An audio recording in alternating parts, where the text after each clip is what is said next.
In the yokai world, where strength was valued above all else, only the powerful had the right to exist. For the main character, it was a common thing.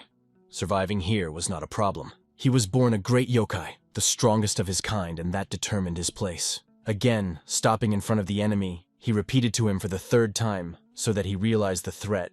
Standing with his foot in the face of the tiger enemy, Ho ordered them not to threaten the foxes with their fangs. Ho considered him a criminal without honor, someone who betrays his own promises, and he saw no reason why this enemy should remain alive. But suddenly the tiger turned on a huge angry beast with burning red eyes. Ho only saw this giant body as a huge pile of meat. He hit the enemy in the face with just one accurate blow. Throwing his hand forward, Ho sent a powerful energy charge that tore the tiger apart. He was Yingho's elder, wise among yokai, leader of the yokai foxes and king of the demonic realm. However, he never aspired to become king. It was not his goal. Over the course of 500 years, he defeated many of the strong who pursued his fox clan.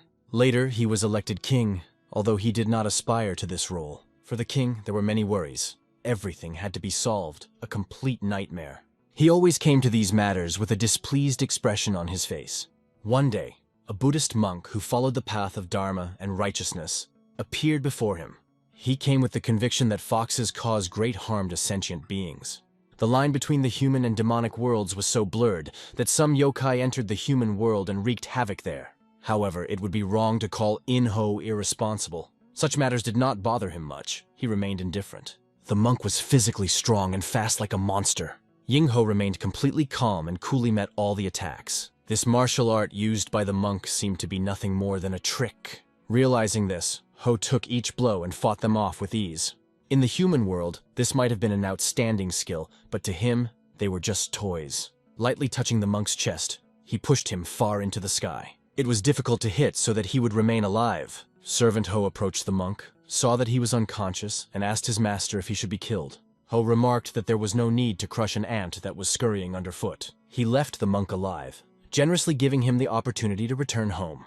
But this fool seems to have gone mad because he came back after 15 days. And this time, he brought a friend and classmate named Tang Sampan, who proposed to attack the demon with yin-yang harmony. Their martial arts did not impress Ho, and he easily parried all of their attacks. At the same time, Ho thought that the monk would return with an even larger army if he was left alive. Not intending to allow this, he crushed the monk's neck with one of his tails. He did the same to his friend who came with him. Only the cracking of bones and screams filled the space. Perhaps they should study the enemy better before contacting them. Laughing at their corpses, Ho turned and walked in the other direction. But behind him he heard a woman's voice saying the word, "Brother." He turned his head to see who was there. A girl was sitting in front of him over one of the corpses, calling him brother and asking how she could continue living alone. Ho had always thought of himself as a rather cold-blooded yokai. Tears continued to flow from his sister's eyes like an inexhaustible stream. Ho wondered what had broken her heart so deeply. A whole week had already passed, and she was still sitting without eating or drinking a drop of water. Ho asked his servants if they had found out why she was not returning to the human world. One of the servants explained that they were gathering rumors that the girl was dependent on her brother, who had many enemies in the human world. It became clear that this girl would die as soon as she returned to the human world. But it will also be difficult for her to survive in the demonic world, the servant added. Ho thought that she was more likely to starve to death than fall victim to others. Her face was incredibly innocent and radiated kindness towards people. In front of her was the human food that Ho had brought. He explained that her brother's soul would find peace in the underworld if she ate well and took care of herself. He decided to keep this child by his side for the rest of her life.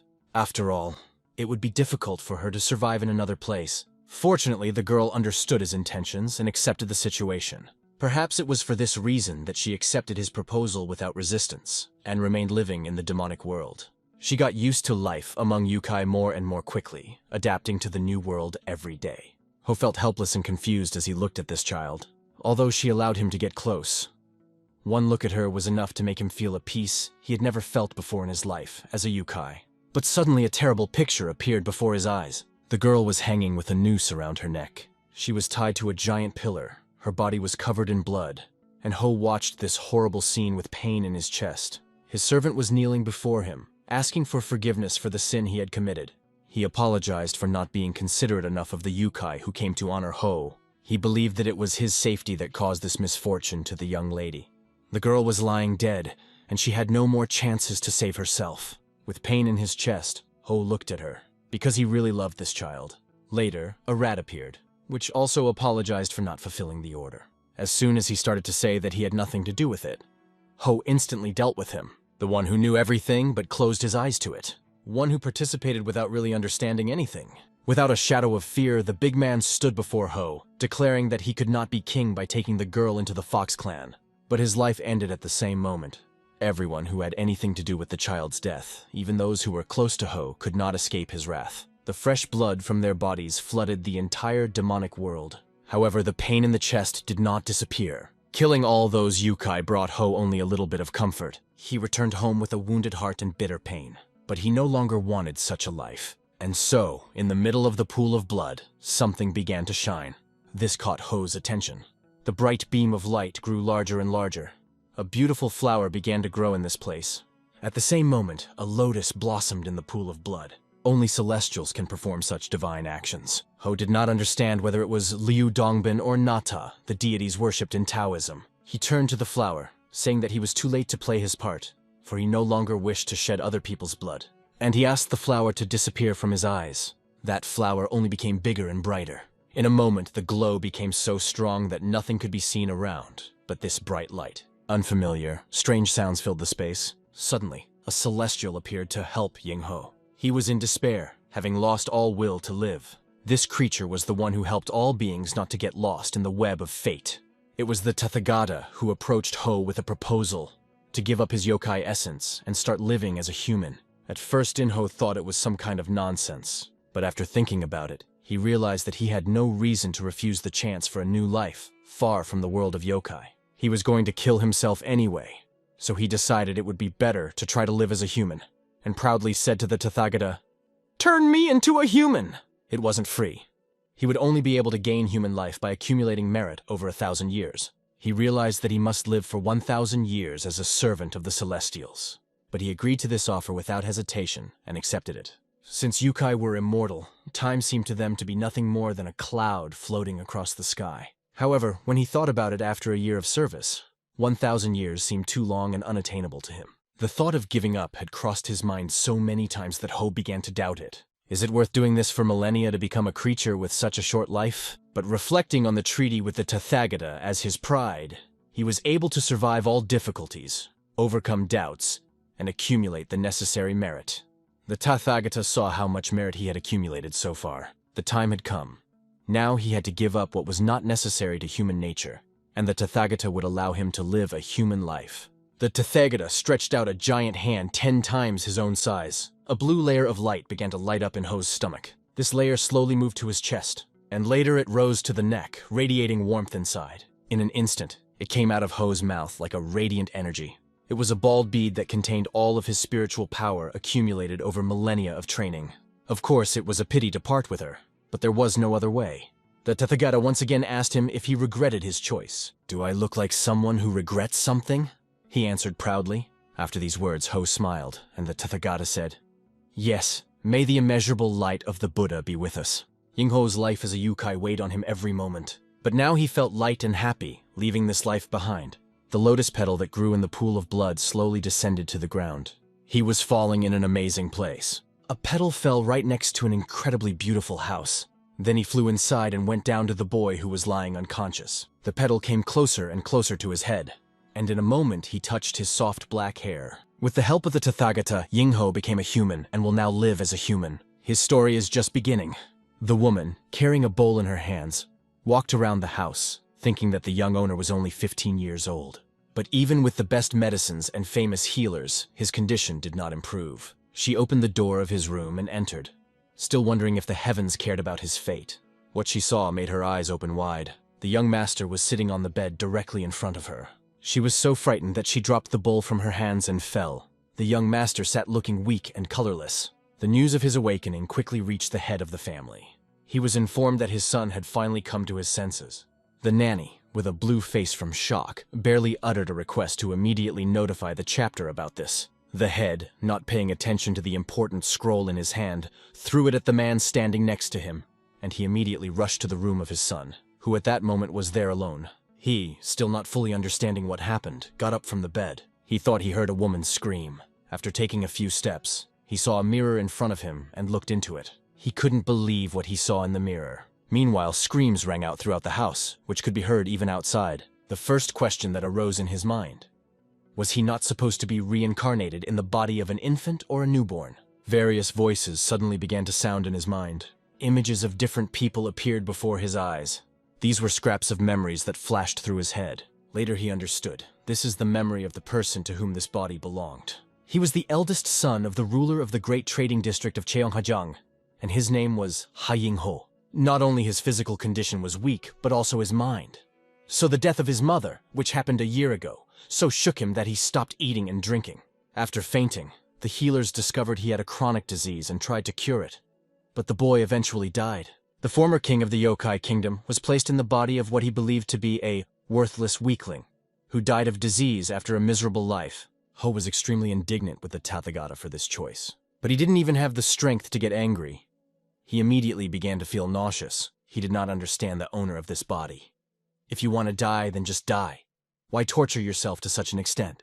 Rising to one knee and exhaling heavily, he realized that he had made a mistake by not discussing his terms in advance and not foreseeing such a situation. The Tathagata also asked him if he was really sure of his decision. Now it became clear what a difficult situation he got into. But it was necessary to calm down because now he is the owner of this body. This body can be made strong with natural defenses, so there should be no problem. Isn't this the greatness of natural protection? To turn the sick into healthy and the healthy into strong? But first it was necessary to fill a hungry stomach. He walked over to the shelves, checking to see if there was anything edible. Suddenly, a man called his name behind him. His father could not hold back his tears when he saw that his son was on his feet. "What happened? Did you get over the disease?" asked his father excitedly, coming closer and taking his hands. Ho tried to remember who the man was, trying to make sense of it all. In the fragments of his memory, he saw this man telling him, "Even if it seems like it's too late, it's important to keep moving forward, Yingho." The little one then answered, "Yes, Dad." His father asked him if he recognized him, introducing himself as the ruler of this land, Ha Jin-yu, his father. The boy only mumbled in response, and his father waited patiently for him to say something. Jean asked the nanny to go and get his son something to eat. Meanwhile, people gathered outside their house, waiting for news. Nanny quickly brought the food and put it on the table. Jean asked his son to take his time and eat slowly. Ho stared at the food, wondering if it was a good idea to try it. When he was a yokai, he tasted human food a few times out of curiosity, but it tasted terribly bitter. He carefully brought the spoon to his mouth, thinking that he was human now and would have to get used to it. He licked the spoon as he took his first sip. His eyes almost fell out of their sockets. He opened them so wide. "Maybe he's sick again?" panicked father, looking at his expression. Ho, filled with astonishment, asked them again, "What is this?" The nanny explained that it was porridge that had been simmered for a long time with finely chopped vegetables and meat. She did not add any spices, worried that the rich dish might harm his stomach after a long hunger strike. But Ho, smiling from ear to ear, called this porridge wonderful. He quickly emptied the bowl and even asked for more toppings. Has human food always tasted so good? He thought with surprise. A good start. Soon, Jean arranged a real feast. Raising his glass, he invited everyone to rejoice, because his son had risen from his hospital bed. In front of everyone present, the ruler of this land raised a glass in honor of their shared joy. The gathered people, and there were quite a few of them, shouted in unison, "Long live Master Ho! Long live Master Ho!" At that time, a young man was sitting nearby in a summer gazebo near a pond and trees. It was too noisy for him, so he asked the girl opposite what was going on. She replied that the young master got out of bed. The young man was so surprised that the book in his hands fell to the ground. The next day, Ho was running around the yard. After a few laps, he got very tired and bent down to rest. He felt irritated, but he could not understand what was the matter. Meanwhile, several men were watching him. They were going about their business and noticed him trip again while running in the courtyard. While cleaning up the library, they discussed that he had been acting strangely since he had woken up, as if something had taken over him. The servant said that after a meal he always runs with his master, and then sits down on a bench and immerses himself in his thoughts. One of them remarked that he probably had something to think about, and the other just laughed. But what? We are his servants. Others can learn the classic treatise, the 1,000 characters in a few months, but it took him more than a year. He does this not because of any special considerations, although outwardly he looks silent. But those who know him better share similar opinions. "I think the young master has turned into an idiot," said the librarian, and everyone froze. They froze as the higher-ranked Master Zhang appeared behind them, and they immediately bit their tongues. In a calm tone, he asked if it was appropriate to say such things behind someone's back, and advised them to watch their behavior, especially when it comes to those who give them income. After explaining this, Zhang went outside. Turning his head to the right, Zhang noticed Ho running around the yard. After his run, Yingho crouched down in a meditation pose, lost in his thoughts. He reflected that even after absorbing natural qi for 2 weeks, he was unable to accumulate enough energy due to this body's weakness. The flow of natural qi was blocked by various external factors. The thought of wasted time did not make him smile. Approaching the gate, the guard reminded him that he was not allowed to leave the house until he recovered. As he listened to these restrictions, he thought, if I was still a yukai, they would all be dead by now. He couldn't help himself anymore. But a small stream of energy did appear. He had only to concentrate even more strongly on her acceptance. Closing his eyes, he completely immersed himself in meditation. But suddenly he felt someone's presence in front of him and began to slowly open his eyes. "Elder brother, what are you doing?" asked a cute girl with big eyes. He plunged into his memories, trying to figure out who it was, and after searching a little, he remembered a little girl who was crying. She complained about all the bad guys and hugged him. It was Somi, his sister. Somi is the younger sister who loves Yingho very much. On the day he woke up, she clung to him in tears and visits him constantly when she has time. It is also one of the reasons that prevent him from absorbing natural qi. This time she did not come empty-handed. She took out a few pieces of food and offered to eat it together. These were sweets that the servant had bought in the market especially for her. Although she interfered with his qi training, he decided to forgive her because she brought sweets. As soon as he tasted one piece, he immediately lost his head from the taste. At that moment, Somi noticed that he had changed a lot. Before, he did not like sweets, and said that they were too sweet. In response, he said that now she will see other sides of him that she did not know before. After all, he perfectly understood that he was only outwardly similar to her older brother. Somi smiled and replied that she liked all sides of him. She only asked that he not be sick anymore. It was getting dark outside. The day was coming to an end. That meant it was time for dinner. A sumptuous table was set before Yingho with everything one could wish for, combining the gifts of land, sea, and sky. If any of the yokai saw this table, they would cry bloody tears. But what can he do now? Because now he is a man. His appetite was evident on his face, and his sister noticed it immediately. Meanwhile, their father joined them. Picking up chopsticks, he motioned to begin. However, before he could finish, Yingho had already thrown a huge piece of fish into his mouth, which could barely fit. Before, father always ate first, and Ho could wait thousands or even tens of thousands of years before starting a meal. When his sister turned to him, he was already chewing on a large piece of rib. The father asked the sister not to distract him, and said that they should also start eating. Later, father and son sat across from each other, sipping tea. The father noted that he noticed how much his inner strength had recovered. Yingho replied that there was still a long way to go, but it was enough to survive. "By the way, maybe it's just your father's greed," he joked. "You were bedridden for a whole year and had to drop out. Why don't you go back to the academy?" suggested the father. On the other hand, he wanted his son to live the way he wanted, and said he could leave when he felt better. "Is the academy outside the main palace?" asked Ho. He had already started making plans in his head. He immediately replied that he would go there tomorrow. The father smiled, noting that this was exactly what he expected from his son, feeling joy at his determination. It was a happy coincidence for Yingho, as he was just thinking about what excuse he could use to get out of here. It turned out to be perfect. He picked up the cup of tea and gulped it down, not realizing that the tea was hot. Feeling as if fire were speaking, he immediately spat out the tea in the other direction. The next morning, the father saw his son off, wishing him to be careful. As he set off, Ho understood very well that studying in the academy was already outdated, because life naturally teaches such things, and the academy only allows poor scholars to make money from rich children. He had several memories of the past owner of this body, about the academy and his studies there. In any case, the academy served only as an excuse to go outside the main courtyard. Passing through the gate, he inhaled the fresh scent of the trees. It was the smell of freedom.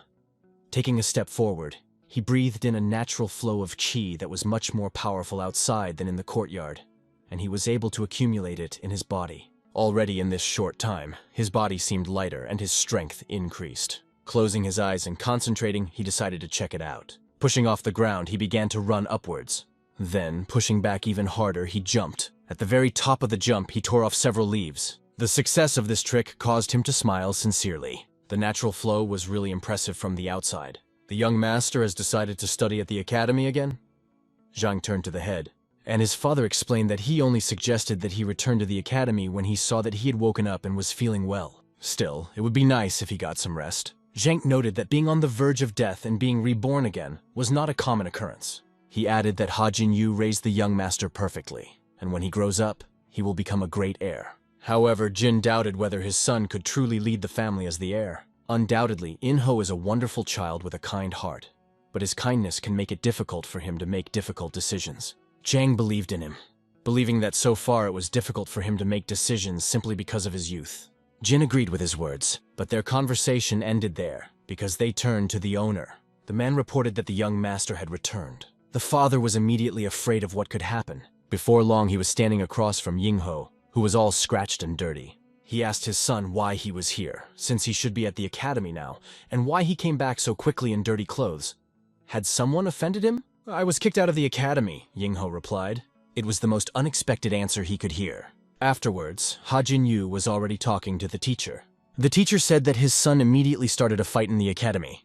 Although the word fight does not quite fit here, it was a duel by mutual consent of the parties. It was hard for the father to believe, because his son had just started walking after a long rest, and now there was a duel. It was even more difficult for the teacher to believe his father's words. Rather, he wanted to know if his son had studied martial arts considering the number of opponents he had defeated. Yingho meanwhile just sat and listened to their conversation. His father asked him if the teacher was telling the truth. Yes, that's true, Ho answered, not wanting to lie. He explained that he was harassed and bullied for wanting to do well in school, but at first he ignored it. At first he held back so as not to cause trouble because he had just returned. But when they insulted his late mother and father, he couldn't take it anymore. He also mentioned that not only today but also in the past, these guys show no respect for his family and make fun of them. Turning to the teacher, he said that he was sure. He knew about it, but did nothing. Everyone's patience has a limit, no doubt. But patience in this body has already ended. Ha Jinyu looked at the teacher with a displeased expression. The teacher just lowered his head, unable to find anything to answer. Suddenly, Ho's father burst out laughing. Afterwards, he walked next to his son, explaining to him what happened. The teacher admitted his mistake. His father praised him for behaving so dignified in front of the teacher that he was speechless. And he added, "True knowledge does not necessarily live only in four walls." "Then I will study on my own from now on," replied Ho. He apologized to his father for his words. With a faint, sly smile, turning his back to his father and the others, he started forward. Ha Jinyu turned to Jiang Nim and asked him what he thought about this. He fought for justice, for the honor of his family. Unlike his peers, who don't even think about such things, he proved himself worthy. During all this time, he demonstrated his true intentions. That was Zhang's answer, to which Ha Jinyu responded with a smile. The stern, mustachioed face of the guard appeared before him, and Ho's no less serious face met his gaze. Now the young master has the right to enter and leave the main yard at any time, even in the morning. It was the chairman's order, and you can't argue with it. After leaving the courtyard, Ho enjoyed the pleasant aroma of nature while sitting in meditation on a large boulder. He was completely immersed in meditation, listening to the stream that flowed nearby. In the evening, the sky began to darken, acquiring yellow-hot shades. Ho had no intention of returning home, and continued to train on this mountain. He deftly ran, pushing off tall trees, climbing them, and even climbing giant trees. Pushing away from one of the trees, he ran along a steep rock. He could even swim to a huge mountain, climbing almost vertically up the rock. It was really impressive, and his face remained completely unmoved. His breathing was calm and controlled. Whether he was running on a rock or meditating, his breathing, though faster as he ran, was still under control. He enjoyed the fact that his legs did not tremble, and his body evenly absorbed the natural flow of qi. Finally, he achieved some success. Some time passed, and Ho was in the gazebo talking to his father, who asked him, "What do you think is the most important thing for a man?" Ho's answer was simple: money, for he felt the value of it every time he enjoyed a meal. The father just smiled, because that was exactly what he expected from his perceptive son, and asked the following question: "And what is the next big thing?" The answer was just as simple: power to protect your money. Father was very surprised at first. Then he repeated his son's words, and admitted that this could also be the answer to his question. However, the father added that the most accurate answer is the ability to protect one's body. After all, even if you lose everything while you are healthy, you can always start from the beginning. At first, Ho did not understand what his father was leading to. Then, standing in the courtyard, he asked in surprise, "Do you want me to learn martial arts?" The father asked if there was any reason why he did not want it, At that moment, Ho remembered his past life and the martial arts used by that foolish Buddhist monk 1,000 years ago. He thought it was a little funny that now he would have to learn something he already knew for a long time. But it even promised to be interesting, so he did not object and answered that he would like to learn. "Great," said his father, and suggested that he create his dantian first. Ho did not quite understand the meaning of the word. Then my father explained that martial arts use Qi energy, and the place where it accumulates and spreads throughout the body is called dantian. So, in order to delve into the study and practice of martial arts, one must first create a dantian. Ho remembered that it looked like his bald bead. He asked his father if it would be possible to remove her from the body at will. Zhang, who was standing next to him, answered for his father that, once appearing, a dantian never leaves the body. It was slightly different from the properties of a bald bead. Father and Zhang offered to start, and asked Ho to sit in the lotus position. As he sat in the center, his father positioned himself opposite him and Zhang behind him, asking Ho to close his eyes and follow his father's instructions. The blocked meridians needed to be broken through first, and he was asked to take a deep breath, which he did. Meanwhile, an old man was riding a donkey. A long gray mustache and beard hung from under his visor. The donkey was slowly walking forward, and the old man was sitting on it, and at that time, blood was dripping on the ground. It flowed from Ho's mouth while his father held him in his arms and begged him to come to his senses. Father frankly panicked, asking Mistress Zhang when the doctor would come. Soon, the doctor arrived and checked the boy's pulse. The father explained what had happened. His son's body became hot, like a ball of fire, after which he vomited blood and he fainted. Father was sure that he did not make a mistake, so he did not understand what went wrong. The doctor examined Ho, analyzing the situation. After the examination, he said that no injuries were found. In fact, you can say that it is in excellent condition. Father did not understand what the doctor meant by excellent condition. The doctor explained that he had already encountered a similar effect when a large amount of internal qi accumulates in the dantian. It sounded strange to Jin, because his son had never studied the technique of developing inner qi. And how could he cultivate qi if he didn't have a dantian? The doctor pointed out that the cultivation technique could be performed even without the dantian. But in that case, the energy would accumulate in the veins throughout the body, not in the dantian. He added that his internal qi level must be quite high as all the blocked meridians opened without any hindrance. He seems to have reached the highest level of yin-yang meridian harmony. Hearing this, Father and Zhang wondered how much inner qi he really had. They asked the doctor about it, and he suggested that the father put his hands on his son's dantian and check for himself. Father approached Ho, realizing that if his yin and yang meridians had reached harmony, then the level of internal qi was beyond peak values. By touching the dantian's son, the father was able to estimate the amount of his internal qi. What he saw, to put it mildly, stunned him. He felt that this son would be enough for 120 years of life. This was twice as much as his own supply of qi, collected in 40 years of life, and which would have been equal to 60 years. How could someone who had never studied cultivation methods and spent a year confined to bed have such a large internal qi? Their thoughts were interrupted by the words. Perhaps his body left the world and returned after meeting the soul of some wise hermit. These words were spoken by the old grandfather, who had just arrived on a donkey and was now standing at the gate. He also addressed Jin, saying that his son had grown a lot since their last meeting. Ho suddenly opened his eyes while lying in the middle of the green grass and stood up abruptly. The landscape was completely unfamiliar, and he did not understand where he was. Trying to remember, he remembered that he was in the process of creating his dantian in the training hall of the main courtyard. Suddenly, an old man's voice came from behind him. "So you want to learn martial arts?" Ho slowly began to turn his head back. He saw an old man sitting on a rock and asked who he was. In response, the old man called him a scumbag and asked why he was looking at him so stupidly. "When you meet your master, you should show respect," remarked the old man. Ho didn't quite believe that this man could be a master. Standing before him was a frail old man who looked like he would fall from one blow, and Ho doubted that he would be the one to teach him martial arts. Ho asked him, "Who are you to be called my master whenever you want? And where the hell am I now?" The old man once again warned him about the need for respect. "Old man, my father may have told you something, but I myself will decide who will be my master," Ho replied defiantly. He continued, intending to lay out his terms to avoid being beaten half to death. Like lightning, the old man suddenly jumped from the stone. With only a hand touching Ho's chest, he sent him flying. Ho's body flew back so fast that the grass beneath him was torn from the ground by the airflow. He flew several meters before hitting the ground with his back. After that, he rolled several times on the ground and landed on his back. Breathing heavily, he felt pain in his chest from the impact with the ground. Ho lay like this for some time. Then he opened his eyes and stood up abruptly. The master was sitting in front of him, completely calm. The old man said in a low voice that his body was even weaker than he expected. Yingho continued to get angry and question what exactly the old man was talking about. The master added, "And you have no manners at all." Indignantly asking who he thought he was, Ho got up and rushed at the old man. He tried to hit him, but the hand only flew away as the master placed a block. The old man redirected Ho's energy against himself, and he flew back again. I wonder how many times today he has already seen the sky above him. Rising again, he held his head. Approaching him, the master offered to finally begin. He asked Ho to grab him by the collar, and if he could do it, he would just let him go.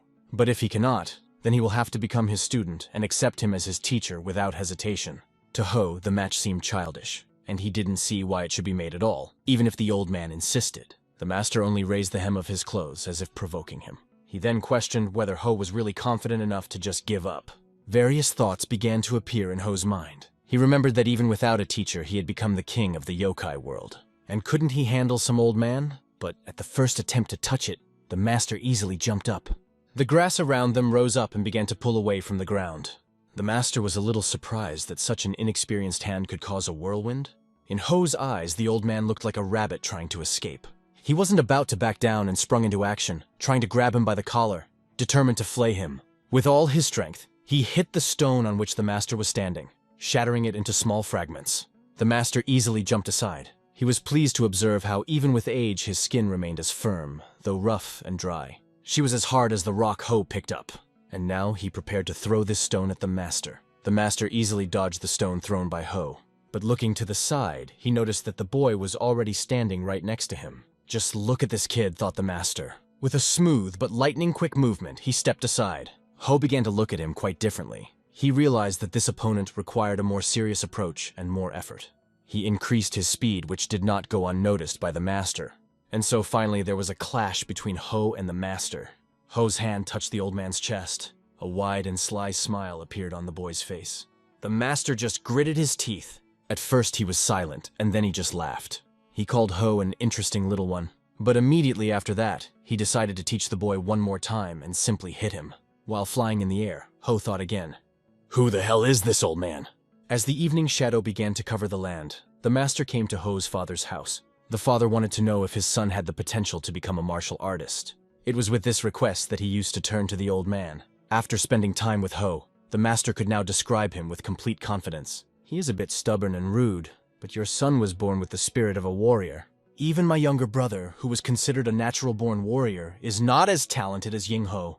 After hearing this, Ha Jinyu froze, trying to understand the truth of what he heard, because he knew very well who his younger brother was. The former head of the Namgun family and leader of the Murim Alliance, he proudly bore the name of the 24 martial arts masters, Sword Lord Namgun Jin. He couldn't hold back and asked the master if he was really sure of what he said about Ho. "You, more than anyone else, should know that I speak sincerely," replied the master. He then offered an unexpected suggestion. "Maybe it's just the old man's greed, but I want to raise Yingho as an outstanding warrior with my own hands and show him to the world." Ha Jinyu couldn't deny the master's wishes if he wanted to personally teach his son martial arts. However, the master had something else he wanted to say. He remembered that Ho had surprised him. At this time, Ho was sitting in his room on the bed. Ho could not sleep. The same thoughts were running through his head. He firmly decided to go outside. In the yard, Jin escorted the master, who said, "A man should guard every promise as carefully as 1,000 gold pieces." Jin also asked the master to take his son as an apprentice. Suddenly, the master froze. He stopped because he saw Ho standing at the gate. Ho's face was bruised and he looked far from his best. His father turned to him with a question. "Why are you here?" But Ho only answered with his why. He asked the master why his whirlwind punch didn't work. Then he immediately asked the master to teach him. His knees hit the ground with a thud. He repeated his request, addressing the master. He begged him once more to teach him. He asked to be taught martial arts with his head down and just waited for an answer. "Now I like you," said the old man. That same day, Yingho went to Zhang and asked about Master Namgun Chong. Zhang explained that this old man was a great martial artist. He has vast knowledge, much wider than others. Although he does not always stand out among the great masters, as he often leaves the Namgong family due to his passion for travel, The other masters recognize that he has reached the highest level of skill worthy of a place among the 24 great masters, alongside his younger brother, the former leader of the Alliance. It was a great honor for Zhang that Nam Gongjung took Ho as his apprentice. But what is honor for Ho? He boldly met even the Tathagata, so he considered it rather a great honor for the old man to have him as his disciple. And he asked himself why he bowed so big to this old man. He reasoned that he would become a laughingstock among the yokai if this news reached the monster world. But does he have the right to worry about it now? Ho realized that he only bowed to the master because he wanted to become stronger, that was all. Time passed quickly, and 2 years have already passed.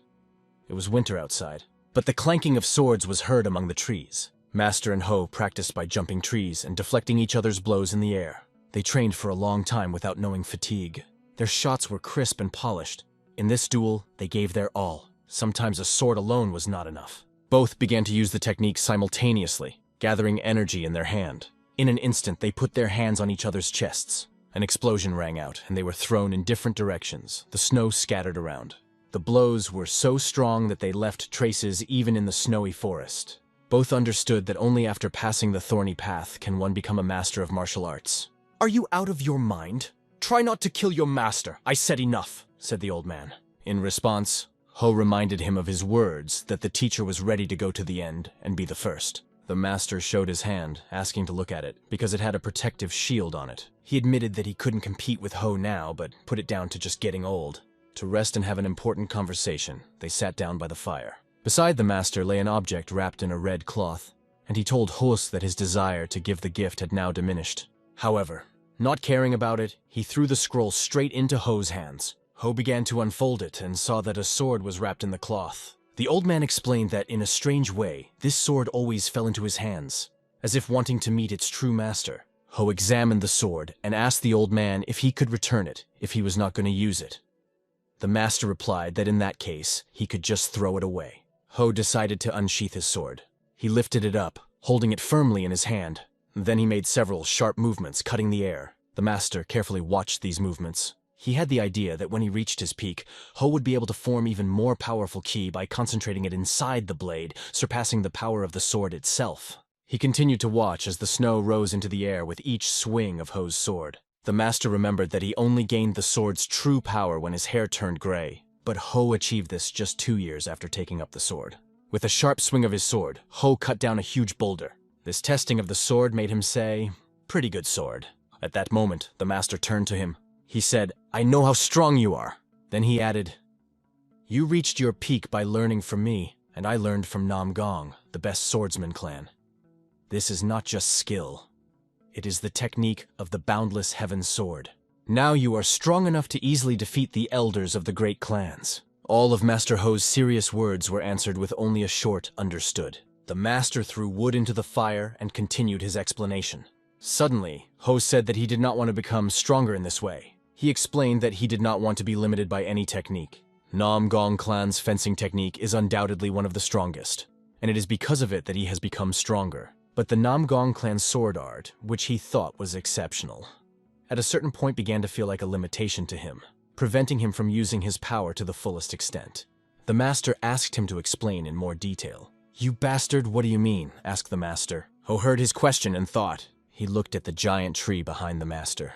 Instead of explanations, he decided to demonstrate his words. He began to draw his sword, looking piercingly at the tree. His eyes lit up with a blue glow, as did the blade aimed straight at the tree.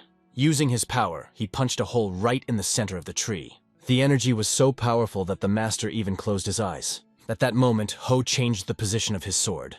This created a vortex of wind that began to destroy the tree from the created hole into small pieces. The whirlwind became bigger and stronger. The master even stood up, not understanding what was happening. Ho had to use even more force. He clenched his teeth, and then he swung his sword, raising it high up. The energy became so much that a powerful explosion rang out. Ho calmly sheathed his sword and looked towards the remaining funnel. He estimated the size of the sinkhole, which could become the basis for a giant lake. It was then that the master realized that the power of the Ho sword could not be described in ordinary terms. It was both emptiness and the essence of the martial art itself. "When did it start?" asked the master, to which Ho replied, "I'm just getting started." The master knew that the student would surpass the teacher, but he did not expect it to be so great.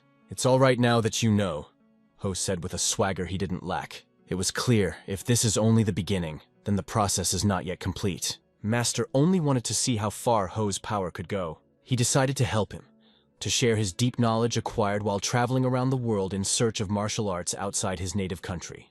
Master Ho was not going to refuse the offer, but he defiantly declared that he would consider himself humiliated if he could not repay him. This impudence angered the master so much that he almost wanted to kill this brat. Climbing up, the master explained to the student that the Dharma master created martial arts. Together with the Zen master Tang Sampan and the heavenly demon, the martial art was brought to perfection. Ho began to remember who exactly the master was telling him about. And who is this Tan Sampan, the bastard he mentioned? Just remembered the name. Remembered that he was the one who fought him with the stupid monk. Talking about yin and yang. At that moment, the image of a girl appeared before his eyes. It was the girl he had loved in his past life, and whom he had almost forgotten. That child. I wonder if she is doing well now in the afterlife with her older brother. Master, meanwhile, continued. If Ho had lived in that era, he would have been able to fight those people to become the strongest in history. The strongest thing ever. It sounded really exciting. Thinking about the master's words, Ho laughed. The master even stopped and asked what he was laughing about, to which he replied, "Yes, nothing." At first, the sword was just a means for Ho to become stronger, and now the sword itself became his target. He took a deep breath, closed and opened his eyes as he looked at the master standing 20 meters ahead, holding his sword in his hands. Ho warned that if he could not block his sword, he would either be crippled for life or die. The master once again asked if he was ready. Ho nodded his agreement several times. The master closed his eyes and opened them again, determination in his eyes. He pushed himself off the ground and lunged forward, his eyes shining and his sword tightly clenched in his hand. Now he needed to use all the strength he had accumulated during his life. He put all that power into one blow. The sword flew straight towards Ho's head, and 2 blue dots glowed from under Ho's eyebrows, his eyes. This radiance gave rise to incredible power. With this power, he smashed the master's sword into small fragments. The blue glow spread in all directions. The master swooped past, the shards of the sword hanging in the air. Ho exhaled and steam came out of his mouth. Behind him stood the master, laughing quietly. He looked at the part of the sword that remained in his hand. The fusion of the body and the sword, the power of the sword, everything he thought was important in his life now seemed useless. Returning to the student, the master said that this was the end of the training. Ho was unhappy that his sword didn't even have a name. Although he exists on Earth, his pride is so great that it even reaches the heavens. This sword can compete with the heavens, making them tremble in fear. That is why the master gave his blade the name, Destroyer of Heavens. A sword capable of shattering the heavens. The master called him that after sensing his true power. And Ho liked this sword name immensely. 5 years have passed since he met his master and picked up the sword. Now, his blade has become the strongest in history, the Breaker of Heaven. After completing his studies, Ho went home. He walked across the palace yard, stretching. He was on his way to his father, having just woken up. He explained that he had overslept because he had been repeating everything his teacher had taught him until late at night. Anyway, the father was glad that Ho had come and asked him to go to school to pick up his sister. Ho considered it a task for Mr. Zhang, but his father asked to replace him as he would be gone for several days due to his mother's deteriorating condition. Ho tried to find an excuse not to go and begged someone else to be sent, but his father insisted. He asked Ho to leave when told. Ho shrugged and reluctantly agreed. On the way to see his sister, he admitted that he was indeed so busy training that he hardly saw Sami, but something still infuriated him. Since when did he start obeying his father's orders and taking care of someone? It felt as if he had truly become Yingho. He reminded himself, "I am Yingho, not the late Yingho," and ran forward. Soon he was already standing under the gate with the inscription, Academy of the Golden Teachings. He leaned against a tree and began to watch. Looking at the carriages that came to collect the students, Ho thought that only talented children from rich families attended this academy. Just look at how they throw money even at the carriages. All for show! He was even ashamed to think that Mr. Zhang was taking Somi away in such a carriage. A man was standing next to the horse, waiting. The man noticed the boy under the tree and asked where he was staring. He addressed Yingho directly. Seeing that Ho ignored him, the man became even more angry. He lunged at him, asking if Ho was looking for trouble, and asking if he knew who the crew belonged to. Ho reached for his sword first. He did this because the man was also reaching for his sword.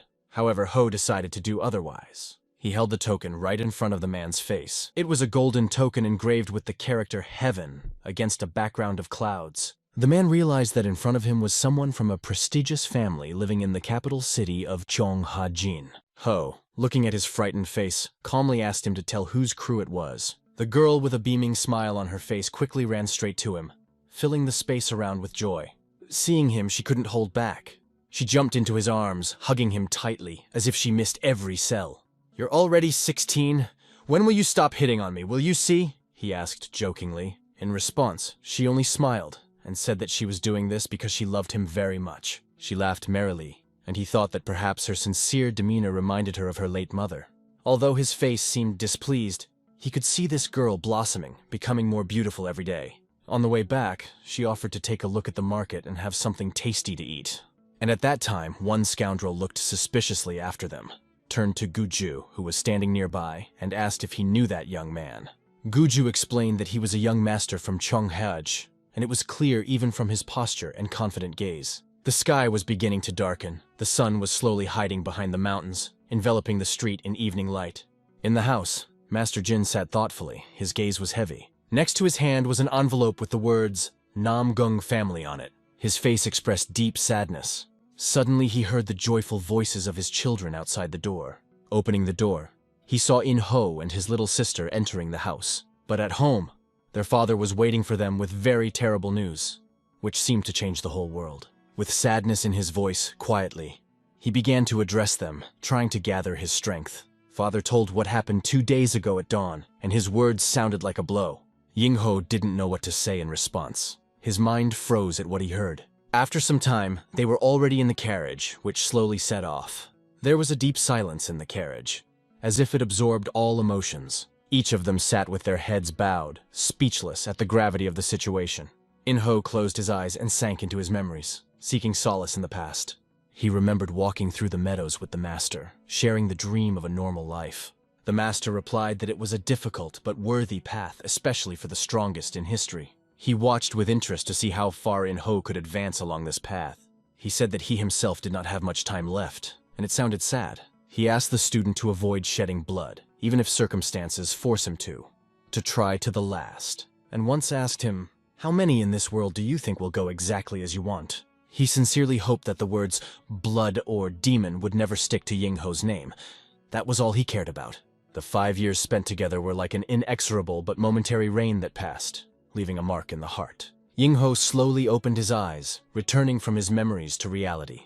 He thought that death was not the end, but rather a real beginning, and he reassured himself with that. They drove all night, and by morning they were already approaching the majestic gate. On the gate was an inscription, "Namgung family." A lot of people gathered at the entrance, eagerly waiting for the arrivals. When the people turned around, they saw 2 carriages surrounded by numerous guards.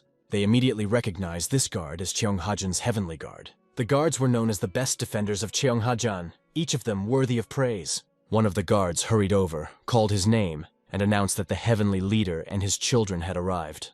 In a few minutes, they were already entering the courtyard, where they were met by the head of the Namgun clan. He greeted them with a smile, saying that it was a great honor for them.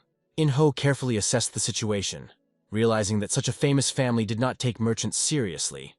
However, the head of the family, Namgun himself, went out to meet his father, just like the boy who tried to pick on him at the academy.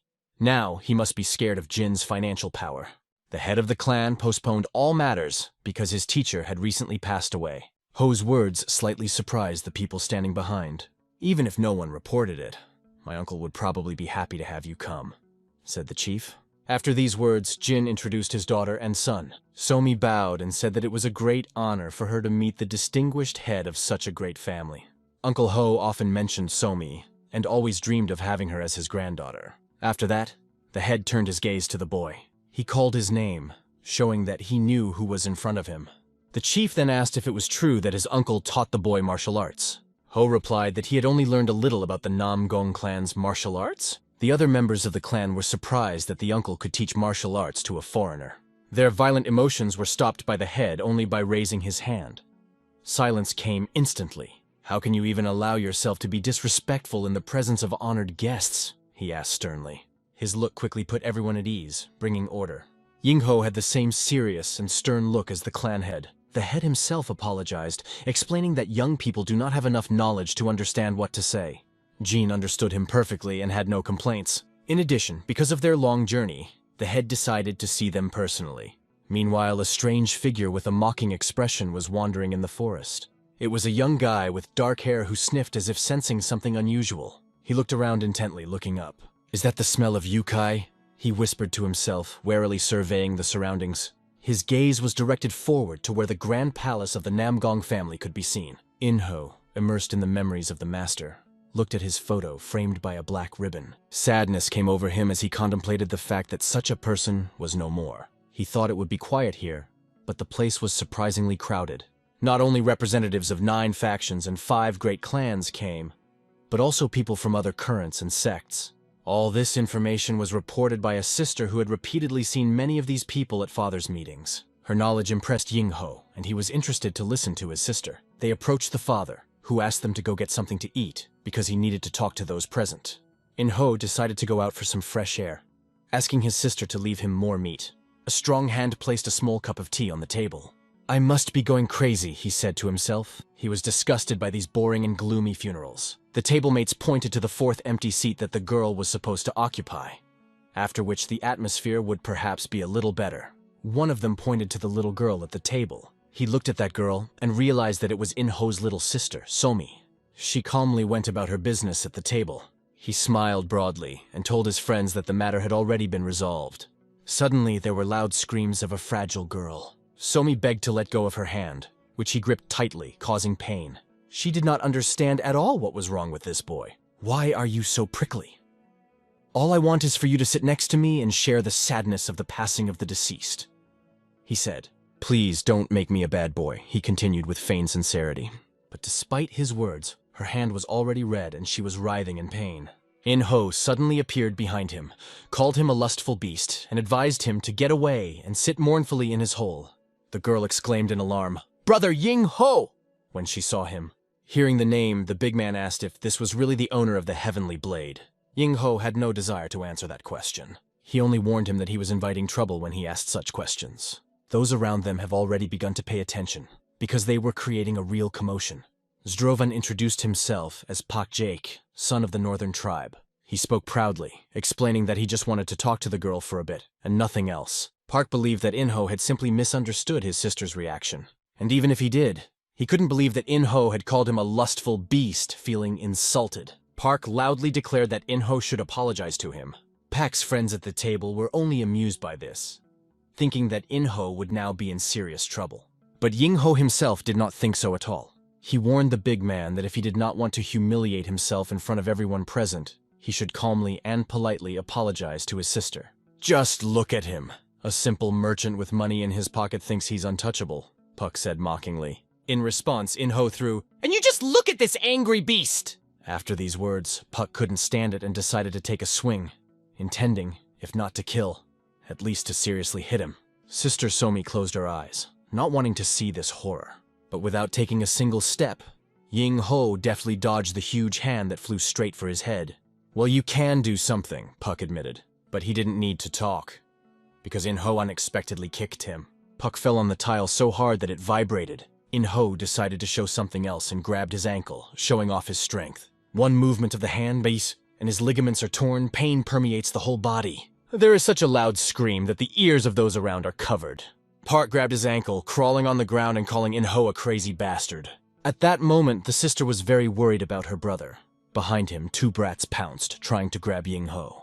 But he, playing with them, jumped up, and these 2 began to fight with their own shadow. The shadow looming above turned out to be Yingho himself. He let each of them feel his soul on their face, and then, by chance, they fell right on the guest's table. Food and their blood flew in different directions, causing astonishment in those present. At this moment, Puck was shaking with anger, watching everything, ready for anything. But suddenly, he felt a pressure on the back of his head. Yingho's foot pressed his face into the ground. Yingho himself calmly asked if he still wanted to repeat his words. However, Yingho remembered one important piece of advice from his late teacher, and if it weren't for this advice, he would have taught this brat a long time ago.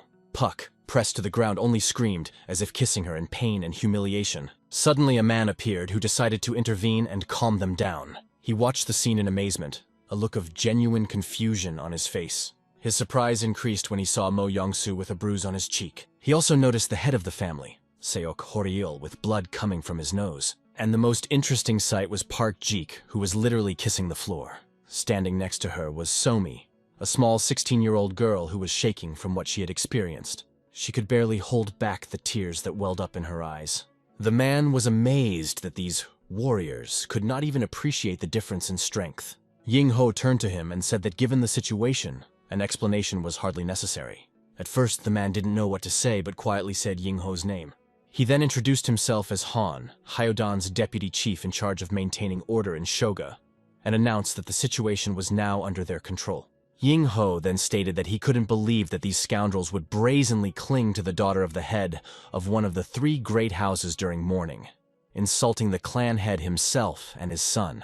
He hinted that the rules in Namgung's house don't seem to be followed properly. After that, he asked not to close the case just because Pa belongs to one of the 5 great clans. That would be extremely unfair. Meanwhile, behind their backs, someone was quietly sipping tea, watching everything. On his belt hung a talisman woven from a thick thread. This man was stunned that 3 high-ranking warriors had been defeated so easily by the heir of a large merchant guild. After a while, Inho was tending to his sister's hand. She explained that she politely refused Puck, but he grabbed her anyway. Thanks to the medicine Yingho used, the hand will heal in a few days. Suddenly, a slight cough was heard behind him. The old man asked if there would be a free place for an old man like him. Yingho immediately looked at him carefully, scanning him from head to toe. The old man was wearing worn clothes, but with 8 knots on his belt. Among the various types of views, there is one that is particularly troubling. It was the insightful look of the old man from the Kaban. After that, the old man just laughed. Sitting next to him, he called himself Chuwange and told about his life, which is spent under the open sky where he begs for food. The old man came to talk about the rumor that Inho had studied under the late master, and immediately offered to get down to business. Chuwange admitted that the late master, despite living on alms, had a unique ability to find talented people. Chuwange came here because he saw great potential in Yingho, and invited him to join the Sea Battle Union. After all, his late master gifted Yingho with wings that can open up great opportunities for him. Yingho knew about the Murim Martial Union.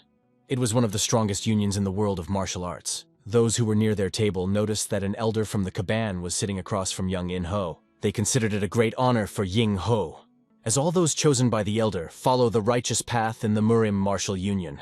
After listening to the elder's suggestion, Yingho thought for a few minutes, and then calmly answered that he was not going to agree. Such an answer was completely unexpected for Chuang. Inho refused so quickly and categorically that it caused genuine surprise. The old man decided to ask about the reason for the refusal. "Do you need a reason for reluctance?" Yingho replied. He offered to just leave it at that, because he was not interested in it. The elder decided to change the topic of conversation and move on to the next question. He said that Yingho will face a serious challenge in the near future. Quan Wan Pichin, known as the Bloodthirsty Lord, is the name he earned in Hapukpeng province, where he holds the title of 24th Lord. Those who know him well enough know that he flies into a berserk rage and sows chaos when pushed to the limit. And it is this bloodthirsty lord who cares the most for that pathetic bastard that Inho just beat up. Chuwange assured young Yingho that he believed in his strength and ability to endure this ordeal. The Peng clan would not stand by and fold their hands when their authority was questioned. After this story, Chuwange asked Yingho what he thought about it. Even though Yingho is a young master, Chuwange was sure that he would not want to put up with such people, and suggested that he inform Master Mensch to resolve the situation with his younger brother. Of course, if his brother showed even the slightest interest in joining the battle union, the little sister was very worried about her little brother. Yingho turned to Chuwange and said that his unnecessary talk only makes his sister worry, and if Chuwange had nothing more to say, he asked him to refrain from interrupting their meal. "Just look at him!" flashed through the old man's thoughts. Rising from his chair, he left them, saying that he was sure of their meeting soon. The sister asked her brother if it was normal to drive him away like that, but Inho asked her not to worry, assuring her that nothing bad would happen. Chuwange thought as he walked away that even if Inho didn't know anything about him, how can he remain so calm in front of Elder Kiban? Besides, when he heard about the threat, there was not a drop of fear in his eyes. He asked himself if he had seen anyone like that among his students lately. It was definitely not blind faith in others, but true confidence in one's own abilities. This annoyed him beyond belief, igniting anger in his soul. After a while, 2 guards stood by the high stairs. It was a cold room with cells where the punished were kept. A man approached one of the cells and said, "I warned you to watch your tongue and act carefully, but you didn't listen. A voice begged from behind the bars. "Please forgive me." Next to the man stood Hyun, who explained that he was acting in accordance with the disciplinary regulations. However, the man warned that if Lord Hapukpenga found out about this, he would not just let it go. Taehyun emphasized once again that no one in the Nam Gun clan was above the clan's rules, and the man had to accept his words. A voice filled with fury rang out in this huge house. Kwon Won-pichin was outraged to hear that his son was now imprisoned in a dungeon. The man explained that he tried to free him, but the elders were too stubborn. Kwon Won-pichin crushed the iron bowl in his hand, indignant at these haughty people. He immediately turned to his best warrior. He ordered him to go and break both legs of this merchant's son. Hopyeong asked if it was Lord Cheonhajan's son. Another man explained that Cheonhajan's master had been conducting a mutually beneficial trade with them for generations, and if the situation escalated, it would jeopardize future relations. The heavy iron bowl fell to the floor with a thud from Kwon's anger. He explained to his men that as a father, he was not going to stand by and watch his son be humiliated and thrown into prison. Seeing their reaction, he said that he was ready to go himself and wring the neck of this brat. Warrior Hopyeon tried to stop the master, asking him to hold back. He offered to go alone like a warrior and stayed with the other man, discussing that there was nothing they could do about Kwon Won-pichin valuing this scoundrel so much. The bearded man promised to approach the situation carefully and asked the warrior to do the same. Everything had to happen quietly, so that no one would find out tonight.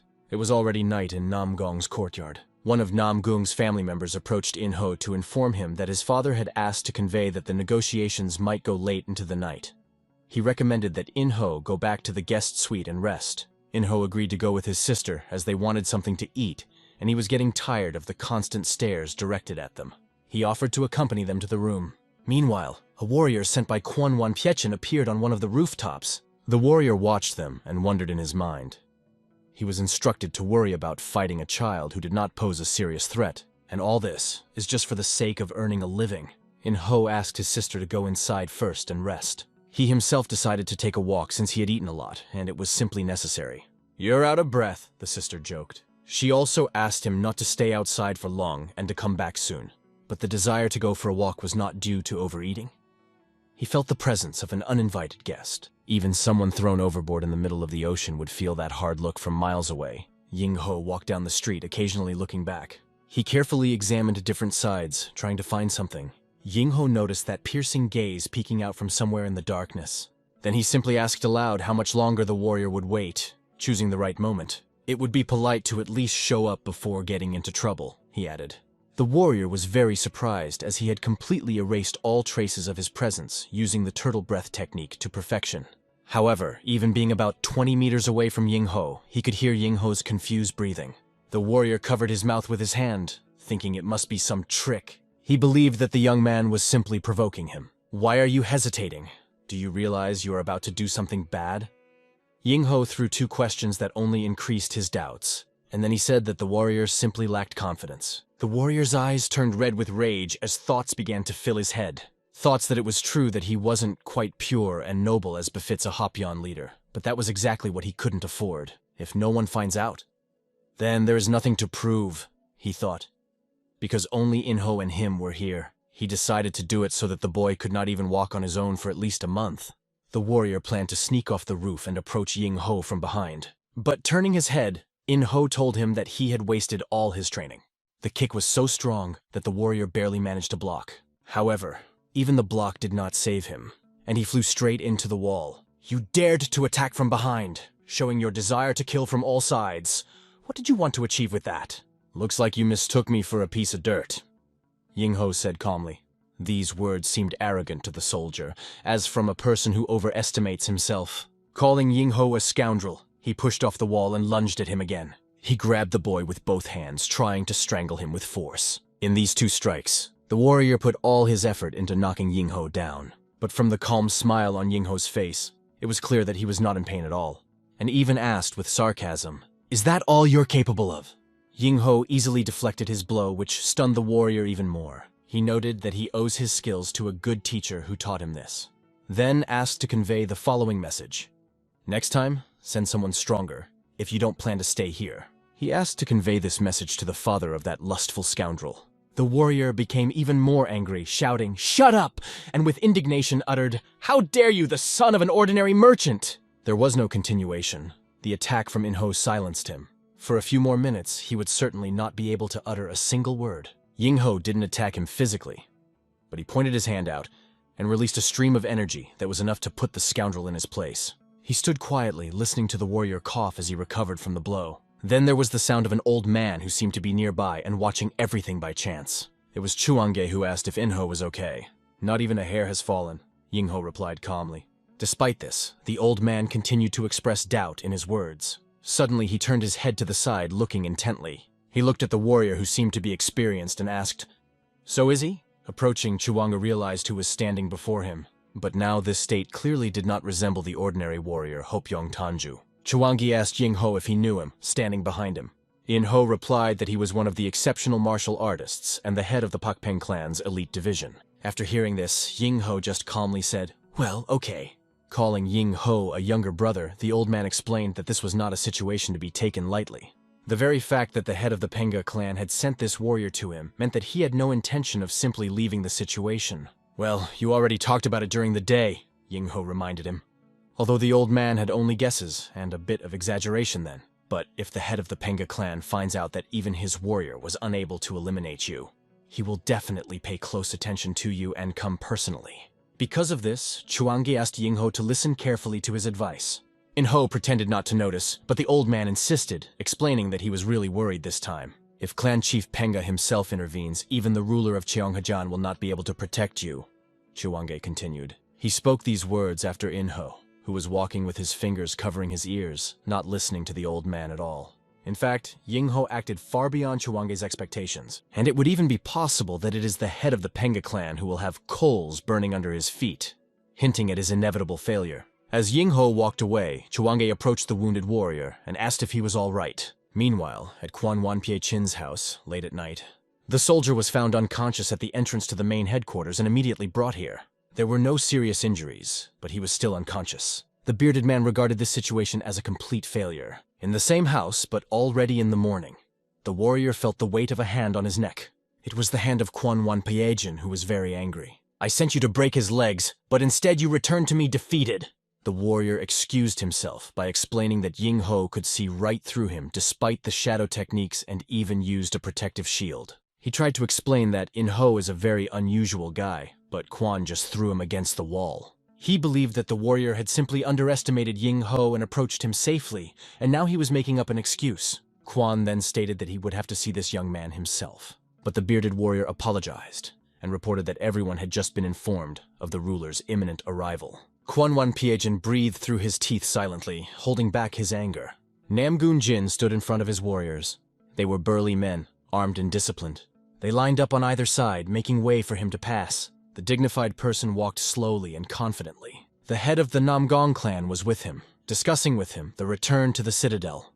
They had hoped that he would stay until the funeral, but Namgoon Jin begged to understand that as the leader, he had many matters that needed to be dealt with immediately.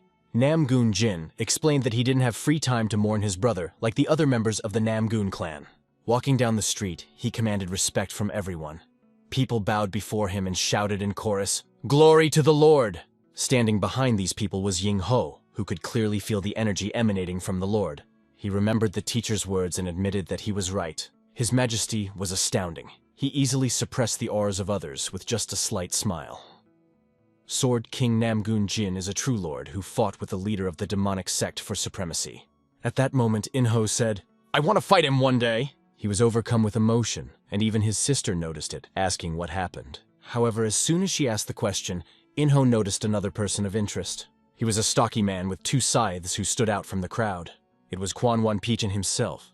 Yingho guessed that before him was the same scoundrel from Peng, Lord Hapuk of Peng. In appearance, Quan reminded him of a small but extremely strong bear. Might be worth trying to fight him as well. Chairman Nam Gong met the head of the Peng clan and asked why he was causing such inconvenience. Considering that their distinguished guests were preparing for a long journey, he emphasized once again that everything that happens in their clan's territory must be decided according to the clan's laws, without any exceptions. Quan turned to head Nam Gung and sarcastically asked if he was going to disappoint him until the very end. The clan head emphasized once again that according to the rules, their misdeeds should have been publicly announced and punished in front of everyone, considering the honor and dignity of the trio. He personally carried out the punishment and sent them to prison. In response, he only said, "What a shame." He started to get angry and said whatever he wanted. Beside him stood a smiling old man, Chuange. Quan Wampiejan, exasperated, shouted at him, demanding that he say something instead of just being silent. But the old man replied that if they were punished according to the rules, he had nothing to add. Zdrovan called him absolutely useless. Others advised him to keep his cool, reminding him that there are things you can do and things you can't. This is when Namgun Jin intervened, asking that even if Quan apologized, what made him think they would be accepted? After all, the eldest son of the head of the Penga clan attacked his daughter and left bruises on her tender body. Also, it was Jin who was able to extinguish the conflict, while Quan reignites it, adding fuel to the fire. He asked Quan not to underestimate the merchant. If the situation escalated, Jin was ready to show him what he was capable of using all the resources of the Cheongajang clan.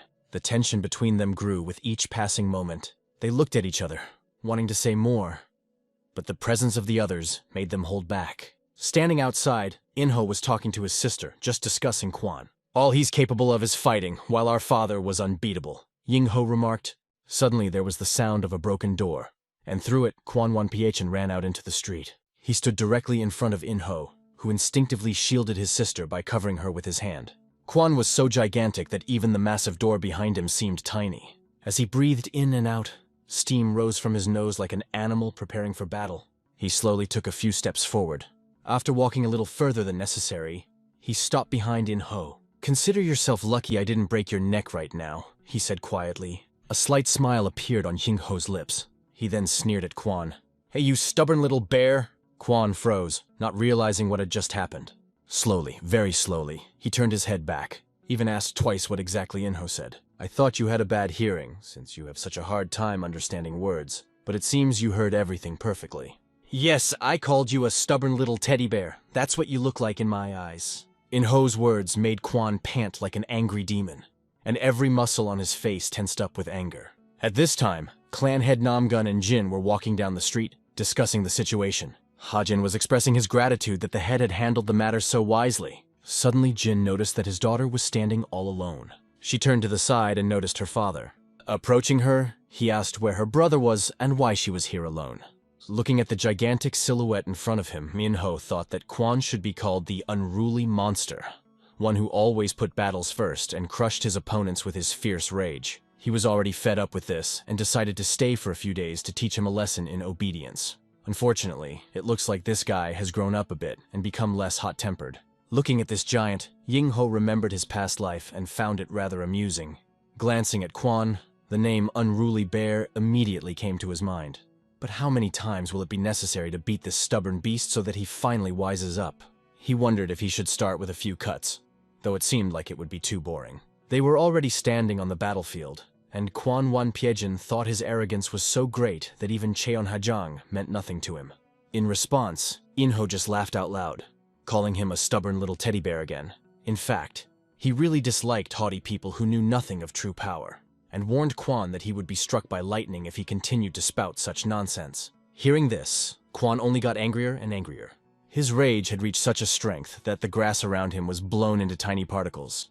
He was indeed one of the 24 great martial artists. Despite everything, Yingho could feel his powerful energy, which truly seemed outstanding. However, there is no joy for him in ordinary battles. Quan took on an even more menacing look, stating that he originally planned to appease his anger by only breaking Yingho's legs. But now that wasn't enough. However, if he really wanted to dig his claws into the boy, he should have tried to do it with all his might. Yingho smiled, inviting him to try, mocking the giant. He joked, provoking his opponent. As soon as Quan pushed off the ground shook beneath him. He flew at Yingho at such a speed, as if he only weighed 60 kilograms. Yingho met him confidently and calmly. He dodged Quan's hand by making a quick move to the left. Quan, along with his hand, flew further without hitting the target. He turned, blowing hot air from under his nose, angry and surprised. Quan admitted that it wasn't bad for a young man who made the earth and grass rise into the air around his giant body. He also recognized that Yingho had learned his teacher's lessons well, and with these words he rushed at him to deliver a second blow. It looked like his big fist was about to hit Yingho right in the face, but instead of his face, a firm fist met with a small hand, which unexpectedly stopped the healthy opponent. She restrained him firmly, not allowing him to take a step forward. He froze in place. "And who do you think I studied martial arts with to get to this level?" Ho asked. He asked this question without taking his eyes off the bloodthirsty eyes of his opponent. He silently assessed the situation, preparing the next step to escape and continue the fight. He suddenly turned 180-degree, throwing Ho into the air. Zdravilo thought that he wanted to run away, and shouted that he would not allow it. He instantly rushed after him as Ho just landed on the ground. "You're making too much noise. You're starting to annoy me. A little more and I'll start yawning," Ho added sarcastically. These words ignited the fury of Quan Wan Pekin, who was now even more eager to finish off this insolent young man. Slamming his fist on the ground with all his might, he was convinced that he had finally caught him.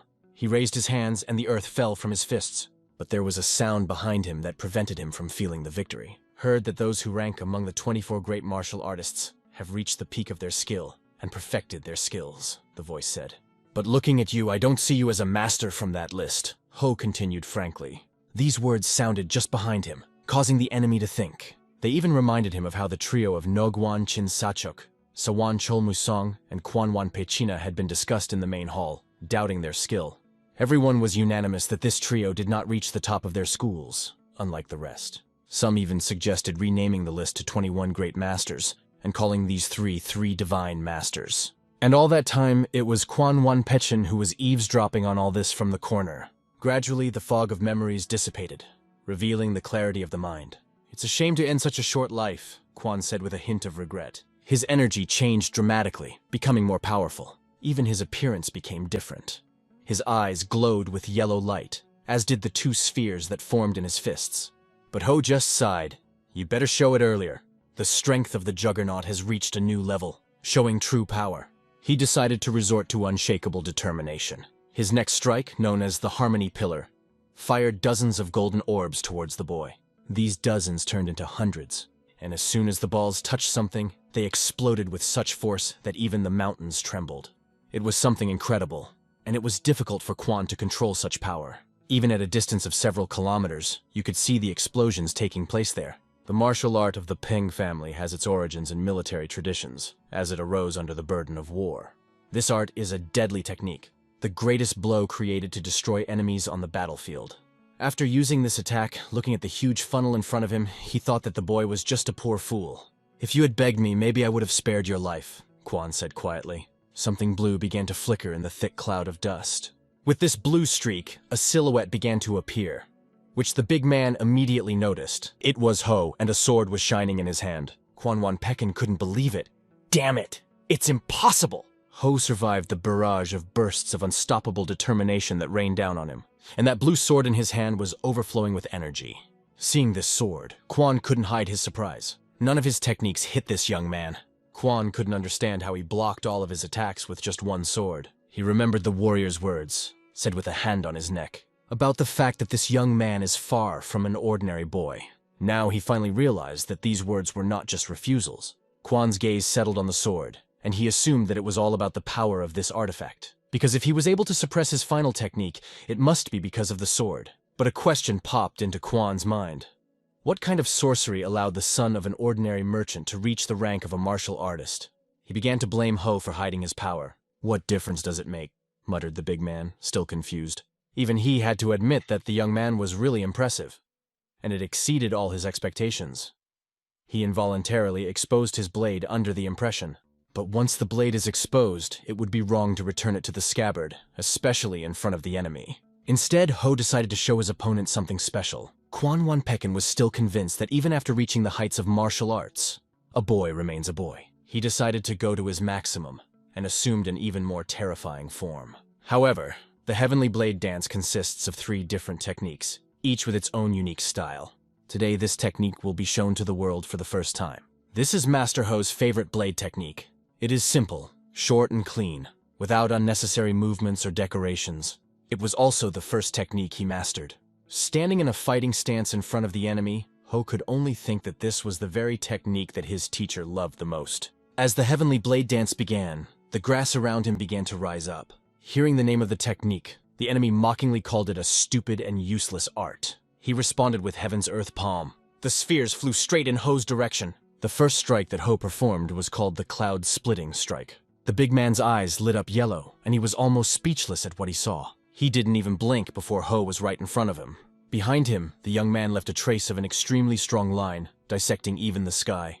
Only echoes could be heard behind them, the remnants of the attack that ManhwaCapped had used. All that remained was to move the sword a little further, because even the earring on the big man's ear had already been cut. He didn't even have time to see the moment when the deadly cold pierced his body. He now recognized that this fast and powerful blade was unmatched even among the 24 grandmasters. He also realized that this novice's martial arts had reached the pinnacle of mastery.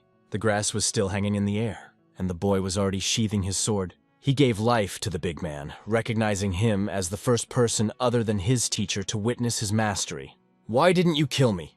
asked the big man, holding onto his neck, which was dripping with blood. Ho explained that his teacher forbade killing without good reason, and he added that if he had to choose whether ManhwaCapped was a villain or a good man, he would say that he was more of a fool than a scoundrel. Quan began begging Ho to kill him, because it was too humiliating to admit defeat to the boy and live with the shame.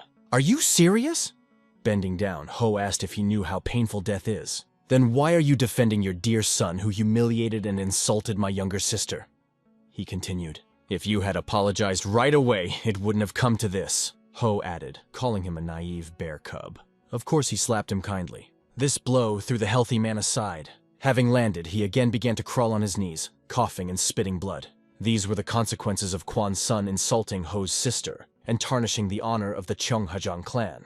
If he doesn't want to suffer further punishment for the contempt of his father and the disgrace that Quan himself covered him with, he should think again why his head is still on his shoulders. Later, Ho himself was reprimanded by his father for leaving his sister unattended. Father asked what he was doing all this time. The sister calmly replied to the father that Ho had a stomach ache, and he just went to relieve himself. "Well, are you better now?" asked the father.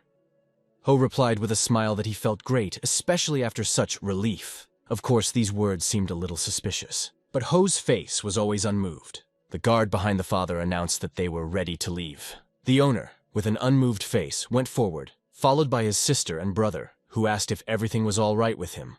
How could anything be wrong with him? Before leaving, a note was left from Quan in which he explained the reason for his disappearance. "We accept full responsibility for all the misdeeds committed by Mr. Juke.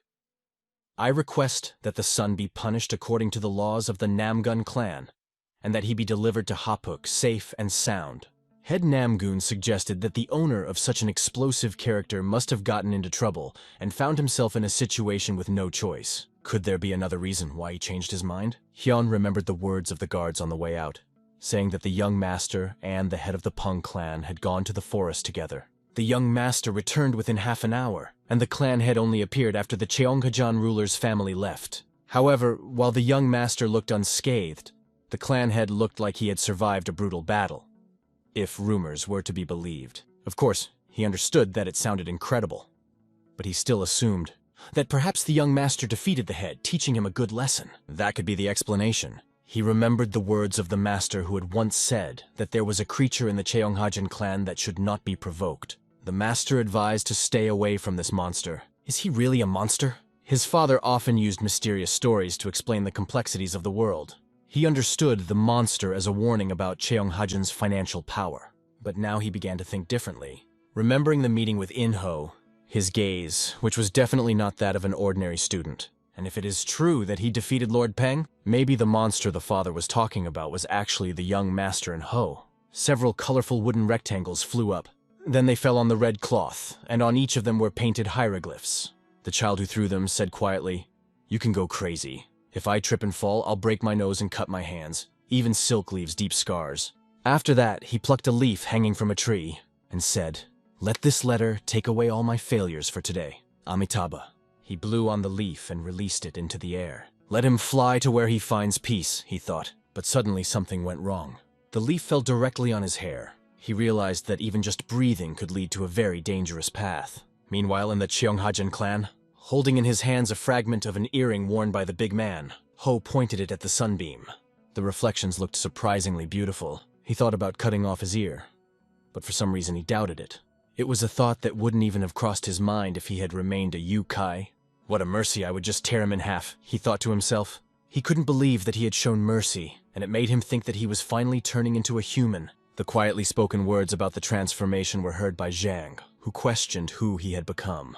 Ho asked to be ignored and threw a piece of gold earring to Zhang, asking her to accept it as part of the payment for his mother's treatment. He caught her on the fly, although he did not understand what it was. Ho calmly explained that it was a gold earring that once adorned the ear of the head of the Penga clan of Hapuk. There were many people on the street, each busy with his own business. Ho found himself in the market, where he went to have a bite to eat. The food was freshly prepared and very tasty, but his pleasure was suddenly cut short. He noticed a crowd gathered around something interesting. It was obvious that something there had caught their attention. Multicolored wooden rectangles fell on the red fabric. A dark-haired boy sat above them, predicting the fate of people, and asked them not to focus only on making money, because all their fortunes could be stolen. The man in green joined to also learn about his financial prospects. The boy only answered with 2 words, 100 nyangs. He sold his services to others for 5 or 10 nyang, and the man was indignant that the price for him had jumped to 100. It all depends on the buyer, said the boy. But suddenly his attention shifted to something else. He began to sniff the air as if he sensed something. His eyes quickly darted in different directions. Meanwhile, the man in green insulted him, calling him a fraud who sells fake amulets. The boy jumped up in alarm and began to scream loudly. He turned and ran, shouting, "It's a yokai! The yokai has come!"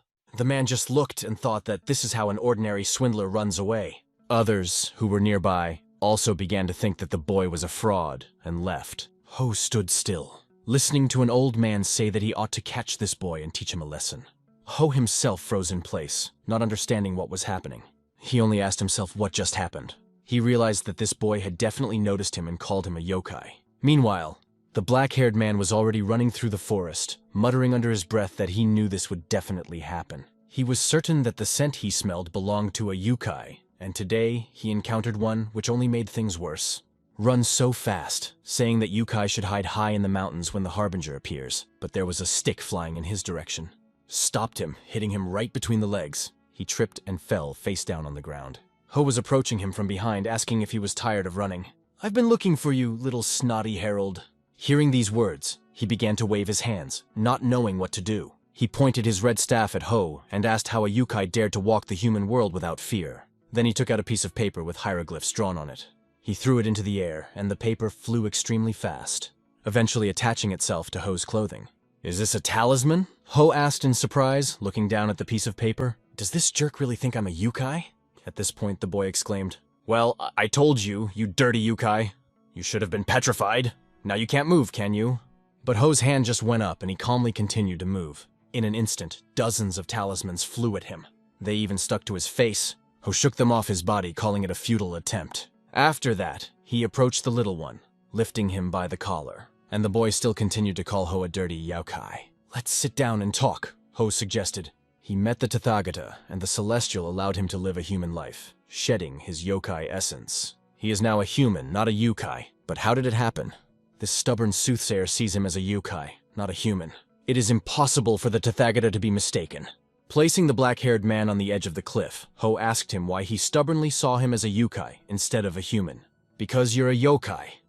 It doesn't matter which way I look at it. You can fool people, but you won't fool me," the boy answered confidently. And immediately after these words, the talisman stuck on his head again. It looked pretty funny from the side. Ho came over and slapped him on the head with his hand several times, repeating that he was not a yokai. The little one asked in surprise, "Are you really not a yokai?" Ho once again asked why he saw him as a yokai instead of a human. The boy explained that he had an intuition that even his teacher acknowledged, and she yells at him that Ho is a yokai. The word intuition sounded funny to Ho. Intuition is something that is half right and half wrong, he thought, suspecting that there was another reason. But the boy was absolutely sure that his intuition never let him down. Ho then asked the following: "Why didn't the talisman work on him?" The black-haired boy couldn't find the words to answer. He tried several times to explain, but to no avail. It seems that Ho managed to prove that he is not a yokai. The guy sat down on the ground, started gathering his things, and said that he understood. He called himself ill-mannered, said goodbye, and started jumping off the cliff. But Ho grabbed him by the collar. Picking it up, he asked, how dare he accuse an ordinary man of being a yokai and then try to run away? "You say you can see the heavenly spirit?" said Ho unexpectedly, which greatly surprised the boy, and asked him how he knew that the heavenly spirit could see. Without waiting for an answer, Ho threw him to the ground. Tired of holding his hand, Ho simply let go. Then he answered, calling it his intuition. He called his name and waited for the boy to answer. He turned around with a displeased expression on his face. Scratching the back of his head, the boy called himself Lee Rian. After that, Ho asked him to follow him. Lee didn't understand why he needed to follow Ho. He only offered Ho something to eat, guessing that he was hungry after escaping. The kid held his breath, finding no reason to refuse. They soon left for Cheonkajang. Lee raised his head, staring in admiration at the incredibly beautiful sign above the entrance. He had no idea why Ho had brought him here, thinking that they should have gone to a restaurant or tavern if the purpose was to feed him. A man met them at the entrance, calling Ho the young master. Ho then turned to him and asked why he was standing there. The guard asked who Lee was, and Ho replied that he was a traveling soothsayer. Lee immediately realized that his companion was the young master of Cheonghajan. When they entered the house, the table was already covered with a variety of delicious food. Lee could not take his eyes off this incredible delicacy and beauty. "I hope you don't have any preconceptions about dining with yokai?" Ho asked, thus admitting his true nature. Ho's father was outside. He was approaching the house where Ho was, and the nanny explained that he was now with a guest.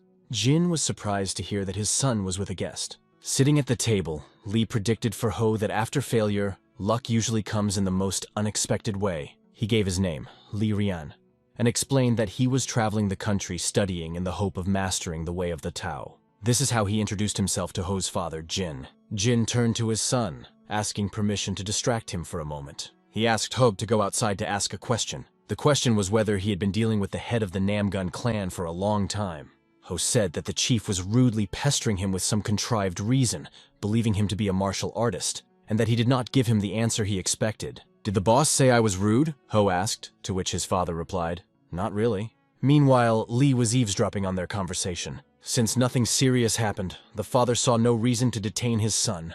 However, Ho found it strange that Jin had only come to ask about this. "Would you like to go on an escort mission with me this time?" asked Jin. It was unexpected, an escort task to the possessions of the Shaman clan. Lee also overheard this conversation and was interested in the mention of the Shaman clan. Ho tried to find a way to refuse, but his father asked him to take it as a useful experience of interacting with people. Ho was ready to go anywhere but the Shaman clan. However, the father's look said everything without words. With just one look, he made his son agree. At that moment, Lee peeked around the corner, enthusiastically echoing Jin's words about being escorted to Shaman territory. It was strange why the little one was so excited. At first, Lee asked Ho not to look at him like that, and he said that in any case he would go with him on this task. Ho and Lee, like two true adventurers, sat on top of the chariot, surveying the endless spaces around. Ho looked completely disappointed, as if everything around him had lost all meaning to him. Lee, unlike him, was glowing with joy, because for him the Shaman faction was the embodiment of true Taoism and power. He looked enthusiastically at the city, because for him this day was not just an event but a whole holiday, which he will remember for a long time. "And what is so great about these shamans?" Ho asked with a look of disbelief on his face. Lee, not holding back his admiration, explained that the Shaman clan was sometimes called the Earth Heaven, because it was full of potential immortals. Who could not stand such conversations and believed that ordinary heaven was much better than these eternal fanatics. The great fox, the commander in the spirit world, entered the heavenly world, having done all the dirty work. His hands looked really scary. "Perhaps it would be easier for you to sweep with your tails instead of a broom," one of the elders joked, alluding to his giant tails. Because of this, Ho couldn't stand all these immortals who don't die even when they are torn to pieces. Lee continued to wave his arms, excitedly exclaiming that he was finally riding in the land of shamans. Ho became so exasperated that he threatened Lee, saying, "If you don't shut up, I'll tie you to the cart." They drove for a long time until they found themselves in the middle of a dense forest where every bush whispered secrets. Little Lee had already fallen asleep, embracing his dreams of great shamans. Looking at him, Ho sighed, realizing that he was just one big problem he was bringing with him. All in all, little Lee was a funny guy, and Ho seems to have put all doubts about him to rest, just as he stopped throwing talismans at him. However, in the bushes along the path they were traveling, there were burly big men hiding in their eyes with a menace in their eyes, who felt the presence of some idiots nearby. His intuition told him that they were not alone. He immediately turned to one of the guards, whose name was Chan, and pointed out suspicious movements behind the trees. "Someone is watching our wagons over there behind the trees," he explained briefly to Chan. At first, Ho only noticed 3 or 4 pursuers, so he didn't worry too much. But now their number had increased to about 25, and the situation had become much more serious. Chan stood up and looked out onto the roof of the wagon and noted that they might be members of the Asso gang from one of the 10 forest gangs. Since their estate had already paid the toll, he thought they should leave them alone after the inspection. For this reason, Chan asked the young master not to worry or pay attention. However, Ho asked Chan again if he was really sure of what he said. At that moment, a man with an axe appeared in their path, right in the middle of the road. He stood in front of the caravan and, threateningly raising his hand, ordered them to stop. Chan asked the young master to stay put, not to engage in conflict, and wait for his return. He himself went to negotiate with this insolent bandit, ready to deal with him if necessary. Chan asked their leader if he was really from the Asso gang, and after introducing himself, added that they were from Cheonghajan, to show the seriousness of his intentions. He also said that they have already paid the toll, and now he is waiting for an explanation as to why the road was blocked here. Remaining polite, Chan asked to clear the way and not complicate the situation. But this insolent man stuck his blunt axe into the ground, indicating that he was not going to back down. He confirmed that this was true, but that was only the beginning of his demands. He went on to state that the toll had now increased significantly, causing Chan to tense up. Surprised, Chan asked, "What the hell?" But there was no answer for a long time. In response, from behind the trees was heard the eerie laughter of other big men waiting for the signal to attack. One by one, they began to peek out from behind the leaves, showing their ominous grins. The guards immediately formed a defensive circle around the 3 wagons, ready to defend themselves as the bandits began to emerge from the forest. Chan could feel the tension building. As he realized that the situation was rapidly spiraling out of control, he turned to the leader of the gang, asking him if he was overstepping the mark with his demands. "No indulgences," he answered with a sly smile, not intending to give any chances. The leader knew that the wagons were carrying something that would bring them a large profit, and he had no intention of giving up such a chance.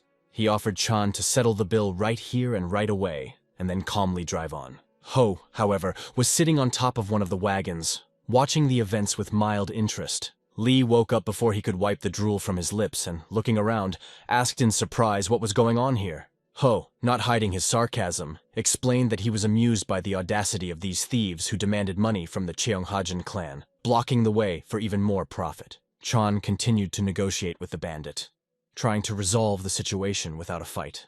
At that moment, he turned to Ho, expressing his opinion. "I think they want more money because they know we're carrying alcohol," Chan said, hinting at a win-win arrangement. "Maybe give them some money and ask them to clear the passage," he suggested. Ho clearly didn't like the idea, and sharply asked Chan if he had lost his common sense, looking at the bandits with disgust. He thought that, on the contrary, they should return all the money they had ever extorted from others. Chan tried to convince Ho that it was better for his safety to settle the matter peacefully and deal with the bandits already on the way back to Cheonghajan. The young master, however, jumped off the wagon, revealing that he had another plan. He reached out to Chan and asked him to give him enough money to satisfy the demands of these scoundrels. Chan placed a pouch of 150 nyang in his hand, hoping it would be enough. Chan then, with a smile, went to the thugs, telling them that they could leave because everything was settled. "Don't worry," he added, as he confidently pointed to himself. "I wonder what these thieves can do to the young master of the Cheonghajan clan." After finishing his conversation with Chan, Ho approached this brazen bandit with a dull axe, offering him money. Hearing about 150 nyang, the thief smiled widely. The amount clearly comforted him. However, with a furrowed brow, he began to fret, stating that it was barely enough for the extra fare. Ho persevered with him to clear the way and let the carriage pass. The bandit firmly grasped his axe and pulled it out of the ground with a sharp movement, demonstrating his readiness. Then he waved his hand at the road, indicating that they were allowed to continue. "Hurry up," added the young owner, slightly annoyed, urging him to move. The carriage moved forward, the horses punching the ground with their hooves, making their way through the trees. Under the weight of barrels of alcohol, she moved away while Ho remained, taking one last look at the bandits. Lee continued to sit on top of the wagon, watching everything with casual interest. Lee anxiously watched the situation, glancing at the young master and worrying about him. "Well, I missed them, and now all that's left is to settle with us," said the bandit brazenly, holding out his hand for the money. The criminal confidently expected that the bag with silver would now be in his palm, his eyes burning with greed. He impatiently reminded the young master not to delay and simply give him the desired money. Behind them, the thugs were talking among themselves, discussing how much booze they could buy, with those 150 nyang grinning sinisterly. Their laughter was laced with mockery. They were already celebrating their victory. But Ho, tossing the bag of money in his hand up and down, looked at them from under his forehead, a sly smile curving his lips. "I've changed my mind and I won't give you a penny," he said defiantly, causing a wave of indignation in the bandits. At first, the bandit did not even understand what the boy in front of him meant. He asked again, as if he could not believe his ears. When he made sure that he was not heard, he decided that this young man would only bring them extra trouble. He began to threaten that if Ho did not pay the money now, he would never be able to use this road again. Such a situation will not only create problems in the future, but also violate existing agreements, which will lead to losses hundreds or even thousands of times more than this amount. Having given all his arguments, the bandit extended his hand again, confident of his victory. "Be smart and give us that money soon," he insisted, prompting Ho to react. "There's no point in holding on to them," added the bandit with feigned politeness. Ho listened to him in silence, and then remarked with a sarcastic smile that the bandit's tongue was no doubt well hung. "The reason I won't give you the money is very simple," he began, looking his opponent confidently in the eye. "If I give you the money and you pretend you didn't get it, we'll both be in trouble." So Ho asked the bandit to take him to his camp. He wanted to personally hand over the money to the leader of the Aso gang himself to avoid misunderstandings. After finishing, he calmly waited for the answer from this brat, smiling defiantly. Ho decided to deal with it now and return all the money they are demanding from the Cheonghajiang clan, using this passage as an excuse. But this bandit did not expect such a turn of events. He put the axe to the other side, leaning on its blade, and lowered the handle to the ground, showing his confidence. "Unfortunately, our head has gone to town for a short while on business and won't be back for a few days," he explained with a sly smile. "The money can stay with me, I'll keep it like the apple of my eye until he comes back," he added, trying to sound reliable. But the young owner just tossed the bag of money from hand to hand, smiling under his breath. The bandit even offered him to stay for a few days in their company, assuring him that it would be interesting. Ho refused, and opening the bag, thought about what to do next. "I don't think any of you will get even 5 nyang out of those 150, he said with cold calm. Picking up one coin, he tossed it into the air, showing it to everyone around him, and then sharply threw her forward. The thugs just stared in amazement, not understanding what he had just done.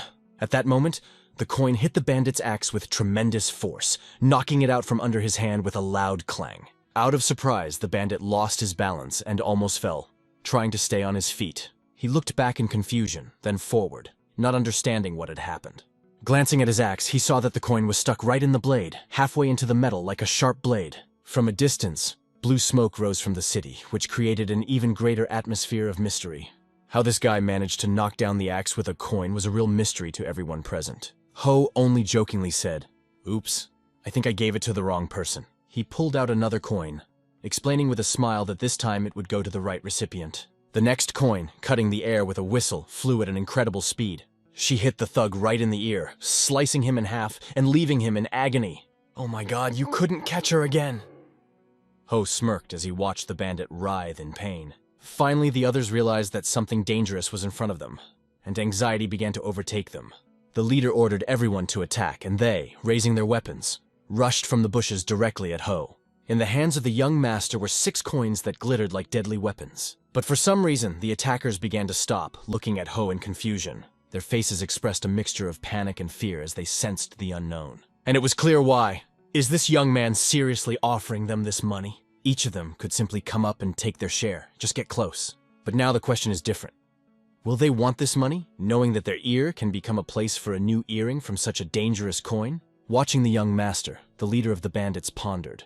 How did the coin, like a small dagger, pierce the steel and get stuck in the axe? What kind of monster is in front of him? Realizing all the danger, the bandit chose the most optimal option: to run away. As he walked away, he threatened that the day would come when the young master would regret this day. But Ho only disdainfully listened to his words, which were already coming from behind the bushes. He even got a little upset, because he wanted to continue the fun and have fun a little longer. A coin was left lying on the ground, half covered in blood, a silent witness of the battle. Suddenly, a small hand lifted her up, suddenly appearing in the field of vision. It was Lee who turned around, picked up the coin, and saw that there was blood on it. The young master looked at Lee in surprise. Why did he come back and make such a fuss? Lee ran up, waving his arms and loudly shouting the word, "Brother!" He came over and asked Ho why the coin was covered in blood and if he was all right. "Can't you see that everything is fine?" Ho replied, then added, "Who asked about me? I'm more interested in what happened to the Aso gang." Despite their rudeness, Lee sincerely believed that even their lives had value. But Ho remembered Lee himself, throwing talismans at living people. So he sarcastically remarked that he was not the one to talk about it. There are a lot of people in this world who would do better dead, he explained calmly, describing his position. After that, Ho moved forward in the direction where he was to meet with the leader of the Aso gang, preparing for another conversation. Meanwhile, the wounded bandit screamed loudly in pain, clutching his severed ear. Another bandit tried to bandage his wound and, a little annoyed, asked him to calm down. They began to discuss among themselves what had happened, placing the blame on each other. Each of them tried to find the culprit, exchanging accusations in this unpleasant situation. Behind the tree stood Ho, listening to their argument in silence, watching them from the shadows. He was amused by their screams that carried far in the forest. Idiots are idiots, wherever they are, he thought. Lee sat behind the stone and pondered Ho's words, stubbornly sticking to his opinion that any death, regardless of the circumstances, was a sad and useless loss. Ho explained that sometimes avoiding unnecessary deaths is nothing more than a calculation to achieve a greater goal. Do you know why snakes die in the heat? Ho asked, and answered himself. Not because they are engulfed in flames, but because they are too dumb to find shade. It was already evening on the street, and a gang of thugs, beaten and irritated, was returning to its hideout. The guards at the entrance asked them, "How the hell did you leave so early and come back so late empty-handed too?" They noticed a wound on the ear of one of the bandits, but they only grumbled nervously and asked to shut up. Behind them, like a shadow, the young master approached their base. The base of the bandits was modest, hiding in the mountains, trying not to attract too much attention. The guards noticed the boy approaching them, with a determined expression on his face. It was rare to meet a stranger in these mountain heights, especially since this guy didn't look lost. They immediately drew their swords, descended the stairs, and alertly pointing their weapons, asked why he had come. Ho calmly explained that he had come here on his own business, to get what was his. Immediately afterwards, he asked if their leader was inside. Suddenly, there was the sound of metal grinding against metal. It was the two swords that now crossed at Ho's throat as a warning. How dare you mention our leader so freely? What is he, your subordinate? Should I cut off your tongue to kill your pride? One of the guards asked aggressively. But these words only amused Ho, and he did not hide his pleasure. And why hide if after a moment these guards became corpses on the ground? The flames of the bonfire smoldered, firewood crackled, filling everything around with a warm, almost cozy atmosphere. However, by this fire sat a man whose face expressed nothing more than dislike and displeasure. He was annoyed by the loud noises outside that seemed to disturb his peace. One of the servants carefully approached from behind and, apologizing for the trouble, turned to his master. He explained that some guy from Cheonghajan had snuck in and was demanding a meeting. The host listened in silence, only repeating the word Cheonghajan as if considering it. Meanwhile, the young master was already standing in the middle of the room, surrounded like a volcano by bandits holding weapons. All of them, like red-hot stones, turned their attention to Ho, with their leader standing in front. Finally, the leader stepped forward, facing Ho, and looked at him. He asked again, wanting to understand what happened, demanding a more detailed explanation. "They blocked your way and demanded extra tolls?" he asked in surprise, not believing in such audacity. The leader could not simply take Ho's words at face value. There were always petty thieves lurking around, cloaked in feigned honesty. Then Ho decided to provide evidence and, describing the leader, noted that he looked like a frog, holding an axe shield in his hands. His name was if memory serves me right, and that coward was trembling with fear behind the fence when I addressed him. Ho also added that he had pierced his ear with a coin, and if the leader summoned he would see the same mark on his ear, an indisputable proof of the truth of his words. The leader immediately ordered to bring without wasting a second. In less than a minute, was standing in front of him, his ear pierced, holding an axe and trying to look confident. He stated that there was not a single coin there, trying to dispel suspicion. The leader took the axe in his hand and immediately saw a dent that clearly corresponded to the size of the coin. Of course, he asked if he had anything to say in his defense. Began to explain that it was just an innocent joke, but it sounded so ridiculous that the leader couldn't stand it and hit him on the cheek with the butt of the axe. Una's jaw was clearly cracked by the impact, and Ho watched the scene silently. He saw Un's body fly into the air like a useless doll. It seems that the leader was so strong that he knocked Una a good 10 meters away with a blow. Then he sharply struck the ground with the butt of the axe, breaking the stones into small pieces. After that, the leader again turned to the young master, asking his name. He introduced himself as Lee Chagwan, the head of the Aso gang, stressing that trust and respect are above all else for him. Lee Chagwan promised that he would immediately find everyone involved in today's incident and cut off their hands. He even asked Ho if this was enough to justify the inconvenience caused. However, the young master calmly replied that receiving several severed limbs would be a useless and illogical decision. "Then what do you want?" Lee asked, looking at Ho with interest. Since this whole situation arose because of money, the young owner decided to settle it exclusively financially. He put forward a condition that the Aso gang would not demand any more payments from the Cheonghajang clan in the future. But that was not all. The young owner added one more requirement. "You will return all the money you received from us earlier," he stated coldly. The bandits burst out laughing when they heard this. The demand seemed absurd and even insulting to them. They took it as a bold statement that humiliated their clan and its allies. Lee Chagwan was of the same sentiment, questioning whether Ho even understood that it was only because of their efforts to stop other gangs and thieves that he was able to travel safely. He explained that Ho had gone too far and probably didn't understand that Fi was a tradition that had been preserved for decades in the warrior world, and was the basic law of the wildlands. Lee Chagwan said he could only allow a refund of 3 months' fees and no more. Lee Chagwan felt that offering 3 months' compensation was a fair solution, and that was all he could offer. However, the young master had something to say in response, pointing out that Lee underestimated the Cheonghajang clan. When Lee turned around, Ho called him a brazen thug behind his back. What if the Murim Battle Union was in the same situation? Ho snapped, watching the reaction. He wondered if Lee would similarly dismiss them, citing tradition and custom. Lee Chagwan did not consider Cheonghajang to be a member of the Murim War Union, and was annoyed that Ho mentioned this. He was indignant that the young master brought into the conversation a martial alliance to which they did not belong. But Ho, with a hint of sarcasm, replied that Lee had an inflated opinion of himself. "Does it take the entire Murim Union to deal with some petty mountain clan?" he added, defiant in words. These words of the young master struck Lee Chagwan like a dagger, going straight through his pride. The black-haired youth hoped that no accidents would happen. He held his staff tightly, praying that no lives would be lost. But suddenly there was a loud explosion in the distance. The black-haired man saw the energy bubbling in that direction and knew something was wrong. His last plea that no one get hurt seems to have gone unfulfilled. He rushed to run in that direction, hoping to stop the young master. Meanwhile, the bandit leader's face was full of shock and disbelief. It was the result of a punch from Ho that hit him squarely in the stomach. The blow clearly hit the solar plexus, forcing the leader to exhale all the air from his lungs. This was a real disappointment for Ho, because he thought that the leader would be a worthy opponent. Lee Chagwan could not fathom how this young man, unrelated to Murim, was capable of such a thing. With these thoughts, the leader fell to the ground, making a dull sound. Ho stood over his body, his head raised and his gaze fixed downwards. Now it was time to collect the money that belonged to the Cheonghajang clan. But at that moment, little Lee's voice rang out, which unexpectedly caught his attention. Lee entered the dilapidated gate, shouting loudly as he saw a multitude of people scattered before him. He froze, surveying this mountain of losers just lying on the ground.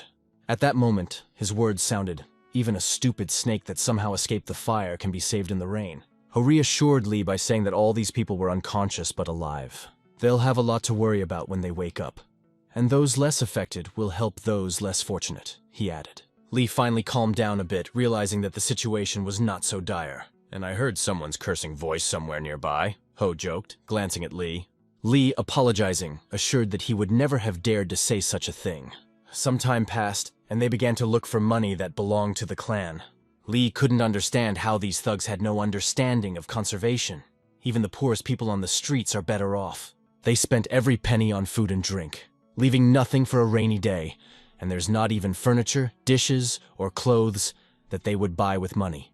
Lee exclaimed, looking around in frustration.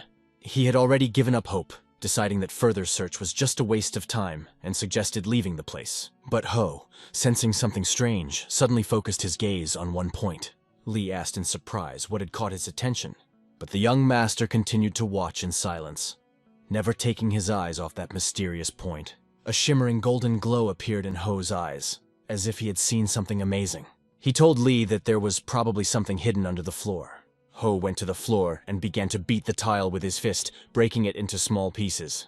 The tiles flew apart, and eventually he got to what he was looking for. Under the tile was a small but very interesting chest, sealed and apparently hidden. It was a hiding place, and Ho seemed to sense its energy before finding it. Lee found it funny that Ho felt the energy, but he couldn't help but be impressed. In addition, he saw the talisman that blocked the energy inside the box, which was why he doubted Ho's words at first. However, this only confirmed that there was something important inside. Ho picked up the box and was surprised to find it surprisingly light. Lee continued to wonder, because even with his sensitivity, he couldn't feel anything specific through the talisman. How can elder brother feel this, he thought. Meanwhile, Ho carefully began to open the box, taking care not to damage its contents.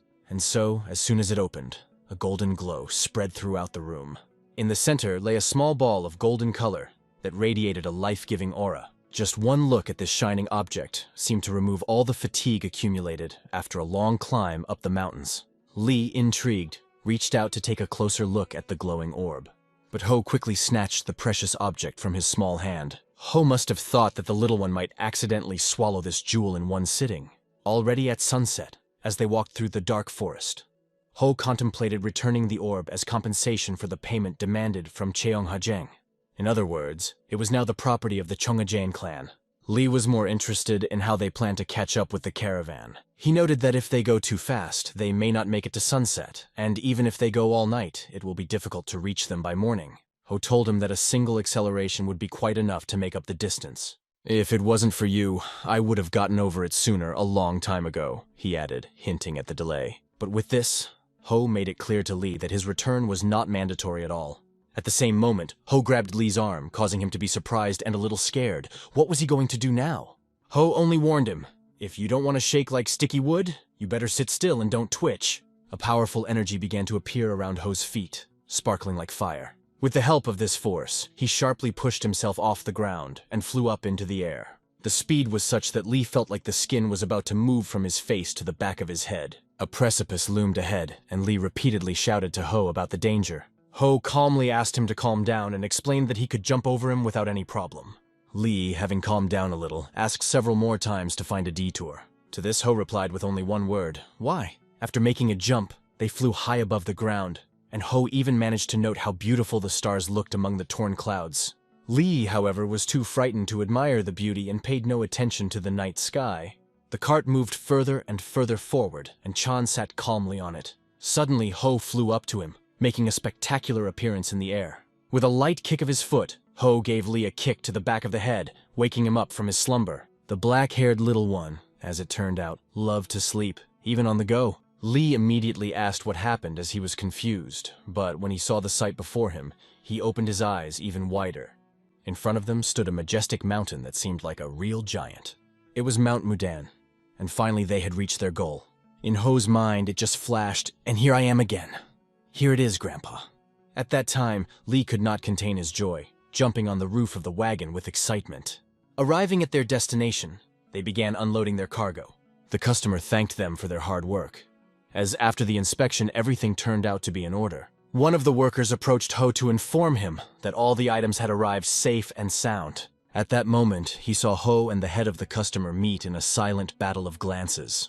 The head's face was so serious that it could have been sculpted, and Ho's face did not lose its seriousness, radiating determination and confidence. The man asked the young owner in surprise, "What did you just say?" Ho repeated, "These are the sacred lands of Mount Mudan." But he was outraged that the man demanded to immediately surrender all weapons, since climbing the mountain with a sword was forbidden. The young master did not like such rules, because he himself was used to deciding where to leave his sword. The guard insisted, as long as the sword remained with him, climbing the sacred mountain was impossible. Ho believed that the safest place for a sword was its wielder's belt, and stuck to that position. His interlocutor, however, was convinced that if the owner was a walking problem in itself, then the sword would also become a threat. Lee asked his elder brother to go a little further and agree to the demands. In the end, Ho drew his sword, albeit reluctantly. He warned that if even one scratch appeared on the sword, he would burn their precious mountain with his own hands. Handing over the weapon, he shot a displeased look at the guard who accepted it. The man calmly explained that weapons are prohibited on the mountain for the safety of the shaman faction. Ho, however, remarked sarcastically, "What if a person uses his body as a weapon? What then? To cut off hands and feet is a sign of respect." The guard started to get even angrier at the boy, who clearly wasn't taking their rules seriously. And Ho only smiled wryly, slightly squinting his face, provoking the guard even more. The guard ordered Insun to lead the guests to the sacred mountain.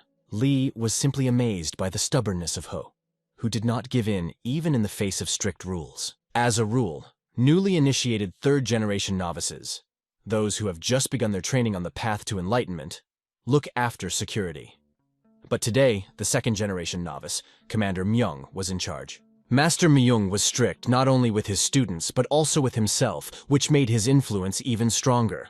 This was explained by the young guide so that the guests would understand that Myung is not a bad person, just strict in his approach. It was understandable for Ho because he himself was disciplined. Ho believed that the problem is rather those who refuse to understand the true reasons for austerity.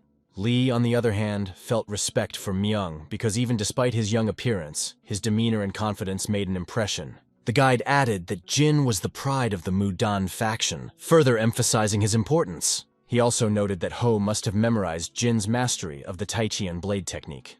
Master mentioned this technique more than once because the Mudan faction, also known as the Tisan faction, along with Solum, are the two pillars of the orthodox clans living in the Twin Mountains. The Mudan faction is proud of Jin, even though he seemed a bit rebellious and arrogant. Now it became clear what goes on behind the scenes in their world, and how the faction maintains its pride.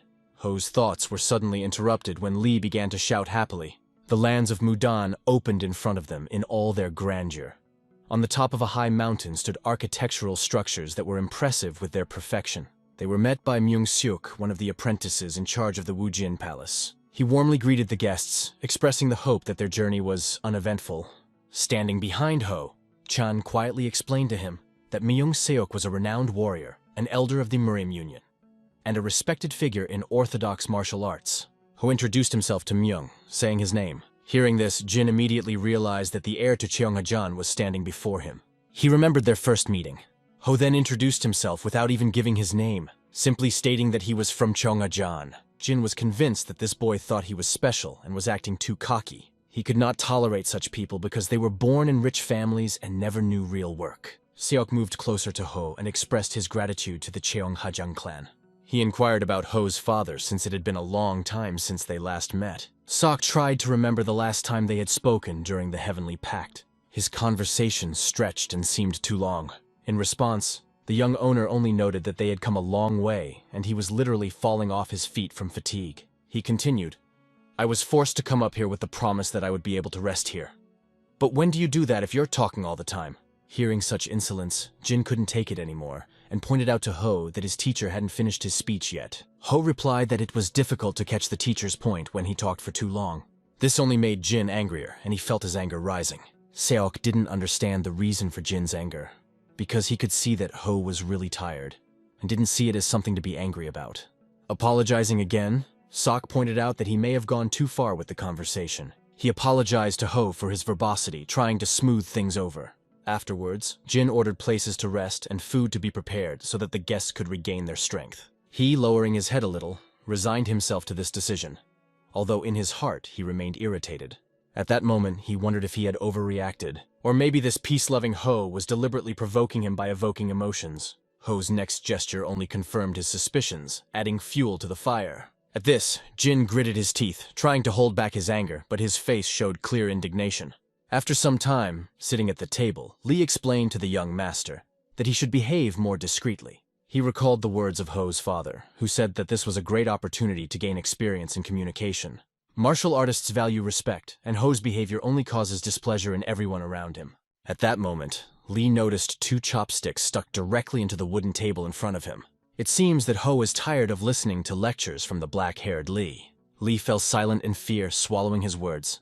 Ho pounded his hands on the table without even taking a morsel of food, and pointed out indignantly that this dish was not meant to be savored. "After all, there has to be some meat in here," he exclaimed, looking disappointedly at the dish without a single piece of meat. Lee asked if Ho knew that everyone in the Mudan faction was vegetarian. Ho added with irony that even goats were not as staunch vegetarians as they were, and considered them real damned bastards. It was gradually getting dark on the street. Night soon fell, and silence fell upon the sacred lands. The young owner was lying on the bed, finally finding an opportunity to rest. His breathing was even and calm as he slept soundly, but suddenly his face began to contort, as if in a nightly delirium. Ho could not even sleep properly, annoyed by the fact that these damn vegetarians feed him only vegetarian food, which he does not like at all. He found it funny that in his human body, he was still as sensitive to vegetarian food as he was when he was a yokai.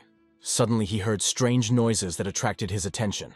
He became alert, turned his head towards the door, trying to understand where the noise was coming from. Something seemed to be going on in the next room. Probably someone was making noise. He entered the room only to find it empty, no sign of Lee. Ho didn't even say a word, just stared in surprise, wondering where he could have gone. Meanwhile, Lee was already outside. He walked, talking to someone in the semi-darkness. It was an old man who had come to discuss important matters with him.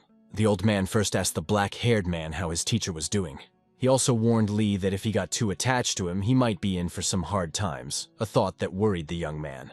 The old man recalled how upset he was that he couldn't speak to teacher Lee properly. They continued walking, joking on the subject as if they were sharing a common memory. At that moment, Ho went outside, wanting to know what was going on and see where Lee had gone.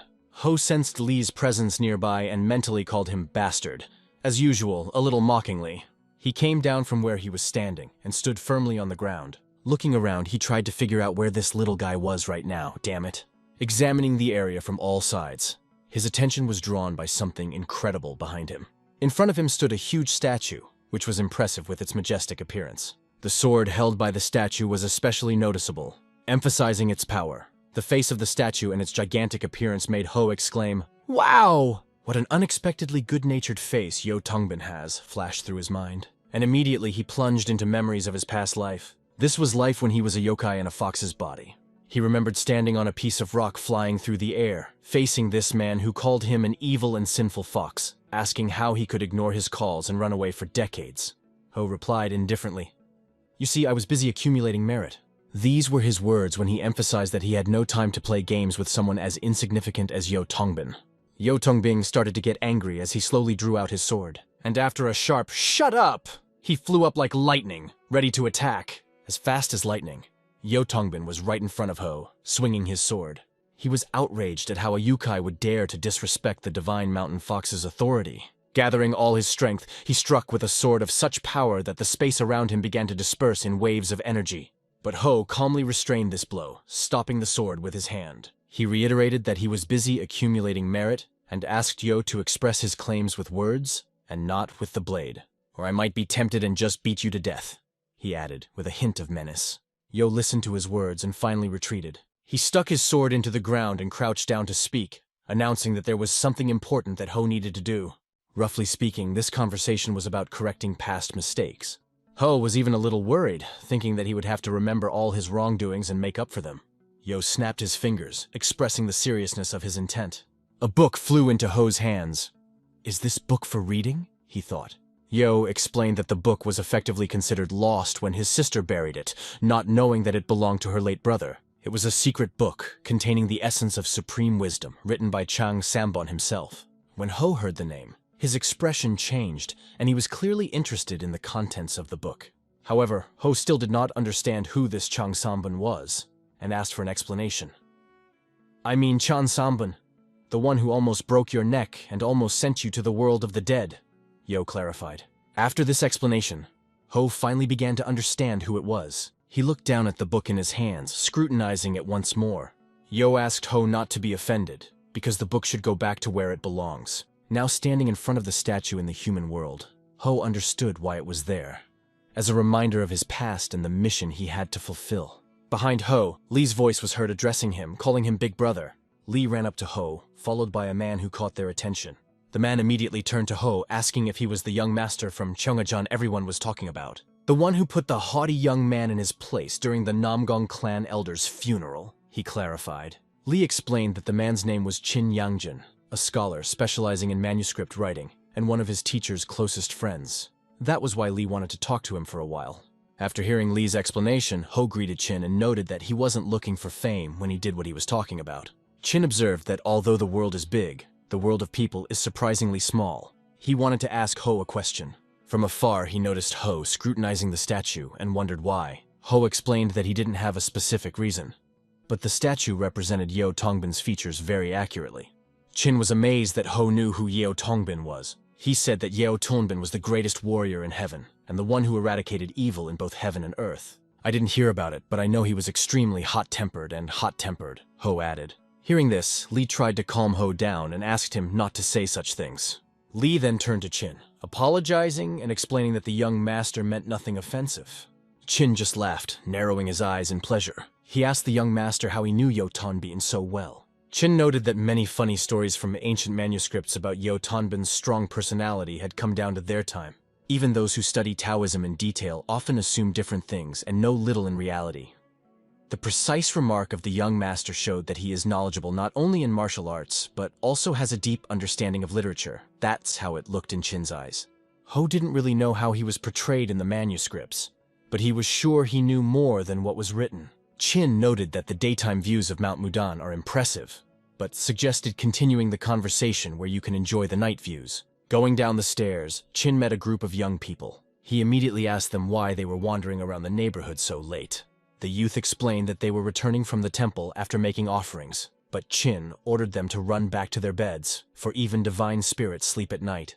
With a smile, he called them little bastards, and they immediately ran. Lee took note of the phrase Chin had mentioned, which was divine spirit. Chin turned to both young men, engaging them with his story. He asked if they would believe him if he said there was an altar dedicated to a worthy yokai. Hearing these words, Lee felt a chill run through his body, sending him into awe. Chin, realizing that this may be difficult to understand, nevertheless, continued his story for the young men. It didn't seem difficult to the young master, and he didn't understand why others perceived it as difficult to understand. Lee then explained that he was a Taoist from the Dorim faction. Ho felt something familiar in those words, as if he had heard about it before. At this point, the old man began to explain that a long time ago, when the line between the human and spirit worlds was blurred, the Dorim faction was founded by shamans who banished the yokai. Even now, the Dorim faction keeps a watchful eye on the border between the spirit world and the human world, although the border has effectively disappeared. This is explained by the fact that no one knows when the spirits may invade again, and therefore their caution cannot be condemned. But the construction of an altar for these spirits from the point of view of the Dorim is something completely unthinkable. Lee openly believed that yokai were an evil to be fought and banished. No one protected humanity from the yokai more than shamans.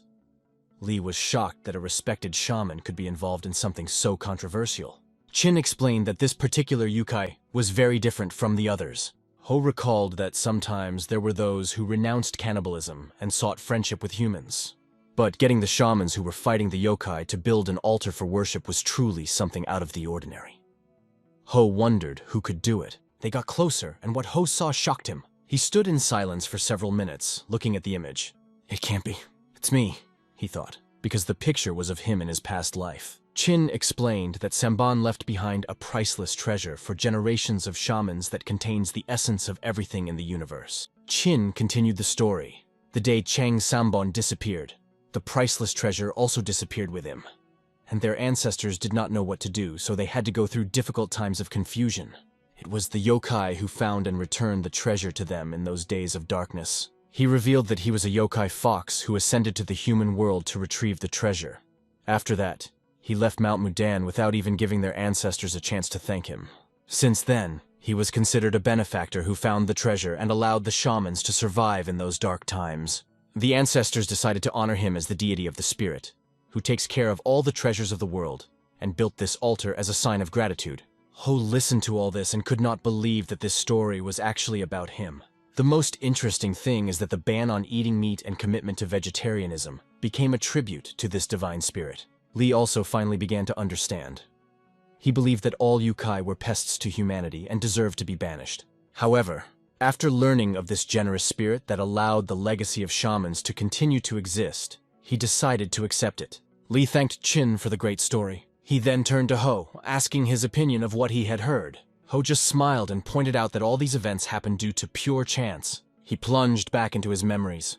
At least, if his memory did not fail him, he remembered how, as a fox, he had come down to earth and seen the shaman's altar for the first time.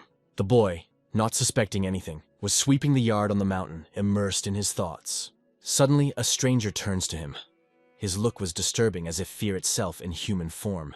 The stranger radiated danger, as if he were the embodiment of fear, and his gaze sent shivers down his spine. The boy retreated in fear, realizing that a demon, a real Ikai, was standing in front of him. But where did he come from on this mountain?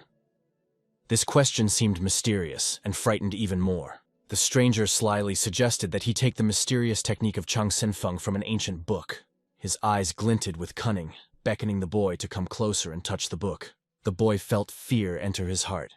This demon was not friendly at all. Seeing the demonic figure, the boy screamed in horror. An echo swept over the mountain. The stranger, trying to look friendly, asks the boy to take the book, tempting him with its power. The whole clan wanted to kill him as if he were their worst enemy, but one insolent youth said something that made him clash with their swords.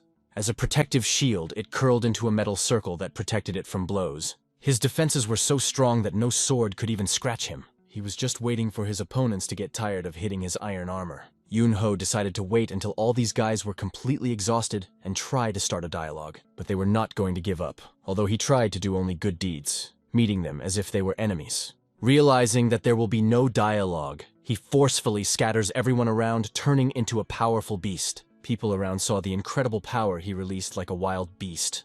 With a roar full of superiority, Yingho warns everyone around them to treat him with respect. Otherwise, he will tear them to pieces and turn their lives into a bloody meat grinder without leaving a trace. He hoped that if he scared them a little, people would start listening to him carefully. But these desperate men were not going to back down, even if it meant death, and their leader ordered them to muster all their courage. With renewed fury, they rushed at Yingho, determined to fight to the last. Yingho began to lose his balance, his eyes blazing with demonic power. A sphere of incredible power erupted from his mouth, which began to incinerate them, reminding him of past battles. He remembered that unnecessary killings would do him no good as he sought enlightenment. He wondered if the Mudan clan would be destroyed for such senseless malice. When 200 people were lying on the ground, one of them approached and asked why he had come here. Yingho realized that the little youth he met earlier had never told them the truth as he had asked him to. After learning that he had been misunderstood, he finally revealed the secret technique to them. Although it would have been better to explain everything in advance, he did not have time. They immediately drew their swords and charged. Despite this, the master thanked him for revealing the secret technique, the treasure of the clan. However, he didn't understand why the Ikai would decide to do this to humans. The Ikai's face was impenetrable, a hideous smile shining on his lips, and he only noted that he was just about to leave. Ikai did not go into details. He said that he was running away and doing what he wanted. A divine creature, he is a noble forest Ikai, and likes to pretend and play on the feelings of others. Because of his words, the clan turned into vegetarians who gave up meat. And all this because of his wise words and Changsen Feng technique. The story reached the ears of this boy, leaving a deep mark on him. In his thoughts, he understood that he, in fact, did not care about the consequences. He knew that it didn't matter who to blame. It was his fault after all. And maybe even the death of that young man was also his mistake. He was aware that this was his personal responsibility. The spirit he conjured was popular among the students, and the boy, standing aside, asked him to keep quiet. Lee Ryan enthusiastically exclaimed that this was the real truth. He turned to his older brother, not understanding what had happened to him. He noted that their teacher, a true connoisseur of culture and history, might be able to tell more about this area. However, the old teacher had no idea what kind of field it was. The boy exhaled with indifference in his eyes, looking at those around him. He held out his hand, where a mysterious light layer was shining. The old man, seeing the light layer in the boy's hand, reacted with sincere surprise. It was obvious that he recognized this artifact, because he knew what it was. It was one of the treasures of the Mudan clan, the Azure Orb of Life, which had been stolen a few months ago while traveling through the neighboring lands, causing quite a commotion. The old man confirmed that it was a jewel, however, he did not really know what the significance of this artifact was. He asked the boy with an indifferent look where he found this rare layer. After a while, we see a man making some kind of sacrifice, trying to get the spirit's attention. He prayed fervently, hoping that a great spirit would appear to him in a dream, giving him strength.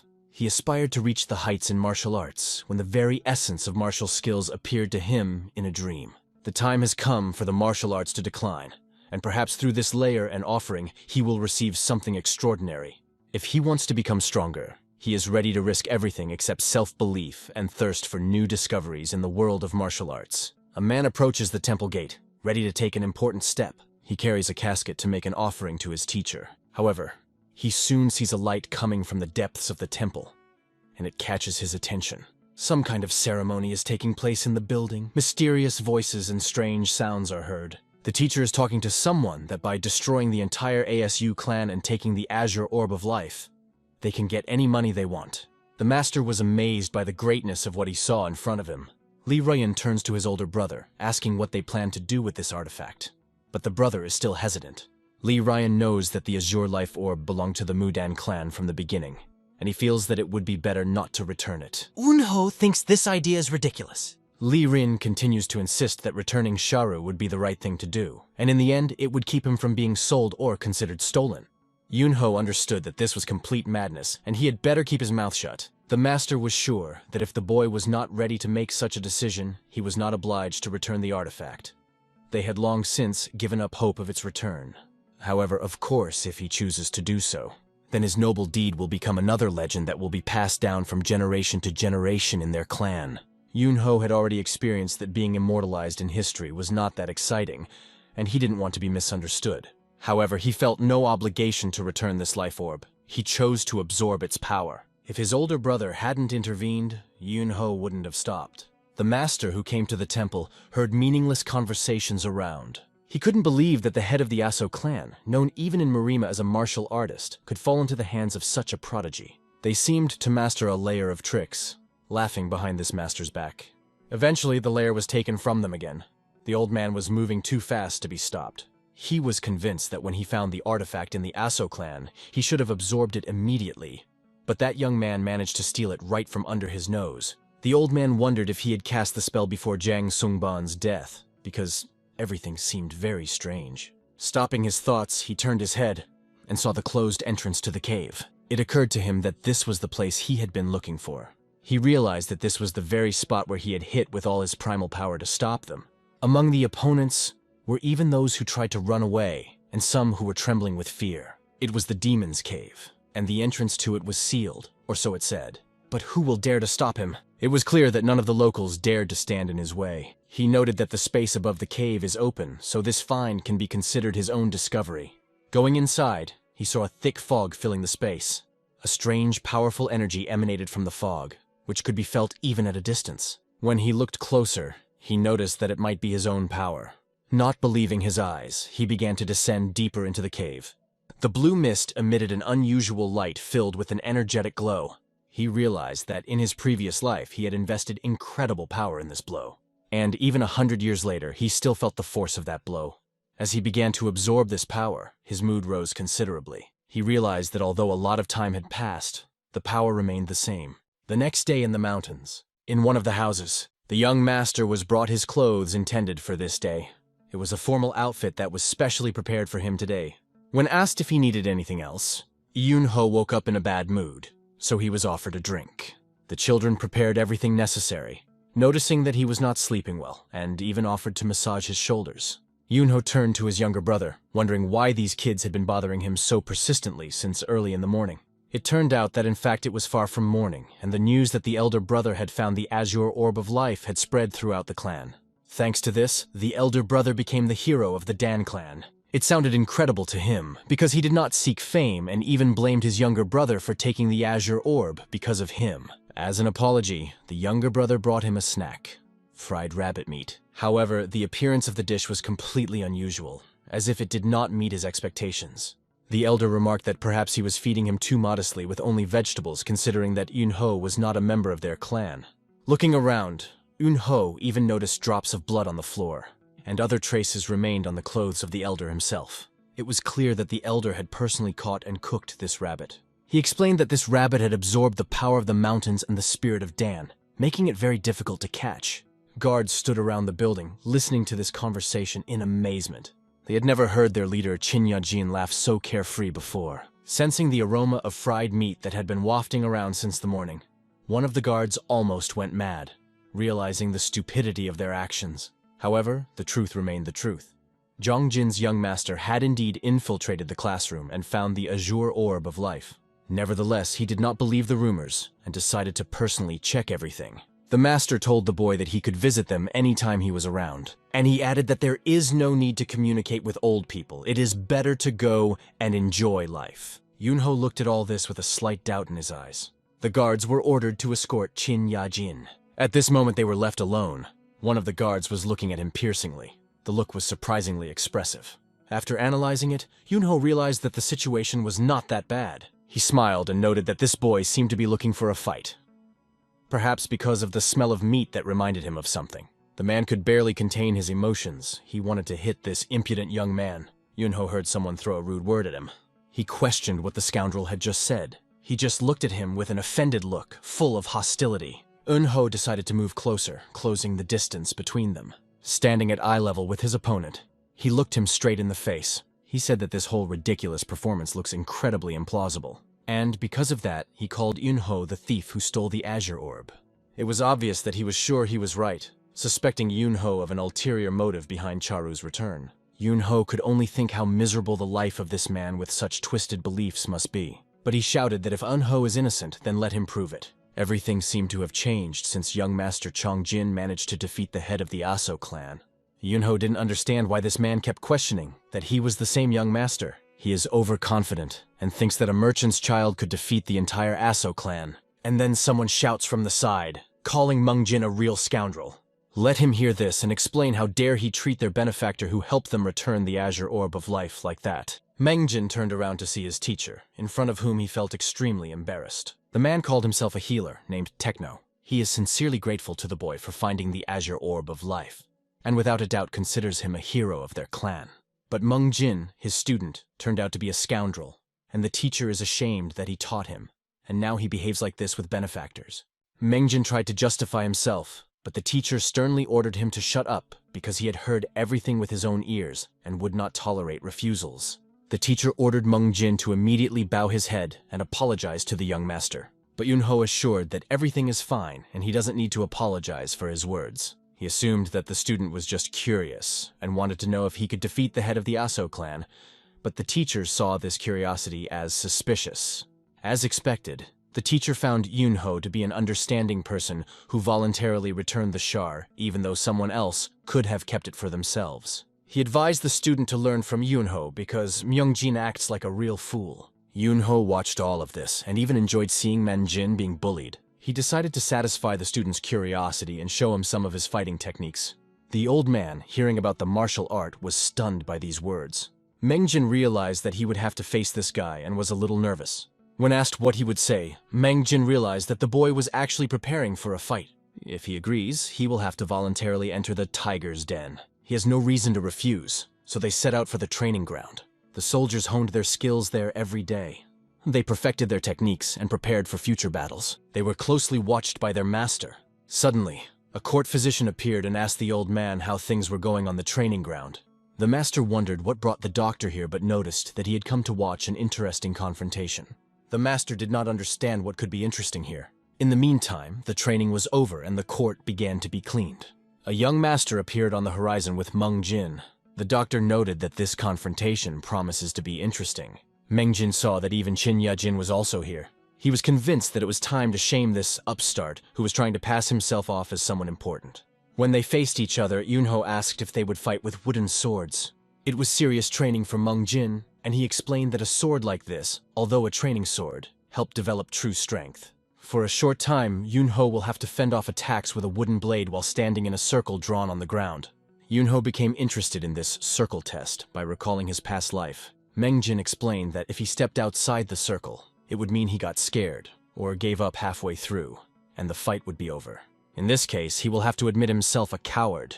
Yunho decided to listen to all the instructions because it looked interesting, but if he got bored, he would have his own way.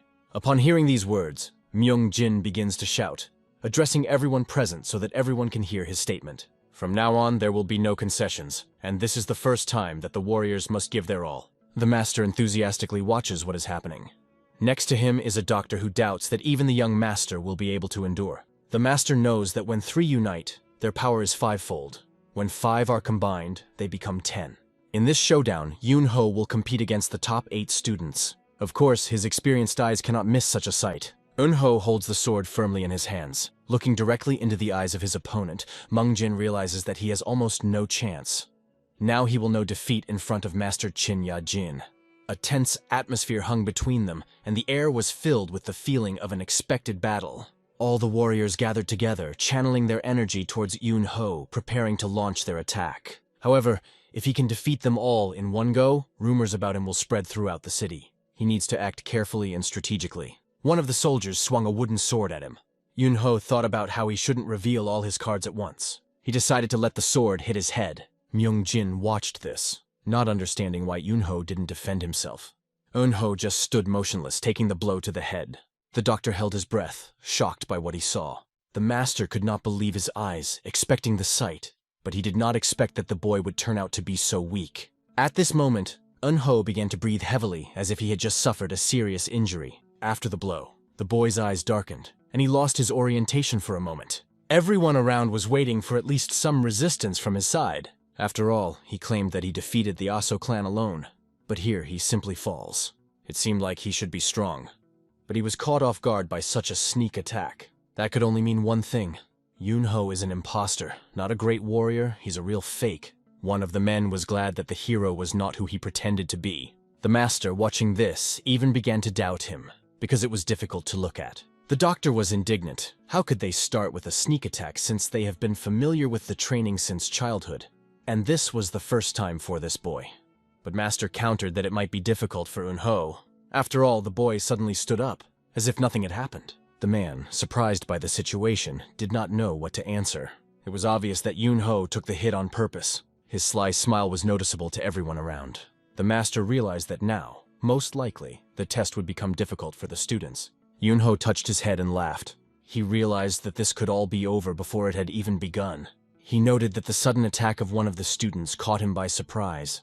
Mengjin couldn't understand how this scoundrel could remain unscathed after such a blow, for even the staunchest would have been shaken. The master thought to himself, "Am I the only one who noticed this?" The sword was repelled literally in a fraction of a second. Yunho's skill level allowed him to pull off a childish trick with these guys. The imitation of pain and falling to the knee was just a trick often used by children. The boundaries of the circle in which he was located remained intact. Mengjin was furious at such a mockery. He asked why the disciples were standing and not attacking. Realizing that they had delayed too long, the disciples raised their swords and began the attack. With a light movement of his sword, Yingho quickly dodged the attack. The attacker did not even notice his maneuver! The instant counterattack was already flying in his direction.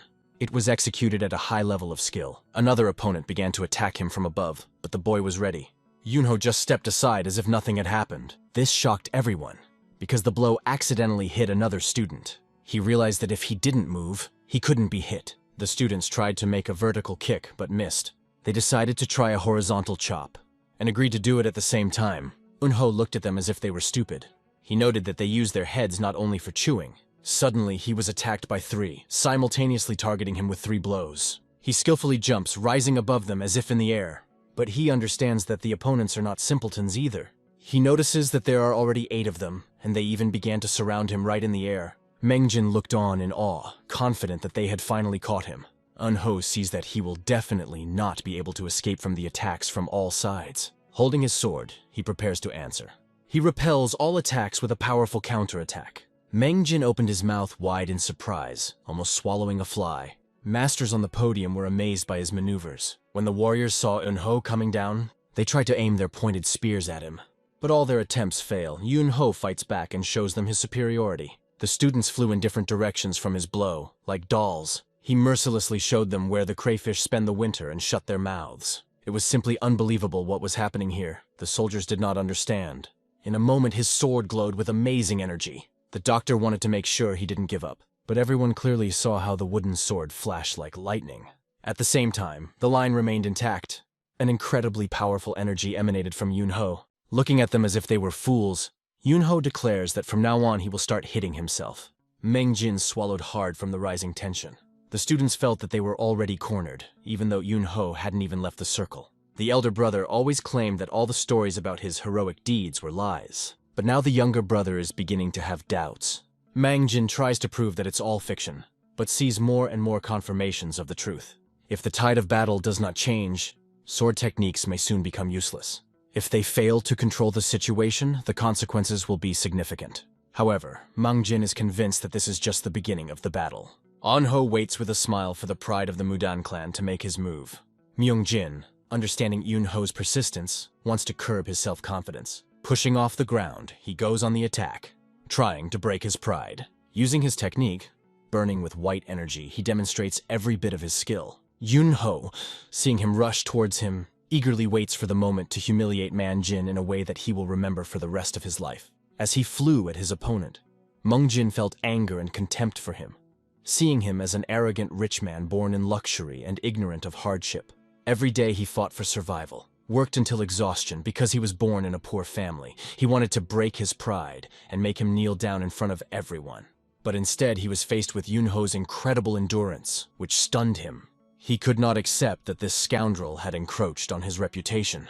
It is difficult for him to accept that this opponent is stronger than him. How could someone like him have such power? Their swords cross and Yunho deflects his attack with ease. In his eyes you can see the thirst for victory, filled with unshakable confidence. Mengjin realizes that he can't stand up to this guy. He's too strong.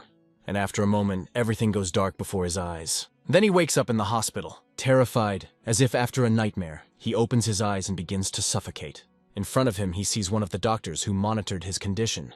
The doctor asks what's wrong with him and how he feels. But Myungjin doesn't understand what happened.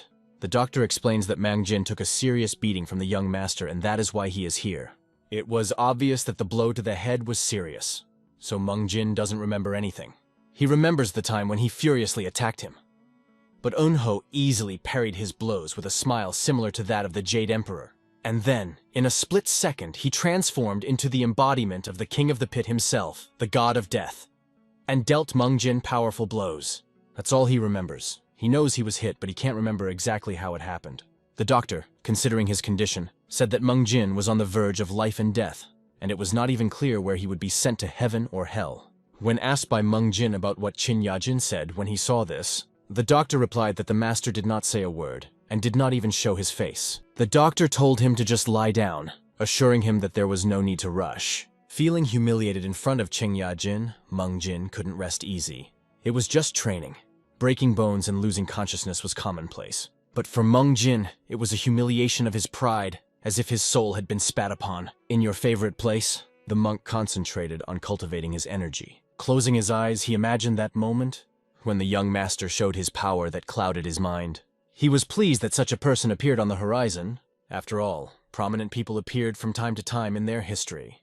And it is possible that this young man was born into the family of Cheon Kandaj, perhaps as the founder of the Mudan clan, Chang Sen-feng, who defeated Yakai Suryun in his youth, or even as a heavenly demon capable of destroying an enemy with a single blow. Although unlike them, he distinguished himself only by defeating Quan Wen Pechmi. The old man understood that this young man had the ability to defeat his opponents with minimal effort, and he seized the prospect of taking him to study. Finally, he found a worthy disciple. He always had many options in mind, but ambition alone does not guarantee success. In any case, he hopes that today's events will be a good lesson for Myungjin. After all, he always overestimated his achievements in martial arts. Soon a box appeared in the doctor's office. This box was handed over to the young master. He noted that it was being returned to him, and heard back that it was a thank you for returning the azure layer of life from the medicine shop. There was a life essence pill in the box, and the doctor explained that this pill was weaker than the azure orb of life, but very rare, even though it wasn't an elixir. The young owner understands that this is the same pill from death. He guesses that it was very difficult for the doctor to make it. The doctor explained that it took a day for the pill to take effect, and that it took special effort to prepare it, the most valuable remedy in all of Aodan. If you leave the special needles from Mudan Mountain to ripen for 3 years, you can make such a pill from them because they absorb the energy of the mountain. As for the azure layer of life, it takes more than 10 years for the branches to mature. It sounds easier than it actually is, and only by heavenly luck can one produce at least one such layer. That is why this pill is an invaluable treasure of the clan, not only because of its healing and fighting qualities. Yunho knows that to fully experience her power requires patience and trusting her senses. The doctor agreed with this and advised to take the pill, listening to your intuition. The young owner realized that he had no other choice. If these pills absorb energy naturally, what will happen if the conditions in which they are matured are changed? What if, instead of natural energy, they begin to absorb another force? A demonic idea came to him, and greed appeared in his eyes. He offers the doctor to accept his gift. He explains that it would be better if the doctor gave the pills to those who need them more, and let him be given another pill that increases energy. The doctor replied that such pills do not improve fighting abilities, but have other strengthening properties. However, even so, it will be better help than any service, even if he is a great doctor. If he really wants it, he can get as much as he needs, because the doctor can make these pills on an unlimited scale. Yunho smiles slyly, realizing that he can get an unlimited supply of these pills. And in a moment, all the pills disappear. The doctor was stunned because he didn't think that Yunho would take them all. The boy simply collected them in a large box, threw them on his shoulder, and carried them with him. Holding a pillbox, he laughed like a real demon. He headed straight for the Akaya cave, which was closed to ordinary people. The boy decided to use the entire collection of elixirs to achieve his goals. And now he could not come up with such a solution if it were not for the doctor's advice. The doctor said to just wait, and then the pills would start absorbing the energy. If he allowed these pills to absorb the energy left in this place once upon a time, they would turn into a miraculous remedy that would even surpass the azure orb of life. Greed fills his soul, and emptiness demands what he craves. He can't wait for the pills to kick in, feeling the power they can give him. After leaving the cave, the young master did not expect to see this guy. Mengjin stood with his head bandaged and looked straight into our hero's eyes. He was analyzing it carefully, and the expression on his face was far from satisfied. Yingho wanted to understand what was going on. He noticed that Mengjin was standing there as if he had been waiting for him for a long time, and he suspected that he had been following him from the beginning. But how could he not feel his presence? Perhaps the young master was too carefree and engrossed in the thoughts of creating a new magical power. Mengjin was outraged when he noticed that Yingho had dared to enter the sacred cave, ignoring the no-entry sign. Yingho smiled and tried to make an excuse, saying that he had heard of a mysterious place called the Yahello cave and was wondering what was inside.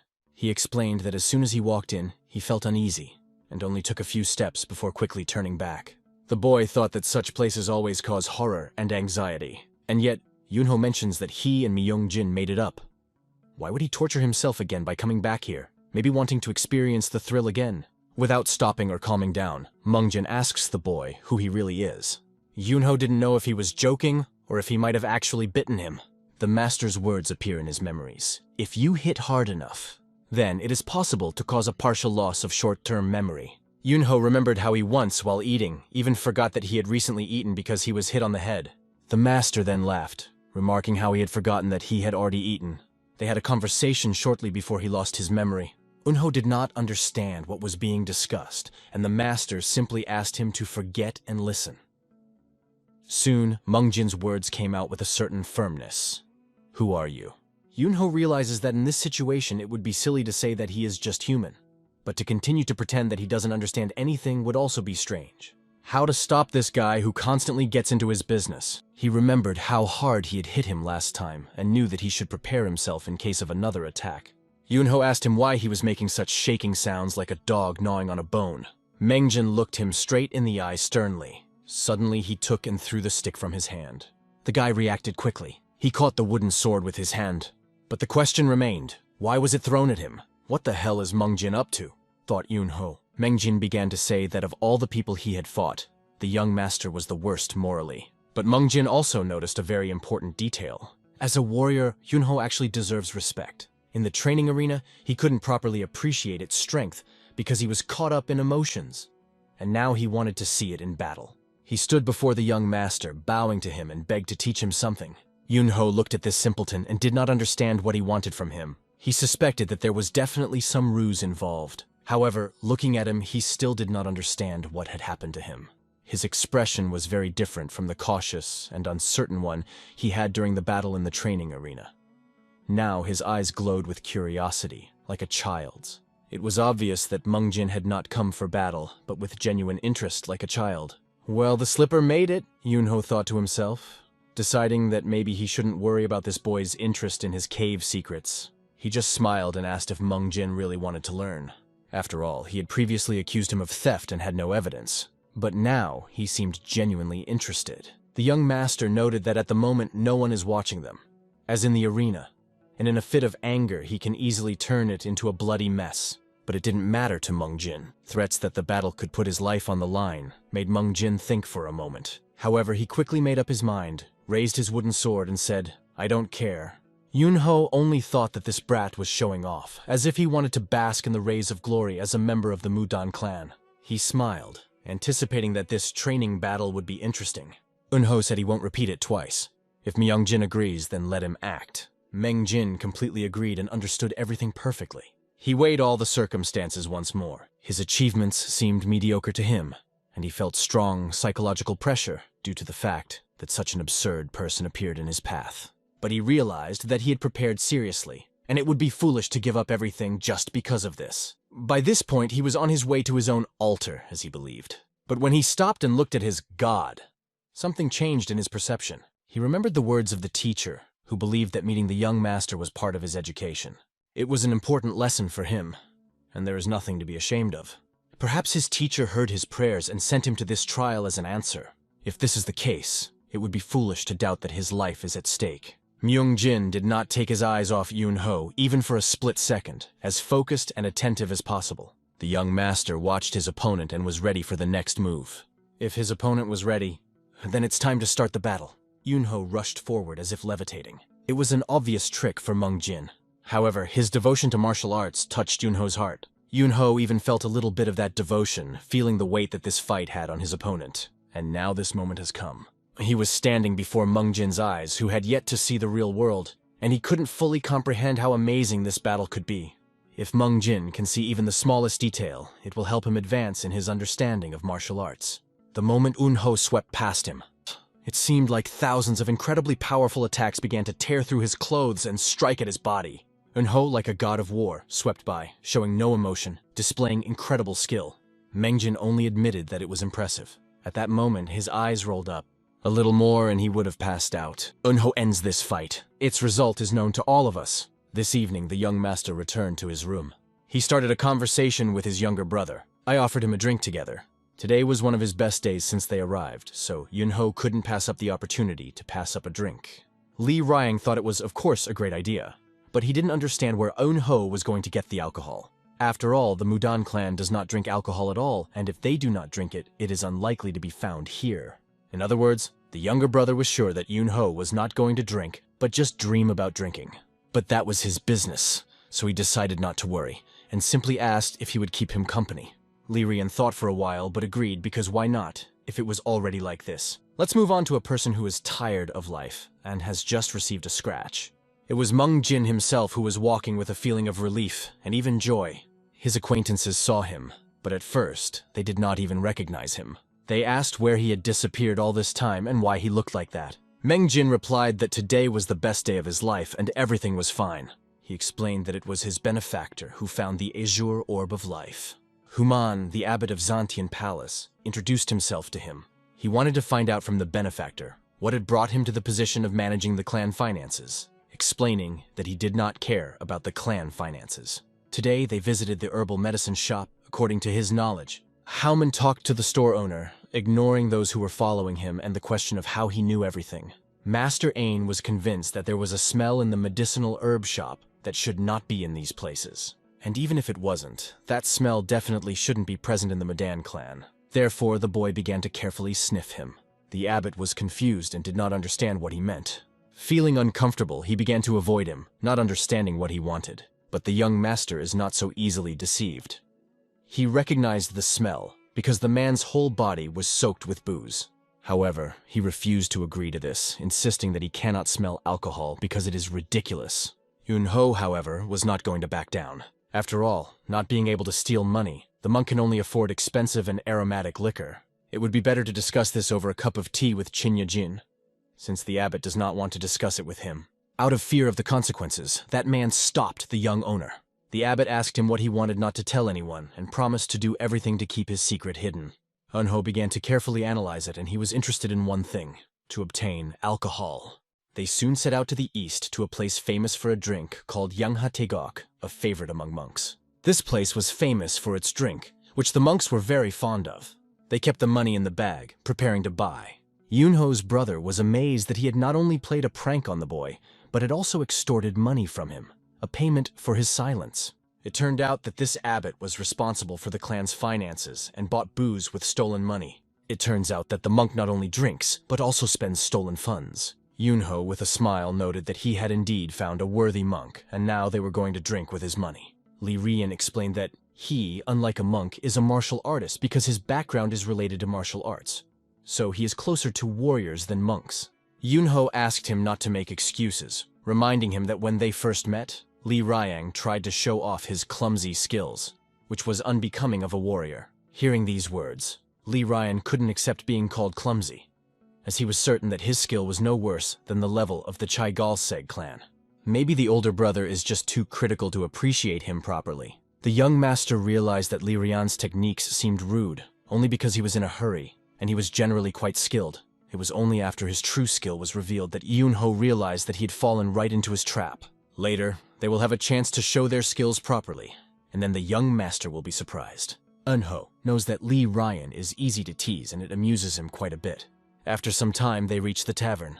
The boy looked at his sword as if noticing scratches he hadn't seen before. He explained that he kept the sword wrapped in a silk cloth and asked Yingho not to say such nonsense, as there was no scratch on the sword. Yingho looked at Lee Ryan's confused face with a displeased expression and told him to take another look at the sword in the sunlight and not to relax for now.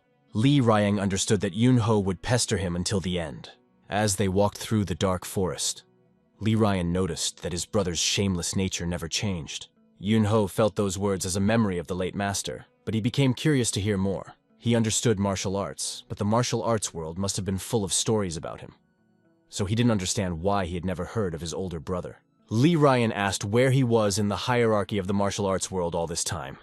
Yingho replied that he lived a quiet life, so he probably didn't achieve much. However, the question remained.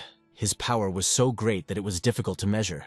Yingho explained that although there are people stronger than the 24 Masters, he does not believe in it. Among the predecessors of the 24 Masters were such figures as Sam Huang or the 3-meter Emperor, who became legends in the world of martial arts. However, deep down he wonders if there is anyone stronger than the 3 Emperors. Lee Ryan surmised that those who ascended from the human world to the spirit world were indeed great figures. These words evoked in the boy memories of the world of spirits. His teacher often talked about this, noting that even though Yingho had yet to reach the great heights, he should aspire to the spirit world, even if he seemed too ordinary for one right now. At that moment, he understood that he had no other choice. Even if it was called the spirit world, he knew that he was at a level that could not be compared to even the weakest spirit. Therefore, he continued to train to become stronger, getting closer to his goal every day. He is interested in how much stronger a person can become while remaining in a human body, and whether there is a limit to the capabilities of the human body. He believed that he had already reached a certain level. This impressed his younger brother, and Lee Ryan partially didn't believe him, only laughed back. Lee Ryan suggested that maybe he just had an overdeveloped imagination. It turns out, he is hinting that the elder brother will have enough strength to defeat even a heavenly demon. It was too bold a statement, and the younger brother could barely restrain himself from succumbing to his imagination, but he found it very funny. Yingho, watching his friend's reaction, already suspected that he wanted to teach him. Seeing that the situation was not that ridiculous, Lee Ryan stopped. He noticed a serious look directed at him by the young master. Abruptly ceasing to laugh, he explained that he had meant nothing of the sort. He clarified that it was a joke, and everything was not as it seemed. But all the young master was doing was just teasing his younger brother. In the end, he just suggested going out for a drink and said that was enough for today. After some time, they finally reached their goal. Lee Ryan was happy when he saw that they had reached this place. This city looked like a painted landscape that could not be reached for a long time. Lee Ryan never thought he would see such a luxurious place. He had no idea that such a place could be in such a wilderness. Yingho was amazed. It exceeded all his expectations and raised a faint suspicion. They entered the territory and approached the tallest building. One of the red lights was not lit. The girl who was watching this decided to add oil to the wick, but no one knew that she was following the extinguished lanterns. If she's got nothing to do, she'd better check to see if there's enough booze in their guest rooms. At the entrance, the guard asked if it was too late for such young people to be wandering around the city. He also hinted that they must have come to the wrong place because they looked too young. Yingho looked at the guard, wanting to prove that they were definitely at the address. However, his younger brother hesitated whether to go in, even though there was no other establishment with that name nearby. The problem is that the security guard implied that they would not be able to enter without payment. Lee Ryan whispered to his brother that if no one was allowed here, the courtesans here must be incredibly beautiful. The guy asked what the criteria are for becoming a guest of the establishment. The guard began to enumerate. They might be provincial leaders or merchants, but that had to be confirmed. Eventually, the guard shrugged his shoulders, making it clear that he didn't care. In this case, he notices that one of them is carrying a sword. This means that he is a warrior who may be recognized by hearing his name, but the young owner lives a peaceful life so far. So few people know him yet. The guard then asked if there was anything behind him that made him stand out from the rest. Our hero replied that he was the eldest son in a merchant clan. The guard clarified whether he came from one of the great clans. Hearing this, the door opened and they were greeted as true young masters.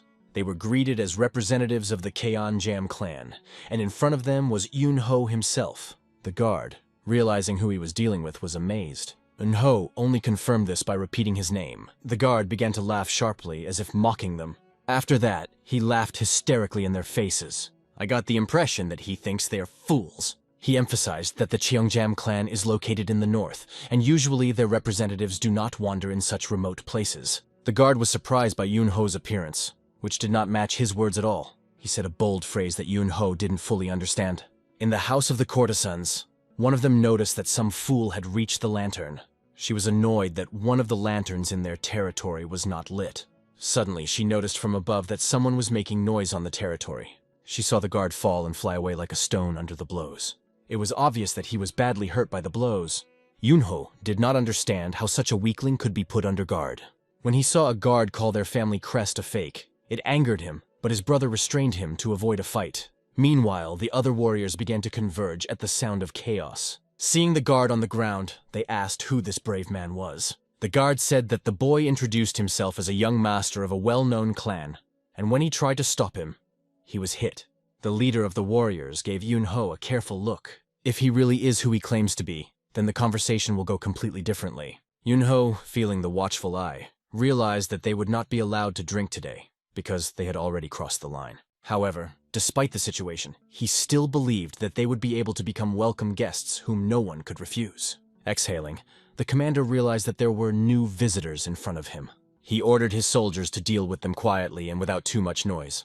The younger brother was confused, not knowing what to do because he doubted that he would be able to cope on his own, but his older brother took the initiative into his own hands. Yingho wondered if he had any useful fighting techniques. Looking back to see his younger brother, he noticed that he had disappeared. The searchers around did not answer, and behind him, the guards had already prepared to attack. Yingho waved his hand. He knocked one of them down with one blow. He punched the second in the nose, and with a light movement of the palm, he cut out another one. In a second, the guards did not even have time to look back, as their teeth chattered. Yingho understood that he was really good at something, pushing things to the extreme. One of the soldiers tried to punch him. However, the fist of the young master turned out to be much stronger. From a high building, one of the girls watched the noise that arose due to restless guests. She wondered who had dared to appear before them. Rumors spread that one of the guests introduced himself as a host from the Cheongjam clan. However, the old man said that there is no confirmation of this information yet. Lately, there have been rumors that merchants have been visiting the Mudan clan, but the girl saw that the chaos was gaining momentum and understood that it could be important. She gritted her teeth, realizing that if this was true, the situation was extremely serious. Shuren was aware of all possible consequences of this incident. She quickly went to solve the problem, because this is no joke. It seemed incredible to her that even the best warriors of the Murim Union would recognize his skill. She almost thought it was impossible for anyone to single-handedly destroy the Aso clan class. But a rumor popped into his head that the culprit could be none other than a young master from the Cheongjam clan. And although these rumors are unverified, in the Murim Union itself they are inclined to a different opinion. They began to believe that this very boy who had recently visited Mudan and had a skirmish there might be the same young master. To the question of his maid about the name given by the young man, the answer was quite popular and well known nowadays. Yingho is the very name that makes the blood run cold. Our hero has already warmed up well. He continued to beat these scoundrels mercilessly. It seemed that he had not come here for courtesans, but to fight. After some time, the soldiers began to fly in different directions. His blows reverberated from arms to legs. The soldiers' teeth literally flew out from the force of the blows. Mistress Shuren appeared and saw with her own eyes everything that was happening. She watched as their strong defenders fell to the ground, powerless and out of breath. Horror and surprise penetrated her to the bone. She couldn't believe that one person was able to defeat so many experienced masters. After all, the skill of these warriors has been honed for years. Every movement is hard and well calibrated. The commander assured the hostess that she could not worry. They would find a way to stop this brat. But she understood that if the rumors were true, then the result was predictable, judging by the condition of the wounded soldiers. She didn't like it at all, but it could indeed be a master from the Cheongjam family. Looking at him, she saw neither fatigue nor fear, only absolute confidence. This confidence caused her anxiety. Suddenly, she loudly ordered to stop the fight and disperse. Her words reminded that the soldiers showed disrespect to one of the powerful owners of these lands. Yingho barely smiled as someone finally recognized him. Yingho remembered that these warriors addressed her as a hostess. She must be the one running the place. She, however, did not show much joy. She felt his confidence, and analyzing it, she understood. Even the best disciples of the clan would not stand a chance against him. It became obvious to her that the young master did not need additional proof of his strength. Then she quickly changes her facial expression, putting on a kind smile. She introduces herself as the owner of this place, Shuren. Shuren greets Yunho's young master upon his arrival. Yunho stares at her, realizing that Shuren, a young strict girl, really is the owner of this estate, and besides, she knows who he is, even though they've never met in person.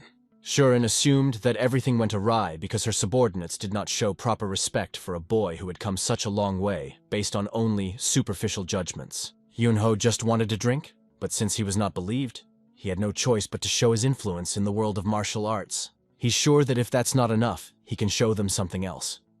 But Shuren is convinced that this is more than enough, and doesn't want to hurt her people anymore. She understood that such skillful warriors needed to be controlled, because she had probably spent a lot of money on their training, and the losses would be extremely painful. Because of this, Shuren expresses her gratitude as she worries about the financial stability of their organization, and Yunho realizes that she has invested a significant amount of money into it.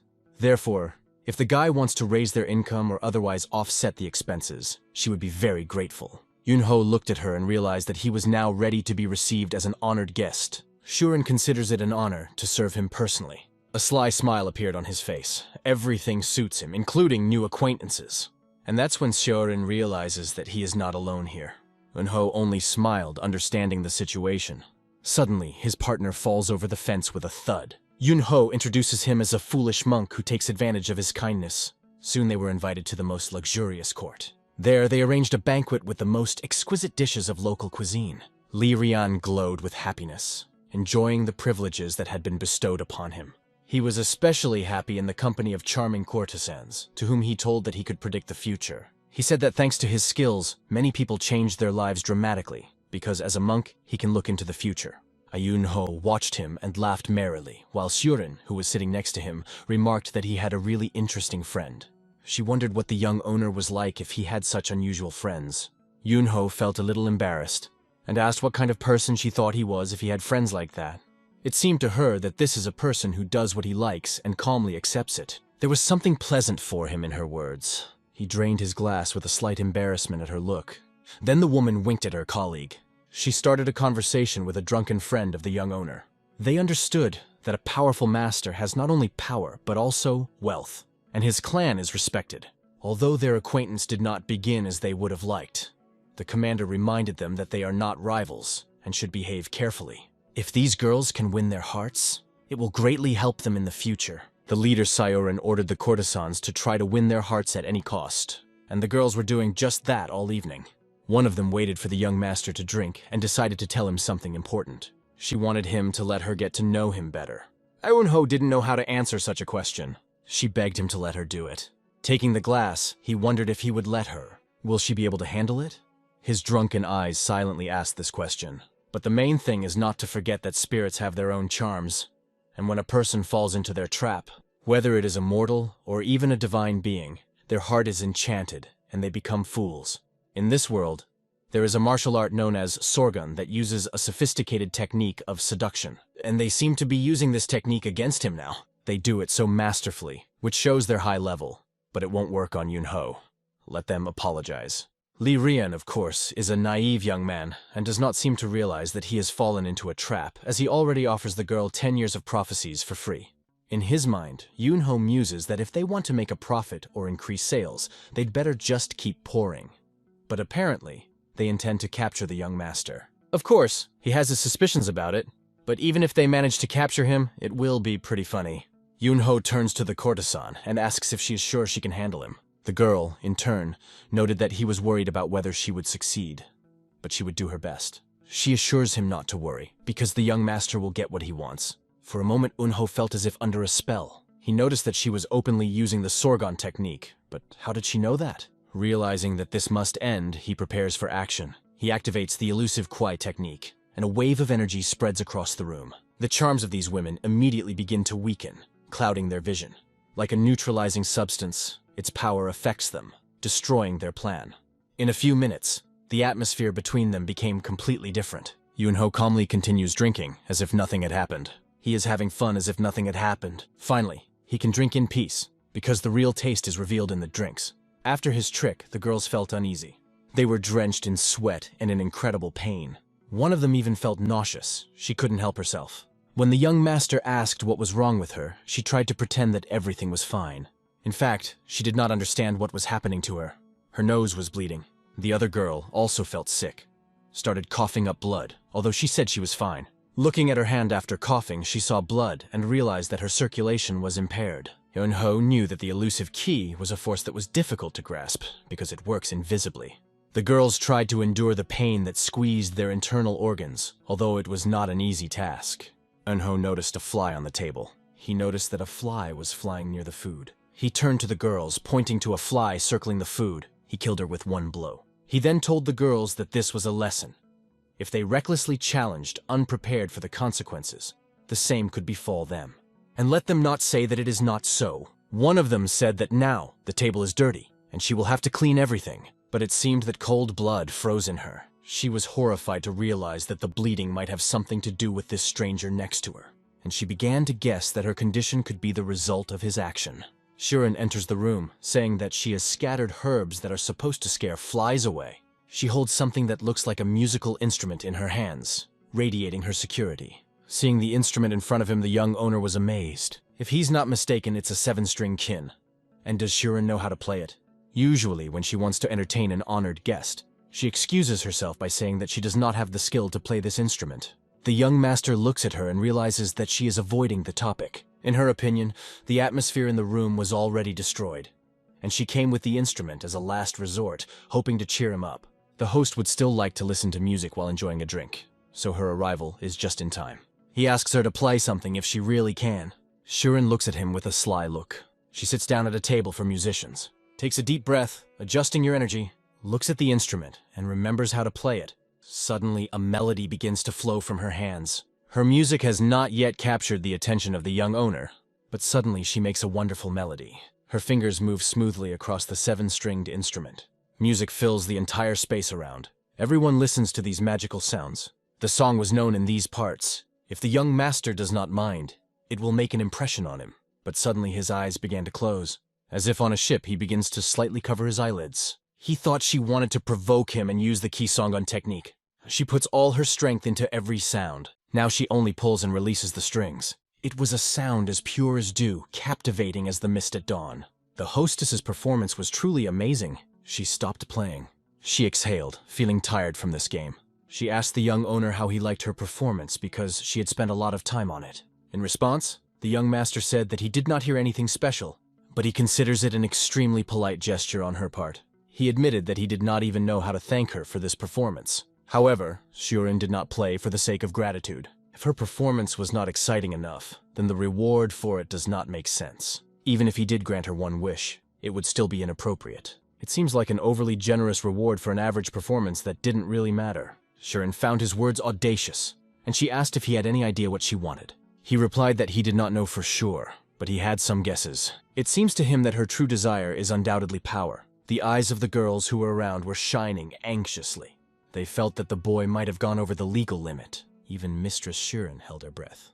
The watchful gaze of the young master fell upon them, straining the atmosphere. Tension filled the air, as if before a storm.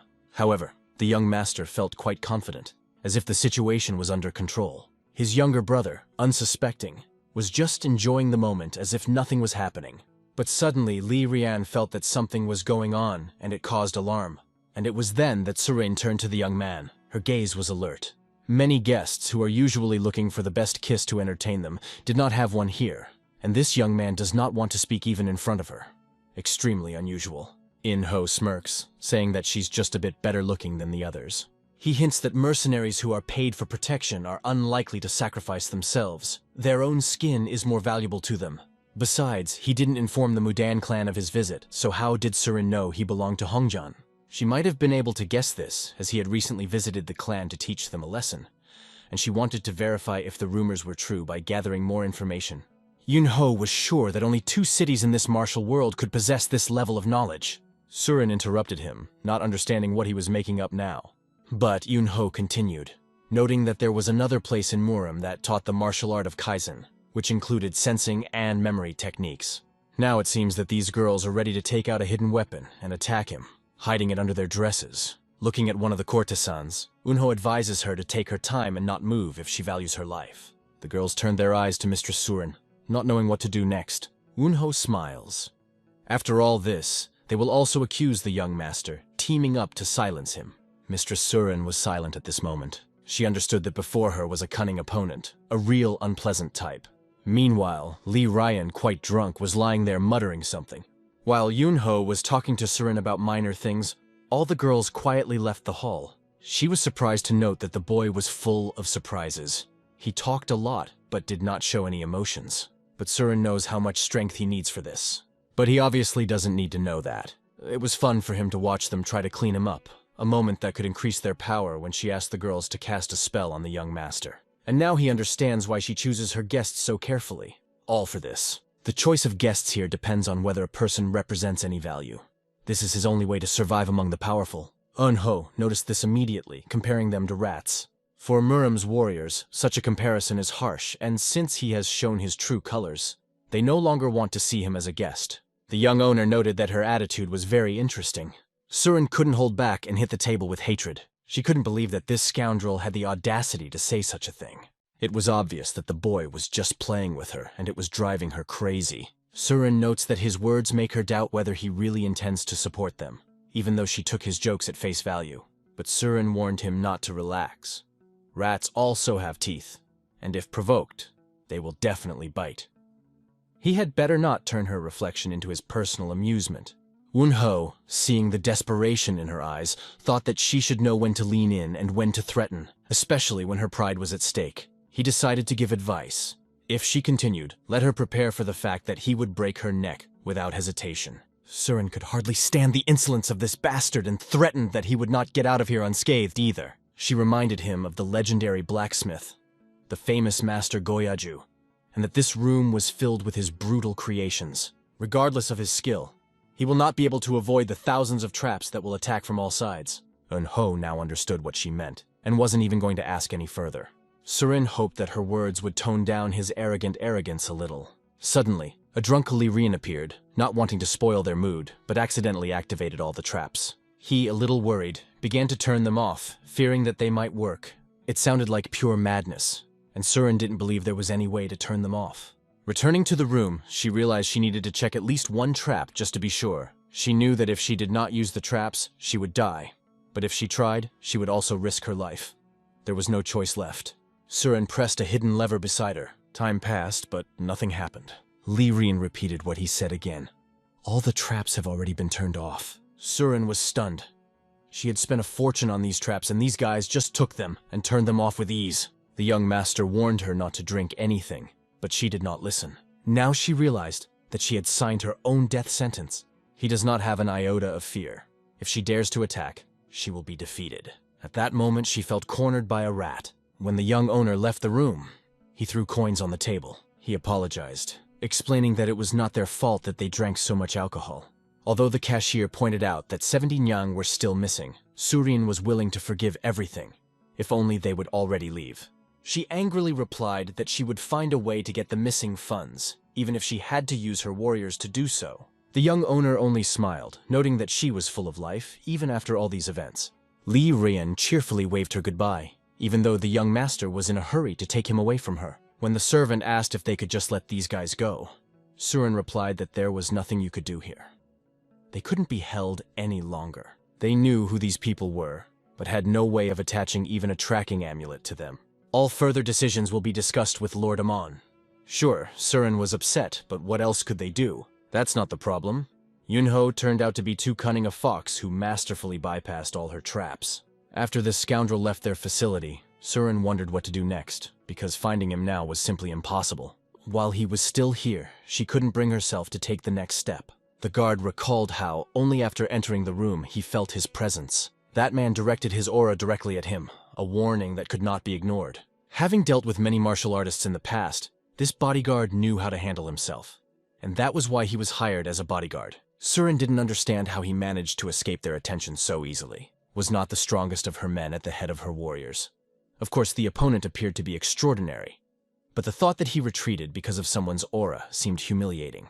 However, the reason for his indecision was something else. He used an invisible energy to suppress his will, a level of skill he wouldn't even dare come close to.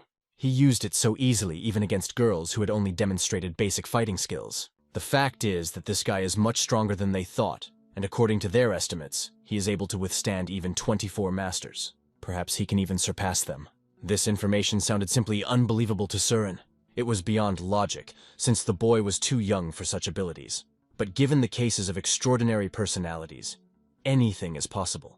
Surin did not understand who this young man was, who possessed such power and wealth at such an age. And his statement that when he first learned about their brothel, he thought they were rats only added to the indignation. If she had been in despair, she would have understood that she had to bow to him. And yet he told her that she had signed her own death warrant. She couldn't bear the thought that this scoundrel was such an insidious and unpleasant person. Still, she asked the head guard how they should proceed with him. The guard understood that all this could turn into a problem, and advised to turn to their allies, until the situation becomes public. Meanwhile, the young master was on top of Mount Udar. They said that they were following guards and merchants and eventually got lost. On the way back, they decided to collect the necessary supplies and deliver them to their homeland, so he ordered them to go forward, and then the brother realized that they would go back in a cart. Yingho was sure that they could handle the little difficulties on their own, but his brother was a little hesitant because it meant that he would have to drag him and run with him. As they were about to leave, they were suddenly stopped. It was a famous guy named Ginman who looked pretty beat up. Li Rian wondered what had happened to him, and why did he come here with such injuries, looking like a patient who could barely stand on his feet. The young master impatiently stated that he still had a lot of adventures ahead of him, so let Jin Meng speak quickly because he didn't have time. Jin Meng's gaze changed dramatically. He felt sincere gratitude to the young master for what he had done for him. After all, thanks to him, Jin Meng rediscovered the world of martial arts. The young master was sure that anyone in Jin Meng's place would have thought that he had almost saved his life. However, he had no desire to talk to him any further and asked his partner Li Rian to deal with the situation. Jin Meng only asked them to be careful, but he also needed to take care of his health. As he walked, Li Rian mused that their conversation had not ended on the best note, as if he had missed something important. Jin Ming understood that in a sense, the young master had indeed saved his life. Afterwards, they thanked the people for the lunch, which they were generously treated to. Satisfied and satisfied, they left the room with a sense of peace. Eunho couldn't even imagine that the food in an ordinary tavern in the middle of the road could be so delicious. Li Rian was convinced that it might have seemed so delicious compared to the meager food in Mutan. But this time, it was truly incredible. And then they suddenly heard the voice of a very familiar person, which made them look around in surprise. Surin appeared on the horizon with a wagon. But what is she doing here? They didn't even recognize her right away, but it was clear. She didn't come by herself, because she had already noticed that they were returning to the family. The young master realized that there must be something behind all this. After all, behind her stood the man who watched over them earlier, and everything fell into place. Eunho made it clear that they were already on their way, but the question remained, why did she stop them? She offered to go with her in her carriage, because she had certain plans in Wuhan. The brothers were sure that after a hearty dinner they would quickly become drowsy, and nothing could be better than sleeping in a wagon. The older brother gladly accepted this generous offer, telling the younger one to climb inside. However, the young master had absolutely no intention of going with them, no matter how much they asked him. Li Rian tried to convince him, but both of them were old enough not to fall for such tricks. Surin just looked at him with displeasure. She decided to intervene, saying that she herself was not a big fan of traveling in a carriage. Since the trip is not urgent, she offered to walk together. Yunho asked where exactly she was going to go. At this moment, Li Rian was so surprised that he could not utter a word. The young master held him firmly under his arm, as if he did not think of letting go. If Murin has any complaints, the young master has another free hand to help him put him in his place. Surin blushed, confused by the suggestion that he might carry her, even though she didn't want it at all and didn't even understand why she didn't like it. Surin felt uncomfortable and tried to somehow justify herself, but the boy was not going to talk to her for a long time, and hinted that something unpleasant would happen if she dared to touch him. She understood that she could not trust her body to this insolence, only if she were to lose her mind. But after a short thought, she still decided to agree, albeit with an expression of displeasure on her face, and the young master undertook to carry them all. She herself did not understand what was happening to her. At first she offered to travel together, but now she felt awkward. Li Rian, an experienced traveler, advised to close your eyes so as to breathe through your nose, because if you open your mouth, your throat may dry out. Serene felt how uncomfortable this situation was for her, and for the young owner, it was a moment for entertainment. He told them to fasten their seatbelts and hold on tighter so they wouldn't fall in the process. Activating their power, they instantly picked up speed. The man who was watching them barely managed to blink an eye as they disappeared from the field of view. He had never seen such a technique. After some time, they finally stopped. They stopped at a beautiful lake after this lively movement. Serene could not stand it and began to vomit. She was sickened after such maneuvers and rapid movements of the young master. Lee Ryan understood that everyone felt the same at first, but in reality, what was the difference? Surin, having finished, looked up at the young master. She couldn't understand how he and Lee Ryan had reached this level of stamina so quickly. When asked if she was all right, she was only surprised that the young master did not even sweat. He ran slowly, assuming that something like this might happen. Surin understood that there was concern in his words, even though he had treated her like baggage all this time.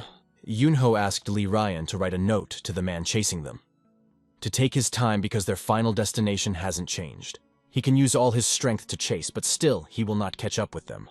Murin didn't understand how Eunho knew about everything. Meanwhile, the pursuer made every effort, moving at full speed. He sought to catch up with them, using all his capabilities. Finally, they arrived at their destination.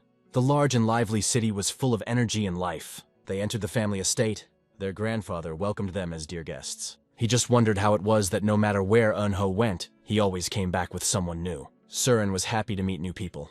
She introduced herself and bowed in respect. The father of the young owner happily noted that this time at least a girl came with his son. He was also pleased to meet her. It was Hajin Yu. He was the lord of the manor, known and respected in this world. The lord ordered to prepare everything for a treat, and Surin immediately felt that she was in front of an important and noble person. But his son seemed simply unbearable and impudent to her. But she decided not to think about it just yet and concentrated on the treat. The head of the family asked how they met his son. Yunho said that it happened by chance, just like with Lee Ryang when they met on the street. They talked about various small things, and the woman remembered that she had business in Wuhan, so she joined their company. The head realized that Serene was probably looking for a place to stay, but she admitted that she didn't know for sure yet. The lord then offered her to stay at their estate if it would not cause them any inconvenience. She happily agreed. The lord added that his son's guests were his guests, and if it was all right, they could stay until they had finished their business. Serene thanked Lord Jinyu for his hospitality. All this time she tried to think of a reason to stay, but she did not expect that everything would happen so quickly and easily. Despite their warm attitude and willingness to receive her, she was surprised at how easily she earned the lord's trust. And suddenly a man burst into the room. It was obvious that he was very panicked. He brought the lord news of serious trouble. The man who entered noticed that the head was not alone because there were guests sitting at the table. The head assured that everything was fine as they were his son's guests, but asked what had happened. The man said in a low voice that 3 people from the Yan's branch in Honam had been found dead. The head realized that those scum finally crossed all limits. Yunho ate calmly, realizing that the situation with Yang's branch in Honam could have serious consequences. Surin decided to interject and suggested that it might be related to the Forest King from Henson. But everyone wondered how she knew such details. The girl explained that she had heard about the recent intervention of the King of the Forest in the city's affairs. She suggested that it was probably a conflict of interest between the estate and the Forest King's lands that led to these complications. Surin asked if the head had tried to negotiate with him, adding that the King of the Forest was unlikely to come to an easy understanding. The chief was impressed by her intelligence, but later wondered why she was explaining the whole situation so confidently. One of the people said they tried to negotiate, but all their offers were rejected. Serene realized that this was predictable, as trying to negotiate in the beginning could really damage their reputations. Ever since they were rejected, even just negotiating with the King of the Forest had become difficult. They took measures to make his lands and mountains impassable to them. Surin realized that they were probably using a special formation if her guess was correct. The head confirmed that they had resorted to a cunning method to block all communication with the king, forcing them to leave Honam. If this is indeed the formation, then maybe young Master Lee Ryan can help them.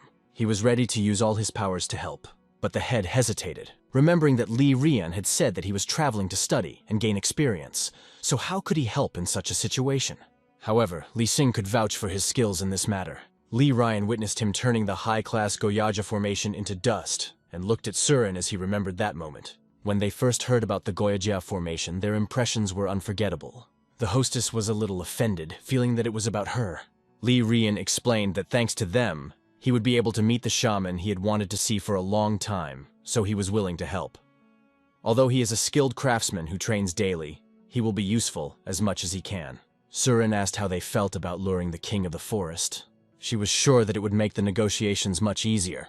The chapter considered this possibility, and Surin proposed several methods for implementation. The chief was impressed by her willingness to provide so much help.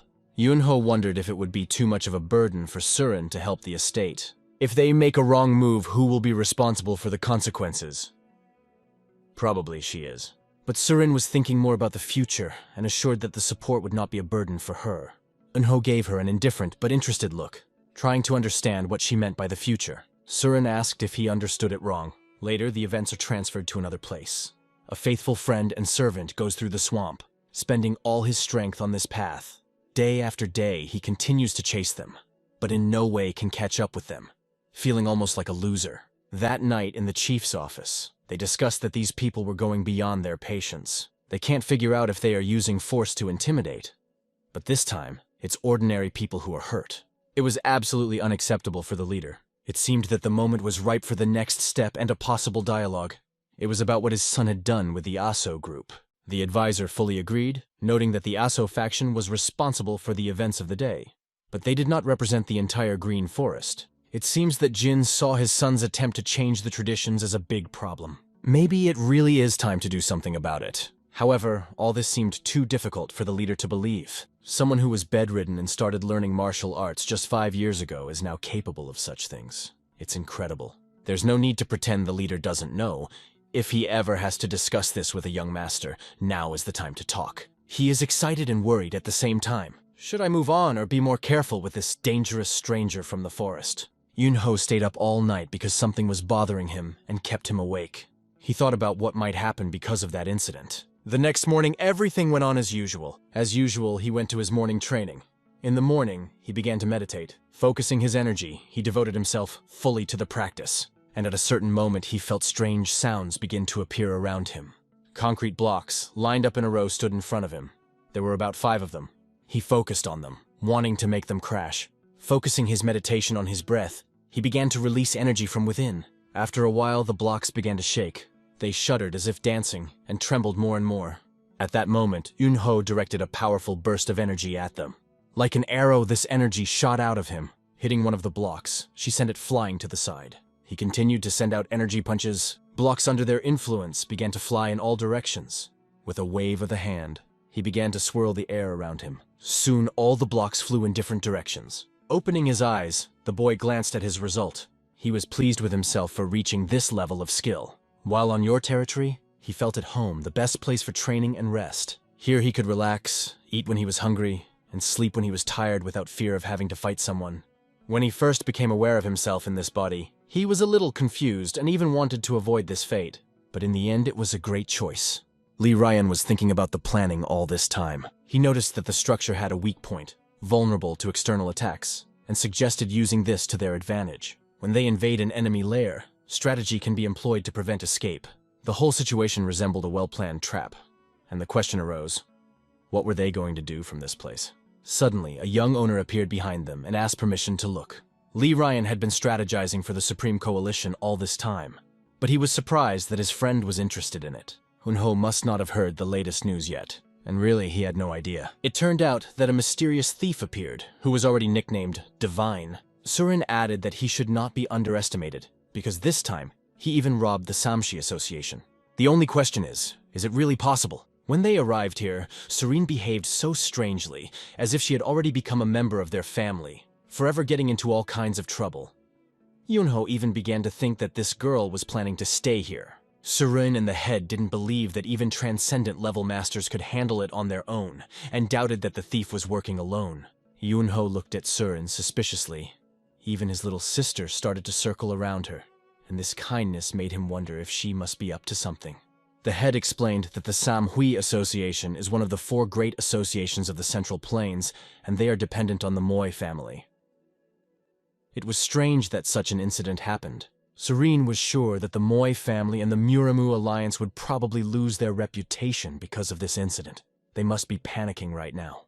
In the near future, they may ask for the cooperation of the Trade Association in the case of the Divine Thief. The chapter received a letter from the Alliance this morning saying they would be sending an investigator here.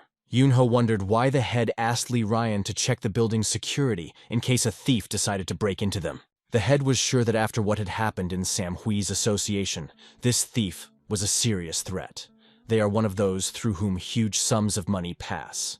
Serene was convinced that the reason the Alliance had sent the investigator was because they believed the appearance of a thief in the Supreme Coalition was likely. The head confirmed that the master of the Supreme Coalition had consulted with the Emperor on this matter. Suddenly, Eunho burst out laughing. He joked that Surin would stop scaring his father and causing unnecessary panic. The boy was convinced that his task with his father was simply to find and catch this brazen thief. He promised that he himself would come and capture him, whoever he was, without any extra plans or complications. During a walk with her sister, she said how glad she was that Surin lives with them. My sister said that for her, Serene is like Rina. She knows so much and is so kind. She likes how warmly they treat her. But Yunho warns her that Serene is only pretending. He warned that his sister does not know how cold and calculating Surin really is. If that's the case, why did she come here? Asked the sister, to which Eunho admitted that he had not invited her. She followed him of her own free will. However, the sister suggested that it was because Surin liked Yunho's older brother, which sent him into a wave of indignation. The sister went on to point out that if she followed him, she must have found him attractive, and then the question remains, why did she follow him in the first place? Yunho decided to clarify. It was not because of curiosity, but because of his strength. However, the sister was convinced that Surin found him interesting, and perhaps admired his power. She even hinted that Surin is thinking about marrying Yunho's young master, who just can't accept the idea. Later, he successfully guided his sister to the academy. Accidentally paid attention by the number of people who were here. It seemed that a whole crowd had gathered, for the east and west gates were closed. And all this probably because of the divine thief, strengthened external security, and increased the number of internal patrols.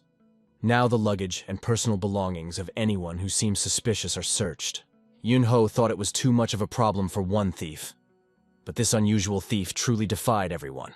He thought to himself that it would be easier to just not let him in than to prepare for such events. At the same time, the leader understood that they could not catch him. No one knew his motives, appearance, or location. Serene advised the host to wait and watch, as the entire Muramu Alliance had already informed them about the dispatch of the investigator. Eunho was angry that even Surin, this woman, had caught his father's attention. Suddenly, a security guard stopped a suspicious person nearby. He demanded to show what was in his bag. The young master fixed his gaze on this scene. Opening the bag, the guard saw soybeans that the peasant had grown on his land. The peasant brought them here to see if he could sell them at the highest price. In this case, the guard decided to let him through, allowing him to enter. But the young master did not stop there. He kept a close eye on this man. There was something about him that seemed unusual, and then his gaze stopped at the man's feet. For a farmer, he had 2 wide and strong legs. It was clearly someone undercover. The man headed for the granary. He approached the worker who was engaged in assessing the harvest.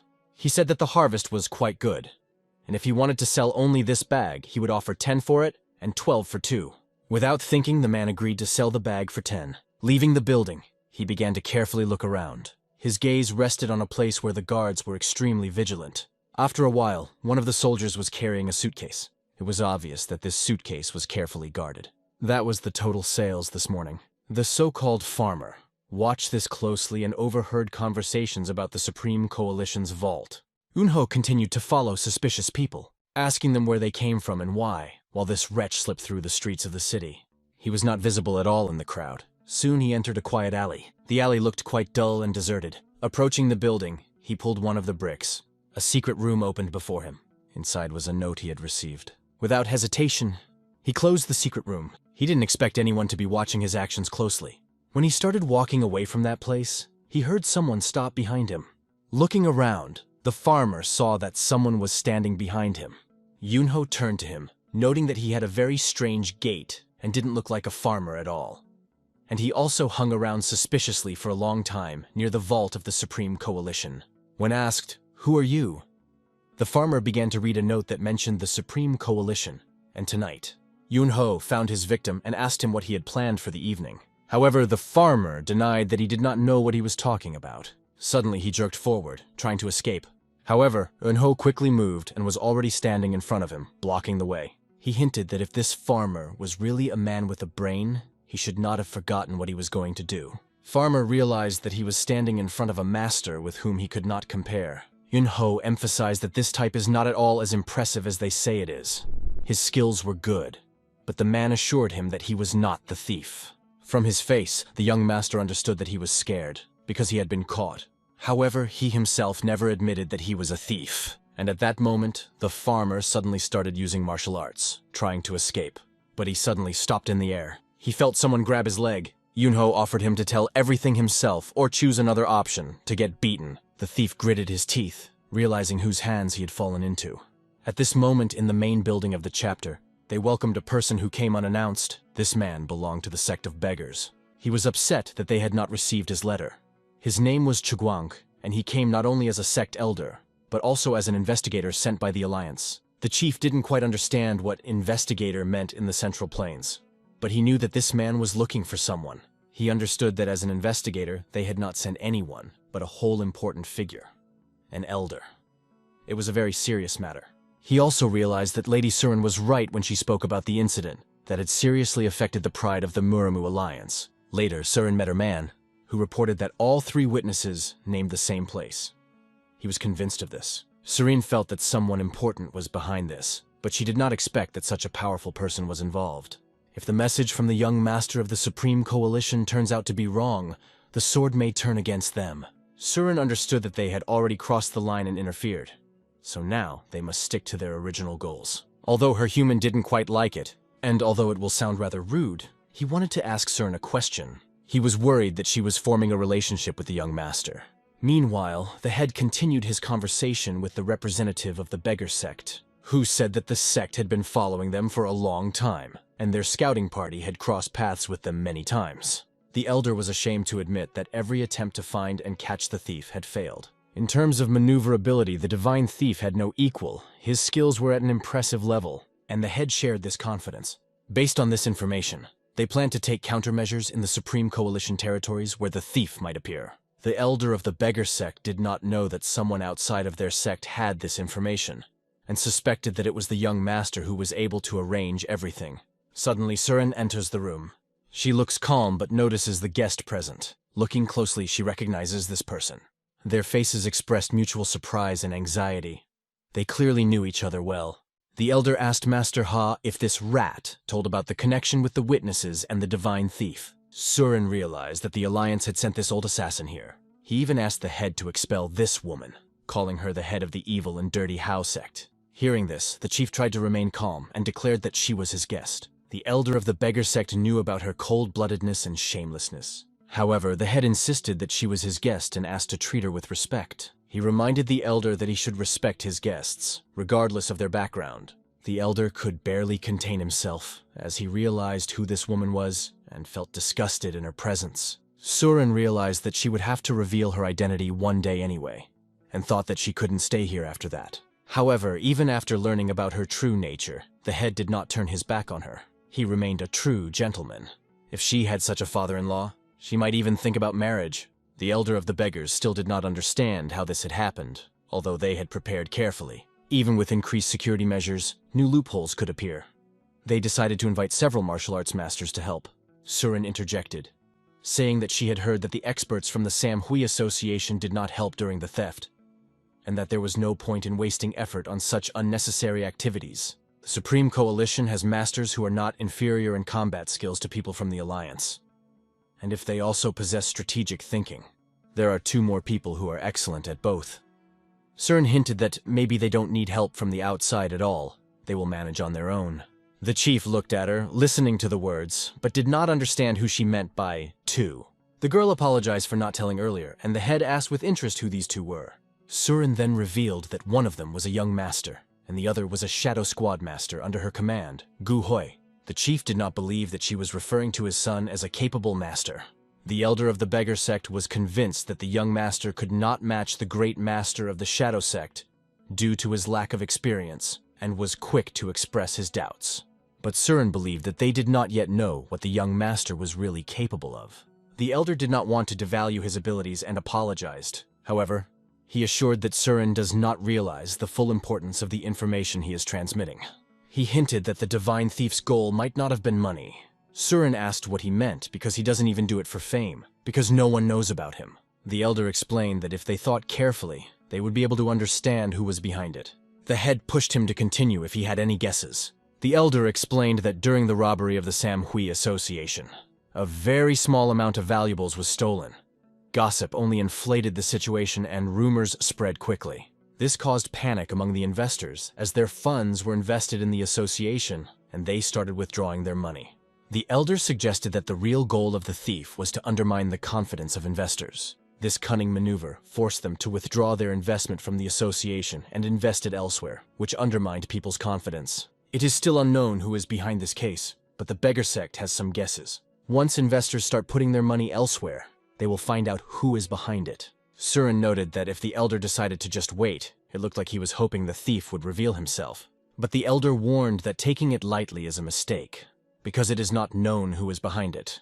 Although the Hao clan has the best intelligence in the world, unlike the beggar sect, they are only newbies here. These words sounded quite categorically in relation to the hostess. Recently, there was a secret meeting of the unorthodox factions and representatives of Nanman at the Hao clan tavern. But Serene did not know the details yet. The conversation was about the leader of the unorthodox faction, Mu Song, and she was trying to prove that she was sure a divine thief was behind it.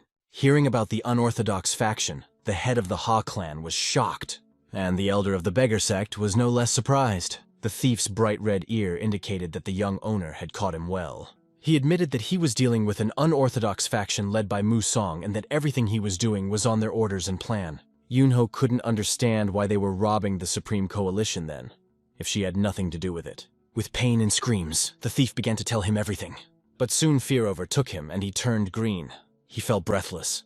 Something unknown happened, and he did not have time to tell everything. Yunho thought that maybe he scared him so much because it was obvious that this guy was dying. But suddenly, masked people appeared behind him, and their leader declared that he had given the servant the poison, knowing that he would not keep his mouth shut. Did this guy think he could reveal their secrets and stay alive? In his hands, the leader held something that looked like a transmitter. Betrayed and trapped, the boy died before he could tell everything. Yunho glared at this killer and knew he would have to have a good word with him, but he wasn't alone here. Yunho once heard about the Yadgu poison that helps warriors dominate others. This poison is considered extremely deadly, and it is very difficult to obtain it. Such a poison acts in pairs like a female and a male. When one of the carriers feels pain, the other also feels it. Yadga is used to control a person by introducing one parasite into the body and destroying another. Just imagine the excruciating pain the victim feels from the parasite moving inside. This horror cannot be described in words. While studying with his master, Yunho remembered that the rice had a wet taste, and although it seemed strange to discuss such things during meals, the master seemed to enjoy such conversations. Yunho remembered that anyone who swallowed Yadgu would either die in excruciating agony or commit suicide, thus being exploited to the hilt, followed by a miserable death. This man clearly would not take such poison voluntarily, knowing that he would die.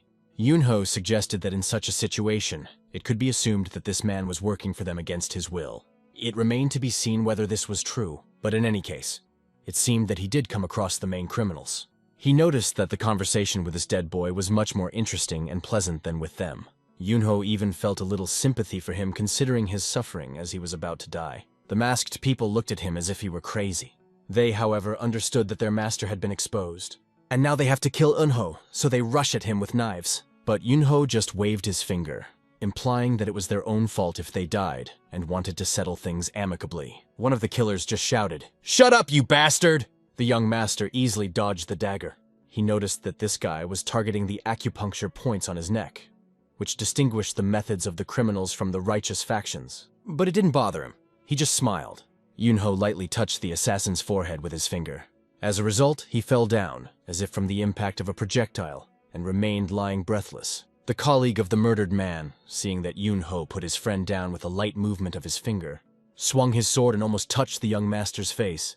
However, Yunho's aura was so powerful that the sword began to melt from her power. The killer's face showed shock. He had never seen anything like it before, and the boy seemed to enjoy the moment. A quiet town perked up as the assassin flew away from Yunho's aura and began to slowly fall from the roof. Falling to the ground, he looked like an ordinary loser. Yunho turned to the survivor and asked him to give him the item.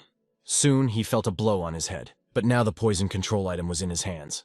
All this commotion was caused by a small casket the size of a fist. Opening it, he decided to see what was inside. He saw that the creature in the casket had already died, having expelled all the poison.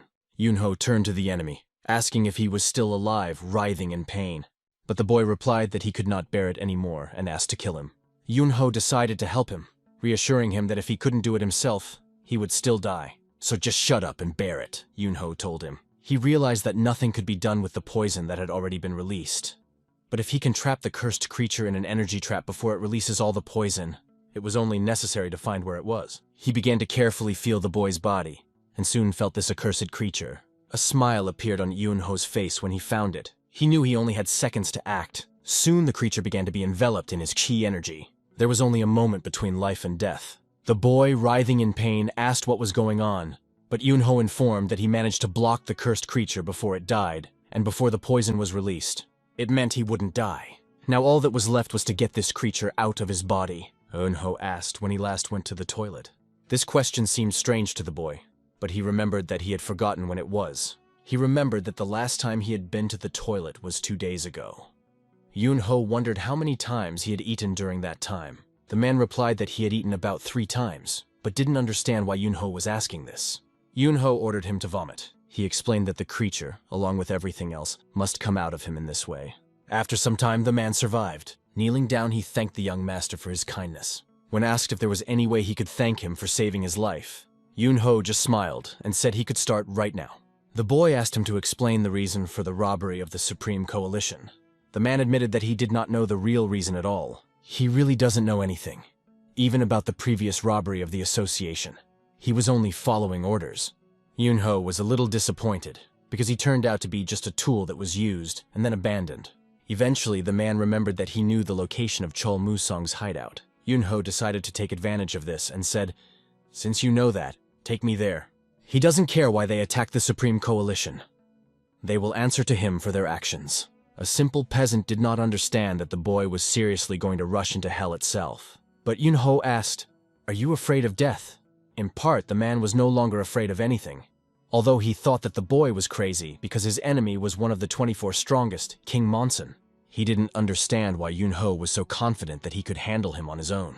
The villager thought that maybe if it wasn't for Yingho, he would have died from the poison by now. He decided to go with him to the very end, no matter what. Yingho noticed that the boy was quite fast. Yingho thought that it was much easier to run like this without having to drag anyone along. An incredibly fortified fortress stood in the mountains. Loyal warriors came to greet the master, the supreme commander of the Central Lands clan, Master Chol. When Master Chol heard that he was called Supreme Commander, it gave him a sense of superiority.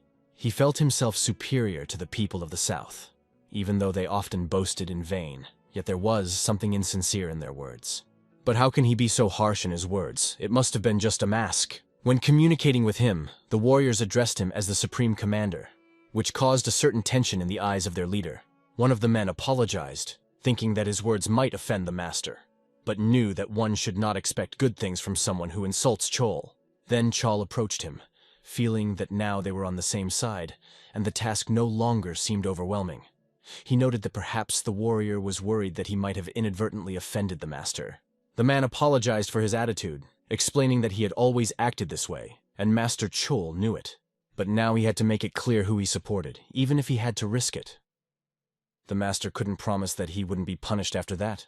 The words sounded ominous, and the tamed wolves of the warriors began to growl in response to the threat. They did not tolerate when their masters were threatened. The man decided that his patience was exhausted. He was surrounded by his guards and wolves who growled at Master Chol. Master Chol stated that the jokes had gone too far, and one must be careful with one's words to avoid misunderstandings. What he didn't expect was that these wild beasts from the south would undoubtedly show their fury without paying attention to the person in front of them. Chol explained that he was only testing their loyalty to his master and apologized for going too far. In his mind, the warrior from the south understood that he had teamed up with this boy only to invade the Central Plains. Although he would rather have nothing to do with him, he had to endure it. Meanwhile, Yingho and the guide arrived at the fortress of Chol Musong, the head of the SP clan. The man, who lived in a separate part of the fortress, was under increased security. About 100 people were standing at the entrance. If there really are warriors from the south there, Yingho might have to face extremely strong beasts. He smiled, sensing that this was going to be fun. The guide was startled by his words and froze in fear, but the young master asked, "Aren't you coming with me?" Of course, he refused, because this trip looked like a real suicide. The guide was convinced that the boy was simply crazy, because even thinking about it seemed terrifying to him. Meanwhile, Master Chol thought things were going pretty smoothly. If Ajin can complete the errand, more people will rush to collect their money. Even if they take their funds, their anxiety will not go away, and there will be no one to catch them. And when peace comes, the faith in the big four associations will be shaken even more. Then they will be able to create their own organization, as they planned. And then they will hang Yanzin's head on the city gate. This will be the only hope for the association, which even managed to catch the divine thief. The faithful people from the south will stand on the protection of this place. They will show that their beasts are of great importance to the protection of the association, and then people will rush to invest in their organization. Master Chol often said that the wild beasts from the south were far stronger than any other. Everyone was waiting for the results, because time was limited. The era of the four major associations was coming to an end, and this marked the beginning of the era of Chol Monsoon. A loud crack echoed throughout the room. Chol turned his attention to the sound from outside. He ordered one of the soldiers to go and find out what was happening. The gate shuddered as if someone huge was trying to break in. The warriors heard something gigantic ram their gate, and after a moment, the young owner almost destroyed the protective barrier. The giant castle was falling apart before our eyes. No matter how hard Yingho beat, the gate still held, although the warriors couldn't understand how he would even break it with his own hand. Yingho nonchalantly bangs on the door, muttering that it could be lighter or just open it for him. And here, their powerful fortress gates crumble in front of the soldiers. They retreat, not knowing what army to expect. But instead of an army, only one figure appears before them. A cocky Yingho walks in and asks why the door to the thieves' lair is so strong. The guide watches from afar with admiration, realizing that the boy possesses strength on another level. Yingho notices that the conductor looks quite funny. Then he emphatically declares that all these people are just thieves. One of the soldiers, holding a sword, asks him who the hell he is. Yingho calmly pats him on the head, saying that he's just an ordinary guy. He passes by as if nothing happened. The warriors are horrified by the insolence of some boy who dared to disturb them.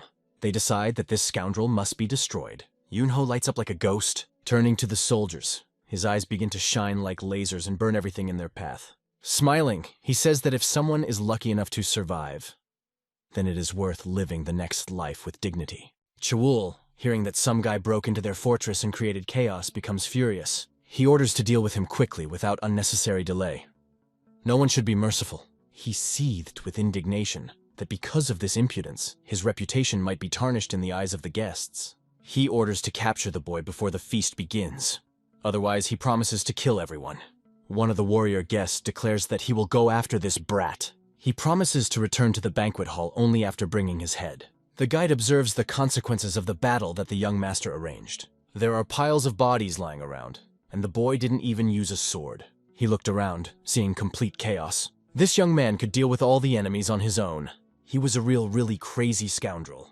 Every time a warrior tried to attack him, Yingho caught their swords with his bare hands and threw them far away, many meters, with a powerful blow. He calmly accepted 1-on-3 challenges and was not even embarrassed. No sword could even scratch his skin. Yingho told them more than once that it was all completely painless, and over time, the soldiers began to believe it. The warriors did not know what to do with this horror, because its QE energy did not penetrate their swords. The young master only stated that it was because they were too weak. Yingho expertly showed them where the crayfish spend the winter. He was too strong, and it was extremely difficult for them to hold him back.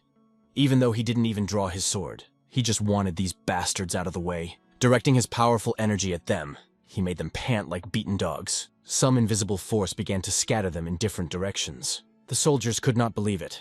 It seemed impossible.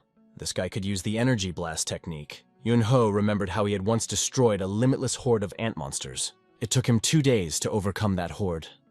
If his memory serves him right, even the queen bowed to him. The warriors realized that even if this was their last battle, they should try to face him at least once. They rushed at Yingho in a horde. The boy calmly deflected their blows, even when hundreds of swords appeared around his body. For him, it was just an unnecessary obstacle on the way, because he will not stop until he meets Chornison.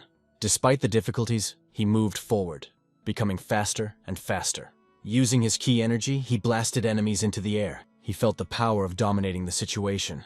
The warriors, as if on foot, flew in different directions, but suddenly a dagger flashed in the sky. It flew straight into his head. The boy easily fought him off, but still was a little surprised by this attack.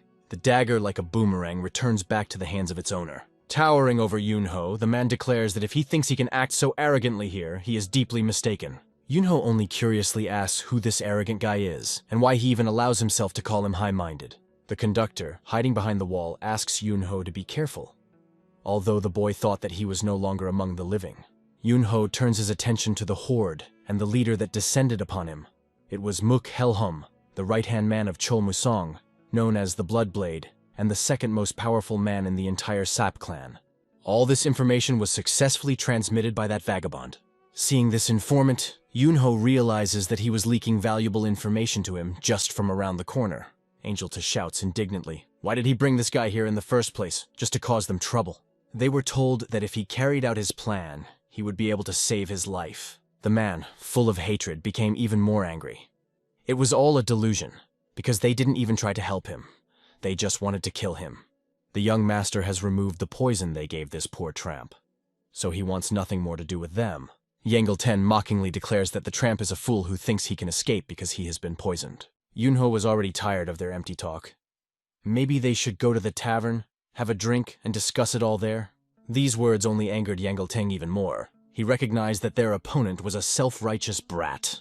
Yangel vows to take the lives of everyone here, especially these two scoundrels. Flashing a sharp sword, he rushes to attack. Using the Bloodblade technique, he tries to gain the upper hand. Like a ghost, he circles in the air, moving with incredible speed. His swift blade nearly breaks through Yunho's defenses, seemingly about to hit him. Yangel was sure that his sword had penetrated the boy's body, but instead he sees that, with a smile on his face, Yingho stopped his sword with 2 fingers. The army watched in shock as Muk Helkum's legendary Bloodblade was humiliated, as easily as if it were an ordinary spoon. He stopped that formidable blade with just 2 fingers. Yingho mockingly comments that while Yang Diol's sword is good, the wielder himself is just a stinking vessel.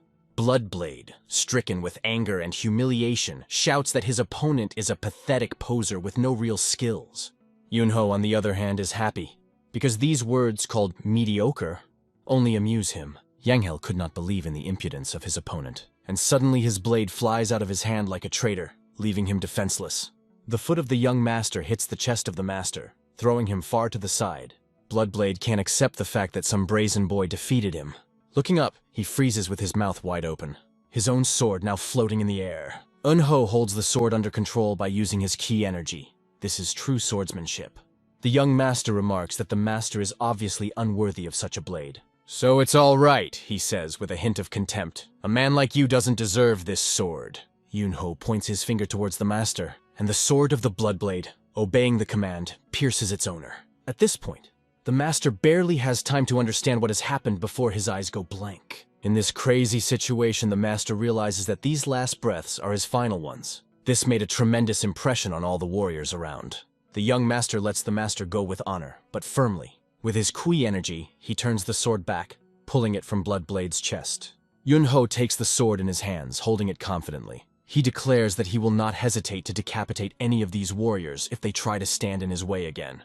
Wolves sense the approach of danger from afar. Their keen instincts allow them to anticipate a threat long before it appears, making them extremely cautious and alert. Their master was worried if Liv was all right, because the behavior of the wolves indicated a possible danger that could threaten his friend. Since beasts don't retreat without reason, Chanley was convinced that their guest wasn't even worth getting his hands dirty with. They weren't supposed to go into action until they were ready to receive the rushers.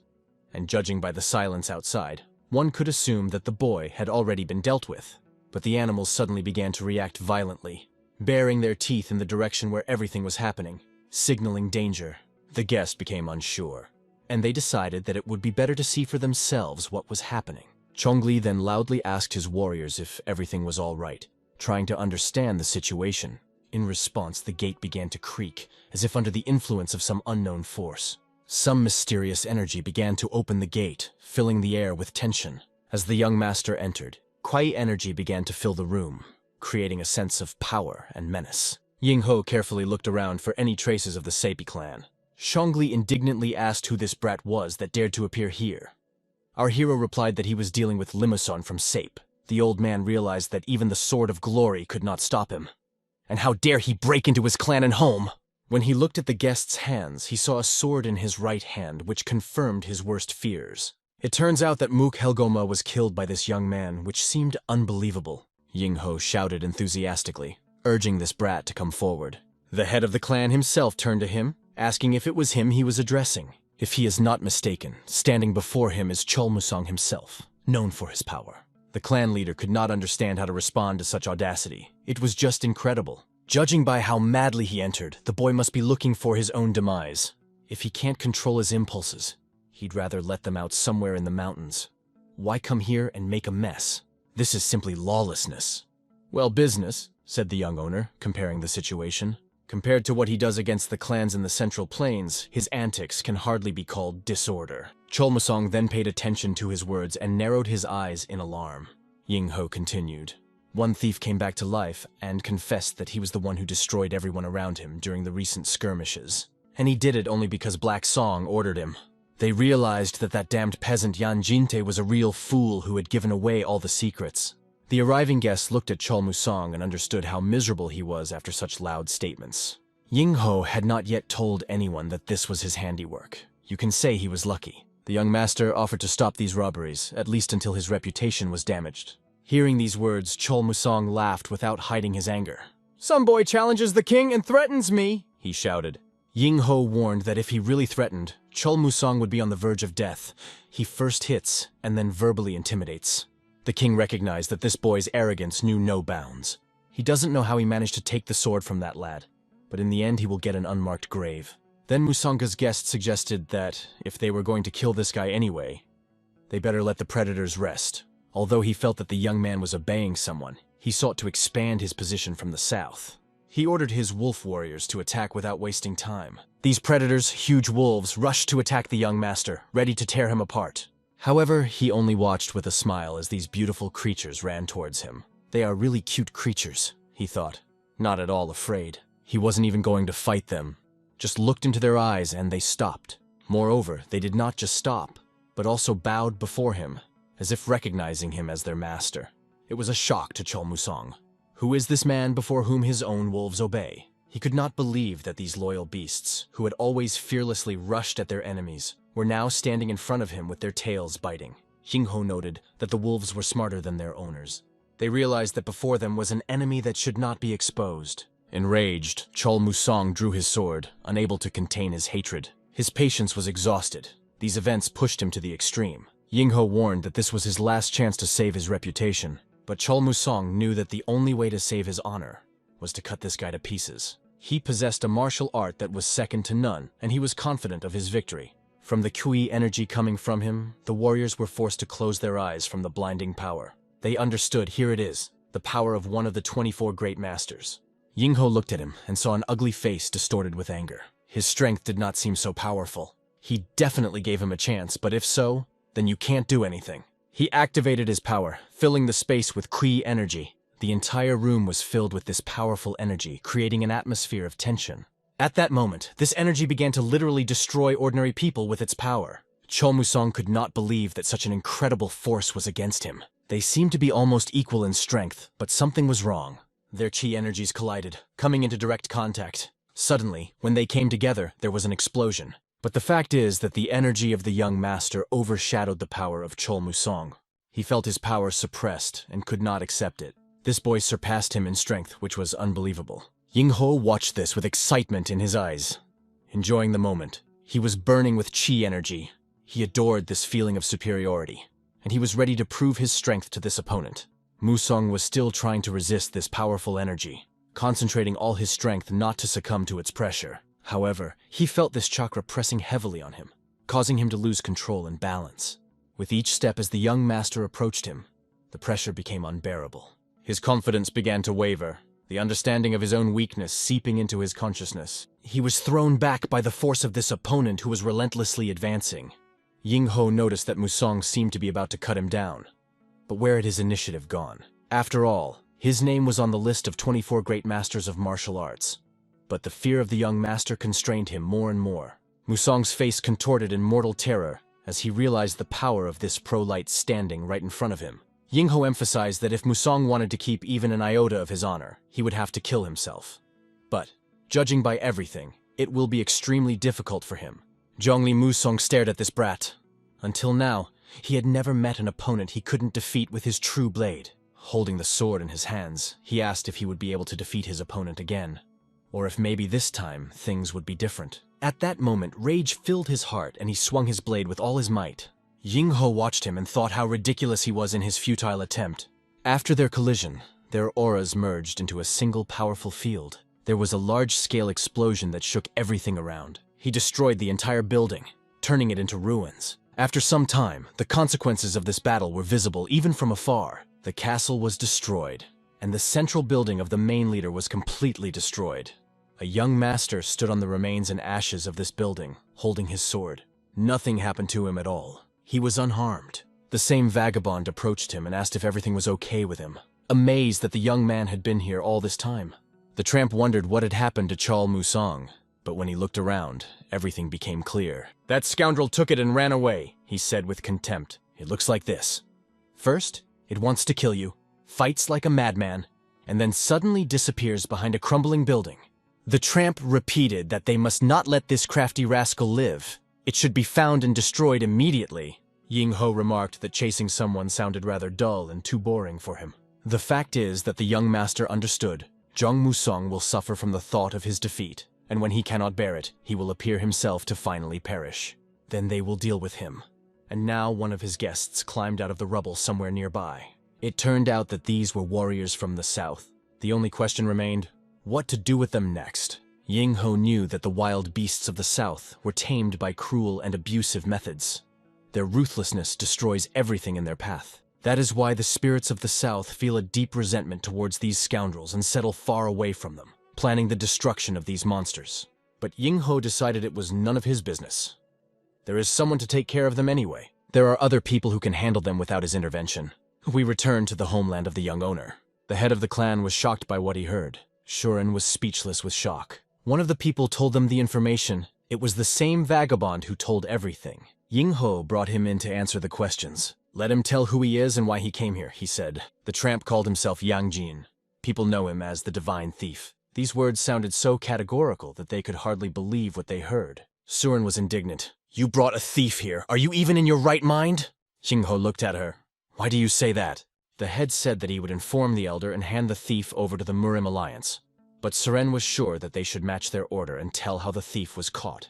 Yingho noted that when she spoke of an elder, she meant the elder of the poor. If he came here as an investigator on Murimu's behalf, then he should report to him. But that old man did nothing. He came, drank, ate to his heart's content, and at all did not want to give him this young man. Since it was the young master who caught him, it is his merit, and he should receive the honors. Suren was sure that this was not the time to discuss who deserved the glory. The thief must say who is behind him. Yingho informed them that it was Chal Musong, head of the Merciless Blades clan. The leader of the organization trembled with fear, realizing that he had brought this man and knew who was behind him. But the young master caught him and brought him here. He couldn't just let him go. Shuren was convinced that if the head of the clan found out that they had a thief, he would not sit idly by. "We'll do everything possible to kill or kidnap him before he himself is caught. Then their Kyeonjang would be in danger, and maybe everyone here would bring trouble to the entire Hao clan." The young master did not tell yet, but he was impressed by her words. Suren asked the host to announce publicly that the Murim Alliance had captured the Divine Thief, and she would contact the Hao clan to investigate the situation surrounding the Merciless Blades. She was sure that this treacherous Chol Musong swordsman could not be underestimated, for he was very strong. She was walking with a stubborn expression on her face when she suddenly saw a sword sticking out of the ground. She began to examine it and realized that it was Chol Musong's sword. She almost lost consciousness from the shock of this discovery. After all, the owner of this legendary sword is Chol Musong himself. How could he be here? The young master brought it because this sword seemed useful to him. Suren was horrified to realize that the young man was a member of the Merciless Blades clan. And Ho asked her not to worry because Chol Musong couldn't do anything to him. It turned out that everything that this vagabond talked about really happened in reality. Chol Monsoon has suffered significant losses, and now it will be extremely difficult for him to recover from them. His right-hand man, Mook Helgoma, was pierced through the chest with a sword and died on the spot. Their leader left the clan and fled. Yes, the situation has radically changed, turning everything upside down. The father sat with his mouth open for 3 hours, looking at his son Yingho, realizing what a mighty warrior he was. Just to think that he made Black Sun flee the battlefield in disgrace. His son seems to have surpassed all expectations, reaching a level far beyond his imagination.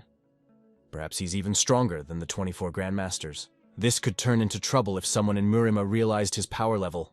But if his father continued to keep him around and take care of him, it wouldn't be a problem. Shuren sat on a chair, surprised at how powerful the young master had become. However, Chol Musong, the one who escaped, is very treacherous and will definitely not accept defeat. He will definitely try to take revenge, maybe even attack again. She is sure that he is a serious threat to Murima and should not be underestimated. Father completely agrees with her. As Master Inho's father, he is even more concerned about his well-being. He sees that the situation with Murim will be resolved, and let his son stay away from all this. Yingho couldn't have thought that things would turn out in such a boring way. Therefore, he should have completed the matter without stopping halfway. Now that he thought about it, despite the existence of the Murim alliance, this fellow was shamelessly causing trouble in their land. Will the Battle Union's response be able to make him flinch? Unlikely. The father told his son to listen to him at least once, as his father advises him. Inho heard him and does not go against his father's will, but if he realizes that the situation is getting out of control, he will ask for help. Don't worry at all, he said. I'm not the Yingho you've known all this time. The surprise of the owner was boundless. He didn't know how to react. Soon Seren was talking to her servant, asking if he had found out anything.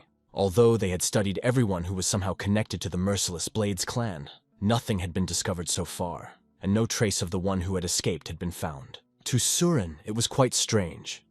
It was very difficult for someone like him to hide, and there weren't even any small clues. However, this scout still found something. The rumor came from a mad old woman who runs an ancient tavern. The reliability of this information is in great question. She told about an evil spirit, the ghost of a mountain boar, and he is somewhere in that tavern. She began to clarify where exactly it was located. She reported that this is exactly what is happening at Inwan's residence in Henson. They talked about what the observations indicated. Chol Monson was in this place and walked this way, came to the conclusion that this is the most likely place of his stay. But the thing is, as far as they know, the merciless Blades clan and the Forest King have been at war for a long time. Suren initially excluded this clan for this reason.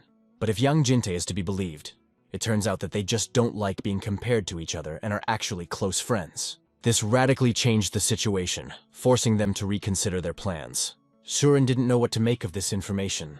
The young master asked to inform him as soon as she learned of Chol Musong's whereabouts. But the father understood what the consequences could be if he acted hastily. He decided to tell about his guesses himself to avoid trouble. If the boy goes there, he will deal with 2 great masters at the same time. Any reasonable person would have changed his mind, but Yingho was confident. He didn't even consider it. He planned to face the Forest King soon. The father was amazed at his son's recklessness. He could not accept this, seeing how his son was enjoying what was happening and did not understand the depth of his anxiety. Yingho turned to him. If you're worried, just put those thoughts out of your head. I will visit all 24 masters so you can be sure. But why would he do that? What is all this for him? No one could definitely answer this question. We moved to Penga province. From the day of the funeral, people began to behave very strangely. Their master locked himself in training, dedicating every day to them. Something happened that awakened in him such a thirst for power. He perfected his body for future battles without sparing himself. The man couldn't stop training. He was possessed. Fragments of the battle with that demon constantly flashed through his mind. In the rush of battle, he choked his aura, forcing him to give way, and put his sword to his body, showing superiority. His eyes glowed with a demonic glow, as if he were not human. For Chol Munson, it was a real curse from which there was no escape. No matter how many times he ran it over in his head, he couldn't find an answer. In the end, he was defeated and dishonored. Just the thought of that scoundrel made him angry, but he had to admit defeat. Suddenly, this boy's voice rang out nearby, and goosebumps ran down Cheol Musong's skin. The young man asked if he was thinking of him by chance. To the question, "Who is this?" The boy stepped out of the darkness, his silhouette approaching. He looked at him and asked, "Is Lord Penga doing well these days?" He, like a ghost, appeared on his way.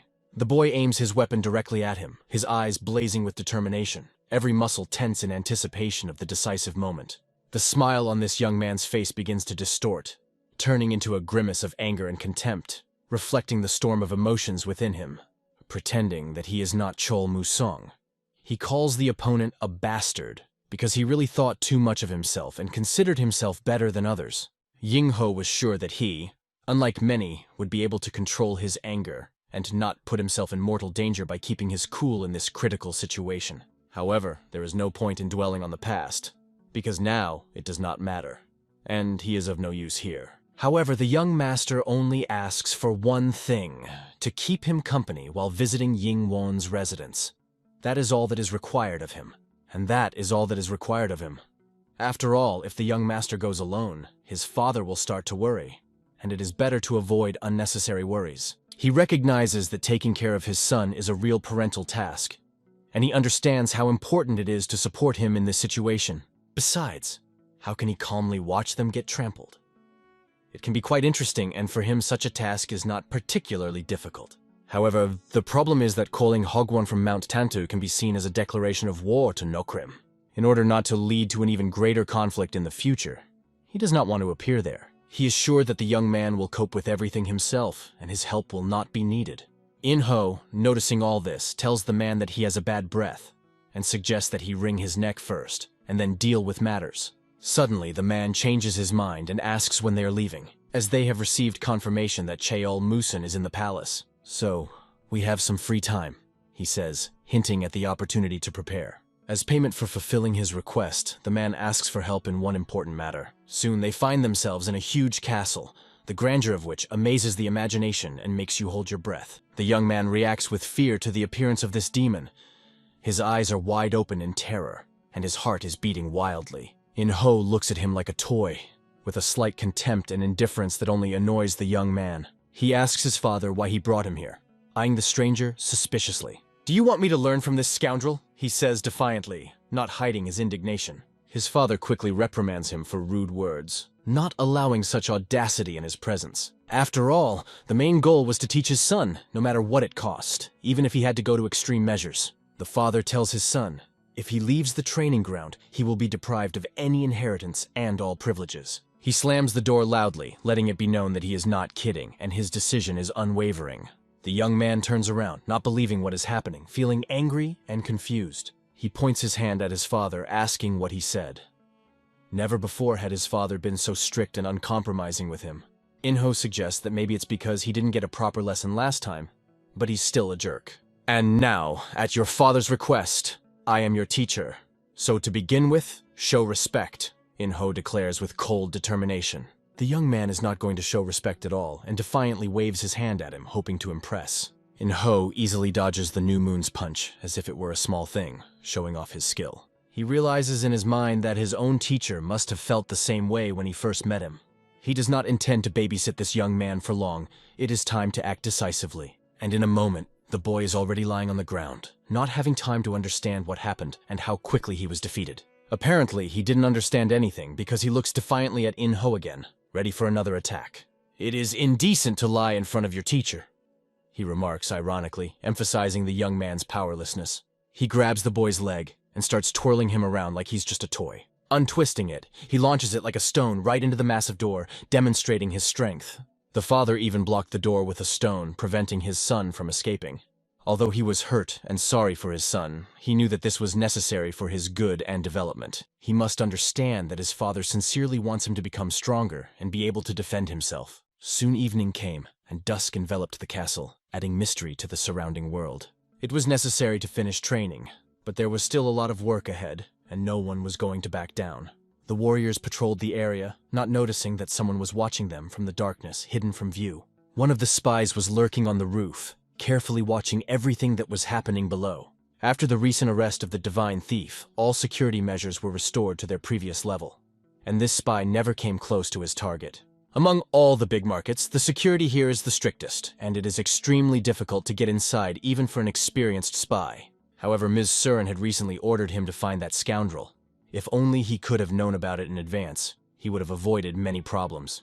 There wouldn't be all this extra worry if he didn't have to storm right into the building, risking exposure. He runs quickly, leaping over the fence like a shadow, moving silently and cautiously. Quickly rushes through the yards to check what is happening, and if there is anything worth his attention. "What's going on here?"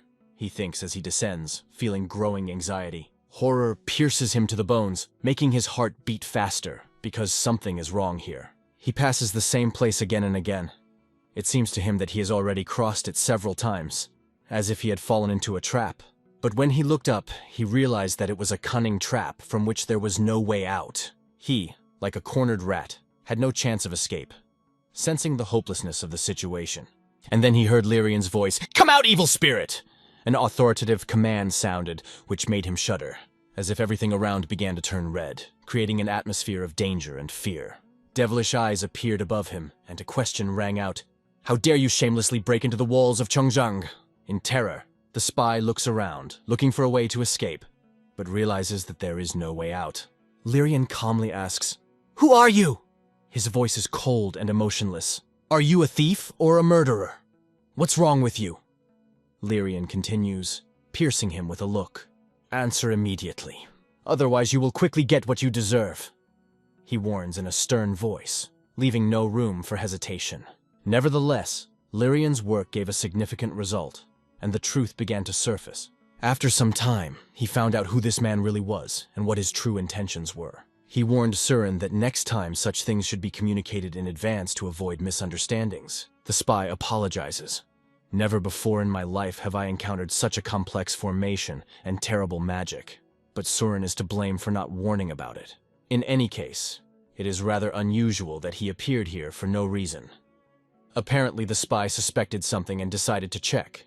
He reveals that there are reports that high-ranking members of the Merciless Blades are constantly visiting Yinghuo's palace, and the clan structure has been reorganized so that they become its core. It seems that it is safe to say and be sure that Cheol Musong is in Yinghuo's palace, as previously predicted. Surin understands that without his order, the reorganization would be impossible, and all suspicions are confirmed. She quickly decides to go to the young master and tell him to prepare to leave immediately, even at this late hour. Yingho tells his student to wake up and focus, as it is time to continue the training that is crucial to his development. "If you continue to be reckless like this, the consequences could be serious," Yingho warns, glaring at his student and trying to convey the importance of discipline.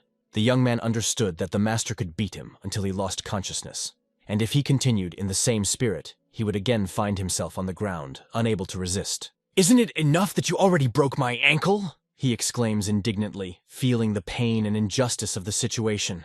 "And you still call it training?" protests the young master, not understanding the brutality of his mentor's methods. But in response, he receives another blow to the face, which makes him shut up and understand the seriousness of the training. After all, the masters had their own methods of training warriors, and they believed that toughness helps to harden the spirit and body. Yingho understood that this young man still had a long way to go to achieve true mastery and become a worthy warrior. And so far, he cannot even compare with those who have already proven their strength and skills. The young man fell, and every time he hit the wall harder and harder, feeling how each blow responded with pain throughout his body. After each fall, Yingho had to be brought back to his senses, encouraging him to continue training. Yingho was so strong that even his normal strike was equivalent to a weapon strike, showing off his power and skill. "If nothing changes after the third or fourth attempt to train this guy, we'll have to give up," Yingho thought as he pondered the difficulty of the task. Soon after, the father showed up to check on how his son's studies were progressing, hoping to see progress. And he sees his son, full of energy, his eyes shining with determination, as if he were a completely different person.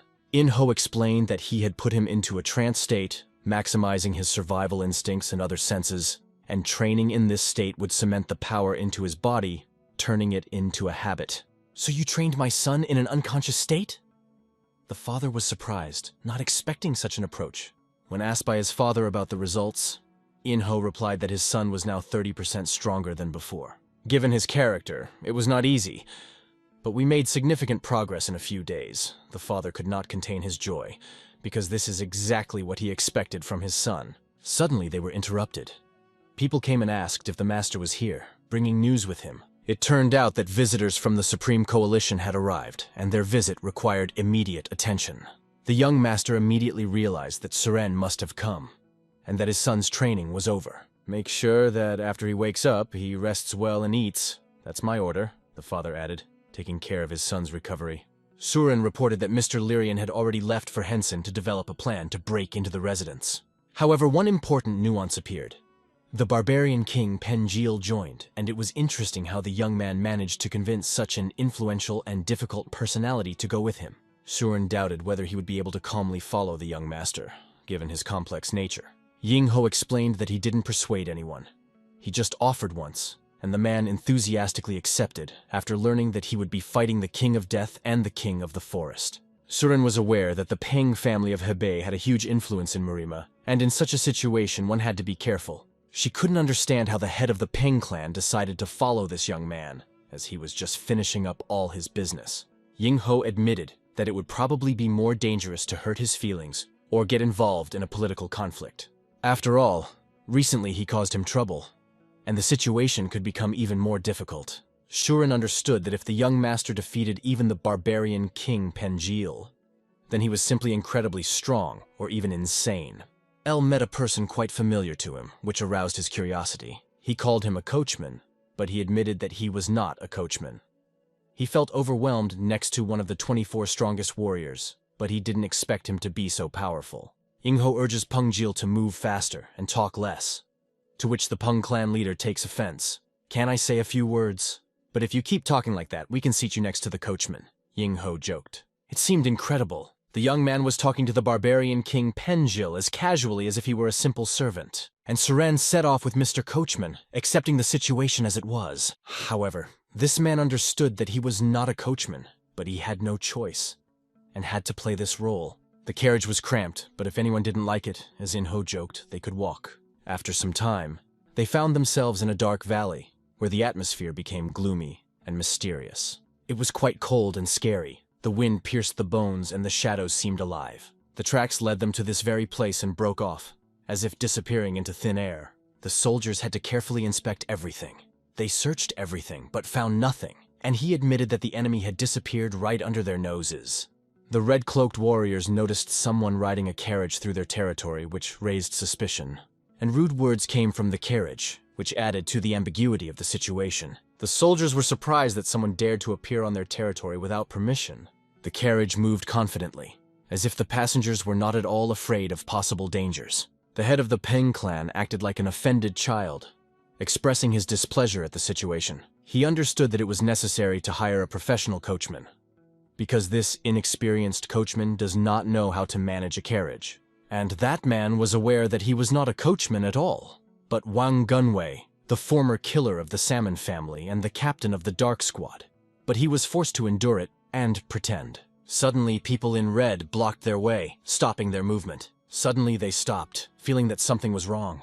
The head of the Peng clan wanted to be angry with the coachman because they had stopped, and the journey was still far. Yingho, the young master, realized that something was wrong and became wary. Guanghui asked these people not to get in their way, explaining that they didn't know anyone with that name. However, these people insisted on inspecting the carriage, but the driver warned them that if they did, they would regret it. It sounded very defiant to them, especially from a mere coachman. Guanghui resented thinking that he had been mistaken for a coachman again, underestimating him. He reached for his sword and drew it, preparing for a possible conflict. "I'm begging you for the last time, don't do this, otherwise you'll regret it. Anyone who goes into the crew risks their lives," he warned sternly. The cloaked warriors began to laugh, taking his words as a joke. Their interest in checking the crew only increased, and they decided to act. One of them rushed forward, heading towards the so-called coachman. He counted the opponents. There were 16 of them. As he approached, the number of enemies began to decrease. 14, 13, and he reached 11 in his calculations, preparing for battle. Soon the sword of the warrior in red flashed nearby, but the young master deftly dodged. The head of the shadow assassins expertly wielded his sword, demonstrating his skill. He made the warrior in the red cloak feel his superiority, and he was wounded. He fell to the ground, wounded, and could no longer continue the fight. "So you still want to inspect the crew?" he asked, looking at the rest of the warriors. One of the warriors in red admitted, "This coachman is very talented, it's incredible."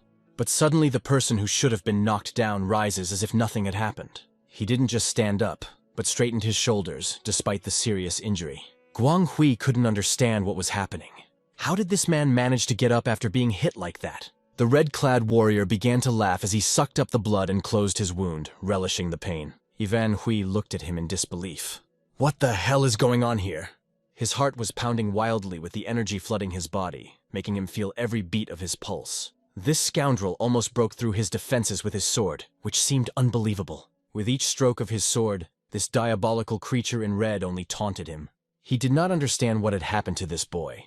This simply could not be real. Suddenly, the huge hand of the head of the Ping clan grabbed that fool's head. Picking him up quickly like a small child, he silenced him forever. Uncompromisingly, he silenced him, leaving no chance for resistance. Throwing his senseless head back to his comrades, he demonstrated his invincible power.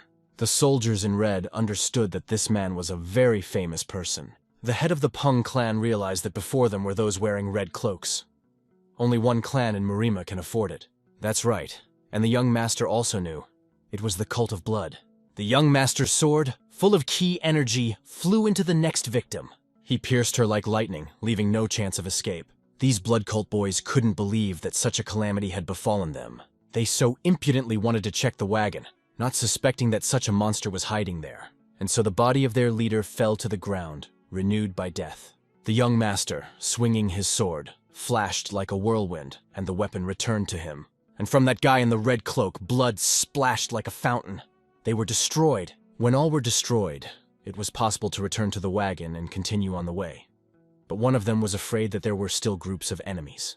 The head of the Peng clan meant that there was some injustice here. Yingho had mastered the heavenly blade at only 20 years old. The king of blades would be amazed to see such a thing. Yingho, for his part, was disappointed that he had such a hard time defeating some of the blood cult scoundrels there. But the head of the Peng clan excused himself by saying that these boys had taken some suspicious pills, and the three of them immediately became much stronger. He had to change his battle tactics to defeat them, although it wasn't difficult. At that moment, Suren looked at their bodies and noticed that the veins on their skin were bulging. Most likely a side effect of absorbing a lot of essence. It seemed that the type of these pills caused them to absorb internal Kai in an accelerated mode, which gave them such an explosive increase in strength. The young master knew that essence is a double-edged sword. If used correctly, it is very useful, but if you squeeze it to the point of exhaustion, it leads to inevitable death. Suren was sure these boys knew it was going to be a battle to the death. There was no doubt for everyone that these were people from the blood cult. But as far as the young master knew, the blood cult had ceased to exist many years ago. And so it was. The destruction of the cult of blood is described in Murim's stories about 5 times. They always, no matter what, appeared at the most unexpected moment and caused a lot of trouble. Suren understood that they should bring this case to the Murimu Battle Union. If they can fight like this, then their strength and numbers have been restored. Yingho wasn't going to do anything right now just yet, although they wanted to report all this. But if there is a small settlement nearby, they decided to go to some small village nearby. There should be at least someone from the Murim Union there. They will stop, tell everything, and take one of the corpses for illustration. But the question remained for the head of the Peng clan. Who would drive the wagon if that boy was sent with a message? Yingho looked at the head of the Peng clan, as if hinting that he would be the one to do it. And no matter how hard he tried to deny it and how angry he was about it, there was no choice. This healthy man took to driving the cart against his will. He did not know how to manage it because he had never done it before. The next day, they headed even closer to the city, getting closer to their goal. Lyran was just planning all possible options for breaking into the building. He calculated everything down to the smallest detail, leaving no room for error, and still decided to try, even if it was risky. After all, he had reached a certain level of skill and was ready to act. He began to draw some mysterious pattern on the rock, concentrating on the process. No one bothered him, but one day, our brigade appeared on the horizon, unexpectedly breaking his solitude. Lyran had no idea who was standing behind him and watching. Soon he came to the right option and was so enthusiastic about the work. That drew a rather familiar pentagram, not noticing anything around. Yingho noticed that Lyran was not wasting his time. He asked to be more careful and not to spoil his work, because this formation is calculated to the smallest detail and must be depicted without a single error. It turns out that all they need is to make a hole through which they can get inside. You shouldn't be so fussy. But Lyran was sure that it wasn't that easy to enter, because the palace was huge and very complicated, and another 30 points had to be destroyed at the same time. The head of the Peng clan felt that they just had to break into the palace. There was nothing complicated about it. Lyran saw that everything before them was a mirage. The mountains that everyone sees are not real. It's just an illusion. If they just go to him, they will get lost and wander in circles for eternity.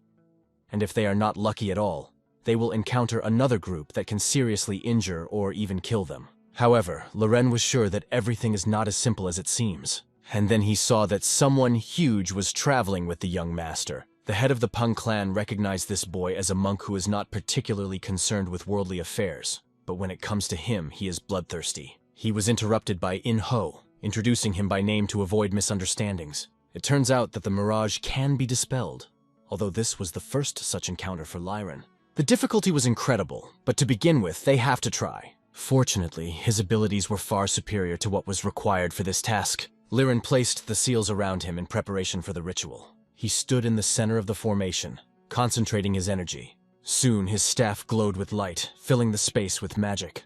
Everything around them glowed yellow and the seals activated.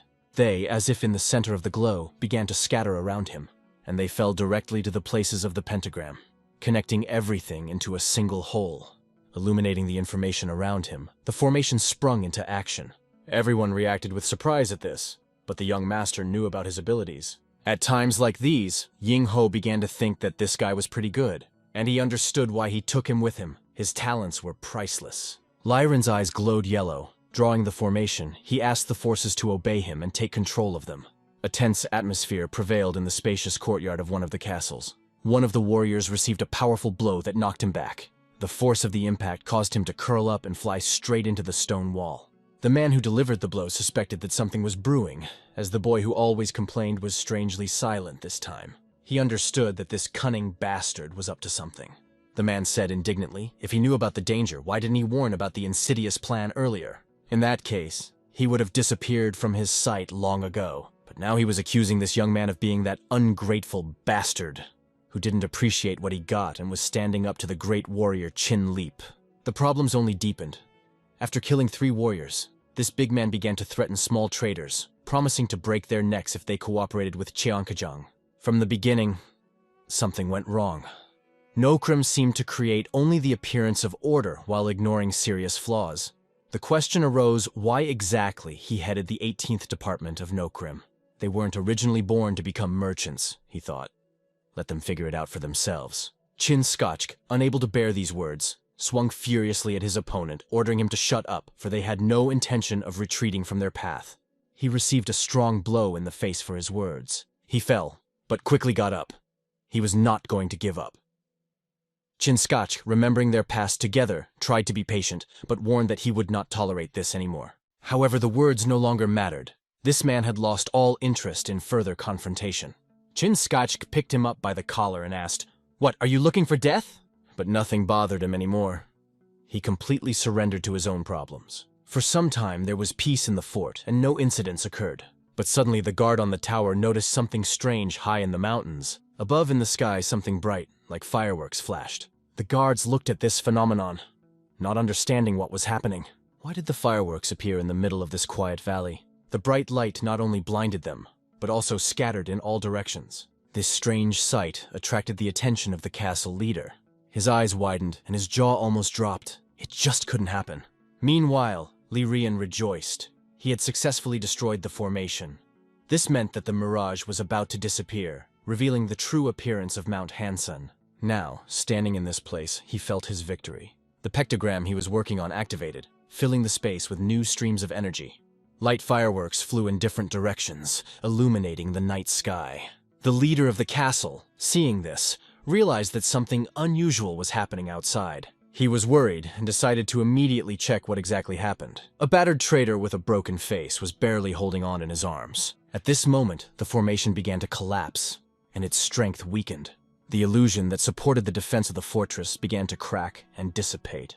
Li Rian successfully completed the task, finally dispelling the illusion. He looked back at his friends, wanting to brag about how he was able to destroy 13 formations at once. But turning back, I saw only serious faces. The boys had already rushed forward, not paying attention to him. No one even praised him, because everyone was rushing to the palace. They ran quickly along the narrow path, trying to reach the goal as quickly as possible. Quan, full of excitement, ran forward, determined to lead the hero to Inwang Palace. A real panic began in the palace. The defenders bustled about, not knowing how to act. The destruction of the formation was a huge shock for the leader, and he could not believe what had happened. Suddenly, a familiar silhouette appears on the horizon. a man who knows exactly who is behind the attack. It was the same bloodthirsty lord. The one who had once humiliated him in the Iron Blood Palace had now appeared here in his domain. These words deeply embarrassed the palace leader, causing him to clench his fists nervously. Yingho and Quan quickly approached the main door. As soon as they reached the fence, they did not hesitate to attack. The wooden gate of the castle was broken with one blow. The soldiers who were supposed to guard the entrance were caught off guard. They could not do anything because of the sharp blows. They only watched helplessly at what was happening. Shocked, they couldn't understand who the hell was capable of such power. Quan heard their frightened whispers with a glint in his eyes, and let it be known that he was the force. When the warriors saw Mr. Chiel in front of them, they were terrified. "What is this man doing in Hansen? He has no place here," flashed through their thoughts. Chiel said with cold confidence, "Among all the bandits you knew, everyone knows me." He warned, "If anyone interferes with what is about to happen, I will personally deal with everyone without any mercy." The shocked warriors stood motionless, not understanding why such a prominent person would destroy their entrance and make such decisive threats. The palace leader appeared on the horizon and addressed Mr. Chiel. He couldn't understand how he managed to sneak in here, but Chiel coldly replied, "Long time no see." He added, "I'm looking for young Musung, who I know is hiding here. If that's the case, let him show his face to the people." The palace leader couldn't understand how Ponchiol knew Jung Musung was here. But turning his head, he noticed on the horizon the figure of the very boy about whom there were legends. Chiel confirmed that he had heard that Jung Musong was here, and had decided to come in person after the last debacle. One of the people present, observing everything from the side, whispered that Chiel does not know how to keep his mouth shut. Jung Musong, who was listening to all of this from afar, shouted that if he left the palace, his life would end right now. The leader of the palace declared indignantly that he had never seen such arrogant bastards. "How does he have the audacity to speak like that to the head of the Nokrim clan? Who is he anyway?" Yingho coldly looked at the leader of the Nokrim clan and replied that Song didn't even mention him because he was probably ashamed to admit that he had been beaten by much younger warriors. He proudly stated, "I am Yingho of Cheongdam, and it is because of me that you will meet your ancestors much sooner than you ever planned." At first, this guy didn't recognize the legendary monster everyone was talking about. Jung Musung stared in shock at the brazen bastard who came after his head. He understood that this impudent stranger was the son of a cursed merchant. The leader of the castle only smiled, examining the unexpected guest. He stated that his opponent is too limited in his thinking. If he wants to kill the king of the forest for a bowl of rice, he will not succeed. Yingho, not understanding what it was about, decided to come closer to clarify the situation. Jumping confidently, he flew past all the soldiers who stood in his way. He landed right in front of the king of the forest, ready to talk. Yingho wanted to explain that human lives are more precious than any bowl of rice, and his efforts to make the trading district prosperous are years without rest. But the king of the forest defiantly insulted Yingho's father right in front of him, and now the hero had enough reason to kill him. One of the warriors tried to attack Yingho, considering him a brat who doubted the master's greatness. But the warrior was instantly destroyed by the leader of the Pet clan, proving his superiority. He looked sternly at the other warriors, asking who allowed them to interfere, causing everyone to freeze in place. A whisper began among the guards. "What kind of wild bear is here?" If this was their ultimate goal, the king of the forest had no other choice. He decided that he had to make Yingho regret showing up here. Yingho calmly looked at the king of the forest, wondering who would really regret it. Meanwhile, in the distance, Li Ryan and Surin were left to watch the events. They were sure that the young master would destroy the king of the forest, without a doubt. Surin turned to Li Ryan and asked, "If you are a monk, why didn't you stop the young master?" Li Ryan only smiled. "Although I am a monk, I am also a formation master." Surin, knowing that even formation masters value human life no less than monks, was surprised by his inaction. But Li Ryan admitted that he wanted to stop the young master hundreds of times. Although he values human life, he understood that not all problems can be solved with words. During their journey, he saw the suffering that befell the local traders. Therefore, Li Ryan felt that the sacrifice being made now was justified. Surin nodded, realizing exactly what he meant. Li Ryan added that words of wisdom are often a monk's best weapon, but the main reason for his calmness is his love for a good drink. Meanwhile, the king of the forest looked at the young brat who dared to stand in his way. With fierce determination, he swung his heavy battle axe, ready to destroy his opponent. Swinging, he aimed the axe directly at the young master's head. However, the hero deftly dodged, leaving the blow in the air. The force of the blow was such that it crushed the stone stairs on which they were standing. The leader of the Peck clan watched this and understood that the axe was an extremely powerful weapon. The king of the forest himself was not only the strongest warrior, but also a master of combat equipment. He brought the art of wielding an axe to an almost incredible dexterity. His strength was enough to destroy even the most dangerous enemy. He was confident that he would be able to overcome this young brat. Swinging once more, he attacked, thinking he had wounded the young man, for he looked as if he had been struck. But the hero blocked the attack of the axe with his sword. His blade began to destroy the hatchet in front of his surprised opponent. The king of the forest was shocked. He could not believe that his weapon began to crackle. Yingho smiled and sarcastically advised, "It would be good if you saved your life and worked as a brush picker for the winter." For a moment, the leader of the Peck clan doubted the strength of the young master, but his cold, indifferent look made it clear that the most interesting was yet to come. The king of the forest looked with fear in his eyes at the brat who had just destroyed his pride. How can this young man with his sword resist his axe? But the next attack of the king of the forest was expertly repelled. The hero, without hesitation, declared that his adversary should not dream of victory. Uncompromisingly and easily, he deflected all blows despite their force. Even the most powerful swings of the axe could not reach the goal. The king of the forest shouted, not understanding how long the young man could withstand his skillful attacks. Everything that the forest king's axe touched turned into ruins. But the defense of the young master was much stronger. He only laughed at this opponent, who believed that a few blows of the axe would be able to break him. However, the king of the forest didn't care. He continued his destructive attacks with maddening determination. And suddenly, a strange energy began to activate in the hand of the young master. It was chakra. Pointing his hand forward, he used the triple roll of heaven thunder technique. The lightning struck straight into the forest king's body, piercing him through. From a powerful blow, the king of the forest almost lost his head, but with an effort of will, he resisted, stopping himself with an axe. He cleared a path, trying to stay on his feet.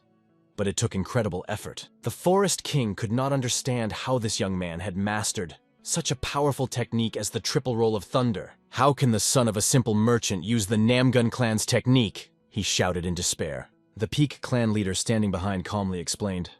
His teacher was the elder of the Namgun clan, he added. Once upon a time, after gaining some fame, I foolishly challenged his teacher to a fight and was mercilessly beaten.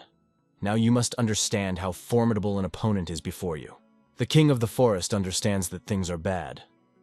The apprentice of that wandering old man turned out to be an extremely dangerous person. He recalls the day when the old man called him a fool who does not know humility, leaving an indelible mark on his memory. At this point, the young master begins to laugh out loud when he learns that the king of the forest once provoked his teacher. "So you called my teacher and got a good scrubbing?" mocks the hero, adding even more humiliation to the situation. But the king of the forest just smiles back, feeling the excitement and thirst to destroy this brat. Let him laugh, it's only temporary, he thinks. He is filled with ominous joy, dreaming of how the death of the young master will become an unbearable grief for his teacher. Hate flares in the forest king's eyes and he decides he will make this young man die, causing his teacher unspeakable pain. Ho thought for a moment in the middle of the fight, imagining what his teacher would say if he saw him now. Would he be surprised at how his student now leads a simple but battle-filled life? Would he ask, "Do you avoid shedding blood even when it seems inevitable?" The teacher always advised to avoid violence if possible. These words became his constant truth, even in the most difficult moments. The king of the forest, swinging an axe, wanted to send him to the teacher and brag about how he owed him the defeat. But at this moment, our hero realized why he is here and what he is fighting for. He fights to avoid having to kill hundreds of others in the future. The king of the forest infuses his axe with a devastating aura as he tries to catch his opponent. But the hero knocks the axe away with one kick, forcing it to change direction. Looking at the opponent with contempt, as if at the last piece of dirt, he understands. One life taken should become an example. This decision will make it possible to change the situation in the future, avoiding even greater victims. Zhong Musong saw the king of the forest fly away from the young master's punch. He felt that a danger loomed over him from which it was impossible to escape. His hands began to shake. He gasped in fear, not knowing what would happen next. At that moment, a mysterious person came out of the darkness, looking around. He saw the king of the forest, the one who called himself all-powerful, lose control. His body shattered the wooden beams as he was sent flying backwards from the impact. The stranger watched, not recognizing the king of the forest as the self-confident warrior he had been before. The king of the forest, having received a serious injury, could not accept the fact that some young man humiliated him. The king of the forest vows to destroy the hero at any cost and directs wooden beams and debris at him. These block-like projectiles fly straight at Yingho, trying to catch him off guard. But this does not become a problem for the hero. His confidence remains unbreakable. He holds his sword firmly in his hands, ready for any challenge. With one light movement of the sword, he turns huge wooden blocks into small chips. Through this rain of wood chips, the Forest King aims his axe straight at Yingho, shouting, "Die!" The hero blocks this powerful blow with a sword so strong that the ground beneath them cracks and settles. Yingho, unmoved, watches the Forest King's attack as if it were a show, remaining indifferent to his efforts. With a light blow, he not only repels the attack, but also throws the king of the forest aside. In this chaos, Yingho tastes an undisputed victory. The Forest King's warriors look at their once invincible leader now sprawled on the ground. They don't understand how it happened. Even when he was fighting at full strength, this young man managed to overcome him. For them, the nightmare had become a reality, and now this nightmare had the name of a young hero.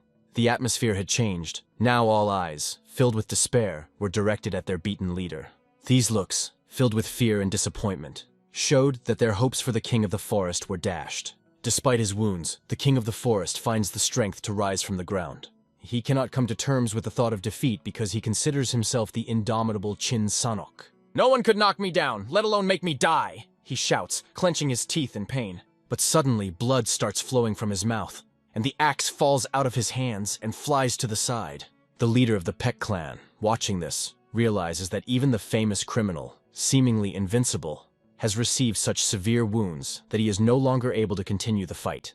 Looking at the amount of blood the Forest King spat out with each breath, it was obvious that his wounds were deep and he could no longer fight. The young owner understood that it was time to end this bloody spectacle. The king of the forest, clutching his axe, tried to show everyone his indomitability, his readiness to fight to the last. Despite his condition, he demonstrated that death is the only thing that can make him give up. Even at the edge of life, he did not want to simply accept defeat, but it didn't matter how much will was left in him. His body already refused to obey. The young master's sword flashed through his body like an arrow, leaving a fatal wound. The last spark of madness flashed in the Forest King's eyes, full of anger and pain. The blade of the sword delivered a precise blow that became fatal. The king of the forest opened his mouth and screamed in excruciating pain, bleeding. At that moment, the bright energy of his true power lit up in the young master's eyes. The sword blades, full of invisible power, formed an invisible curtain around the opponent, which began to tear his body from all sides. It seemed that every particle of the enemy was disintegrating under the onslaught of this terrible force. Like a boomerang, the sword returned to its owner's hand, sparkling with flawless precision. His form, as if created to cut the sky itself, was perfect in the hands of the hero. The hero felt the mysterious power of the sword, which filled him with confidence and triumph. The union of the blade and the shards created a perfect harmony focused on destroying the enemy. This huge flow of power was directed at the king of the forest, who could no longer resist. Even with the axe in his hand, he resigned himself to the inevitable. But for a moment, a last spark of determination flashed in his eyes, as if he was trying to accept his last challenge. But not for long. With one lightning strike of his sword, the hero cut off the absurd existence of the king of the forest. It was incredible. Chin Sanok of Nokrim, who was thought to be invincible, was defeated by a young man. Clan leader Peck stood in shock, unable to believe his eyes. The hero's sword not only pierced the scoundrel, but also destroyed everything around, leaving behind ruins. The streets, flooded with blood and filled with echoes of despair, seemed to speak of fear and defeat. Now no one from Nokrim will be able to stand against the hero's blade. He understands this, and a sly, confident smile appears on his face. Step by step, the unknown runs away, as if from something or someone inexorable. The mysterious figure hides his face from prying eyes, not allowing anyone to recognize him. She ran as hard as she could without stopping even for a moment, but soon she ran into the man in red. The very man she was trying to escape from. It was a representative of the elite class who was hunting her. He looked at her, immediately suspecting something unusual, but did not dare to act yet. However, his companions did not seem to notice her, explaining that there were only wild animals around. They did not understand how the woman could disappear so quickly, but after a while they received a message from another group that had found tracks. One thing was clear to them. Returning to the Bloodlord without a girl was not an option. They feared his wrath. The leader ordered to quickly go to the marked points and be sure to find her. Using her cloaking skills, she hid herself and followed her pursuers' every move. One of them, the commander, thought of his subordinates as a bunch of hopeless fools. Suddenly he felt someone's presence. something strong and ominous. His eyes lit up with Blood Clan energy, but the place where the woman was had already emptied. She disappeared, leaving only a feeling of coldness and anxiety that engulfed her pursuers. One of them fell to the ground, feeling the cold running through his body. It's been a long time since Suren faced such strange situations, even while managing her inn. They couldn't even imagine that they would see the King of Death, Zhong Musong, tied up like a common criminal. Yingho, noticing this, asked him not to worry. He would take care of him. The King of Death regained consciousness on the way to Mirim's compound. Suren wanted to avoid trouble with the Blood Clan and planned to shift all the responsibility to the Mirim units that were nearby. But the hero, unmoved, did not pay attention to this. Lirian only made sure that the King of the Forest was painlessly dispatched from this world. The hero made the King of the Forest fall to his knees in exhaustion after he tried in vain to block all the blows with his axe. Then he cut it in half with one stroke of his sword. This picture was seen by the leader of the Peck clan, who watched as blood gushed from the wound in a fountain, and then fell to the ground like rain from the heavens. Seeing this, Li Ryan almost lost control but held back. As a monk, he believed that the young master could give the opponent an easy death, and he did not understand why he had to act so cruelly. It's not an animal. You could handle it humanely, he thought. However, the head of the Peck clan replied that if the entire Green Forest fortress rebelled, the young master would have to kill hundreds or even thousands of enemies with his sword. He explained that such a demonstrative death was needed to intimidate, so that no one would ask unnecessary questions in the future. And it worked. The bandits of the Green Forest fortress were so frightened that they seemed to forget how to hold a sword in their hands, and some even almost wet themselves. If that was the goal, then there is nothing to argue about, because there will always be a few idiots wherever you go. After all, the young owner was standing on the roadside and saw a figure in the distance. Looking closely, he realized that it was a familiar face. His old acquaintance was standing before him. He knelt down, as if expressing his respect. The young master did not immediately understand what was happening. He asked if he was asking to take him under his wing. It was a surprise for him. The man declared that he was no longer part of the Green Forest fortress. He warned the King of the Forest that greed would destroy him, but for that he was banished and branded a traitor. The young owner suggested, "Why should I take you?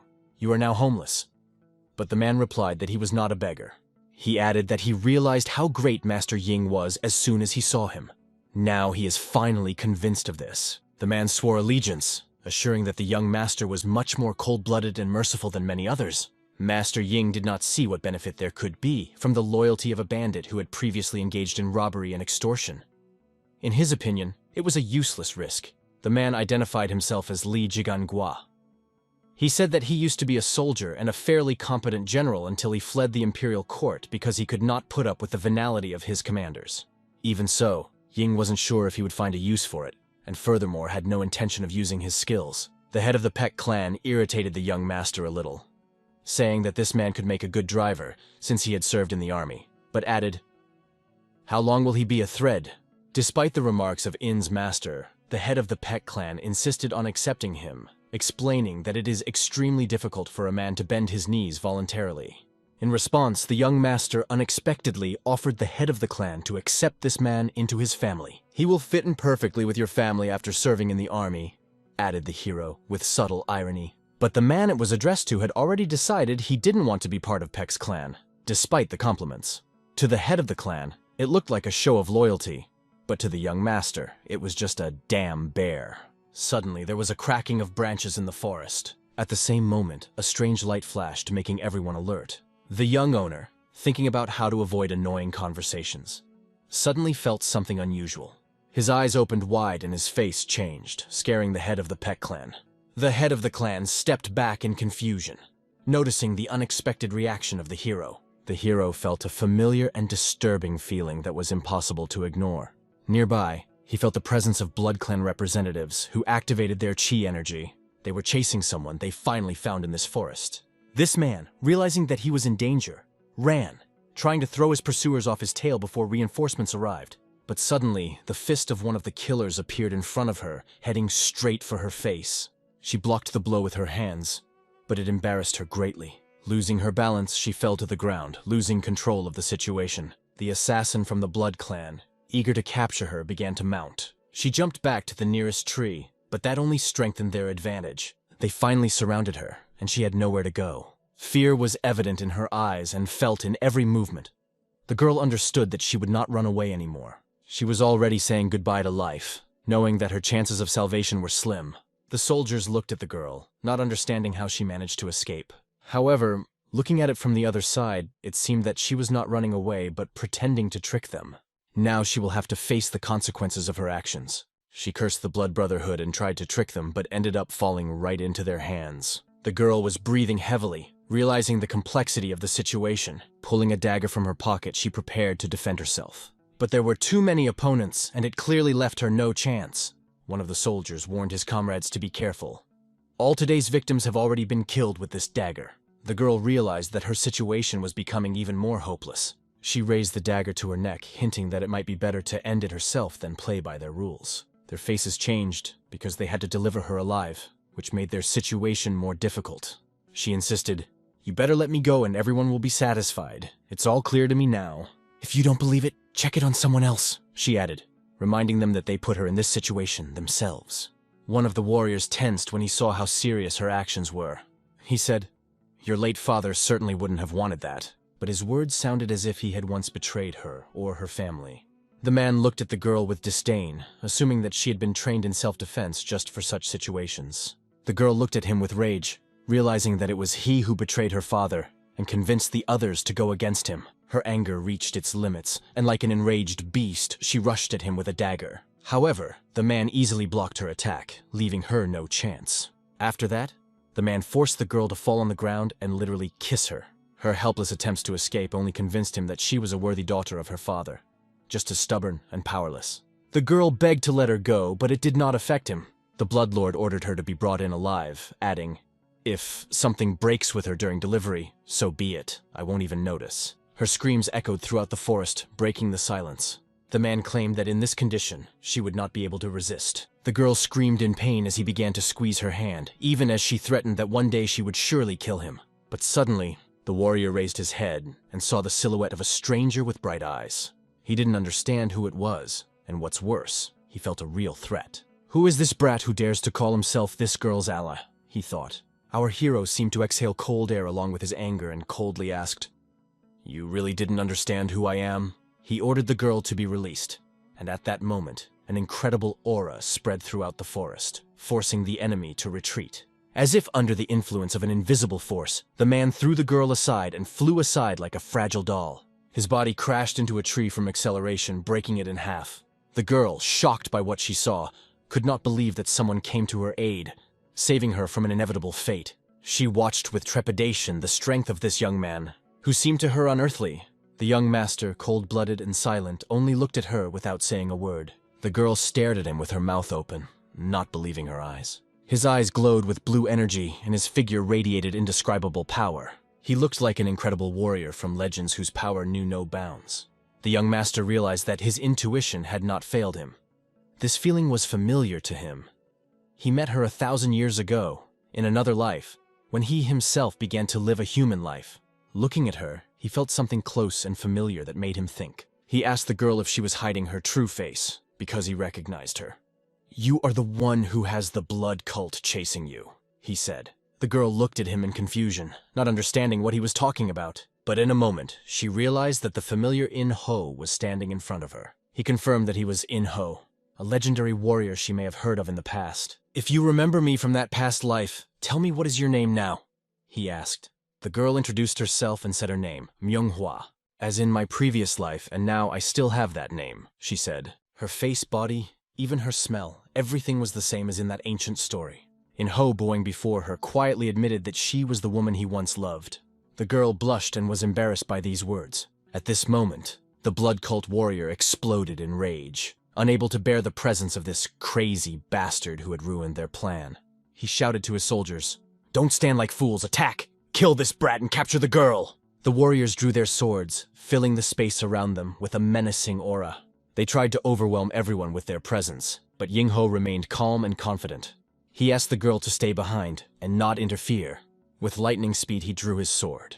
The forest was filled with incredible energy that exploded with tremendous force.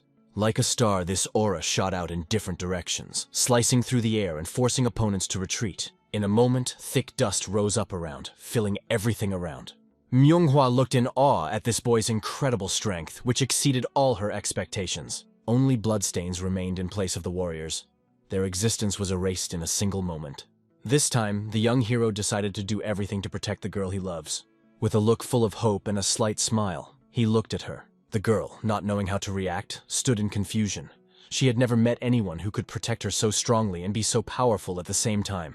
After all, the driver had changed, and now he was even glad to be taken to the young master inn as his new assistant. As he rode along with the group, he hummed old army songs to entertain himself. And the former leader of the deaf detachment, on the contrary, looked confused, not knowing what to do now. Surin sat there with a very annoyed expression on her face, clearly showing that something was very wrong with her. The little monk watched all these faces and couldn't understand why everyone looked so offended. He just wanted everyone to calm down, not to be offended, and even more so not to be upset. The monk understood why the lady felt this way.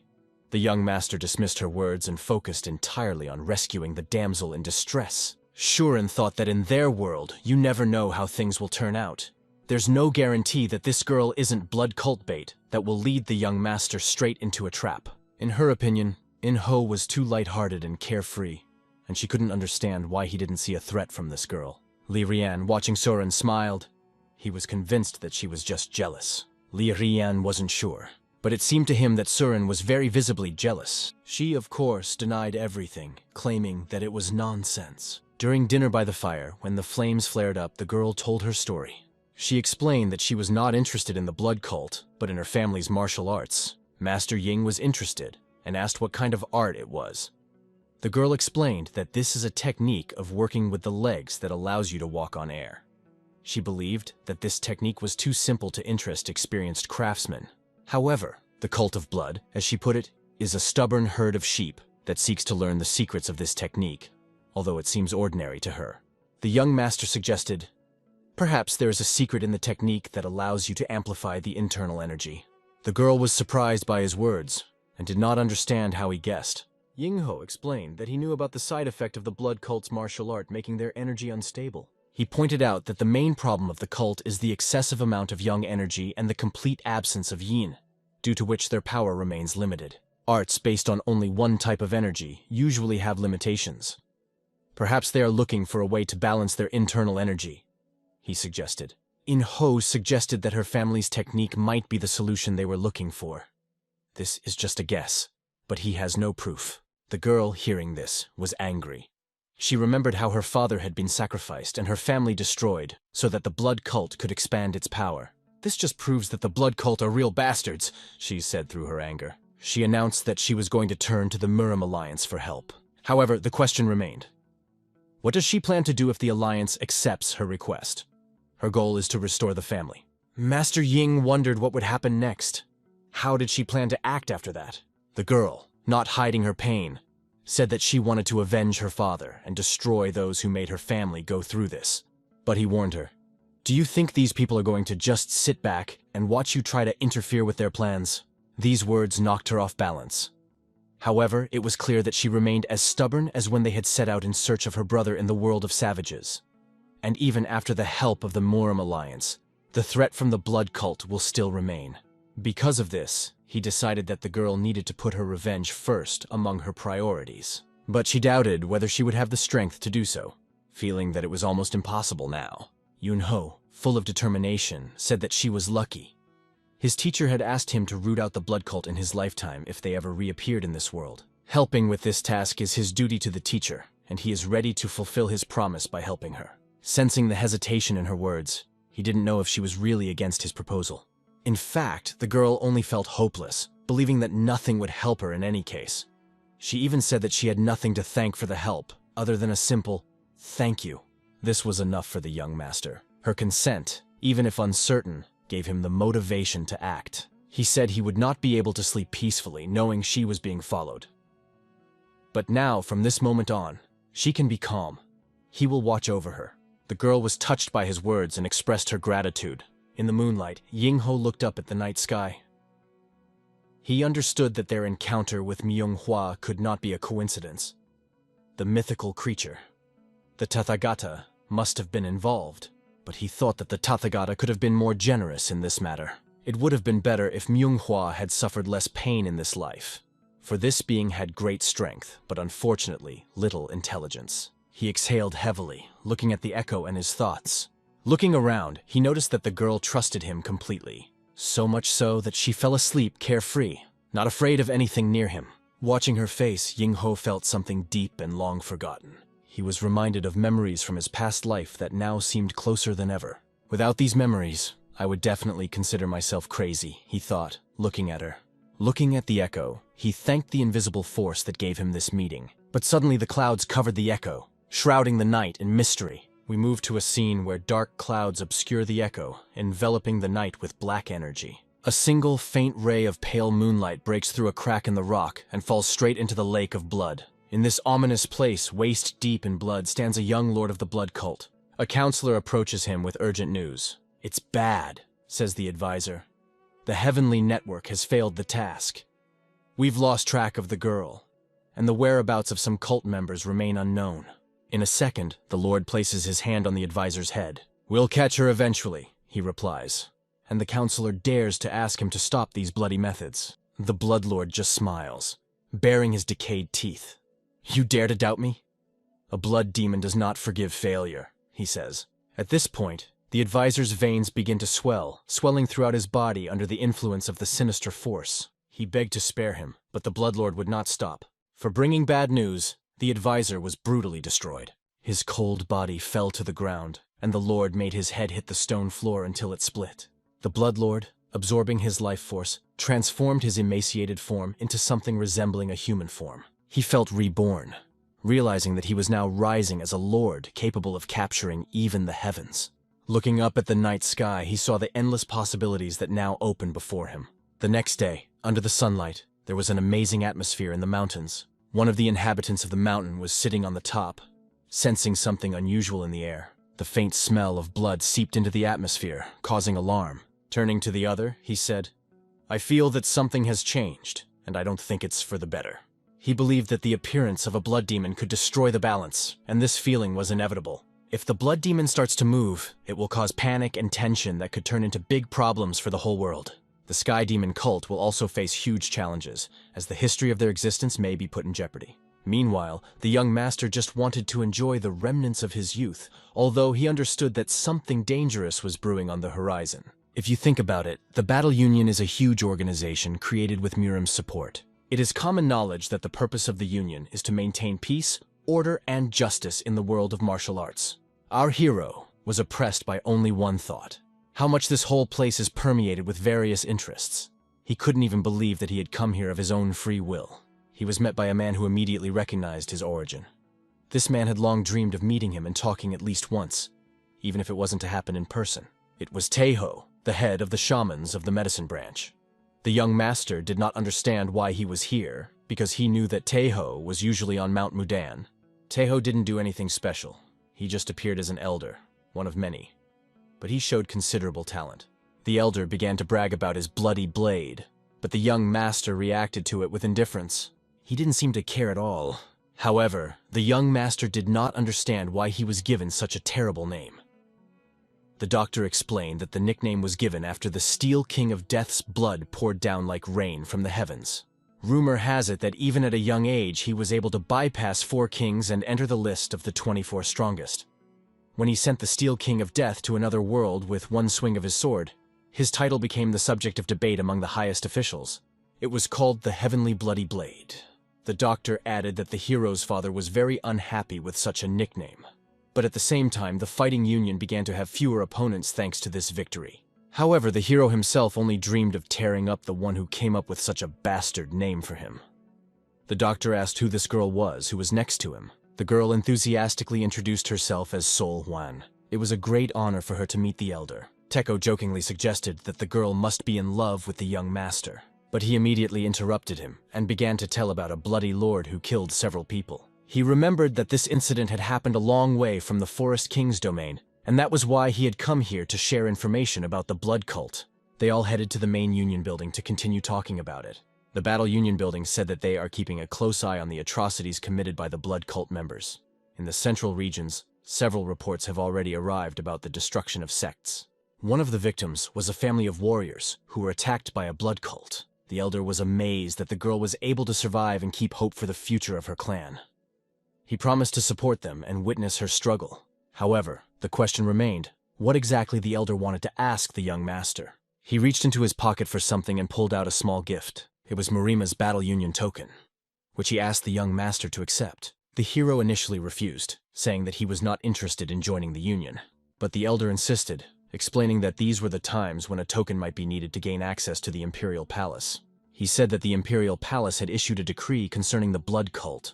The Emperor's decree obliged the battle union to provide comprehensive assistance in the destruction of the blood cult. The hero was surprised why the Emperor decided to engage in nonsense because he himself is able to cope without their help. However, he realized that he could make money from this and receive a certain reward from the Emperor. The girl asked if he was really ready to agree to this just for the sake of money.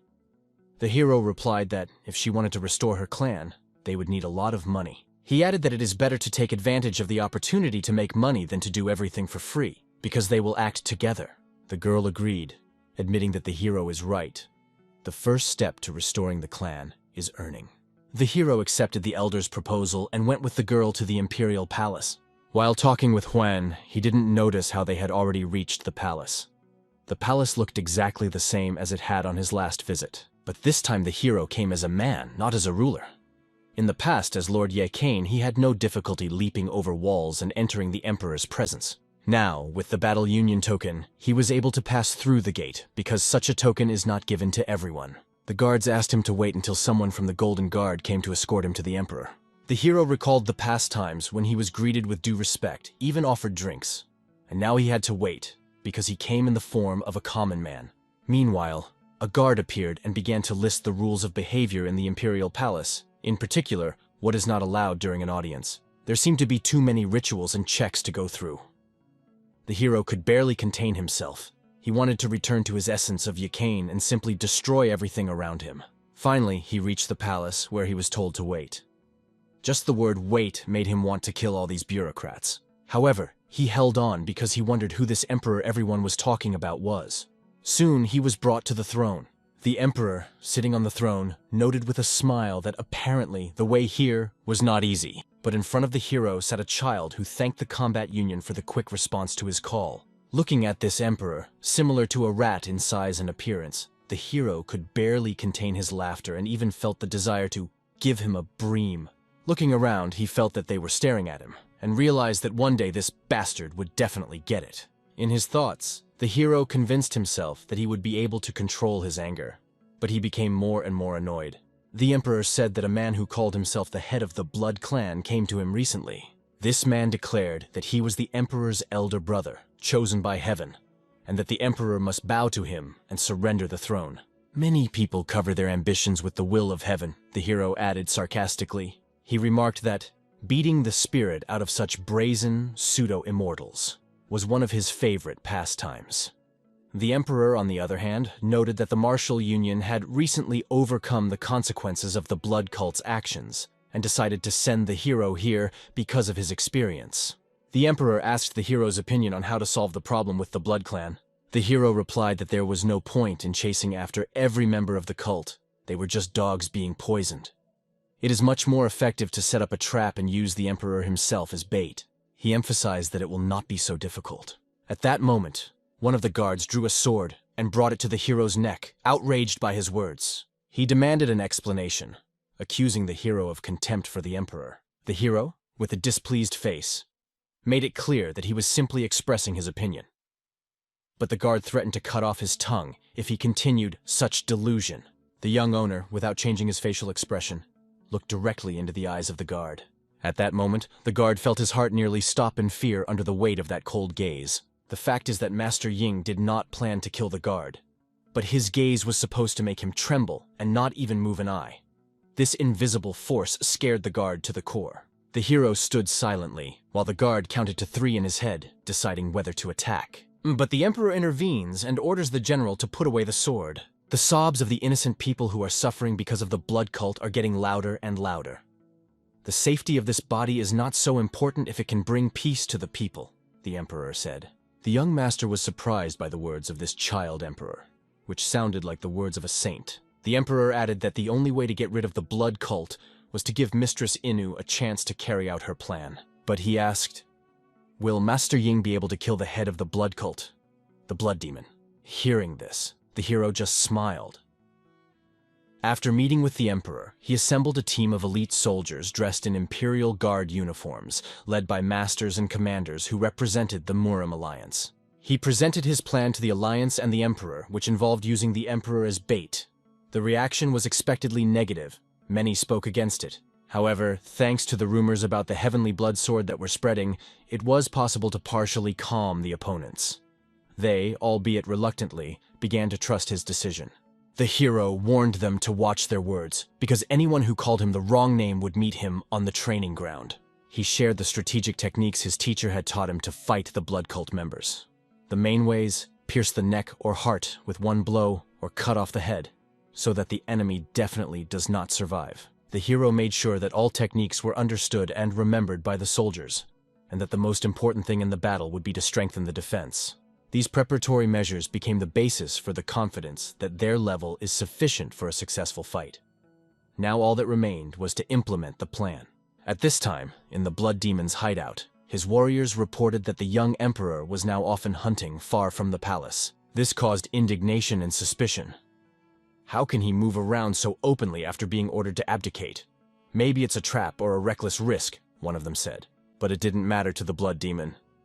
"Trap or not, no one will stop me after I have achieved perfection and greatness," he declared. He ordered his soldiers to prepare the young emperor's head as a trophy for the imperial palace. However, Master In's real plan was not to protect the emperor, but to hunt the bloodthirsty cult warriors. He arranged everything to make them come right into the trap. The battle was incredibly brutal. The blood cult faced powerful imperial resistance. All the power of the cult was aimed at destroying the opponents, but they were met by the warriors of the empire, ready for anything. When the blood demon appeared on the battlefield, he announced that the heavens had appointed him emperor, and those who disobeyed would be destroyed. "Poor nothings, I will eat you all," he announced. But as his warriors marched forward to attack the Imperials, the bright light of the young master's sword reduced them to rubble. The impact scattered them in different directions, leaving the battlefield clear. The young master was ready for this moment. He looked at the blood demon, confident in his victory. And while the emperor temporarily left, the hero decided to finish the battle before his return. The blood demon, seeing Master In on his way, did not show the slightest fear. "Those who ignore the will of heaven will be severely punished," said the demon. His words were accompanied by the threat of quick and inevitable death for all opponents. With a swing of his sword, he released a stream of red demonic energy, directing it at the hero. The energy exploded in a huge wave, but the hero deftly dodging the attack. In response, he used his heaven-shattering sword and charged towards the enemy. It was his second sword, and this battle was getting more and more intense. The impact was so strong that the moon in the sky seemed to tremble. Ina's sword collided with the demonic blade, slicing through the air and channeling its divine energy straight at the blood demon's head. The hero delivered a super powerful blow, which the demon tried to stop, but the force was too great. Their swords clashed, each representing completely different powers, one evil, the other righteous. The first demon sword was created to tear apart the clouds and destroy everything around. The hero's second sword could cut even the moon. At that moment, the demon saw his blade begin to crack, and the bright light of Master In's sword engulfed everything around him. The incredible strength of the young hero did the impossible. With cold-bloodedness and ruthlessness, he destroyed the blood demon without leaving a trace. This was the end of the illusions and miserable existence of this creature, the demon of blood. Some time after the battle, the Emperor met Lord In and asked to look at his sword. The Emperor was holding a sword, which, as it turned out, had been given to our hero by his late master. In immediately felt that this sword looked familiar to him. He was sure that it was the legendary Danlu. Apparently, his master had never told him about the origin of this sword. The Emperor noted that he had seen this sword in the book where the treasures of the imperial family were recorded, which caused the hero real surprise. The Emperor explained that the sword was to be given to Gongzhen because he was a benefactor of the dynasty. The sword was forged by order of Grandmaster Gu. The hero could not believe that this sword had such a significant history. As it turned out, this sword had previously belonged to its master, and it was a legendary artifact that could choose its owner. The elder who wielded the sword was known as Guiji. The Emperor emphasized that such swords are considered family heirlooms and are passed down from generation to generation. Perhaps the master gave it to his student out of strong affection. Thanks to this, the sword returned to the palace to carry out great deeds. The emperor was amazed at such a coincidence, and did not even believe that it had happened. The young master looked at the sword and was stunned by these revelations. The emperor expressed his hope that Master In would come to him from time to drink tea and talk about martial arts. The emperor also offered to teach the master one of the martial arts techniques if he had time, as a sign of gratitude for the destruction of the blood cult. The emperor built a large mansion for him in Wuhan, where the best martial arts masters lived. This palace was named after the Huang sect. What a beauty, thought the hero, looking at the building. Even the top of the coalition recognized his merits, and it was truly impressive. Looking back, he saw that Huan was crying. She still dreamed of opening a martial arts school for children to teach them the basics of technique, breathing, and inner strength. In looked at her and could tell that she was crying out of happiness, or maybe because of memories of her lost family. He tried to comfort her, but she could not calm down for a long time, letting the tears flow freely. In couldn't look at her tears, but he understood that they were tears of happiness, so he decided not to interfere. After a while, the Hao clan master, Surin, arrived. Judging by her beaming but slightly tense face, she wasn't happy with how In and Huane were having a good time together. In, noticing her expression, jokingly assumed that she had stepped on something unpleasant, but after calming down, he still took it seriously. It was clear that Surin was not at all happy that the young master was spending time alone with Huan. She demonstratively put a book called Masters of Wuhan on the table. Huan didn't understand why Surin was offering her help, since she didn't pay her anything. However, she knew that Huan wanted to open a martial arts school for children. Surin noted that even a new sect needs an experienced master who can help children and become a reliable support for them. Huiyan was incredibly impressed because the list of masters was compiled neatly and clearly even at first glance. In, however, suggested sarcastically that most of these candidates might be lazy and just waste resources. But Surin excluded the weak and left only the worthy. She noted that she knew who to invite if additional people were needed, and the young master also had his candidates. The first to join the sect was the Shadow Lord Gungwei, who promised to protect it from dangerous individuals. However, in order to join, he needed to get permission from Huan, who didn't mind. She also decided to stay here, although no one understood why. In fact, Gungwei was an important person to her, and she felt she had no choice but to stay by his side. The situation was a little strange, because even Surin unexpectedly decided to join the sect, which caused mixed reactions. However, she was not the only one who caused surprise with her decision. Soon, Meng Jin from the Shaman clan appeared on the horizon, whom In had not seen for a long time. In was surprised, because he had once taught Meng Jin the basics, and now he would have to continue his journey on his own. However, Meng Jin did not come empty-handed. He brought a gift from Seo Chengdan. Master Teho said that if this gift was given to Inu, he could be accepted into the clan.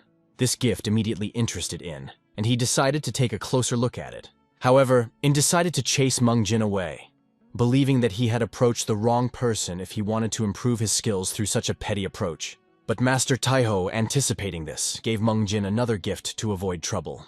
Seeing this, the young master changed his expression and offered the boy a rice cake as a sign of acceptance.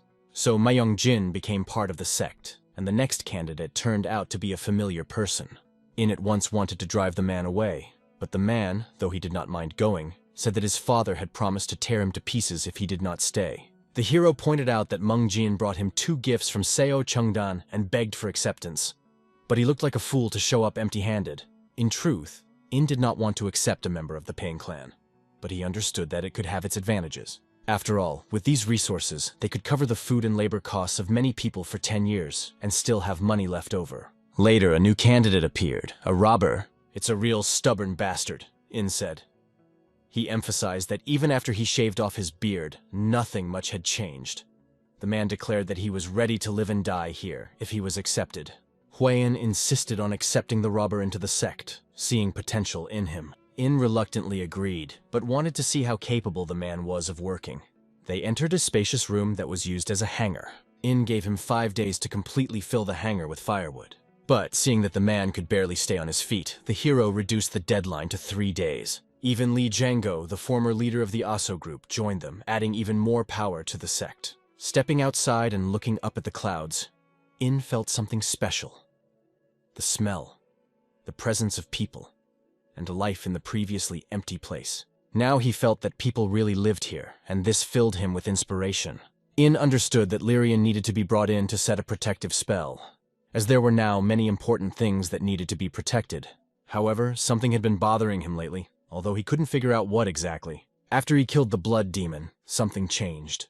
As he hacked the demon to pieces, the stored energy was released and scattered in different directions. In sensed something foreign in her, completely unlike human energy. It was some kind of mysterious energy, but what was it doing here? Where did it come from, a blood demon? Maybe it's the remnants of other Yeikais that still exist in the human world, he mused. But maybe the reason was completely different. Meanwhile, Huan wondered if Meng Jin and Zhao always trained so hard. They explained that they had no other choice, as the Supreme Dragon Tournament organized by the Alliance was about to take place. Masters of the modern generation meet there and compete with each other. But their strength is still insufficient. They are forced to train to the point of exhaustion, even though Huan thought they were quite skilled. Little did she know that they would soon find her worthless, as her martial arts would surpass their abilities. Maybe I changed your training methods because you lack experience, In said. However, the real reason was that her family's exclusive martial art that she studied was called the Silver Moon Heart Sword Technique. He wanted her to become the Sword Empress. The girl was amazed. She didn't understand why he would take such a step, but In explained that he wanted to make her strong so she could defend herself as long as possible. In his mind, he recalled the nightmares of the past when he had lost so much and was unable to do anything. He didn't want to go through that again. Huayin pointed out that she is not a genius, and no amount of training will make her one. But In emphasized that she has already become stronger thanks to their training together, even if she doesn't notice it herself. He speculated that the shattering of the demon energy might have accidentally released the remnants of Yeikai's power still existing in the world. But in order not to burden himself with these thoughts, he switched to Huayan. If you don't believe me, prove it at the competition, he said. In his mind, Yin understood that the affairs of Yeikai's world no longer concern him, because now he lives as an ordinary person. However, he decided that they would participate in the Supreme Dragon competition, and the sect would definitely take a worthy place. He knew that it was not necessary to win or take first place, but among the participants there will be many geniuses, and the question was how to beat them all. Mr. In was determined. He didn't just want to defeat his opponents, he wanted to smash them to dust. If you don't take the prizes, you will be kicked out of the Hao sect, he said. It was more than an ultimatum. Their future hung in the balance. Intensive training began. At that moment, Master In activated his incredible chakra, and mysterious circles appeared around him. This was the void control art. Huayan looked at it with admiration. She felt inside herself the desire to become stronger. The young master's eyes were burning with excitement. He decided to start training with full force, and without delay, he began to pump up his fellow clansmen, forcing them to fight to the limit of their capabilities, so that they would not relax even for a second. After some time, Lyrian did appear, following the order of the young master. Only one thought caused his irritation. These guys were having fun in the Alliance in the Imperial Palace, and now that they need me, they decided to call me. With his sarcasm and offended look, Lyrian thought that he was not a servant here, and they paid him nothing. They didn't even buy him new clothes, a real disappointment. When he approached a room, he saw a crowd of people. One of the men explained to the people that although everyone wanted to participate, they should listen carefully and not make him repeat himself. The exam will consist of 5 stages, and only those who pass all will be accepted. The entrance fee is 1 yang. If someone wants to go for free, they have to sign a disclaimer if they die during the trials. This caused outrage among people. Pay money or sign documents that no one cares about their death.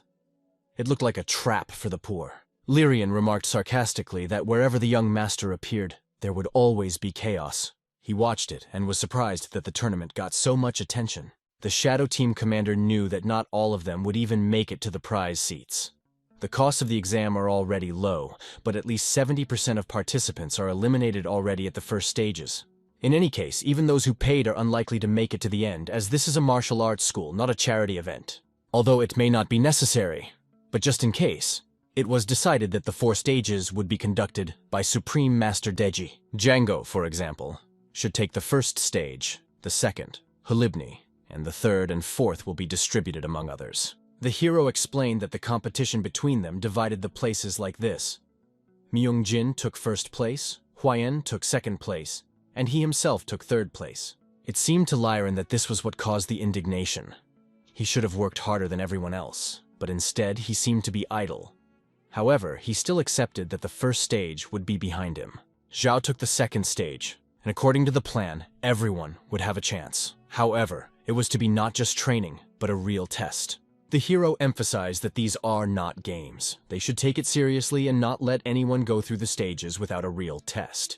At that moment, he heard someone address him with the words, "Elder brother." Lyrian, looking insulted, finally appeared on the horizon, clearly displeased at being summoned. He had something to say to Master In about his actions, but he seemed to have a hard time starting a conversation. Everything is finished with the formations of the Supreme Coalition. The defense is ready. Now no one will be able to destroy it, Lyrian said, a little haughtily. In, however, asked him to do one more favor and assured him that he would pay as much as he asked. Lyrian, already expecting this, remarked sarcastically, "But you said I had no talent for formations. Why don't you find someone else?" At that moment, Huayan approached In with a proposal to spend the evening together and have some drinks. However, the master refused, saying that they could leave today if they wanted. Lyrian, surprised at this change of plans, asked where he had gone after summoning him. And he even jokingly suggested that perhaps this lousy Shaolin monk is also going with them. The direction turned out to be really unusual. The Temple of the Polar Star, known as the center of justice in the world of martial arts. It is a place where those who decided to leave the worldly life went to the Buddha to find peace, or left their past and became monks. The Shaolin Temple was not only a place of faith, but also a true collection of mysterious stories. The young master hated the Tathagata, who was worshipped by the monks of this temple. Lyrian noticed that In was visibly uncomfortable in this place, which only added to his sarcasm. Huang asked to inform the abbot in Myungye that they had arrived with a representative of the Huang sect. The monk, having waited for them for a long time, politely greeted the guests and offered to take them to the abbot. He reminded them to behave quietly and peacefully in the holy place. In clearly could not find a place for himself in the silence that reigned in the temple. Soon, a book titled Sword Technique appeared on the table in front of them. The monk noted that Father Huayan was more worried about the fate of this secret book and what might happen to his daughter. It would be better if Huayan could visit her father earlier with the young master, but unfortunately, she realized that this was no longer possible. In was convinced that Silver Moon's Heart Sword technique would help them in their future battles. The Huayan family was killed by the blood cult for trying to get hold of this secret book that contained the knowledge of the inner energy technique. The hero pondered how strange this chain of events seemed. It seemed to him that the blood demon had found a kind of solution to the problem in his martial art, although it was not necessarily a technique of internal energy balance. He wondered why that demon who already had the power to absorb energy was so eager to master this technique. Suddenly, a guest arrived to our hero. He was an old man with a look that radiated strength and wisdom. Lyrian felt an incredible aura in him, but he could not understand who it was. The man was clearly a high-ranking person. It was the Sword King, the head of the Namgunjin Alliance. But what brought him here? He had hardly come all this way just to meet Master In. Perhaps he pretended not to know the hero, although they had already met in a past life. Just like in the blood cult story, it is unclear why Sun was unaware of the unpleasant incident in the Supreme Coalition, or only found out after James Knox's death. However, the head of the Alliance admitted that they owed a lot to Lord Innu. "Every time my brother remembered you with a smile. He was always proud of his student," said the old man. The hero began to wonder how much the head of the Alliance really knew about him, but it was no less interesting to find out why this man had not met him earlier. When Master In lowered his eyes, he saw the Alliance leader's hand reach out to him as if to convey something important. Clan head Nam Gunjin wanted to test the young master's strength in person. In understood that this was not just a friendly visit. The road to the Shaolin Temple was long, and the old man had clearly come here to find out how strong this guy was. Without hesitation, In accepted the challenge. Although he did not fully understand the old man's intentions, they shook hands. When the old man exhaled, the atmosphere became tense. He noticed that even beyond the swordsmanship techniques, In had a perfect body that could reach the absolute peak of mastery. The old man had heard that the hero had previously been sick and on the verge of death. But now he seems to have fully recovered thanks to training. He also sensed that Yin's inner energy was so powerful that it could not be measured. If he knows how to use such immense power, it will change everything, the old man thought. Inwardly, he admitted that his brother's words about In being able to surprise him were true. However, his hand began to tighten slightly, showing tension and a desire to learn more about the boy's fighting abilities. In, noticing this, turned to the old man. "Why are you squeezing my hand so tightly? Are you doubting me?" He thought it was just a test of his strength, as stated earlier. At that moment, the aura was released from In's hand in a flash, and he grabbed the old man. This force began to put pressure on the clan head's hand, and even left slight burns. Everything around shook, and even the ground under his feet began to vibrate. "You want to learn about my strength not only through sword fighting," In said, peering into the old man's thoughts. The head of the clan realized that he must have gone too far due to his age and fear of rudeness. But it would be unfair to limit himself to the sword. They decided to cross their arms, fist to fist, starting the check directly through physical force. Incredible clumps of energy from both sides began to create a powerful auric wave that saturated the air with energy vibrations. The clan head did not look down on In now, understanding his potential. But In let him know, "If you want to see all that I am capable of, get ready. I will show you my true self." That night, a commotion gripped the people as Mount Sanshan shook as if from a powerful earthquake. The young monarchs hid with fear in the clothes of adults and cried loudly. It was difficult to calm them down. Clan head Nam Gong apologized for the inconvenience caused, stressing that it was not intentional. However, he thanked the master who had caused it all, because it was thanks to him that this memorable meeting took place, even if it attracted unwanted attention. One of the monks asked the clan head, "So your brother really trained this young man as a child?" But a smile appeared on his face. However, when he saw the old man's hand, he was stunned. The hand was completely disfigured, burned and crushed as if it had been attacked by a rabid animal. The head of the clan realized that the words of his late brother turned out to be true. "This young master is not just stronger than me, he is even superior to Master Zhao Sanfeng," he thought with a mixture of admiration and sadness. Maybe this young man will reach Bodhisattva level and then become the strongest martial artist in history. At this moment, their confrontation reached its peak. The old man was tense to the limit, feeling the incredible strength of his opponent. In didn't just surprise him, she dispelled all his doubts and destroyed them completely. Looking into the young man's eyes, the head of the clan decided to stop, because he understood that he had reached his limit and further risked serious injury. But the old man stubbornly insisted, "Don't worry, I will endure." As soon as he said this, blood began to flow from his hand. He put almost everything he had achieved in his life into this shot. There was no point in even crossing swords. Everything was already clear. He could only imagine what would have happened if the young man had not stopped his technique. The monk who observed this confirmed that all the words about Master In were true. Now there was only one question left. What did Master In plan to do next? Realizing that they needed his power, everyone present realized that the young master could become their only hope for a bright future for future generations.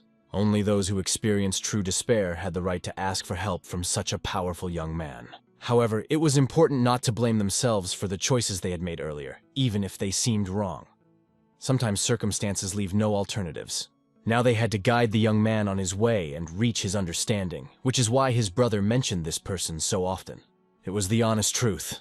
Something had to change to right the wrongs of the past. In a certain space and time, Master In felt the presence of an unusual creature that he had not met for a long time. That voice was familiar. It was the Tathagata. The spirit appeared in front of In, as if flying up, and asked how he was doing. The master looked around in surprise, trying to understand where he was and how he ended up in this place. It turned out that it was a dream. "Who do you think you are if you interfere in other people's dreams without permission?" In was indignant and began to threaten Tathagata. However, the spirit remained calm, declaring that Master In had not changed at all since their last meeting. The Tathagata suggested a walk together. The master categorically refused and was only looking for a way out of this nightmare. He resisted in every way, but he understood that this creature would not let him go just like that. Spirit noticed that In was having a good time with Huayne. He declared that according to the law of cause and effect, they would meet again, because everything in the world obeys a certain order. To Mr. In, these words seemed like complete delusion. "Are you saying that you were the one who put me in Sick Han's body and set up our meeting with Huayne? What is this? Your game?" asked In. The Tathagata calmly replied, "No, it is all the laws of cause and effect that have bound your destinies." The Tathagata's expression remained unchanged, even as the young master clearly noticed something important. Even so, In decided to take the opportunity to ask the spirit what was troubling him. "What's going on in the Ekai world right now?" asked the master. But the Tathagata asked in reply, "Why do you care? Perhaps you still have an attachment to that world." In explained that he has no attachment. He just wants to watch as the blood demon has gained incredible power by absorbing a Yekai that by all laws should not exist in the human world. The spirit said that if In thought the answer lay in the Ekai world, then he could return his fox bead and go searching. But after returning the bead, In will become an Ekai again and lose the opportunity to return to human life. With an indifferent look, the master looked at the spirit, realizing that he knew perfectly well what In had gone through to become human. And now you offer me to return to that life? You petty, insidious fool, said the master quietly. At the same time, he reiterated that he had no attachment to the Ikai world. He is worried about only one thing. In the world of people, there can be something that should not be there. The Tathagata assured him that the fox bead was safe and would always be available to In should he decide to return it. The master answered confidently that he would think about it only when his human body dies. After these words, he left the spirit and woke up in his room. His face looked tired and a little wrinkled after a hard night. That cursed spirit broke into my sleep and ruined everything, he grumbled as he prepared for the new day. Realizing that they had to go on a journey, Yin tasked Lyran and Yunhui to gather the necessary things. You need to fold everything into a cloth, even if it's difficult. Try, he ordered. Suddenly, an old man's voice stopped them. Are you going to leave already? Lyrian and Hui shuddered at the voice, as there was a leader standing behind them, whose gaze seemed piercing. His hand was bandaged, and it was clear that the treatment at the Shaolin Temple had paid off. The Shaolin Temple really has great medicine, the old man remarked, keeping his eyes on Yin. The head of the alliance, looking at his bandaged hand, noted that he would have to use only his left for a while. Lyrian and Huayan were shocked to hear the head refer to the young master as his nephew. In asked him not to call him that, but the old man waved it off. I have the right to call you whatever I want. You are my brother's apprentice, so you are my nephew, and no amount of your will change that. By the way, continued the head, on the way back, I will definitely stop by the family to officially confirm my intentions towards you. It seemed to Innu as strange as feeding a baby from a spoon. The head of the alliance was determined. He wanted to ensure that the young master had the support of the Namgun family to create a solid foundation for his future. However, having tea at the common table to discuss the art of the sword would be enough for him. The old man also wanted to give Innu free access to the alliance so that he could visit it without any extra procedures. Moreover, he even hinted that he is ready to give up the position of the leader of the alliance in the future. Lyrian and Huayan, who were standing on the sidelines, were shocked. Giving the position of alliance leader to Muram for a cup of tea? That's unheard of? But In didn't want all of this and said bluntly, "Don't involve me in all this trouble." The head of the alliance insisted that this position is key because it allows him to command 200 elite soldiers without permission. But even that didn't make Inna change her mind. In the end, the old man decided to hit the weak spot. By the way, every month this position pays a large amount of money. It was unpleasant for Innu to hear this, but he still refused. However, after stopping for a moment, he thought, if I drink tea from time to time, do not participate in the affairs of the alliance, but manage the soldiers and get paid. His thoughts became a little more sober. Okay, if these are the conditions, how much is paid each month? The head of the alliance, seeing the agreement, said, then let it be so, but be careful on the way back and return quickly. Lyrian was confused. Is it normal to take such a position just like that?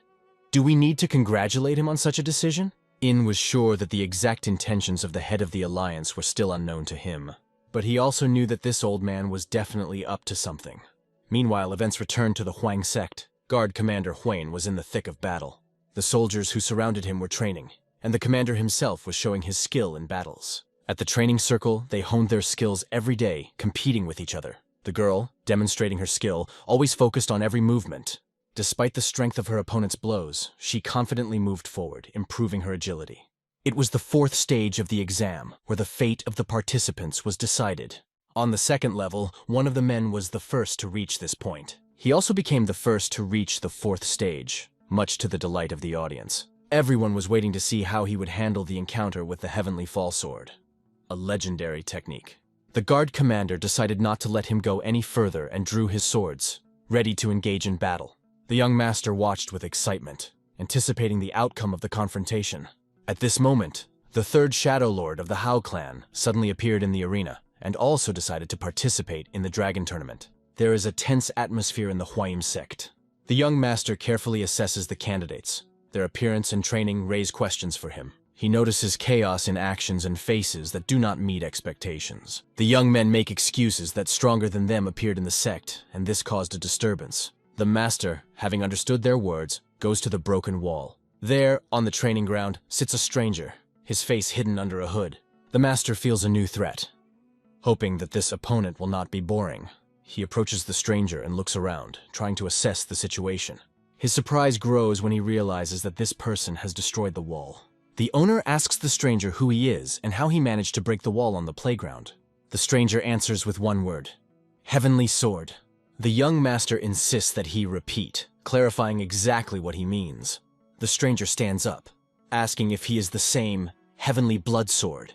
The master flares up with anger, outraged by the insolent behavior on his territory. In a fit of rage, he attacks a stranger. His Sky Strike deals a powerful blow to the opponent, causing them to be confused. From the impact, the stranger flies into the second wall, completely destroying it. The master scornfully thinks how this brat dared to call him that, and promises to punish him for it. Lyrian watches the chaos from the sidelines, wondering whether to intervene. He realizes that if the destruction continues, nothing will be left of the training ground, and everything will have to be built from scratch. The girl is worried because she was told that the battle will be difficult, and she hopes that the young master is all right. Lyrian is convinced that there is no reason to worry, and quickly creates a defensive formation to avoid further destruction. To the girl's words, "Be careful," the boy replies that he is not a shaman or a master, but he will manage. The master looks carefully at the brat who dared to disturb his peace. Unfortunately, he realizes that the enemy is still alive. The thought of how much will have to be spent on repairs annoys him. Regardless of whether the stranger has money, he will extract everything from him to the last coin. Suddenly, the stranger rises to his feet. The master turns to him with a new wave of anger. The stranger with a smile declares that he is even interested because he has not felt such a strong blow for a long time. The young master examines him intently, trying to understand how he survived. He is shocked by the resilience of this opponent. The stranger notes that the master is one of those who first hits and then asks questions. Suddenly, the figure of the stranger begins to disappear from the field of view. He moves with incredible speed and instantly finds himself behind the master. Turning to the left, the master notices how the opponent prepares for a powerful blow. The blow lands with a bright flash, sending the master's body off the ground. He had not felt such a strong opponent for a long time. It was a real challenge. The master realizes that his eyes simply could not keep up with this lightning speed. In addition, the opponent's technique is far superior to even the best techniques of the Peng family, and his explosive fist leaves many questions. The stranger cannot believe that even such a great warrior could not resist his heavenly demon's destructive fist. Perhaps he is beginning to doubt the truth of the rumors about the master. Upon hearing the mention of the destroying fist, the master understood that it was a powerful technique of the heavenly demon cult. It became obvious to him that the stranger could be the very leader of this dangerous cult. The opponent's eyes burned with demonic fire, which confirmed his connection with the legendary cult. The master decides to continue the fight. The stranger pushes off the ground with an insane speed that leaves no doubt about his strength. Everything indicated that the leader of the heavenly demon himself was standing before him. In a fierce confrontation, the master successfully blocks the first blow. But the speed and skill of the opponent forces him to stay alert. The master recalls the words of his master, who warned him about the danger of such treacherous opponents. The only question that torments him is, if this demon is here, what does it want? Dodging strong blows, Hospodin begins to build tactics. He quickly analyzes the opponent's actions, trying to find a weak point. The demon defiantly declares that his fist is unstoppable.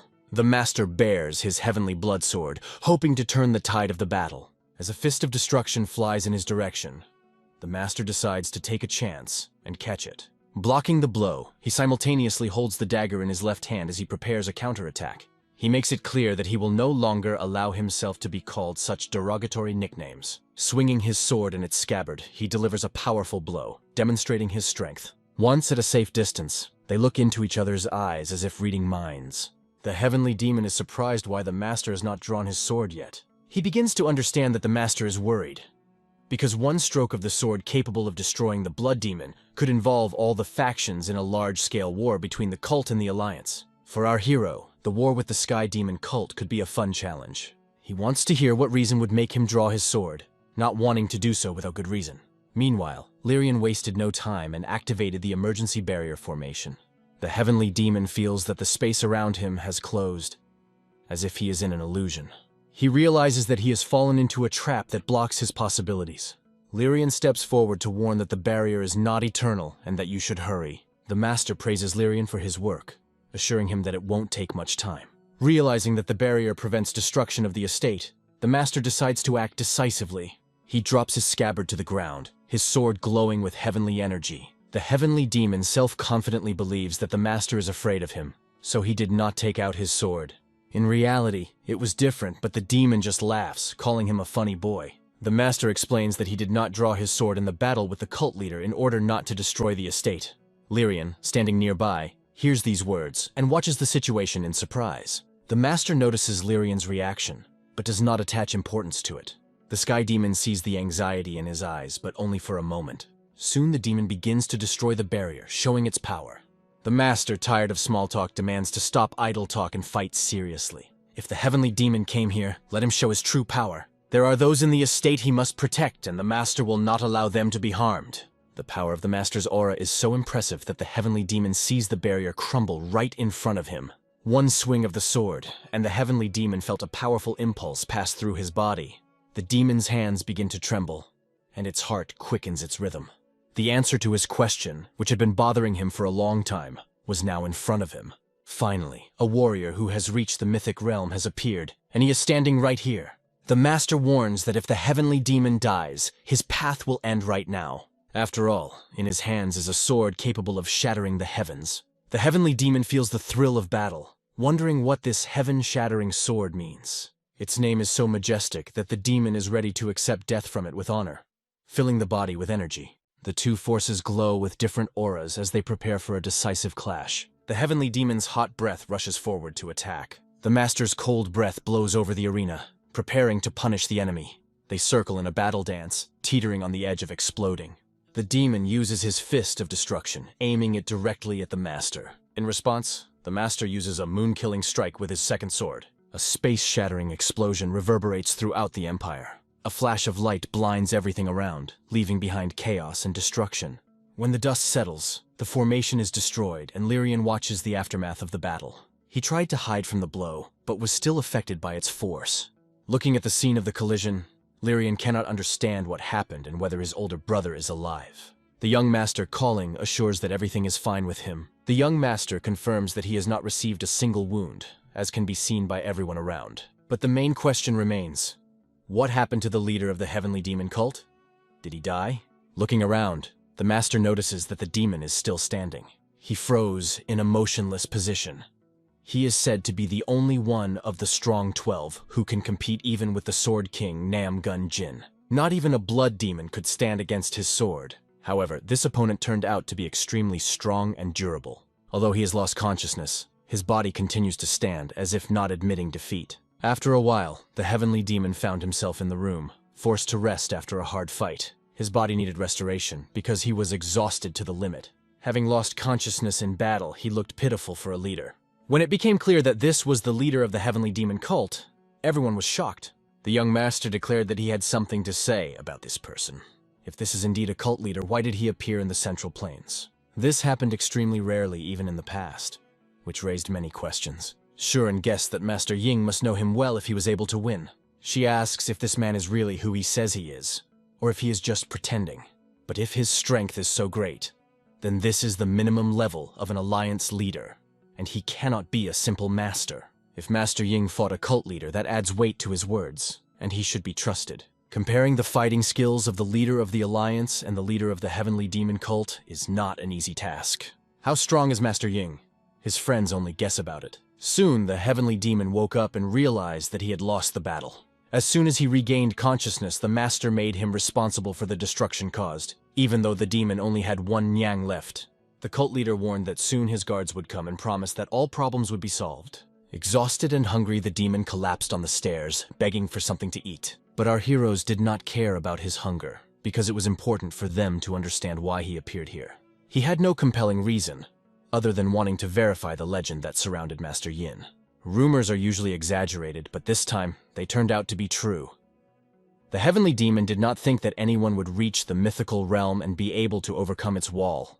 Master Ying remarks that the heavenly demon should be ashamed. Even with his clan's martial arts, he is not up to his level. However, the demon unexpectedly declares that he is satisfied, because now he has a new goal for training.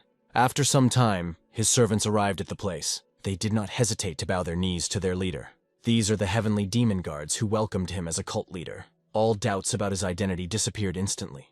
The leader ordered his guards to change clothes and stay here to work. The guards changed their clothes and got to work, diligently working with hammers. Their task is to restore the destroyed training ground.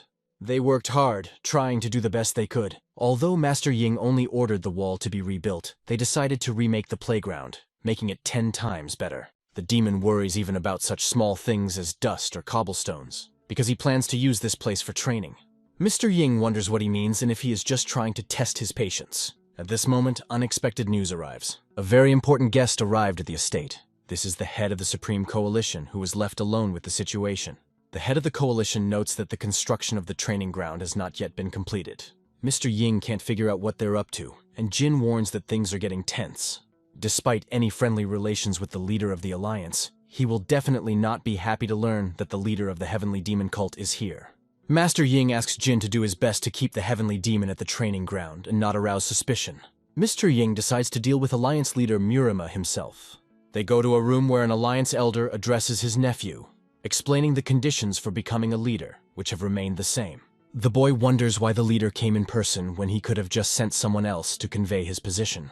The elder replies that he did not want to send someone in his place because this matter requires a personal presence. Mr. Ying haughtily asks the head of the alliance to leave immediately, stressing that he is not even going to have tea with him. Suddenly a sky demon appears on the horizon, addressing the head of the alliance, calling him ignorant. Mr. Ying realizes that the situation is getting out of control, and thinks about how to keep everything within limits. The Sky Demon notes that the head of the Alliance has aged, remembering their last meeting when both were just starting to turn gray. It's clear from their dialogue that they've met before, but the Alliance leader is clearly not happy to see the Sky Demon here. The demon continues, stating that if the head of the Alliance wants to invite Master into his place, it's already too late. He adds that Master Ying passed his test and agreed to become the next leader of the heavenly demon cult. These words shock even Master Yin himself, who did not accept anything like that.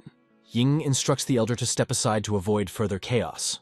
Instantly, the stool shatters into pieces, hitting the heavenly demon in the head. Mr. Ying refuses to get involved in their problems and says that if the demon wants to drink tea, he should just sit down and not talk nonsense. The heavenly demon, feeling the stool, calmly says that it was only a joke. As night falls, the atmosphere calms down. Some warriors decide to drink some alcohol to relieve the tension.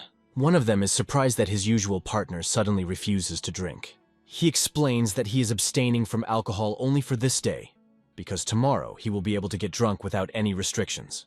The boy wonders how he will be able to continue his studies if there is so much shame around him, without even achieving anything important. One of the warriors admits that he is ready to beat this guy right now, but his father's orders hold him back. Jin, with a smile, mentions the woman who once placed the sword in the Supreme Demon's training, and hints at her relationship with the merchant's son. However, it becomes unclear why he is interested in the son of the head of the Peck clan. Jin cannot forget this woman, known as Murim Flower, because she is beautiful and attractive to all men. He cheekily says that he would be happy to teach her everything she needed if she wasn't in a relationship. The son of the head of the Peck clan strictly warns Jin not to approach this girl because she is closely watched. However, being drunk, Jin loses control and hurls some rude words at her. Others look at him like a fool, but there is nothing they can do. Alcohol is alcohol. The next day, the master's father appears in the warrior sect. He notices that his son looks rather strange. The young master, exhausted, says that his father arrived just in time. He takes his father's hand and explains that if he had not come, he could have made a serious mistake. The master asks his father to mediate, but he doesn't understand what he is talking about. The fact is that the leader of the Alliance and the Heavenly Demon are currently visiting him. They sit and glare at each other, while the demon sarcastically notes that the Alliance leader clearly has too much free time. The master realizes that this is better than involving the Heavenly Demon in restoring the training ground. The demon expresses disbelief that such a person can lead the Alliance, implying that anyone can become a cult leader after mastering the Heavenly Demon martial arts. Their argument continues, and it seems that they are completely unable to agree, wasting time in endless debates. Huane reports that the sect has run out of alcohol, and this is causing quite a stir. She's sure everyone likes to enjoy a drink without training, except for Master Manjin. The woman suggests buying some alcohol from a brewery near the market that has a good reputation, or if needed, ask Surin for it. However, in the morning, Surin left for the Supreme Coalition, as the Lord was looking for her. Considering the situation, Huine decides to go get alcohol with the woman. Although she has lived here for a long time, the area remains unfamiliar to her. Meanwhile, we return to the training ground. Warriors hone their skills at the updated training ground, restored with the support of the Sky Demon. The son of the head of the Pain Clan trains under the strict supervision of Master Manjin, who criticizes him for his clumsy movements. The Heavenly Demon watches the training with pleasure, noting how these boys are getting stronger day by day. One of the warriors swung a mace, breaking trees on the training ground.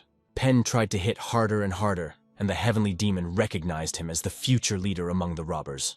Demon noted that the boy has talent, but due to the lack of fundamental knowledge of martial arts, his technique leaves much to be desired.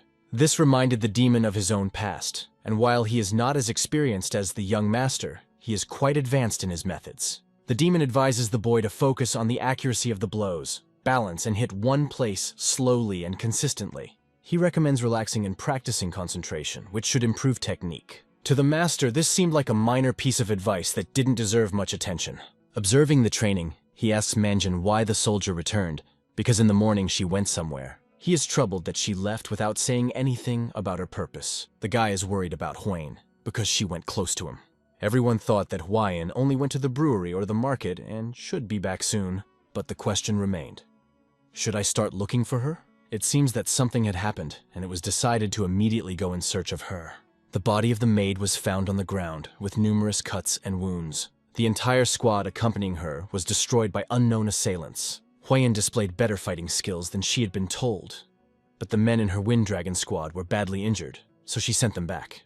Meanwhile, one of the opponents was looking at her with excitement, noticing that she was very tired after the fight. She was tightly bound and, looking into his eyes, said that she was a weak and defenseless woman.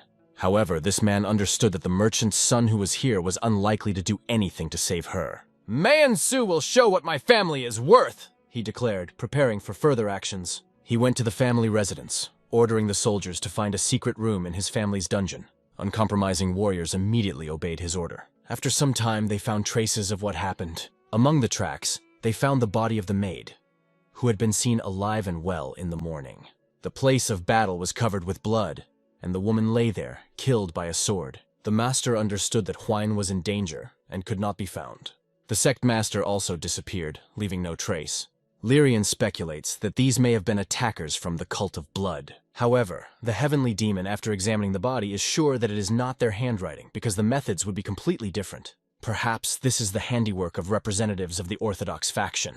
When they looked closely at the hand of the deceased, they found that she was clutching what she wanted to convey at the cost of her own life. It was a token, and one of those present immediately understood what it was. The reaction to the token made the master wary. Damn it, he understood who was behind it. The young master noticed that the son of the head of the Pet Clan clearly knew more about the matter. He orders him to tell everything he knows immediately to avoid serious consequences. The clansman reluctantly reveals that the token belongs to the Mayon family's Wind Dragon Sword Squad. The master remembered that the head of this detachment is Su, the son of Lovi Mo. They had seen each other recently, and the master remembers Mayan being angry and humiliated after losing the tournament where he was defeated by Huayan. This leads the master to speculate that Su may be involved in the attack, although he cannot be completely sure.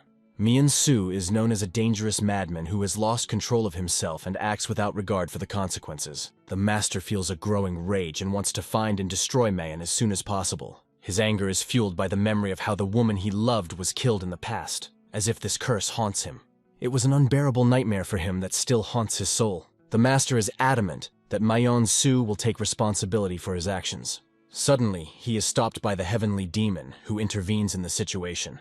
Demon notes that the heir to the Peck family isn't sure if this is definitely Mayan's handiwork. He suggests that members of the Mayan family may have been involved in the attack, but at the same time acknowledges their importance in the world even greater than some Orthodox factions.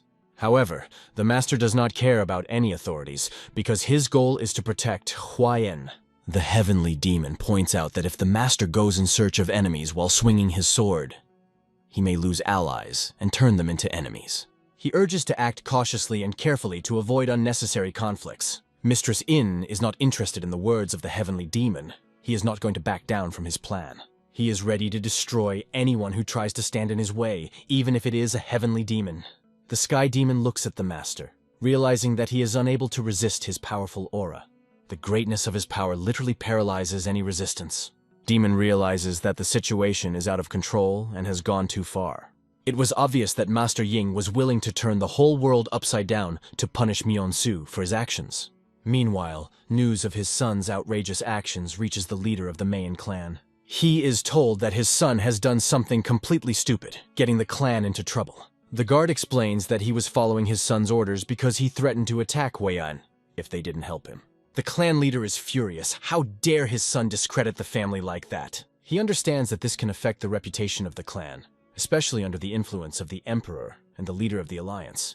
After the failed tournament, his son had already disgraced himself, and if the public found out about it, then his heir could no longer be relied upon. The leader decides to fix the situation in any way. He learns that his son is hiding in a secret room and considers a plan of action.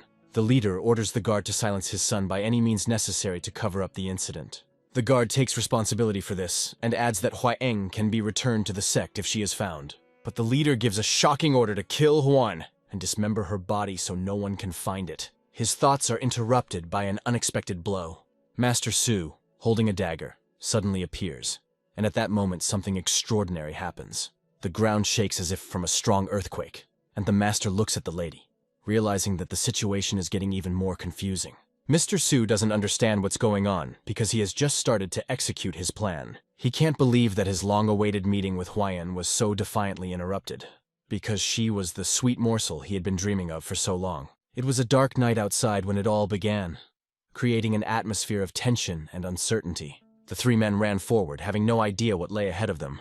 Dozens more followed behind them, obeying the order to run to the main gate. One of the men began to guess that this commotion had a hidden meaning. It was only known that the main gate was broken. Each of the fighters clutched the ball tightly in their hands, as if it were something vitally important. They finally reached the gate, which was already lying in ruins, showing the strength of the attacker. In front of them, behind the entrance, only a vague silhouette of a person could be seen, like ghosts in the dark. Sensing danger, they pointed their weapons at the stranger and demanded an explanation. Who he was and how he dared to do this. The stranger, full of confidence, was only collecting the remnants of Weian energy around him. Everything became clear. The culprit of all this mess was someone from this group. The fighters only asked the stranger not to break in here and not to insult the eldest son of the head of the family. But his warning remained unspoken. The stranger instantly dealt with him, cutting him into small pieces. He was moving so fast that no one even had time to blink when this horror happened. Frightened and shocked, they took a few steps back when they saw a boy with a weapon in his hands. The boy sternly warned everyone he is here to return the girl who was kidnapped by Moyon. He declared that he was ready to shed their blood with pleasure if anyone dared to stand in his way. One of the men who was their master immediately recognized it. It was the Heavenly Blood Sword.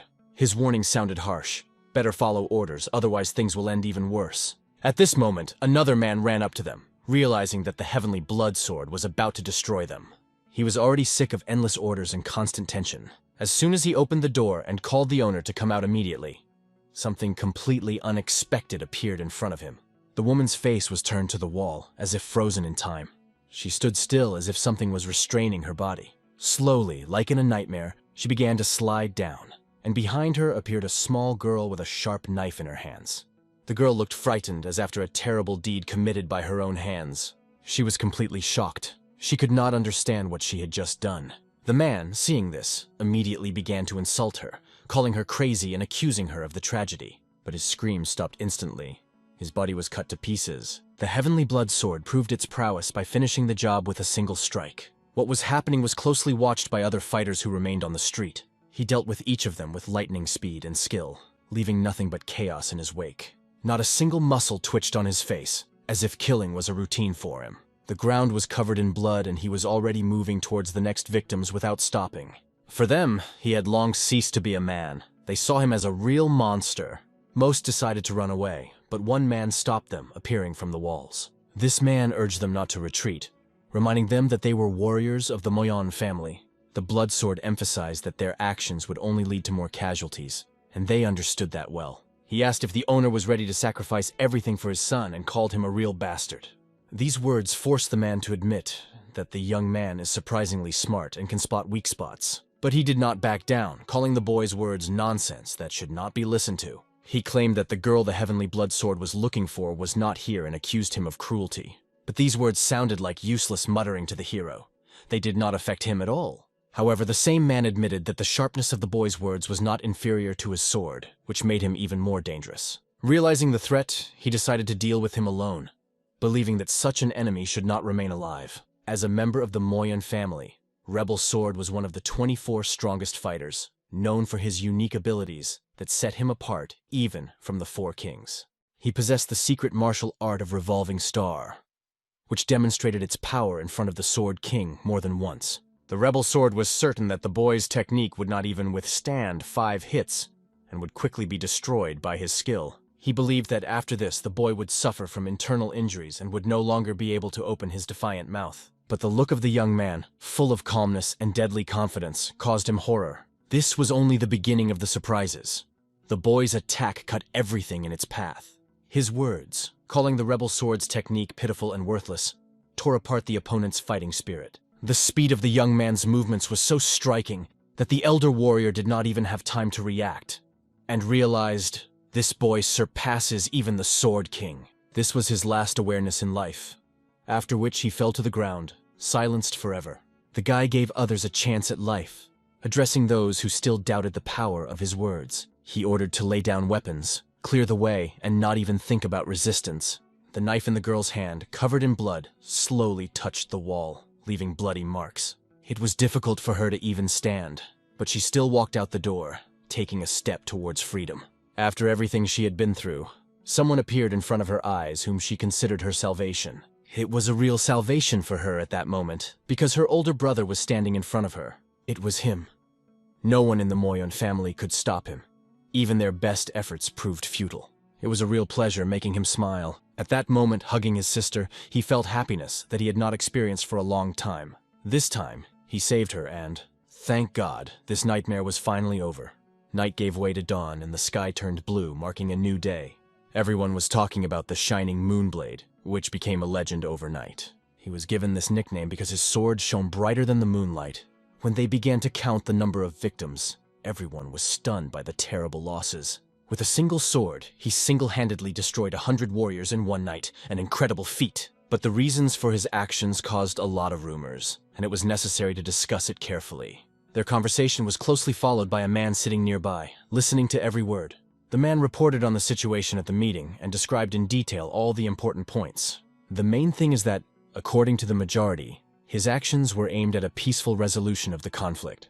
But the bearded man could not wait for the final decision, which kept him in suspense. The final verdict was this: the Moyon family will be in isolation for 10 years. Suddenly, a stranger appeared and turned everything upside down, forcing a change in the course of the conversation. He introduced himself as the Admiral of the Eastern Forces and confidently declared that he would report this decision to His Majesty. Having made the necessary arguments, he emphasized that they had no right to bring the Grand Master to justice without the Emperor's permission.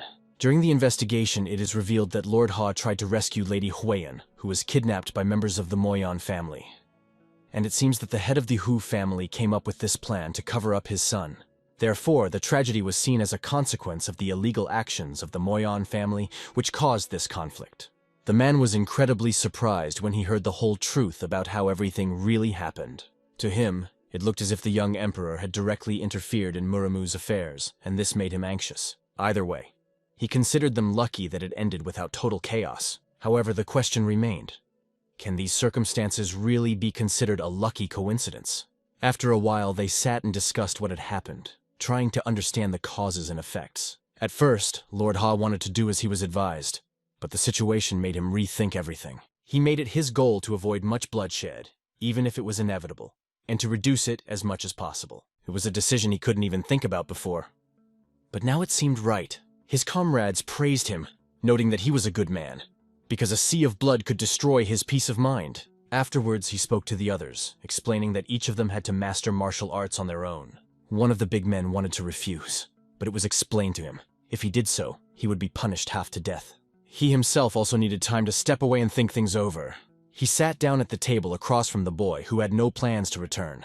But just then, the new leader of the Aso Lidu group appeared to see him. The leader revealed that several forest leaders had conspired and betrayed him, so he needed help to deal with it. The main character offered his support, but he decided to refuse. The comrade added that he wanted to visit the forest to evaluate the results of Lee's training. Zdroven promised to make every effort to achieve success. They set off, wishing each other luck. The main character and the black-haired man wished them success, seeing them off with their eyes. The black-haired man seemed to want to go with them, but the main character asked him to stay. At this moment, he calmly raised a cup of tea to his lips, immersed in his thoughts. He said that Lord Haumuna always brewed tea, but it tasted like medicinal water, completely unlike the real aroma. Lord Aemyon was also invited to sit down, but declined, as he could not afford to drink tea with his host. Time passed, and the training arena was filled with the sounds of fighting moves being honed. The girl skillfully trained on it, demonstrating grace and technique with the sword. But suddenly, she felt that her sword touched something invisible. It was her brother who appeared and called her fool with a kind smile. He came to point out a few mistakes to her, reminding her that a sword loses its edge if one's thoughts are preoccupied with worries. The girl could not get rid of painful thoughts about the fact that she could not protect her mother. Her brother asked her to calm down, assuring her that she had done everything possible to change it. "Take a deep breath and clear your mind," he advised, trying to support her. At this time, the little guy, full of energy, ran forward without stopping. The man stopped when he felt something strange and turned to see what was behind him. "What's going on here?" He turned to the heavenly demon, who also sensed a powerful wild aura. The fighting spirit was so strong that it seemed impossible to overcome it. The heavenly demon concluded that this attraction was too strong, even for the strongest. The main character was standing right in front of the entrance to the courtyard, calm and confident. He was approached by a boy who roared so loudly that the hero thought that a wild animal was in front of him. But as it turned out, he was an ordinary young lad, or so it seemed. In fact, it was a woman who hid her true essence behind a menacing appearance.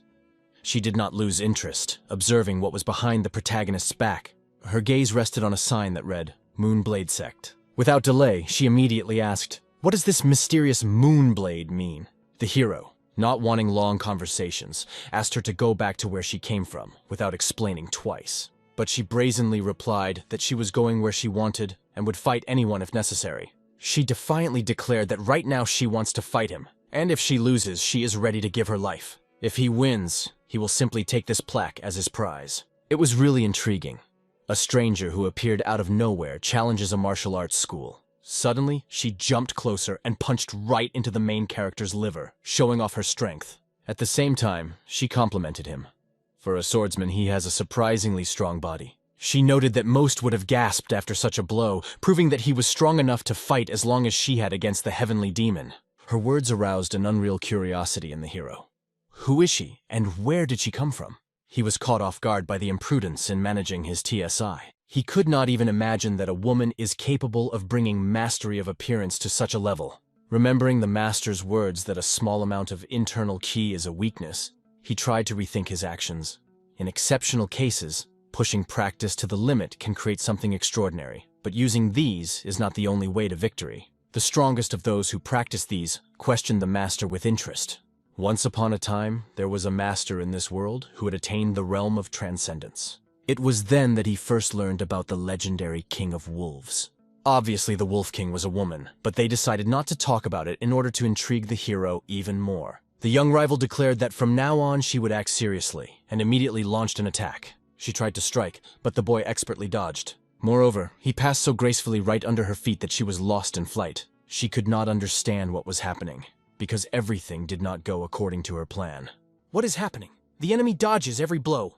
Also, he jumps like he's just playing around, rendering her attacks useless. She was starting to get annoyed that the guy was constantly dodging without even striking back. She tried to strike with a straight arm, trying to punch through him, but he only needed one hand to stop her fist, grasping it in a firm grip. In order to remember the lesson better, he decided to hit her precisely in the liver. And then he hit the cheek with his fist so that even the brain felt the impact with the skull. He wanted to show that challenging someone to a fight is only worthwhile in a dignified atmosphere. Since he did not like the atmosphere, he gave her a strong blow in the stomach, from which the girl flew back. The force of the impact was so powerful that she rolled several more times before stopping. Finally, she managed to keep her balance. She stopped on one leg, breaking the ground with her hand. But when she raised her head with a smile, it was hard to believe that the blow had somehow affected her. But in a moment, she staggered, lost her balance, fell on her back, showing that she could not stand it. He only looked at her, and his gaze read a cold goodbye. Suddenly, several boys appeared behind him, silently acknowledging his skill. Some time passed, and this girl was already lying on the bed in her room. A huge bruise was visible on her cheek, clearly repeating the size of his fist. I wonder where such a trace could have come from. Fascinated by the story about that girl, she immediately began to brag. "That's right! Lady Surin is the Wolf King," Huyang explained. He called her Wild Dog, joking at the table because she never gives up, fights to the last and rushes into battle like a real wild dog. With a smile on his face, Huyang remembered the story of how they fought for 3 days and 3 nights, until he had to die to stop it. And so, he said he greeted the Wolf King for the first time under the moonlight. The one who was nearly insane asked Surin if she had any information that could help. Surin said that the Wolf King appears on the battlefield unexpectedly, fights, and disappears just as suddenly. All that is known about her is that she is a mysterious person, but their conversation was interrupted by the words, "I found you, escape!" which made them look around sharply. She looked energized, as if she had just had a good night's sleep. As soon as she entered, she began to tell them everything. But suddenly, she was very surprised. Her surprise was caused by seeing an old sky demon. She was happy to meet him, but at the moment, she had no time for him. She was more interested in the battle with the Moonblade. After some time, the girl made several rapid turns on the ground. She went outside to continue the fight with him, but the result was the same as last time. An observer who saw all this sincerely exclaimed, "Wow." For her, this battle seemed so magnificent that it could go down in the history of martial arts. However, the boy was annoyed by this, and he warned her, "If you try again, I will cut you open with an ice blade." Huyang added humorously, "Killing her now would be a waste." He didn't mind Huyang's words, but thought it best to grant her request a few times, and then stop. Fighting the weak is boring. They either fear or die, and it eventually bores you to death. But fighting with the strong is another matter. You can fight for a long time, and victory gives euphoria. Even losing sometimes brings pleasure.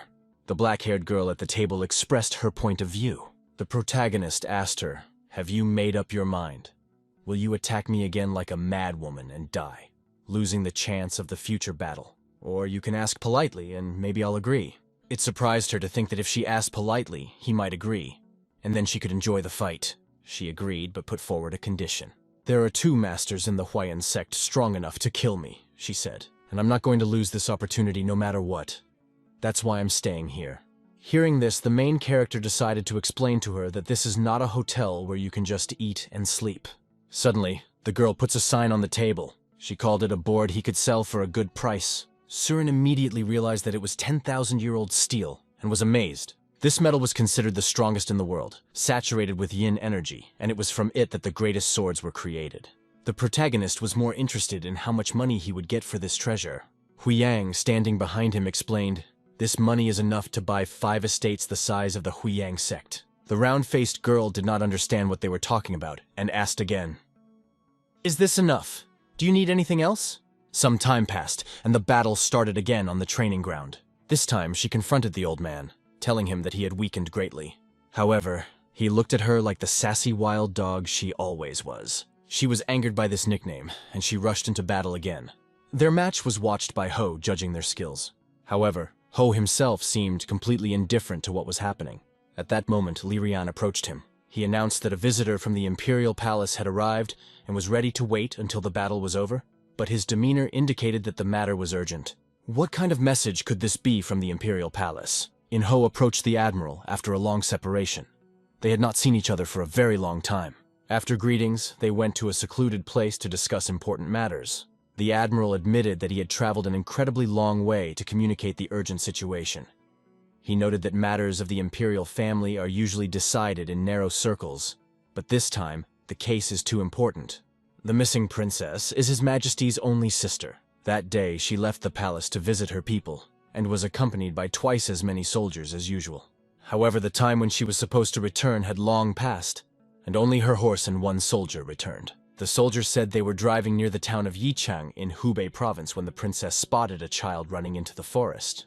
Concerned that something had happened to the child, she left her horse and led the soldiers after the child into the forest. She did not return for a long time, and the rest of the soldiers followed her, but also disappeared. After hearing this, a detachment of 1,000 soldiers was sent to search for the princess. However, after some time they found only a mountain of corpses. Yingho was scared because he thought that the princess and everyone else who had fallen had died, but it seemed very strange to the Admiral. To find out what happened, they went to the nearby village of Jingmun, which is near the forest and Ghost Mountain. Local residents said that every year those who go to this mountain go missing. All the soldiers are dead, the princess is missing, and Ghost Mountain has long been known for its terrifying legends of disappearing women. After hearing this story, Yingho couldn't think of the disappearance as an ordinary incident. That's why they turned to him for help. If the princess is alive, that's great. But if she died, in this case, it is necessary to find the cause and culprit of her death. After the conversation, Ho looked at the full moon. Today was the first full moon of the year. The sight of the moon awakened in him memories of the past. Back then, many yokai caused a lot of trouble. Little Lee was looking intently in front of him while writing something with a brush in his notes. His watchful gaze was explained by the fact that he heard the word yokai from Ho. They tried to figure out the reason for the princess's disappearance. If it wasn't a maniac, then maybe a yokai was to blame. Have you heard of cannibals? Ho asked. Lee was well aware that there were yokai who craved human flesh, others who craved souls, and some who craved both and were called cannibals. So far, this was only Ho's guess, but if it was true, there was a chance that the princess was still alive. Ho could not put up with someone eating people in his presence. All this seemed more like pages from the books of shamans. Since the yokai realized that eating people would be punished by heaven, they began imprisoning people and eating them during a solar eclipse. This conversation even made Lee interested. He got up and asked Ho to wait a little. Lee went after the precious book that his teacher had given him, the Chunjin Almanac. Thanks to this book, Ho could learn when solar eclipses occurred in the past and when they will occur in the future. Lee opened the book and began to read carefully, looking for the information he needed. It turned out to be not so easy, but he began to add dates on his fingers, doing calculations. After a few moments of thought, he announced that the next eclipse would be in 4 days between 1 and 3 o'clock in the afternoon. Even with the margin of error, Lee was confident that the eclipse would occur in exactly 4 days. After hearing this, Ho decided where they should go and asked Lee to prepare for tomorrow, as he was also to accompany him. While talking to Lee, Ho noticed his agitation and decided to ask again. "The best Marima exorcist is standing before you," Lee said confidently. After these words, it could be assumed that everything had already been agreed. Ho himself went to see how things looked on the spot. Time was running out, and he thought that using the girl as bait would be a good idea to expose the yokai. In front of him rose a huge mountain, to which he was steadily approaching. Ho approached a cave above which hung a sign that read, "Demon's Cave. Do not enter." A red cloth with yellow ribbons was stretched in front of the entrance. It was an unmistakable no-entry sign. Ho walked over to the chest where the spheres lay and, taking one, felt a concentrated energy within it. He needed to take some, but not too much, as his own energy was far more powerful than that of the blood demon. In addition, he did not convert the yokai's energy into his own internal chi, but rather mixed it with his own.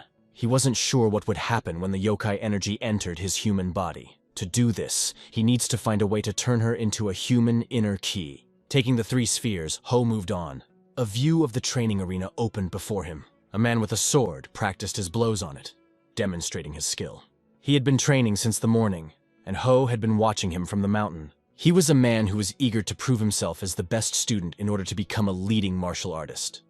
Learning and practice are his main principles, even if they don't talk about it. He must have a good heart, Ho thought as he watched him. But suddenly the trainee, sensing someone's gaze, looked up, noticing that he was being watched. He glanced up at the mountain, but there was no one there. It seemed strange, because it seemed to him that someone was standing there. Seeing the empty mountain, he thought that it seemed to him, but in reality it was not so.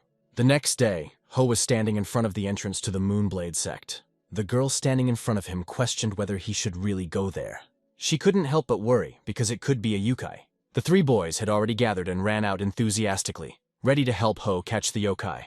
The Sky Demon and the Wolf King also went with him, eager to see what the yokai looked like and engage him in battle. Well, we'll still need a decoy if we're going to make a quick escape, Ho thought. Meanwhile, Gui Ho asked to look after the sect while he was gone. Lady Cern was displeased with his departure but asked for guards to be posted around the estate. Finally, she added a request to protect herself. Ho's outstretched hand was Lee's signal that it was time to go. Taking his arm, they headed forward in search of the yokai.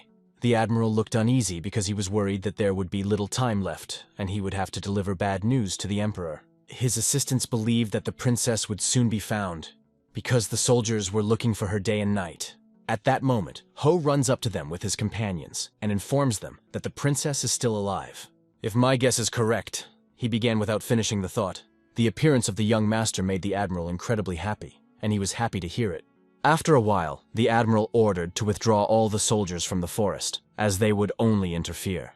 Ho explained that they would climb the mountain when the moon was high in the sky. He explained the reason simply. Going to the mountain now is a waste of time. The admiral agreed with every word, understanding that under any circumstances, the girl must be alive. The soldiers were ordered to remain alert in the barracks. He also ordered to stop any climbs to the mountain. The Wolf King and Kavian saw the soldiers as ordinary human masses. However, even they recognized their bravery in the fight against the demon cult. Suddenly, Lee began to smell a strange smell. He stared intently into the distance, in the direction of the mountains, and felt that there was something there. But it was definitely not a person. Some time passed, and an almost full moon appeared in the sky. The group had to make their way through thick thickets of thickets. But the main character found a solution, his sword, which he used to cut branches on his way. However, this thorny bush at the entrance to the mountain remained untouched, which seemed strange, because the soldiers had definitely passed through here. Lee took these thickets as a warning that the mountain should not be climbed. But Ho only got annoyed. "What other warning? It's nonsense!" Angry at the thorns that kept scratching him, he decided to use his sword to get through faster. After releasing enough energy, he caused the surrounding thickets to simply burn, opening a path forward. Under the moonlight, the atmosphere was special. At the same time, magical and scary. The four of them had been climbing the mountains for several hours. The Wolf King felt something strange about her ears and turned to the heavenly demon. But he replied that it wasn't just her ears that was strange. The whole place was abnormal. As soon as they set foot on the mountain, all the sounds, the wind, the insects, began to fade away, leaving an eerie silence. "He's somewhere close," Ho said, staring intently into the darkness ahead. "It seems he doesn't want to show himself, maybe because of the recent harassment of the soldiers," he added. The heavenly demon had made this long journey to see Yukai, having only read about them in books before. The sky demon lit a fire in his hand, ready to personally draw the Yukai out of the darkness with his flames. Ho warned him, "The women he kidnapped and the princess are probably somewhere on the mountain. Unless your plan is to burn the mountain down with them, keep to yourself." The flames on the heavenly demon's hand faded. Ho went ahead and asked everyone to wait for him here. He came up with a plan to lure the Yukai with bait. It was a well-thought-out, perfect plan. To perform it, he took 3 balls in his hand, which he caught earlier. What better bait for a cannibal than women, he said to himself. Meanwhile, Lee could smell more and more strange smells. The most prominent among them was the smell of Yukai, emanating from the casket Ho had set up. Ho warned everyone in advance, "Don't make any noise, no matter what comes out of it." Huang, as the leader of the heavenly demon cult, decided that Ho might be mocking him or underestimating him. Meanwhile, the smell from the balls began to spread more and more strongly. Over time, it enveloped more and more space, saturating the atmosphere on the mountain.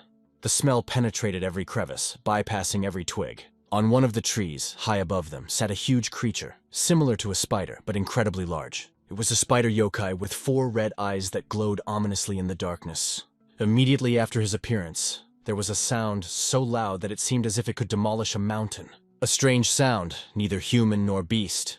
"It's the sound of a yokai," the heavenly demon clearly identified. The Wolf King felt the sound like a blade piercing her ears, and Ho felt as if he was once again in the realm of yokai. He understood that this yokai was testing them, and he was sure, "This bastard is salivating over my energy." Ho was just waiting for the yokai to act sooner, and right above their heads appeared a giant spider, the size of a whole tree. The Sky Demon and Wolf King held their breaths when they saw this creature.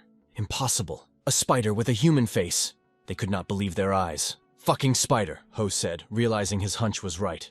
Spider-Girl started shooting webs, trying to attack. The first shot hit directly into the body of the Wolf King, who fell, bound in sticky webs. Later, the heavenly demon also fell victim to the same attack, falling into a trap. The creature lowered its sharp paws right over the black-haired Lee's body. The spider stuck out its long tongue, almost touching the boy's small face. But in the character of black-haired Lee, there was definitely no fear of a spider with a human face. He simply took out a yellow sticker and readied himself, willing the yokai to start defending himself. Ho, who had been standing behind them all this time, had a completely different plan: to cut off several of the spider's legs with his sword. He had already realized that he was wrong to think that a yokai would be intelligent just because it had a human face. Instead, this creature turned out to be worthless and meaningless. But it was not the end. The yokai, being on the 4 paws that remained of the 8, began to move on. He quickly jumped and flew straight into the sky. Did he run away? Lee asked in fear, but Ho calmed him down, explaining that a yokai wouldn't go far with just a few paws. It remains only to calmly follow him. And it does not matter where he went, Ho concluded. The Sky Demon and the Wolf King lay in shock, bound by the sticky and disgusting web. The web was so strong that it could not be broken by ordinary physical force. They wondered, are all yokai really that strong? Lee stood nearby, listening to Ho sarcastically suggest that they should be left to die if these transcendent-level masters couldn't break free from even this. Meanwhile, the yokai running away was so frightened that it left behind a trail of thread. However, this thread might lose its usefulness on the mountain, so Ho decided to pursue it, targeting the energy left on it. Lee pulled out an interesting blue sticker and began to prepare a talisman to track the yokai's energy. Folding his hands under his chin, he activated the formation. A bright blue light shone and quickly began to burn the thread. The flames spread in the direction where the thread lay, lighting the way. "You have finally become a true shaman," Ho praised. It was time to move on, and they ran after the blue light. Meanwhile, the yokai sat on top of the mountain trying to find salvation. He considered these people a real curse, because they were ready to do anything to take stolen women from him. The yokai felt the power of his pursuers, and was sure that he would not fall into the same trap again. At that very moment, the yokai saw a blue light in front of him. The fire was getting closer and closer, and the yokai couldn't figure out what the blue flames were. As the flames got closer, a blue sword appeared that seemed to emerge from the fire. Immediately, the rest of his forelegs separated from his body, falling down. Ho threw his sword with such precision that he didn't miss even a millimeter. In response, the yokai released a poison into the air that dulled Lee's sense of being nearby. It became clear why the soldiers could not find it.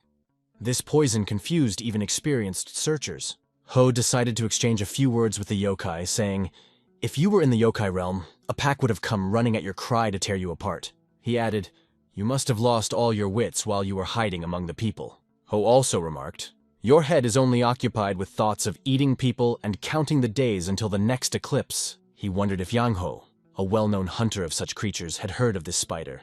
However, Ho saw no point in continuing the conversation. He decided to end the matter by sticking his sword into a point that was guaranteed to kill the yokai. But before that, he asked only one question.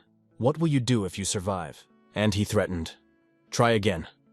I will cut off a part of your body each time until there is only one head left to entertain people." Ho once again asked the yokai to answer honestly before repeating the question again.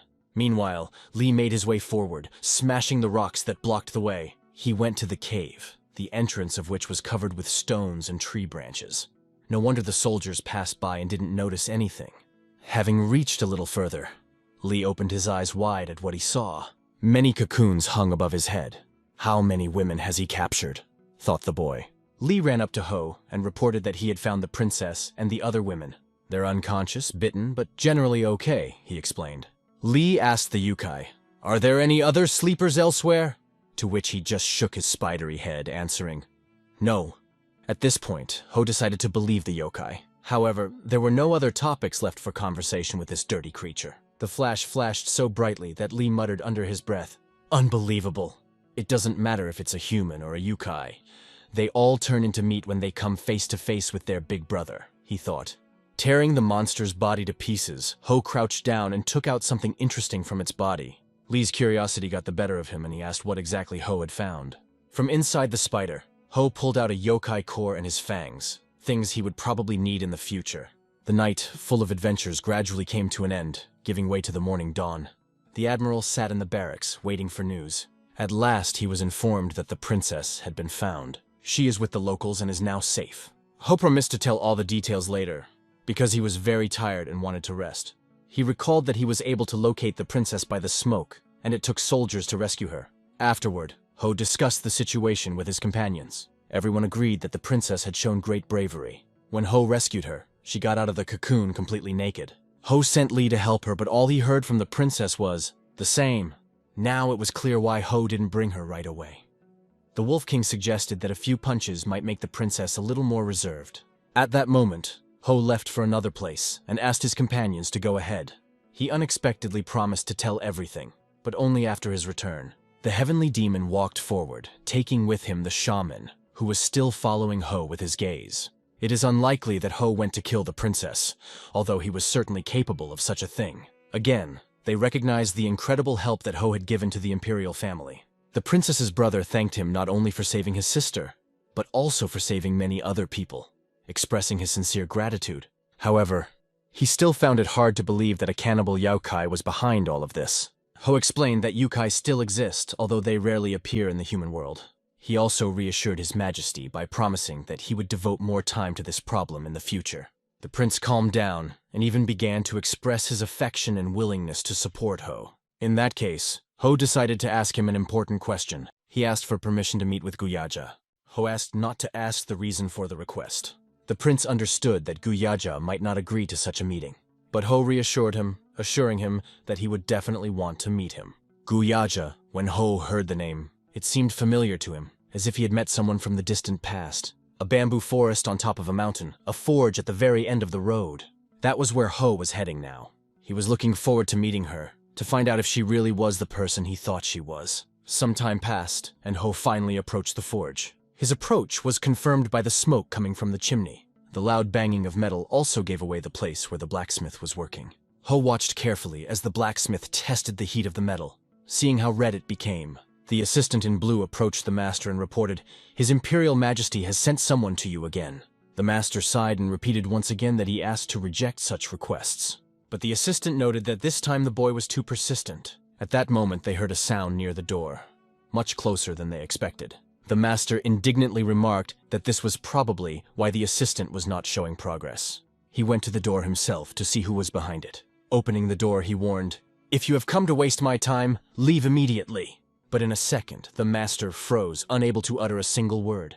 All because of the sword hanging on Ho's belt. It was exactly the sword he had been looking for a new owner for a long time. Now the master understood.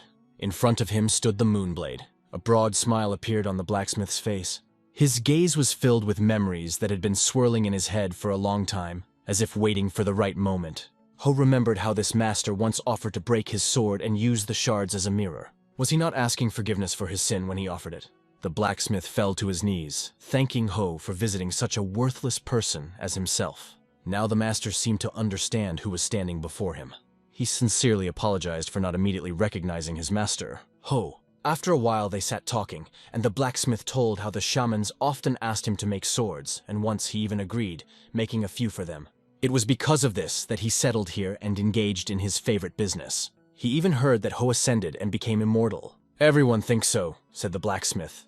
But he was more interested in how the abuse of shamans became known in the yokai world. "What brings you here?" he asked his guest. Ho silently placed the artifacts he had taken from the spider yokai's body on the table. The blacksmith picked up the spider's fangs and core, immediately determining that the yokai must have lived about 100 years. "You can make a true yokai sword out of this," he added, scrutinizing the artifacts. During the battle with the spider, Ho thought about the difficulty of his mission. He reasoned, if there are many yokai hiding in the human world, how to find and destroy them all. The blacksmith was allowed to stay here, as was his apprentice. But Ho had something else in mind. Not only could there be many yokai, but they could also be very strong. Danlu was a powerful sword, of course, but it wasn't designed to fight yokai.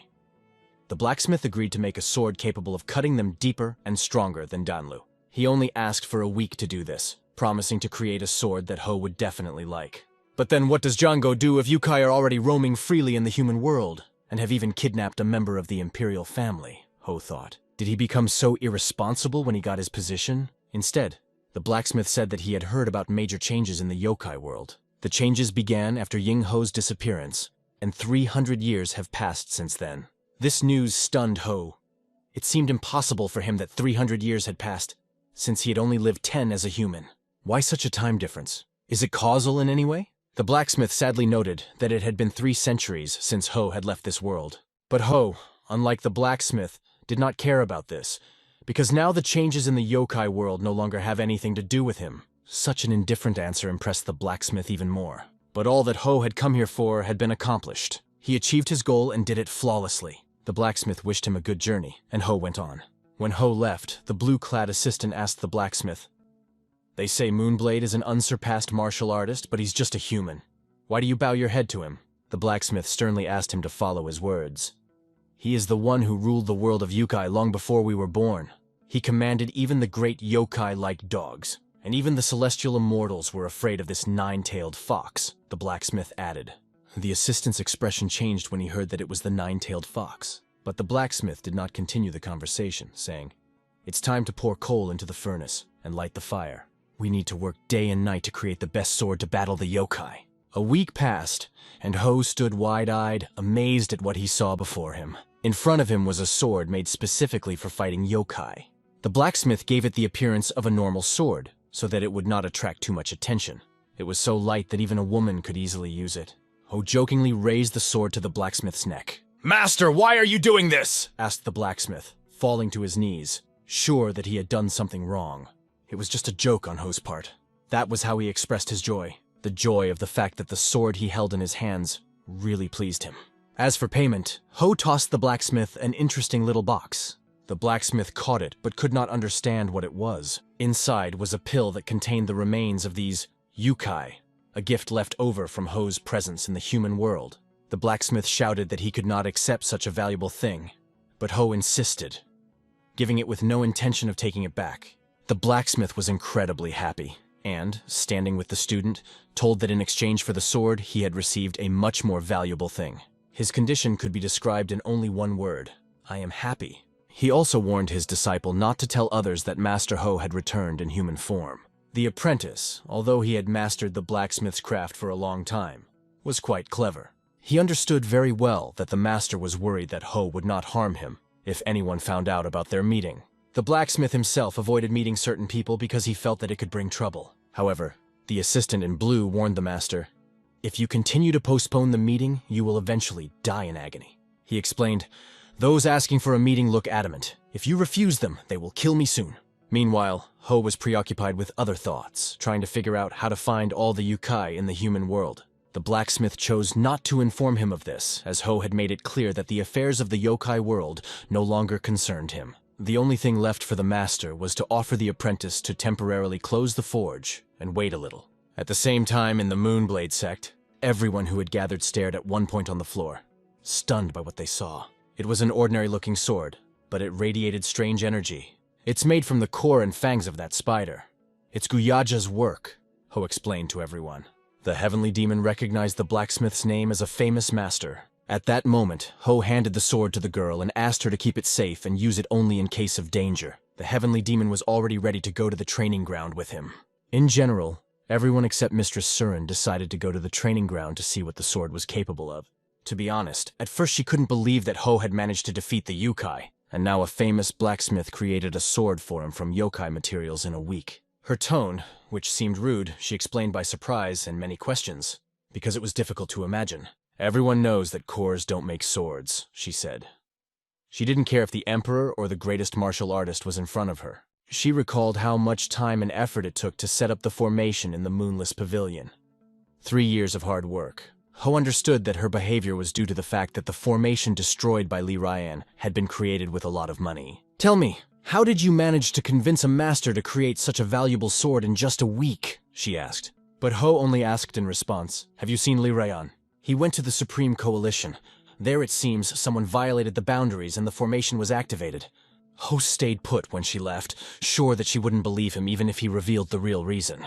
At this time, at the entrance to the Supreme Coalition, the passage to one of the rooms, where a valuable thing was stored, looked dangerous. Sharp spikes stuck out from the walls. Li stared at the object in front of him, and thought how absurd the idea seemed that he had almost died because of it. The shaman, standing next to him, called Lord Manhwa a brute and looked completely indifferent. The Lord himself slightly opened the door to the storage room, because it did not look at all like before. He would not have taken a single step inside if he had known that such dangerous devices were installed there. Continuing his indignation, he called their creator even more terrible. But Jean was more interested in why the Lord entered the forbidden place. "Why did you even come here unannounced?" asked the man in yellow. "This is about the cooperation proposal I sent you earlier. Are you interested in this question?" answered the Lord. "Since there was no answer for a long time, I decided to come personally," he added. Jean explained that the proposal was still under consideration, and noted that the Lord acted in an old-fashioned manner, and often neglected caution. But the Lord assured him that there was no reason for fear, for he had sent the proposal personally. "You don't trust me?" asked the Lord, to which Jin only laughed and replied that it was impossible because they had known each other for many years. Jin explained that it was a huge project that involved Miriam, the Imperial Court, and trade alliances. He noted that extreme caution is needed before such a step. The Lord ignored all of Jin's explanations. It was easier for him to break through normal armor than to deal with Jin's stubbornness. In the end, he asked to consider his case as soon as possible, because he could not wait long. The little girl was completely confused. She did not expect to see the guest at all, and looked very surprised. Standing at the door was Master Han Yunwoo from the 10,000 Gold Association, and next to him was young Master Han. The girl told about it while they were on their way to meet the guests. "Long time no see, Miss Ha," said the young man standing in front of them. It was young Master Han from the same association. But what is he doing here, and why doesn't he accompany the senior master? To this, the young man replied that he decided to take a walk in a quiet place to cool his head and breathe fresh air. Suddenly the guy started talking about a topic that the girls clearly didn't like. But he got a decent answer for that. A loud slap right in the face. The reason for this was the moon blade, which appeared to put it in place. So the young man was made to understand that this is not the place for such jokes and words. He was advised to keep such jokes to himself at home. "How long do you plan to stay here?" asked the head of the house. The young man replied that he would not leave until he received an important answer and asked to make his stay comfortable. One of the workers led him to settle down, fulfilling the request. Jin reacted to this with obvious displeasure. It was clear from his face that something was annoying him. The man was taken to a room where he had to wait for further instructions. But suddenly he noticed that his son, Jinsen, had a bright red mark on his cheek. The son, sitting down at the table, reluctantly told his father what had happened. It turned out that he was chasing a girl, which was the cause of the conflict. But he was outraged by something else. They say that there are girls in brothels much more attractive than her. The father clearly explained to his son that it is better to go to a brothel than to create such problems here. He also reminded him if he remembered why they wanted to bring in the Supreme Coalition. "You want to ruin everything when it's almost done?" he asked sternly. Meanwhile, at the chief's house, the man reported to him about his latest observations. He said that illegal ingredients such as salt and gunpowder are added to their products, and local authorities are bribed for this. It became clear that they are persistently trying to involve them in the scheme, in order to share the responsibility in case of failure. "How about information on a prosperous clan?" asked the head. At this, the man said that the leader of the Hao sect had sent some important information. After absorbing over 50,000 warriors of the unorthodox faction after the death of the Death King. This new faction is growing rapidly. It is said that some powerful figure is behind them, but this has not yet been confirmed. "Hidden puppeteer," Jin said thoughtfully. He suggested that even the head of the 10,000 Gold Association could act under his manipulation. Suddenly, a young man entered the room and addressed the audience. It was Ho who had come along with his younger sister. They came to tell what they had learned from Lee. A pig, a traitor, had appeared in the ranks of the association. The black-haired man was stunned when he heard that Ho had been given a sword specially made to fight yokai. Ho explained it simply. "I don't know when the next yokai will appear, so it's best to be prepared and have at least some weapon to fight them." Lee finally understood why Ho took the core and clans after the battle. After his encounter with the Spider-Man yokai, this question remained in his mind. Has Ho met yokai before? Lee thought. After all, even if he knew about them from shaman books, Lee could see that Ho already had experience in battles with these creatures. With a slight smile, Ho prepared to tell something important. He admitted that he had been meaning to tell the truth for a long time. He had once been a yokai himself. "I was the king of the yokai world, crossing the 3 worlds, shaking the heavens and the earth, and even the immortal gods trembled before me." The kid just stood in front of him, trying to find words, but he couldn't utter a single sound. Suddenly, the room was filled with loud laughter, because the little one thought that Ho was just joking. King of the yokai world? It was so funny for him that he couldn't hold back. Ho knew the kid wouldn't believe it, but it still threw him a little off balance. Meanwhile, in the Moonblade sect, one of the men was relaying the latest data on a thriving clan, holding a document in his hands. "This information is worth discussing," he said, handing it to Miss Saren. She opened the document and began to carefully read its contents. The Heavenly Demon heard about the prosperous clan for the first time and became interested. Saren explained that it was a new clan that had absorbed almost half of the members of the Death King's unorthodox faction. Their rapid growth caused concern. Back to Ho, she added that the clan was also involved in the smuggling business, started by the 10,000 Gold Association master. Ho's father questioned why the association continued to ask for his cooperation with such a reputation. Saren replied that according to recent information, a prosperous clan is trying to absorb the Green Forest faction and has already recruited their leaders. "And if this is more than just a rebellion of the leaders, then Jagavan is definitely not easy right now," she said. "And how strong is this clan?" came the question. Surin explained that the clan had gathered more than half of the warriors of the unorthodox faction. The heavenly demon remarked that it had been a long time since he had encountered such an opponent that was fun to defeat, and he would even regret it if they died too quickly. After these words, he and Moonblade exchanged enigmatic smiles. After a while, the Sky Demon and the Moonblade charged forward, deciding to start by destroying the prosperous clan. They realized that Father had probably intuited that the 10,000 Gold Association master intended to use him, but was still hesitant because of their long-standing friendship. Ho decided to force the master to leave the scene voluntarily, but in order to do so, he needed to find out how he was connected to the prosperous clan. The heavenly demon felt that if their goal was only to save Li Jiaguan, it would be too boring. He was only goading Moonblade into offering him even more ways to amuse himself. Moonblade instead considered using his Sky Demon skills, as this could reveal his true nature and plunge all of Murim into chaos. Therefore, the demon decided to hide his identity by taking the sword hanging from his belt. If that's the reason why this particular sword, asked Moonblade. He heard the answer that the yokai sword should only be used in battles with yokai. A masterpiece sword should be multifaceted in its capabilities, Demon added.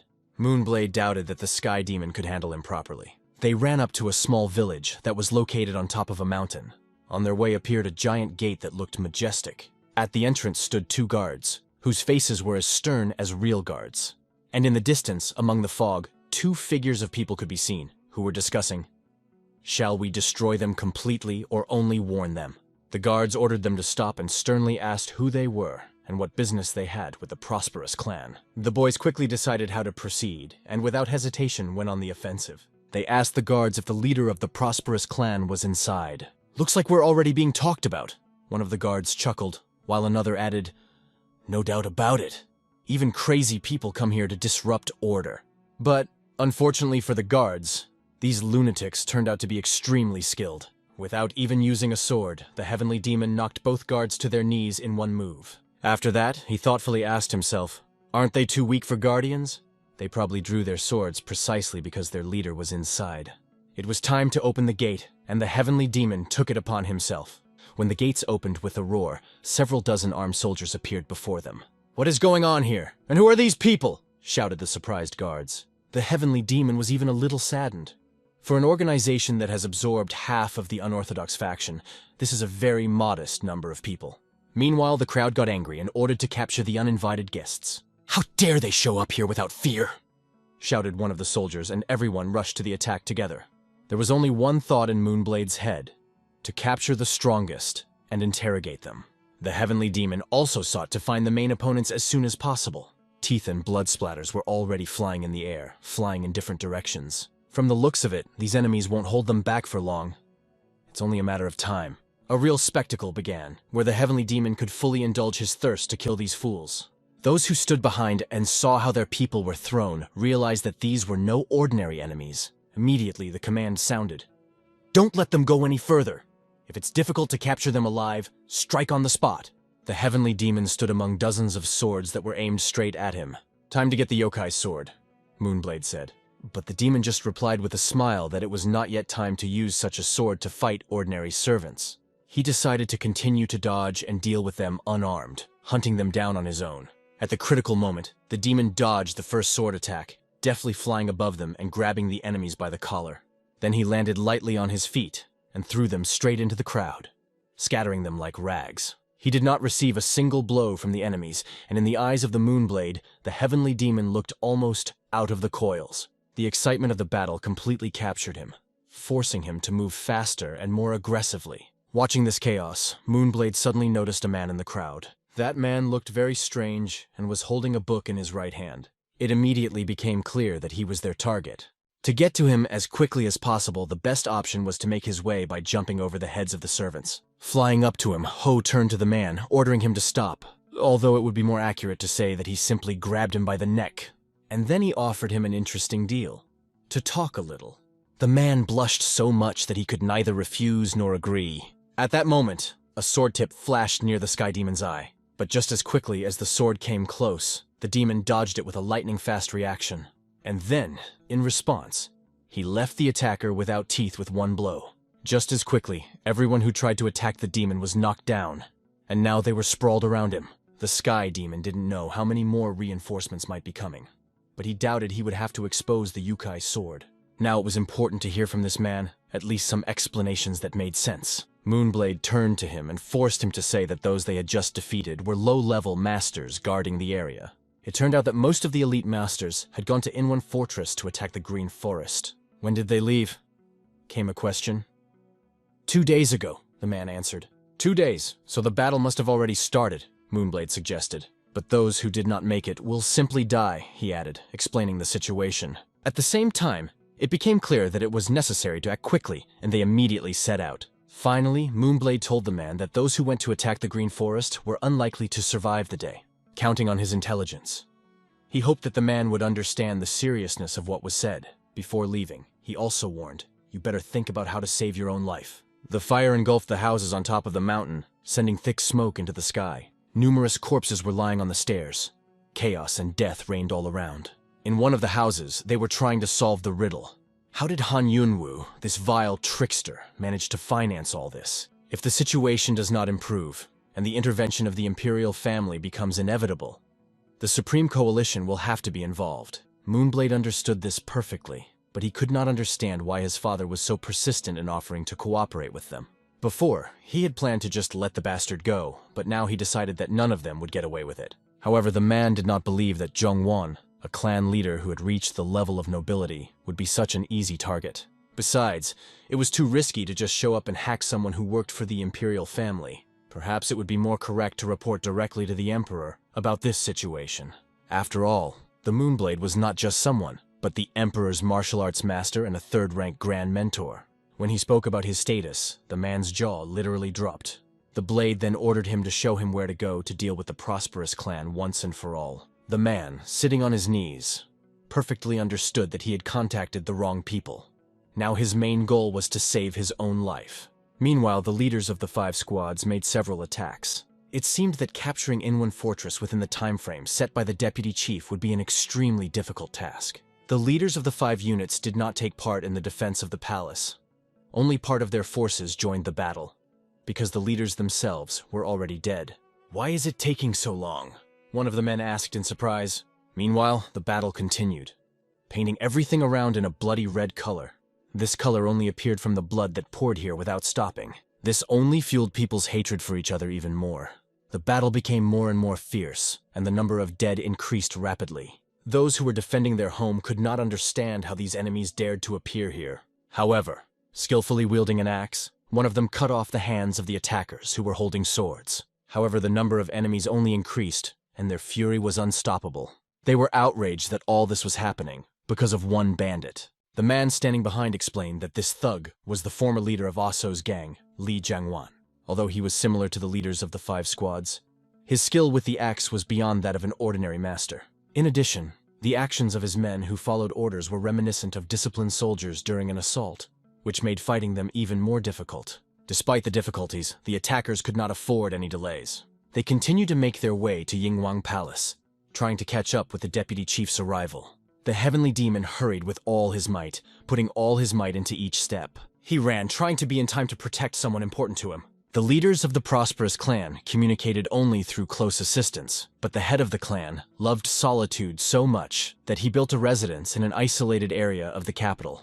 Moonblade looked curiously at the man in front of him, waiting for him to start treating him with respect. For this man, meeting the head of a prosperous clan was like meeting a pathetic mean rat. Moonblade sarcastically asked to be called Rat instead of Head. "Rats like dark, hidden places where no one will notice them," he said with a smile. He got down on one knee and picked up some stones. With a flick of his thumb, he tossed them into the air. The rocks hit the walls loudly, creating a chain reaction. A hieroglyph written in blood was visible on one of the walls. At that moment, a carefully disguised body began to separate from the rock. The stones, bouncing back, carved a hieroglyph right on the man's head. Immediately after that, another body separated from the same rock. A total of 4 people fell to the ground with pierced heads. Moonblade thought there was only one rat hiding there, but there were more than he expected. After that, they went further to the cave, where a loud stream of water could be heard. Taking a few steps, Moonblade began to survey the place, assessing it with every glance. A few steps in front of them was the same place to which this man had led them. The sight struck a chord, and Moonblade sarcastically called the man a rat, as he behaved accordingly. But who would have thought that here they would come across a real hideout? Now the man was no longer needed, and Moonblade told him that if he didn't want to suffer, he'd better get out of here now. The man, thanking him with a joyful voice, rushed to run away without looking back. With each step forward, the situation became more and more interesting. Inside this rat hideout sat a healthy man lighting a fire, and next to him stood a giant sword. "I told you not to come without permission," he said, feeling someone's presence behind him. The atmosphere of the place was reminiscent of a Lviv town, as if he was trying to recreate the feeling of home, so as not to miss being away from him so much. Moonblade noticed this and turned his attention to the sword standing next to the man. He began to ask joking questions, such as whether a man really practices martial arts like this. This enraged the opponent, and he reached for his sword, if you could call it that. Grabbing him, the man rushed forward, trying to attack the young man as quickly as possible. Moonblade easily parried the first attack without even fully drawing his sword. He complimented his opponent. "That's really impressive. Impressive for a normal yokai," he added, keeping his cool. Hearing these words, the enemy jumped back several meters. Backing away slowly, he stopped and asked, "Who are you? You must have been trampled in the mud in your realm," Moonblade suggested with a sarcastic smile. He called him a scoundrel who was afraid to raise his head lest it be torn off. "And now you have come to the human world, taken the position of leader of a prosperous clan, and dare to behave so arrogantly without knowing your place?" he concluded abruptly. However, he did not calm down, and continued to ask Moonblade who he was. Ho, walking in front of him, began to explain how his life had turned out, and remarked that he was only imitating a form of martial arts, carelessly applying energy to it. It seemed to be his last question. "Who are you in front of me now?" "Let's just say I am a person who is very familiar with your species," Ho replied confidently. "Unlike the yokai world, the human world requires money to grow and gain strength," he added. And finally, he noted, "If you hadn't touched the Supreme Coalition, I wouldn't have lifted a finger, and you wouldn't even have to come here, and no one would have revealed your essence," Ho concluded, piercing his opponent with a look. At that moment, like lightning, his sword shot out of its scabbard. The enemy only had time to see a bright light in front of him, which blinded him. The blade of the sword moved so fast that it passed right by his face. After that, Moonblade calmly held the sword in his hands, taking his time to attack. He continued to explain, "The worlds of humans and yokai are very different, but there is one principle in common. If you poke your nose into other people's affairs, be prepared to lose your head." However, the small cut left on his body only angered his opponent even more. A red energy began to appear around him, gradually increasing. His face began to turn into that of a rat, with long, hideous teeth and a few protruding hairs that stood out from the rest. In the next moment, he grew a long, gnarled rat tail. The rat creature decided that Moonblade would definitely not defeat him with ordinary tricks. However, Moonblade himself thought otherwise, considering him to be a normal mid-level yokai, slightly stronger than a rooster yokai. The only thing that was curious was how strong the martial arts he practiced were. "We'll soon find out," thought Moonblade, calmly considering the situation. Holding the sword in his hand, he suddenly let it go and the weapon flew straight towards the enemy. Krissa barely managed to bring her sword up to deflect the attack to the side. He understood that although he was able to block the blow, it was nowhere near the level used against the leader of the blood cult. He seems to have almost reached master level from list 24. The blade weighed in as he continued to analyze his opponent. Although this yokai's energy was imperfect and used internally, it was impressive that he had achieved such strength. Meanwhile, the Moonblade sword flew towards him again, leaving no time to rest. The rat creature jumped up with its legs wide apart and passed the sword beneath it, while securing itself with its own sword. When the enemy knocked back the sword, it stuck right in the ground, forming a small crater. The rat's eyes glowed bright red, reflecting its determination to attack. Krissa rushed forward, thinking that he was flying at the simple man standing in front of him. He screamed furiously, "Die!" moving closer and closer to his target. When he was a few meters away from his opponent, he struck with his sword, releasing a red energy that lifted the stones and sliced everything around. The impact was so powerful that his vault was blown in two. As the dust began to settle, Krissa stood staring at the cut place, amazed at its power. But suddenly behind him there was a sound like a sword rubbing against a stone. "Wow, how much effort did you put into this?" said a voice behind him. It was Moonblade, standing calmly behind and examining his sword, twirling it in his hands. Moonblade began to speak further, recalling that if he had understood more the day the monk came looking for him, he would not kill the monk and perhaps even ask him to become his master. "What a shame," he added. For Krissa, these words seemed like nonsense, and he went on the attack again. At the same time, Moonblade wondered how he could become strong enough to possibly even cut off Tathagata's finger. But something didn't go according to plan for Krisa. The blue glow in the center of his chest started to flare up more and more.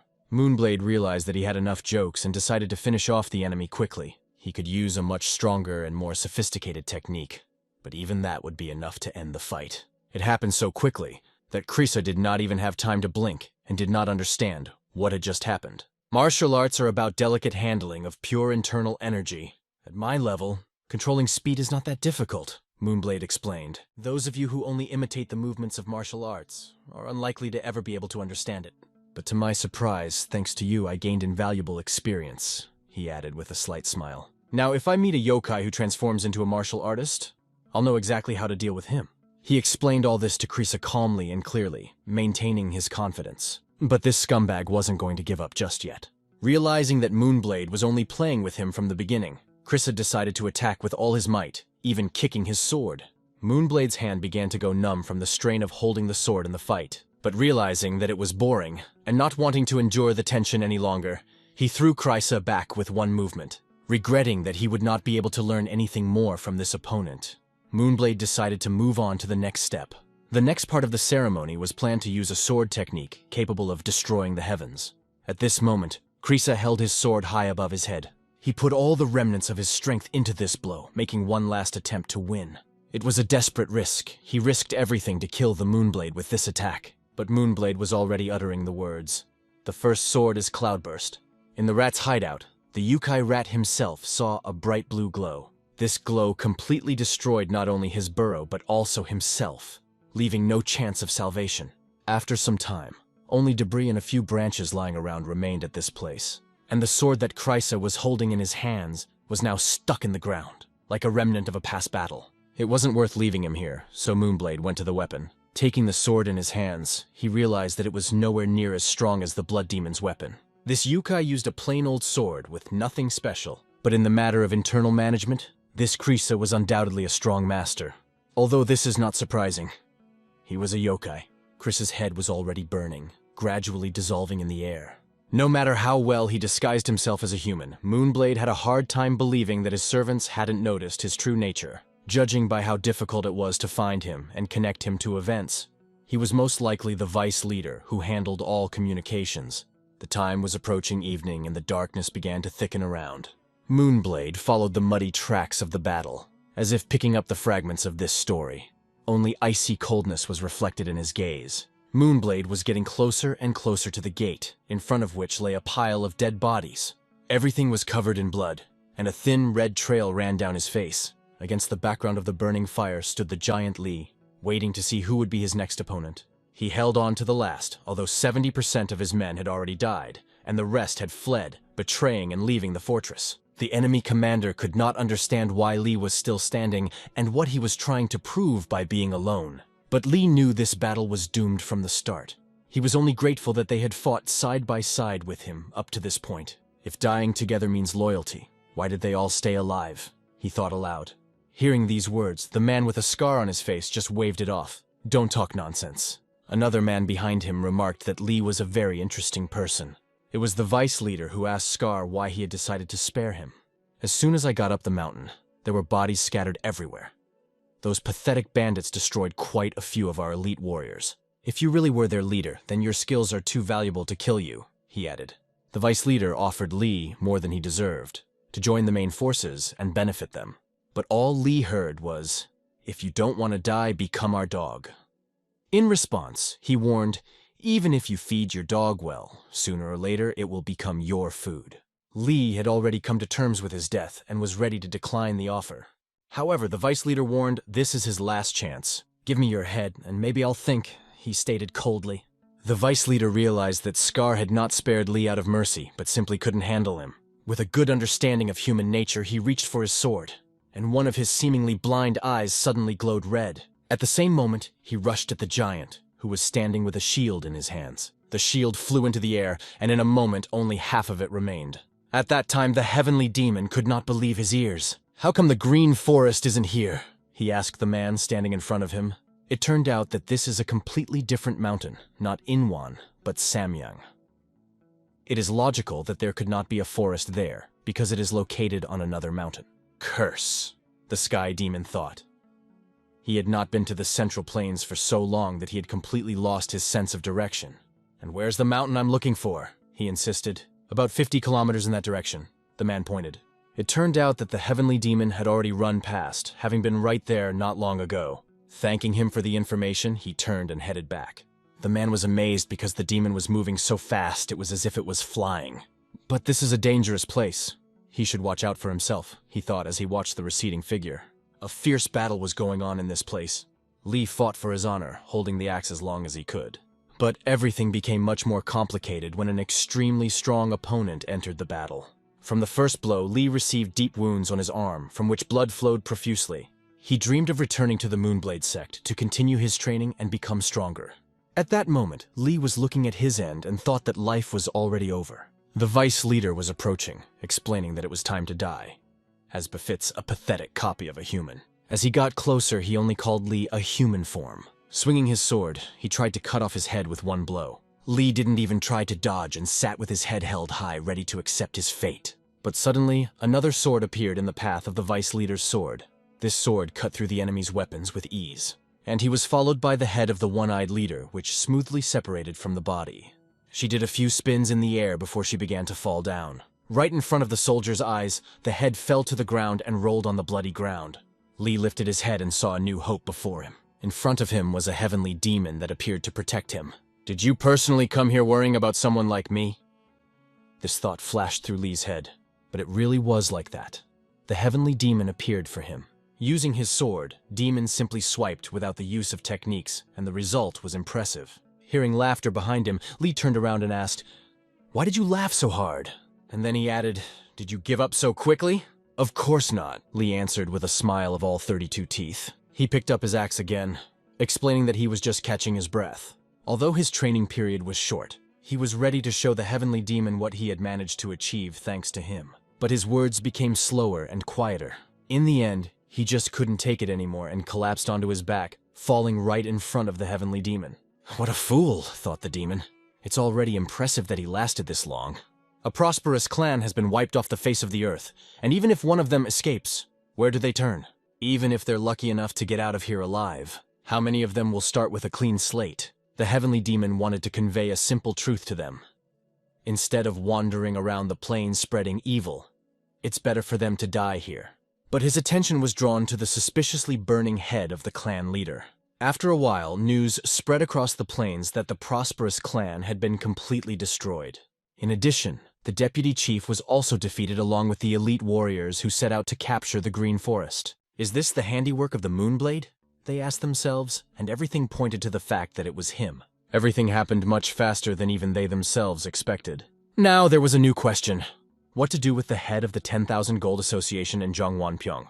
If Moonblade did it, then these two would clearly be his next target. "Lately the Celestials have become much more attentive," remarked one of the attendees. "It is better not to attract their attention and not to send assassins," he added. "So how to act?" asked the man standing behind him. To this he replied, "I will decide what to do myself." He only clarified where the head of the 10,000 Gold Association is currently. Meanwhile, at the gate, the guards and another man were waiting for someone, but no one came. They had already begun to think that he would return only in the morning, and decided to close the gate. But then, they heard the sound of a stick hitting the ground. A figure was approaching them, which attracted their attention. When this person came closer, the guards immediately said, "The Supreme Coalition is closed. If you have business with us, come back the day after tomorrow," they added. He only came to see the 10,000 Gold Association Lord, but he was warned that outsiders were not allowed to enter without permission at such a late hour, and repeated these words once more. "If you would state your name and where you are from, perhaps I would pass your request on to the Lord," said the guard. However, this did not bother him. The only thing that mattered was that the Lord was here. In a moment, the guards were finished, and the way through the gate became free. He put them to sleep, because he planned to quietly meet with the Lord and just as quietly leave. At the same moment, a couple of other guards were walking down the street. They were met by an old man who could tell them some fairy tale, but the guards were saved by a corner that was covered by a thick shadow.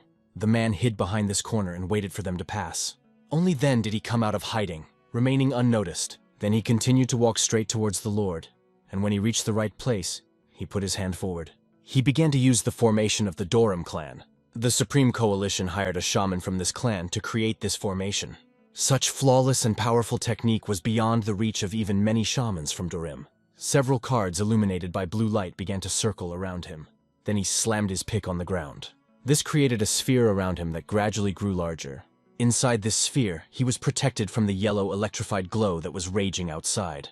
It will be necessary to take a closer look at this monk, he thought, interested in his abilities. However, without delay he moved on. He approached the man he was looking for to find out about the Lord of the Supreme Coalition. It's only a matter of time before he surrenders, the man explained. Though it might take a little longer than we expected. The destruction of a prosperous clan allowed the hooded man to agree to give more time. He handed over a fake ledger that made it look like a lord of the High Coalition ran an illegal trade in salt and gunpowder. Give it to Zhong. He will take care of the next steps, he said. The other man was frightened because he understood. This was no longer just the use of the Lord of the Supreme Coalition. It looked like an attempt to get rid of them completely. The hooded man continued to issue orders and explained that it was either necessary to establish a monopoly on a few minor goods, or allow the 10,000 Gold Association to absorb everything under the Supreme Coalition. This remark about the 10,000 Gold Association and the Supreme Coalition surprised the man quite a bit. Having finished the conversation and finally decided his affairs, he calmly went back. Approaching the gate, he threw after him, "Fool!" and disappeared into the shadows. At that moment, the man held the ledger in his hands, realizing that he was blinded by money and did not even realize that he had received a poisonous gift. The mustachioed man smiled slyly as he imagined how the Supreme Coalition would soon come under his control. The night gave way to morning, and the dawn brought new problems. The man stood in the middle of the yard, nervously looking around. Suddenly, Admiral Dong Chen appeared in front of him. He had no business with the Supreme Coalition. He had come to see the Lord of the 10,000 Gold Association. At the same time, he ordered his men to search everything around. The man did not understand what it was all about, and his face showed confusion. At that moment, the guards found the same book that the hooded man had slipped to him the day before. Trying to justify himself, he called it just an account book and begged the admiral to return it. But it was instantly discovered that this book was probably the fake one that Governor Zhong had received. The governor has already been arrested and he confessed to everything, the admiral said. In addition, he noted that now they have a real accounting book of a prosperous clan. He sternly warned the man, "If you don't want to be tied up and dragged, you better behave calmly. Where did we go wrong? What did we do wrong?" Such thoughts were raging in the man's head. Who brought all this information to the heavenly court? He thought suspiciously. Meanwhile, on their way by the wall, Ho stood calmly. He had been waiting for this moment for so long. He was in a hurry to see this sight, and now with a wide smile met him. When the man saw that smile, everything fell into place. Moonblade Yingho? Was that him? Soon, he was brought to the place where he was to be taken. The admiral sat down at the table to talk with Jin, asking him for forgiveness. But Jin only thanked them for taking time out of their busy schedules to personally come and deal with the situation. The admiral did not hide that he acted only on the orders of the young master. It was he who decided everything, went to the base of a prosperous clan, destroyed them, and took away all the evidence. There was indignation in Zoloti Pomista due to the arrest of the father. The son, bored and tired of the situation, went to another place and later returned. At the same time, he was told that his father had been arrested by General Don. It was also reported that a fake accounting book was found in the owner's possession. But he did not have time to finish, as his face suddenly met the floor. The same hooded person appeared in the room and told the boy that it was all the work of the young master from the Supreme Association. He was the one who slipped your father the fake ledger and got General Don to arrest him, the stranger explained. The boy did not even understand who this person was in front of him and how she got here. However, the hooded man calmly stated that it didn't matter at all. You should think about who should be held responsible for what happened to your father, he added. At this moment, for the first time, the boy had the idea of taking revenge on his opponents. Meanwhile, another man explained that their goal was to cause chaos in the ruling circles to distract the Celestials. The head of the Golden Manor was easier to deal with than the leader of the Supreme Association. In addition, he pushed the foolish son to reckless actions, depending on how boldly he would act. This was his plan, to avoid the attention of the Celestials, as it was supposed to be from the beginning. His servant further reported that a loophole had been found to restore their case. "Well, how is the work progressing?" he asked curiously. "This extraction method still lacks efficiency and stability," the interlocutor replied, "especially when compared to the Blood Demon's method. That pesky bastard. They switched to using the energy left in the corpses, and the efficiency along with the stability improved greatly, so they have followed this method ever since. The more perfect, the better, the owner briefly summed up. But there was one caveat. Even more yokai energy was required to reach a level that would satisfy the master. He then asked how the matter of requesting Guyaji's cooperation was progressing. In response, I heard that he had closed his forge and was keeping silent. In the sect, Hui and Sarin explained to Moonblade that his father had reprimanded him. He asked why he acted like that without informing him beforehand. This is exactly what the girl tried to explain to him. However, it seemed to him that his father was talking to her about some unimportant things. However, she also had good news for him. She got up and said she wanted to congratulate him. Congratulations on becoming one of the 24 masters of Murim. However, he was not happy at all, even though it was an honor that all martial artists dream of. At that time, training was taking place in the training arena. The Wolf King took part in training together with her friends. During training, they discussed that the Moonblade had finally made it to the list of 24 masters. While performing twists in the air with swords, they talked and even sang at the same time.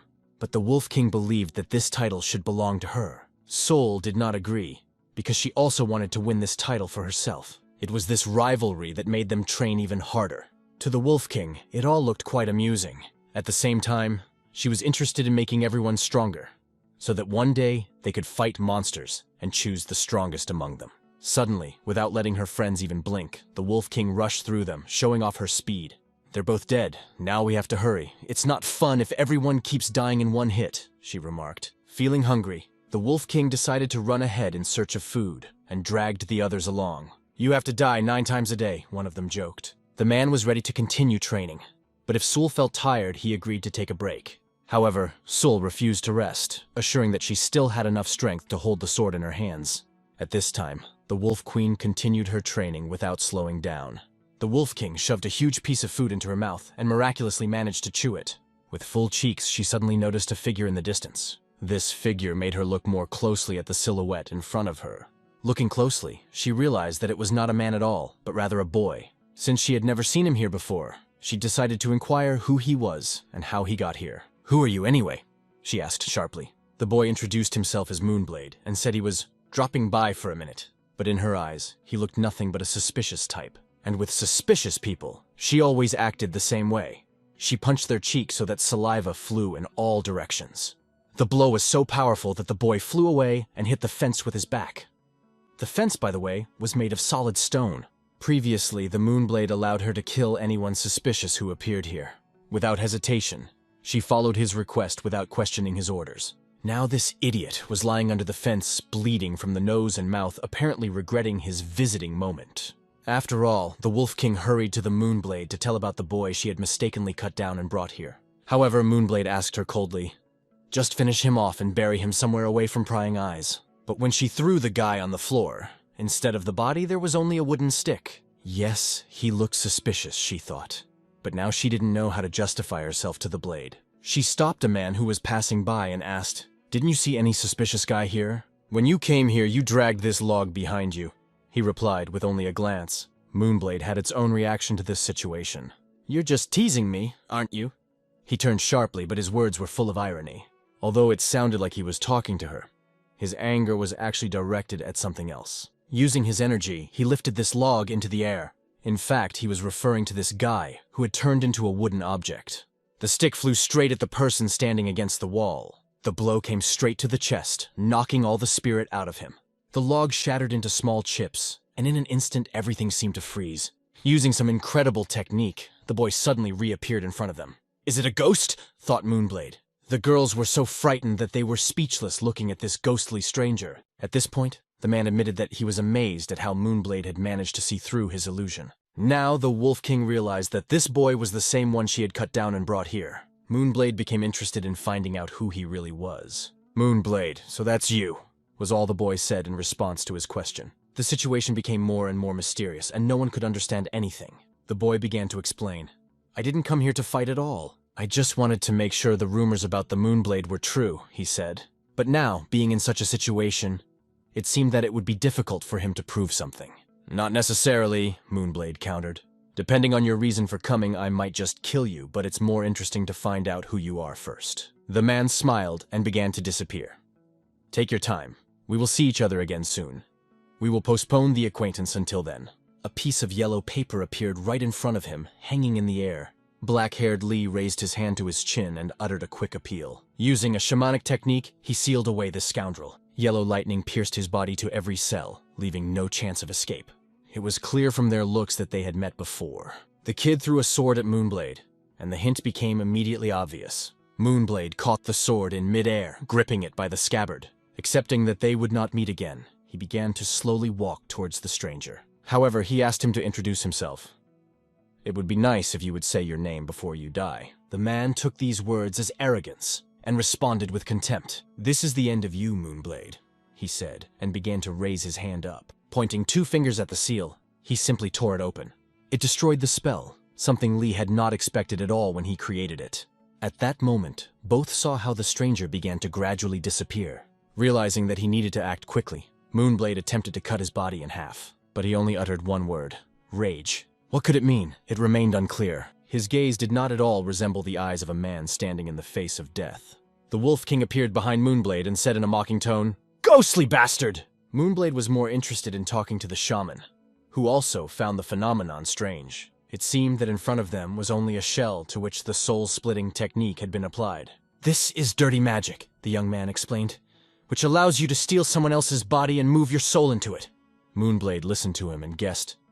Perhaps the owner of the soul is a powerful shaman with evil intentions. Is it someone from the Dorm clan? The little one, swallowing saliva, was going to explain who it really was. But as he looked at his face, he suddenly noticed a small purple layer that appeared above them. The layer began to rise smoothly into the air. Moonblade quickly shifted his gaze to him, but he did not have time to do anything. The purple layer flew rapidly into the sky. This caused a bad foreboding, as the layer had already flown over a kilometer. Meanwhile, he was moving straight towards the man who was sitting on top of the mountain. Landing nearby, it fell right by his collar. A red candle stood nearby, which continued to burn, but at the same moment her flame went out. It was one of 3 candles standing in a row. Silence reigned in one of Dark Murim's institutions, which was interrupted only by the crackling of candles creating an atmosphere of tension. One of the representatives of 10,000 Gold noticed something unusual. The owner personally gives orders, which was rare in their organization. Because of this, when the moment of confrontation comes, they will not make concessions under no circumstances. Their determination will be adamant. But the boy, wary of the situation, decided to find out who was talking about their mission. He was just worried that no one would take the money and disappear from the building. The man, however, explained that their guild always completes the task at any cost. Moreover, if something does not go according to plan, they are ready to even get rid of the client. So he advised to watch your words. The guy in response apologized to explaining that he was in despair and is not able to think soberly now. His voice trembled, and his eyes were fatigued. To prove the seriousness of his intentions, he opened the chest with the money he had accumulated in that night room, showing it to his interlocutors. He even added a little more money to the sum, trying to convince them of their determination and desperation. After that, he asked when they planned to proceed with the case, wanting to get an answer as soon as possible. However, now that the money has been paid, the process has already started. The Lord of the 10,000 Gold Association officially undertook the task. We return to the owner of the Moonblade.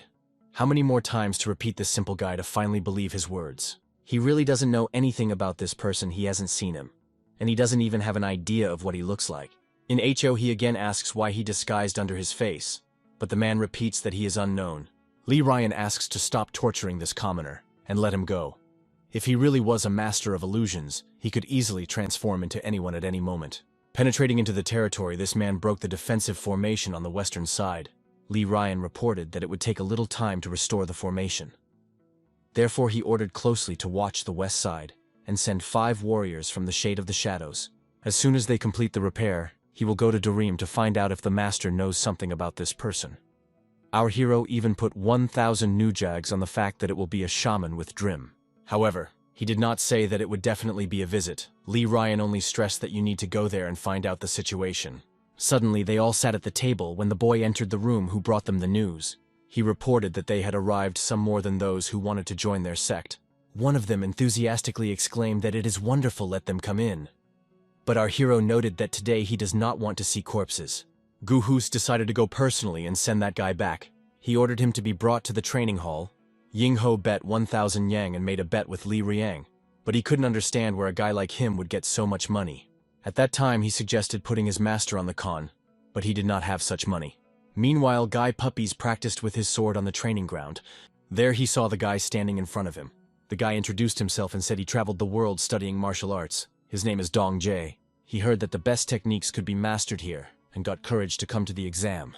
Guy Patience explained that the requirements for the exam are simple. The subject should win it in any way. Padarozny pathetically declared that he was ready for any test. His confidence even confused Gu Hui a little. "Then start if you're ready," Gu Hui said as he readied his sword.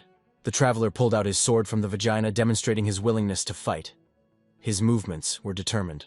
Suddenly, his face changed. Seriousness and concentration instantly filled his expression. With incredible speed, he rushed to attack. His steps were almost inaudible. The gun was amazed at the lightning efficiency of his opponent. He barely managed to block the attack using his sword that moved just as lightning fast. In his thoughts, Gu Hui noted that it was an incredibly fast and technical strike. The battle continued, and both opponents showed stunning speed and skill. Suddenly, the sword of the traveler Jin rushed literally a few centimeters away from Gu Hui's face, causing him to become seriously agitated. He wondered how this boy was able to reach this level just by traveling the world. At the same time, Jina's face remained completely immobility, as if he acted on autopilot. But suddenly Jin stumbled. He fell to the ground, exclaiming, "Damn, not this!" He struck the thigh and literally shuddered with pain. Guy Kavi asked if everything was fine with his opponent. Jin apologetically asked for another chance to prove himself.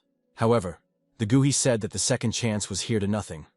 The traveler really has a talent, but due to the lack of thorough basic training, his equipment is unstable, so they cannot accept it. Gu Hui advised him to perfect the basic moves and then come back to try again. Zhang, despite everything, was happy to hear that he had talent. He decided to start with the basics and promised that he would challenge this test once again. And at that point, Jin left, leaving behind a lasting impression. His figure slowly faded into the distance, but the feeling of his presence lingered in the air for a long time. Guy Puppy silently turned and calmly moved to his office. Going inside, he closed the door and sat down at the table. He looked at the surface of the table for a long time, as if trying to comprehend something. Soon our hero, who watched Jin from the shadow, entered the office. He said he felt that Guy hid his true skills. Jin even pretended to be ignorant while Gu Hui tested his abilities. It seemed as if Jin knew he was being tested but decided to play along, and our hero noticed that Gu Hui gave him a few chances, even showing some on the spot. The hero was convinced that the situation does not look as simple as it seems. But the Guy Patriot could not fully understand the logic of his considerations. At this time, Jin, walking back home, found himself alone with his own thoughts. He approached the outskirts of the mountains and saw an obstacle in front. After looking closely, he realized that it would be extremely difficult to go this way. Huge mountains and deep valleys rose ahead. Reaching the edge of the cliff, Jin threw his sword aside. Below, in a narrow canyon, he saw people who seemed to be waiting for him. They discussed when there would be the best moment to strike. At this point, Jin's face, which had not expressed any emotions before, suddenly changed. He went down, explored everything he needed, and decided that the best time to attack is this night. The evening has come and the darkness began to wrap the world around. The warriors set out on their mission, moving quickly and cautiously. Their purpose was to capture the sect of the Moonblade and put an end to its existence. They planned to destroy everyone who was there, doing it as their duty. When they climbed through a high fence, they were surprised. To their surprise, the territory of the sect was much larger than they expected. However, despite this, they continued to move forward, not knowing what danger was waiting for them. Once in the inner court, the warriors rushed forward, knowing exactly the direction of their actions. Their primary task was to find the right place to regroup and simultaneously attack one of their goals. Since their victim was a great master, attacking him was too risky. Their entire brigade began to form battle lines, clearly assigning roles. They moved forward, heading towards the sect's central building. However, they had no idea that Gu Hui was closely monitoring their actions. He watched their every move carefully, knowing exactly what they were up to. At this point, at the foot of the mountain, Surin began to talk about her youth. She remembered her father, the head of the Chao clan, once sent a killer from Guild of Assassin. This murderer was not someone else than the vice head of the guild lord Gu Hisvi from the Shadow Detachment. Our hero listened to this story with indifference, but Sol Huan opened his mouth wide in surprise. Surin revealed that Lord Gu Hui was a prominent assassin known by the nickname Ghost Killer. It was rumored that if someone disappeared without a trace, it meant only one thing: a ghostly killer came behind him. If all had gone according to plan, Father Surin should have been found dead cold and motionless at dawn that day. His death was to be the result of an assassin hired by ruthless enemies. But what happened then? Sol Huayan asked with interest, not hiding his surprise. The thing is, continued Surin, that Gu Hikvi hid his blade at his own will. My father would have suffered from illness then and would not have lived for a long time. The father hid his ailment, and the enemies who wanted his death knew nothing about his condition. It was because of this that they turned to the Guild of Assassin. Surin was convinced that no matter how professional was Lord Gu Hikvi as a killer, he considered this task absurd and refused to accomplish him. Before her death, her father told her that she had to prepare to head the Hao clan. He warned that those who had hired the Lord to kill him would surely try to kill her after his death. Because of this, he pleaded with the goal to protect her. Even after his death, his father could not think that his daughter could be killed. Lord became interesting. Surin said he wanted to find out who this child was through which his father went to such casualties. Gu Hui wondered what made her father take such serious decisions for his daughter's sake. Our hero wondered what child Surin was then. She just smiled and continued delving into the story. Surin remembered how she saw the ghost killer for the first time and started a conversation with him. She realized that if a ghostly killer did not kill her father, he could have serious problems. At this point, the Guhi released her words as if mentioning those events. Surin replied that when her father dies, they would announce as if he had killed an assassin, and then everyone will have no problems. These words of the child simply shocked the Lord, leaving him in complete shock. Surin remembered how she tried to look bold and intelligent, but in reality, she was an ordinary girl, weak and frightened. She barely kept not fainting with fear of uncontrollable ghostly murderer. Perhaps it was at that moment that he shared her feelings and understood her condition. Due to the fact that he gave Surin time to be with his father, everything happened differently. Her father taught her key skills that allowed her to become the head of the Hao clan without problems. Unfortunately, her father died without ever seeing his daughter in this role. Then Chao wondered how the Lord Guhu was able to leave the shadow detachment. It turned out that the day before his death, his father Surin appealed to the GU to a special request. He asked Asachin to stay in Clan Hao to protect his daughter. Despite the fact that he was sent to kill the elder Gu Hui, decided to accept this task with a different purpose. Father said that assassins who live only to carry out the orders of others always meet the same end. He knew of no one who escaped a lonely, miserable, and hopeless fate. He also stressed that it is nice to have a place where you can find peace if you want to stop, not be forced to wander forever. But then the ghostly killer asked what he would receive if he had. The leader of the Hao clan offered him a life he could lead by himself. It was freedom when he himself decides what to do and what to strive for. It was something he never had while he was an assassin. Returning to the battlefield, Gu Hui almost destroyed all of the assassins and pushed one aside as he started a conversation with him. He said, "I'm giving you one more chance. All your friends are dead, and you're the last of them." Assassin, the amazed asked where all these details came from. Gu Hui replied that he was once the vice president of the Assassin's Guild, and it was he who bore the title of Phantom Slayer. Assassin began to stutter hearing this name. He realized that before him the same murderer who disappeared without a trace and who went to Legends 10 years ago. Gai Kavi asked him if the head of Bien was still looking for him and what orders they are guided by. Gu Hui asked why they had come to this area and what their purpose was. The assassin, frightened to the beast, shouted that it was better to forget everything. He added that if their head learns that the ghostly killer here will generously reward him for such information. Realizing that he had said too much, the assassin began to run away with all his might, trying to save himself. But when he jumped on the slope of the mountain, a mysterious silhouette appeared behind him. It was something or someone that struck his arm with tremendous force. The blow was so powerful that the assassin was literally pressed into the ground like a stone falling from a height. Assassin fell so much that seemed to be a print of his body on earth. Gu Hi Puppy calmly approached and asked what happened here, but realized that this assassin was no longer breathing. Lord Yingho had previously ordered that one be kept alive, but apparently the assumption that this assassin could be interrogated proved futile. Returning to the story which our hero was listening to carefully, Surin continued to tell. From her words, it became clear that the Phantom Slayer could leave whenever he wanted.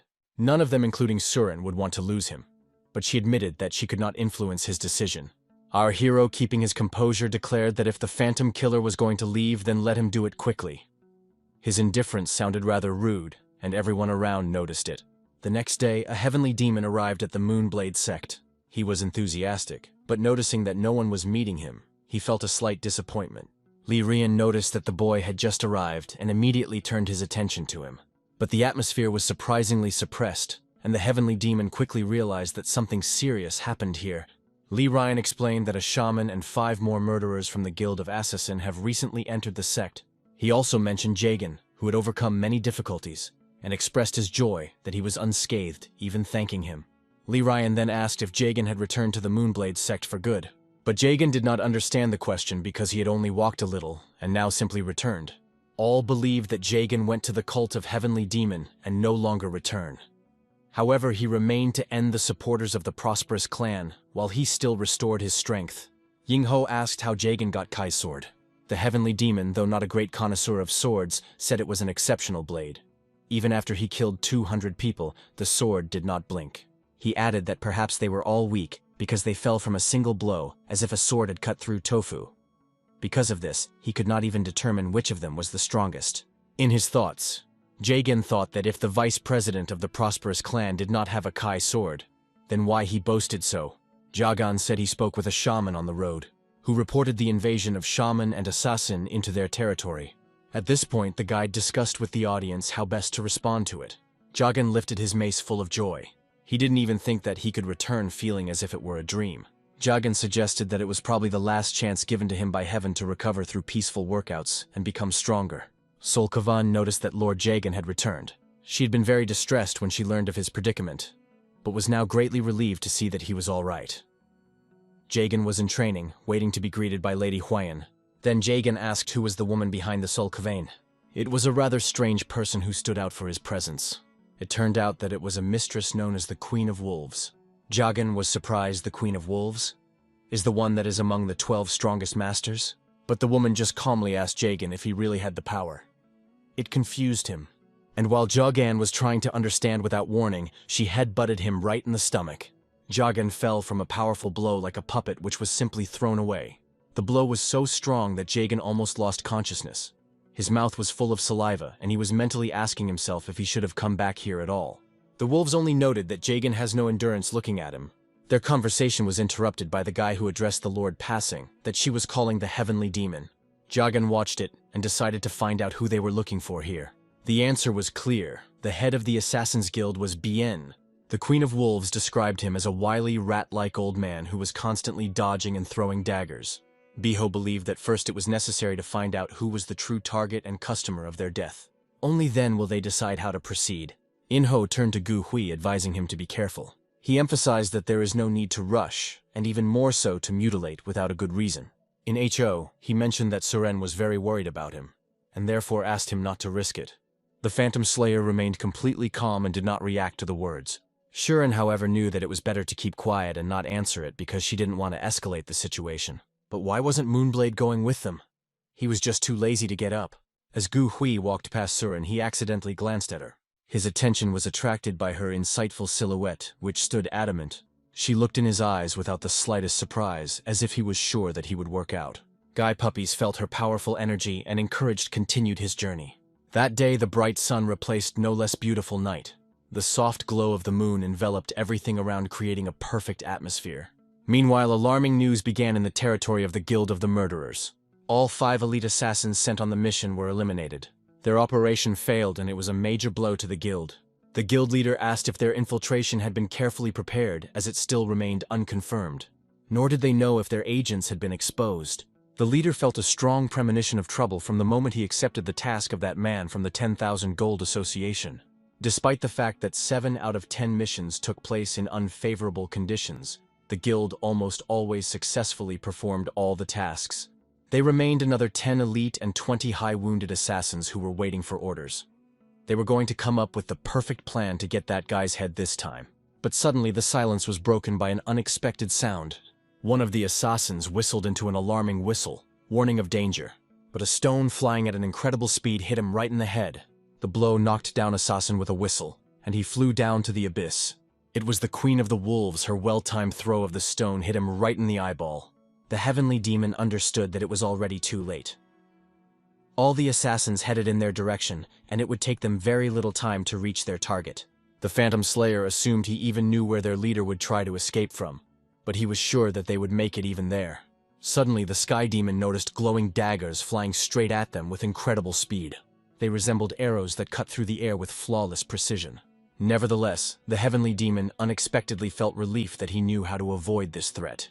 After some time, the situation changed. A figure appeared on the horizon. It was one of their representatives slowly approaching. He walked forward in the old dress holding staff. His movements were leisurely but confident. With an indifferent look, he looked at the place he came to. In front of him was a gate shrouded in thick fog and looking rather strange. Their unusual appearance caused a feeling of anxiety and mystery. Hey Man approached the gate, moving through an atmosphere filled with death. On either side of him, blood-red bones could be seen, reminding of the terrible fate of those who had been here before. His indifferent gaze radiated confidence that he knew exactly what he was doing. When he came closer, he appeared in front of him similar to monsters than animals. They were everywhere, filling this gloomy terrain with their terrible silhouettes. Their cold eyes were inseparably followed the man, but he continued to go without paying attention to them. Even as he passed by these creatures, he did not stop and looked completely calm. Finally, he found himself in the very center of the space, surrounded by Ikai. Stopping, he struck his staff on the ground, creating a barely audible response in the surrounding space. "Long time no see," he said to the creatures, his voice full of confidence.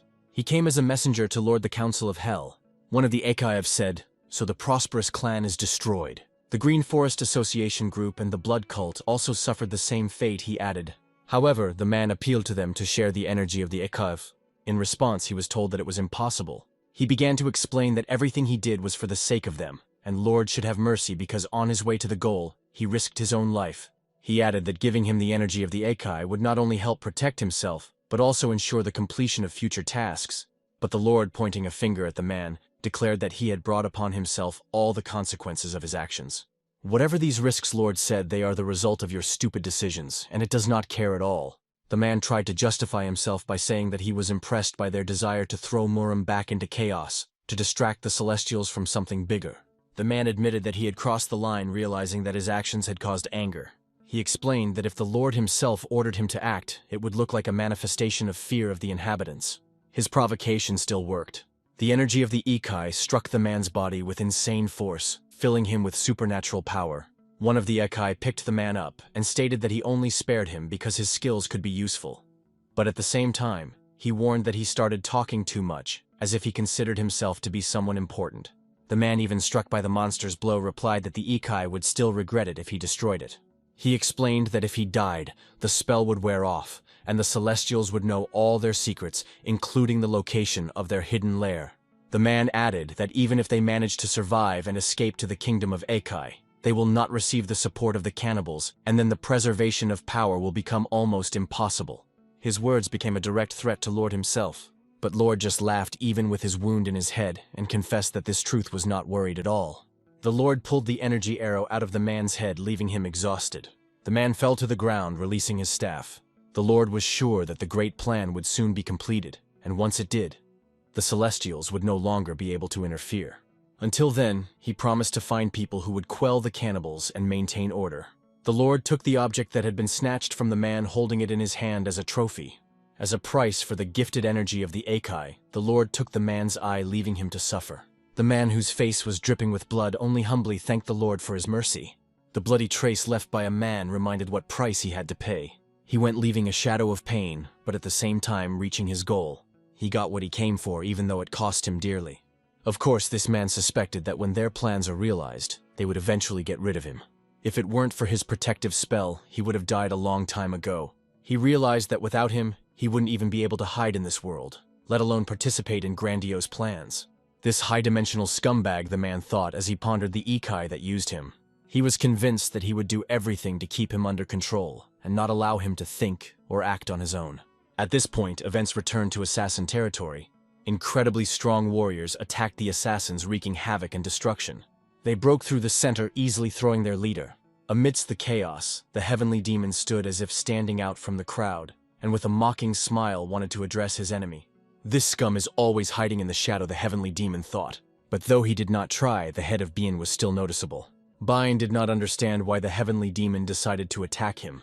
However, behind him was already the Queen of Wolves, who last time gave him a chance to escape. That won't happen this time. Lord Bien was in full confusion.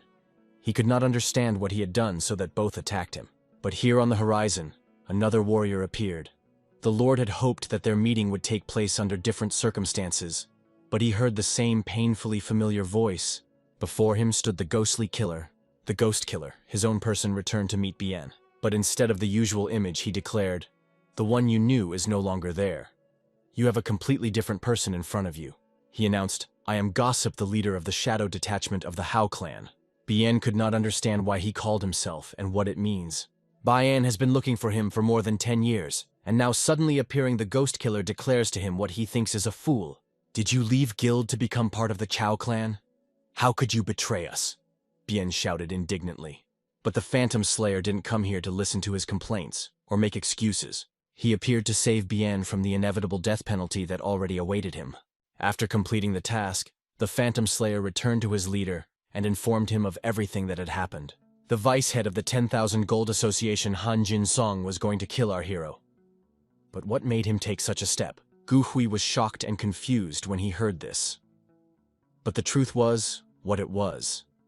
Jinsen wanted to avenge the death of his father, Orestes. It looked incredibly pathetic. His anger resembled the angry outbursts of a child. All he did was write a handwritten appeal. This letter had his name written in his own hand, and even traces of his prints that could serve as evidence.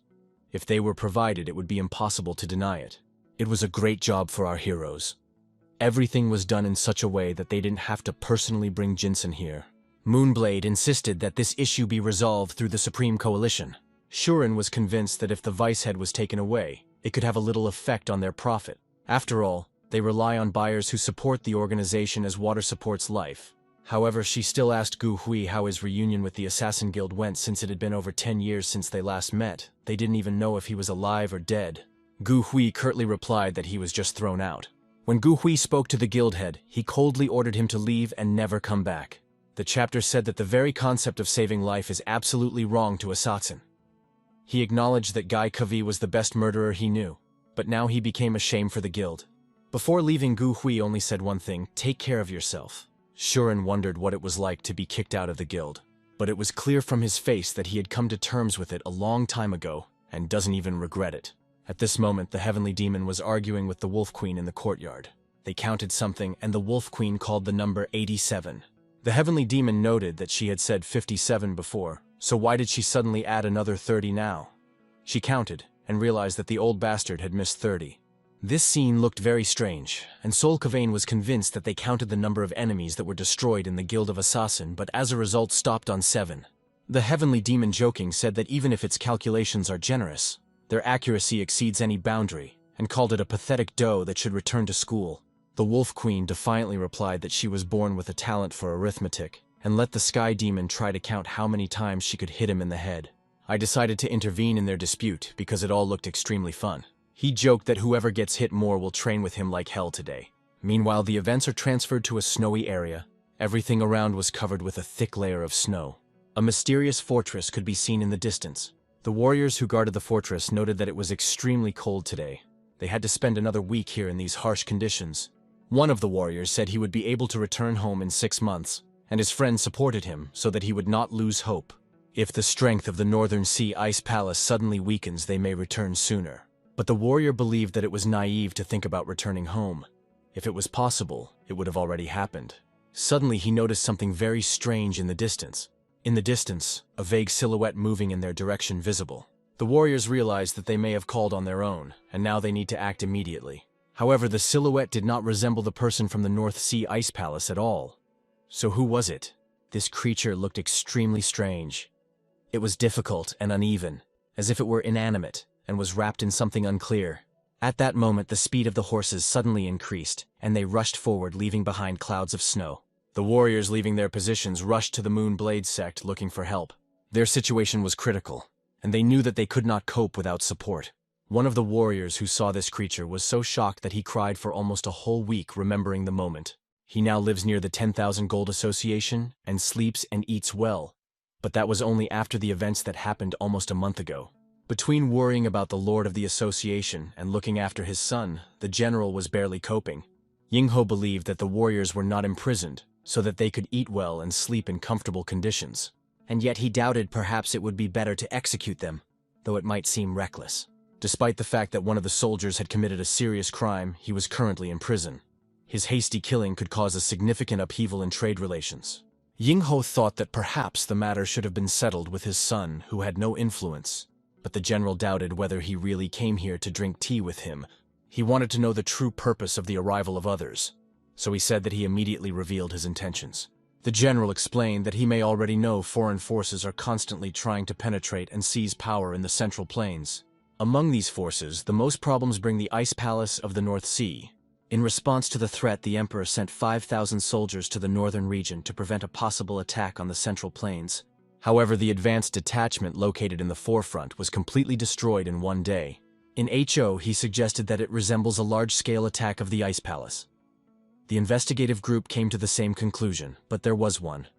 But, on that day, the Ice Palace did not even move, and there was no proof that one of them was involved. This aroused suspicion, and one of the commanders invited an additional investigator to the Alliance leader. But maybe he wanted Yingho to personally investigate. The matter was very complicated, and the usual methods did not answer. In the way given his situation and a unique approach, he could offer something new. For our hero, such a position seemed incomprehensible. When he mentioned the point of view, it was obvious that he conceived something. Yingho, he began to suspect that it could be the work of the hands of the Ekaev. If this is really the case, then he was interested in it. It is said that even the Lord of the Ice Palace was concerned about the situation. This was not only the defensive forces of the Central Plains, they also retreated from the front to evaluate the situation. Of course, the representatives of the sect could not imagine that the promised reinforcement for their sect would be detained. In the current situation, it was important to react quickly. They had lost 5 warriors, but the remaining 5 were already on their way. Due to the sufficient amount of energy of the Ekai, they now exceed the previous forces and can be used as part of their own army of sect. Their leader was glad to hear such news. And not for nothing, he sacrificed his eye. This victim seemed not in vain. Somewhere in the Alliance, Murima has unfolded new events. One members of the Alliance gave the elders the request of the Emperor to help with the investigation. However, there were some difficulties. They did not expect much cooperation. Since the Moyun family incident involving the Moonblade Emperor, numerous refusals to cooperate began to appear. These news passed the servant to his master, who listened silently. The host continued to be silent, looking straight ahead, without any reaction to the words. His gaze remained straight ahead as if he was analyzing the information he received. But the servant did not stop. Traces of bites were found on the soldiers' bodies. At first it was thought that wild animals starving because of the cold had done it, and therefore the study was not detailed. However, when they examined the bodies again, they noticed that the organs remained intact, and the bites themselves were of a completely different nature. It turned out that the traces were left not by animal jaws, but by human. Everyone was waiting for the elder to say, but the owner remained silent again. Instead of a clear answer, he only hinted that cooperation should be voluntary and unobtrusive. The leader stressed that no one who refuses to participate would be punished. With these words, the advisor left the leader's office, but he was heavy reflecting what he heard. Meanwhile, in the sect of the Moonblade, our hero did not intend to go anywhere.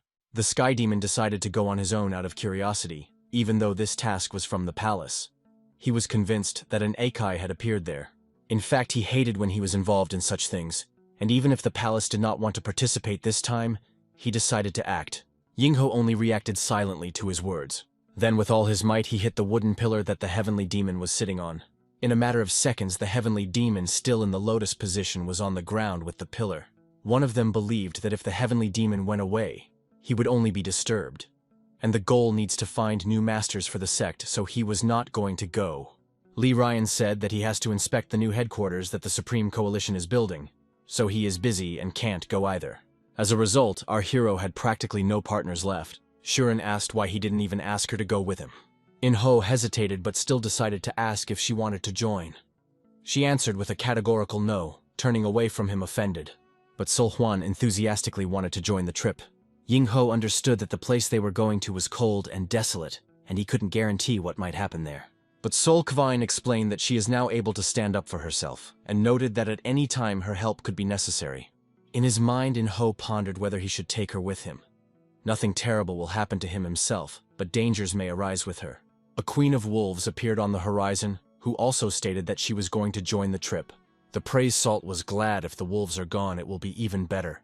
But our hero was aware that such a team did not like him at all, though he could not do anything with it.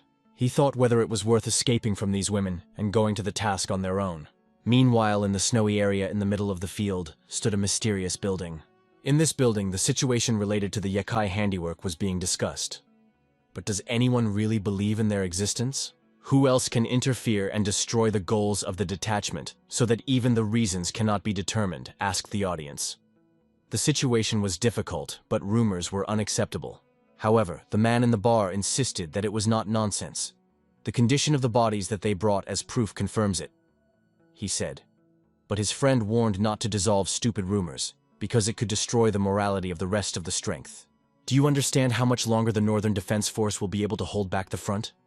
Added his friend, trying to calm him down. The person in the dark suit who had been listening to their conversation paid for the food and went about his business. She held her bow at the ready, carefully scanning her surroundings. During the trip, the group reached northern territory, and the cold became more and more noticeable. For the wolves, this cold was refreshing, almost pleasant, but for the other, just unbearable. Sol Huan joked that things weren't as bad as he thought. Suddenly, a person with a bow walking ahead noticed his old acquaintance. The Queen of Wolves also paid attention to this mysterious person, but she quickly disappeared on the horizon, not allowing herself to see our hero.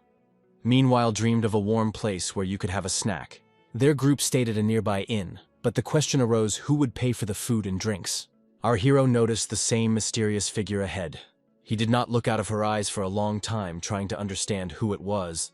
At that moment, a small snowstorm turned into a severe and large-scale blizzard. The entire territory around the fortress was under the control of a wild blizzard, which created an atmosphere of chaos. In this fortress, there were incredibly strange things that seemed to the harbinger of something grand. Due to thick snowfall, it was almost impossible to look clearly. However, the traces of blood on white snow was difficult to ignore. They were stretching as if a bloody trace of an unknown tragedy. The person with the bow came to this place to look more carefully. She analyzed in detail what could have happened here, looking for clues in the chaos. Her attention was attracted by an interesting artifact, a huge trace of a barefoot reflected in the cold earth. She knelt down to take a closer look and took some snow or sand from him to examine. Bringing it up to her nose, she began sniffing it, trying to identify the scent. This trail oozed putrefaction, as if it had been left by a being that smelled of death. Walking barefoot on such icy ground is beyond the power of an ordinary person, she thought. She noticed that the tracks stretched far to the north, lost in the blizzard. One question remained: what really happened here? The Lord of the Alliance said that there was no need to explore the Northern Sea Ice Palace, but the situation was of incredible interest as the mysteries kept growing. After this incident, the warriors began to collect the bodies of their fallen friends, stack them together, and try to pay their last respects. All the victims were covered in a row, and the atmosphere around became even more depressing. This absurd state of affairs was actively discussed in the central camp. Everyone was surprised that some HO now gives orders to the great General Chok Jungvan, the commander of the Northern Border Defense Forces. By order of the Emperor, our hero joined the investigation, but even for him and his crews did not prepare barracks. The general pointed out that if Yingho had noticed on the way, the corpses of the soldiers were still being loaded into the carts. All the while, they are busy organizing forces and supplies to restore the front line. In other words, said the general, it doesn't matter who you are, an emperor, a mentor, a martial arts heir, or a level 300 master, I have no time for you. General added, if you need a roof over your head, go and set yourself tents. If you are not going to help conduct your investigation, or go from here.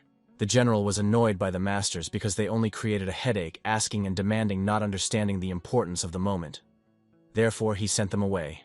Yingho, coming out of the tent, could not understand that it was such an unreasonable demand, that he had made the Queen of Wolves jokingly offered him to cut off the head of the general. Salt Vine believed that it was not necessary to create a mess. She recalled that the investigation should be completed, and to leave here as soon as possible. But suddenly they were stopped by the words, "Oh, what people," said the guys who came up from behind. They recognized our hero, the master of the Moonblade, and were happy to see him in person. "Long time no see," they exclaimed. These were Zhao and Manjin, who also came here. The general watched this scene and thought, did they all decide to join the detachment and go north? The general was convinced that there was nothing here that required investigation. Fools. Everything is obvious, he said. But the squad continued to search for the unknown. They were ordered to stay here until the investigation was completed so they couldn't leave. But the general, indignant at the situation, said, "Is it not because of these meaningless searches we just do that we are sitting without business? We get struck once after, instead of finishing things with bodies, recovering the border, and moving to the North Sea Ice Palace." Back to our hero, he had a conversation with a guy from the Peck family who stated that they shouldn't be underestimated. "Underestimating us in the past was a fatal mistake for you," said the boy, talking about his achievements through persistent training. Our hero jokingly replied, "Well, you're really good with your tongue. It's obvious that you're strong in something. However, he still doubted whether this guy trained as hard as, for example, Shaman Buden from the mountains. Our hero stressed that he still remains weak compared to the strongest. Then the boy unexpectedly proposed a duel to prove which of them was stronger, but noted that it would be after an investigation. The Wolf Queen supported the idea but called it self-confident because he also invents that he is the strongest. The guy was indignant. What kind of woman is this who follows us like that and even interferes? Sol Huan explained to him that before him was Zhao, Lady Queen of the Wolves. Hearing that she is one of the 24 strongest, the boy was confused. He did not expect to see a petite woman in such a role. The guy fell on his knees and began to apologize for his rudeness, adding that he only wanted to greet her. And it was true, the group did not introduce the Queen of Wolves to the boys. She just gave them a menacing look and then followed the pack. Our hero was not in the mood for unnecessary explanations or introductions. The group finally reached the spot on the border where the soldiers were killed and began their investigation. However, their approach to investigation was different from that of the mysterious archer. The arc moving forward mountain slopes followed his route, not knowing that he was waiting in front. He confidently headed to the very center of events, but he was ready for any surprises. As he climbed the slope, his movements became more cautious. He looked gently, lifting his head, trying to avoid danger. He needed to move very quietly and carefully so as not to come across trouble. He looked ahead carefully, studying the area. Before him appeared a huge winter building similar to the Palace of the North Sea. The archer came closer to look better. But when he saw what was inside, he couldn't believe his eyes. There was not a single living soul in the palace. Has everyone left the palace and run away? He thought. Traces of blood covered the floor, and the heavy smell of blood filled the air. He froze, listening carefully to his silence, but did not hear any sound. The archer felt the tension and stopped, taking a deep breath. But suddenly he was predicted by the danger, as if the palace was looking at him. Meanwhile, our hero, having returned to the place of investigation, was carefully looking at the mysterious artifact that he noticed in the snow. His gaze was fixed, as if he was trying to understand the hidden meaning of this find. Before him lay a huge trace of a barefoot man left in the snow. He stared at it for a long time, wondering what it could mean. Looking at the traces around, he realized that something clearly was clear here. Judging by the traces, someone barefoot left north, leaving cold prints. The size of the tracks and the short strides suggested that it was probably a woman. At this moment, the companions turned to our hero, noting something important. They noted that this scene was not at all like a battle with the blood cult. It was not a flat battle. This was more reminiscent of a fox hunt that got into the chicken coop to enjoy its prey. One of them noted that a Kai weak energy is felt here, but it is much less powerful than what they have encountered before. However, it did not appear to be the work of an Ekai the soldiers found, although not decomposed by the cold, had bite marks that reeked of rotting flesh. According to his observations, there were no significant signs of decomposition, which confirmed the preliminary conclusions of the Imperial investigation. But it seems the answer they're looking for was still to come. Apparently everything will be clear there, one of them said, pointing into a place in the mountains that darkened in the distance. The whole place was not just abandoned, it was completely laid. The former North Sea camp was completely destroyed, as if it were erased from the face of the earth. All the warriors lay on the ground, torn apart like the prey of wild beasts, and looked like trash. The bodies of soldiers lay chaotically in the great hall. The leader was injured and could barely speak. His voice was hoarse and weak. Gathering all the forces, he said the pillar was destroyed. We could do nothing to stop it. No one tried to help us. He added that those who attacked simply took it and decided to turn the whole world upside down. A woman with a bow stood in front of the Northern Sea Lord, staring at him. She asked who this person who committed such a terrible massacre. Lord replied in a hoarse voice, "This is the leader of the heretical cult."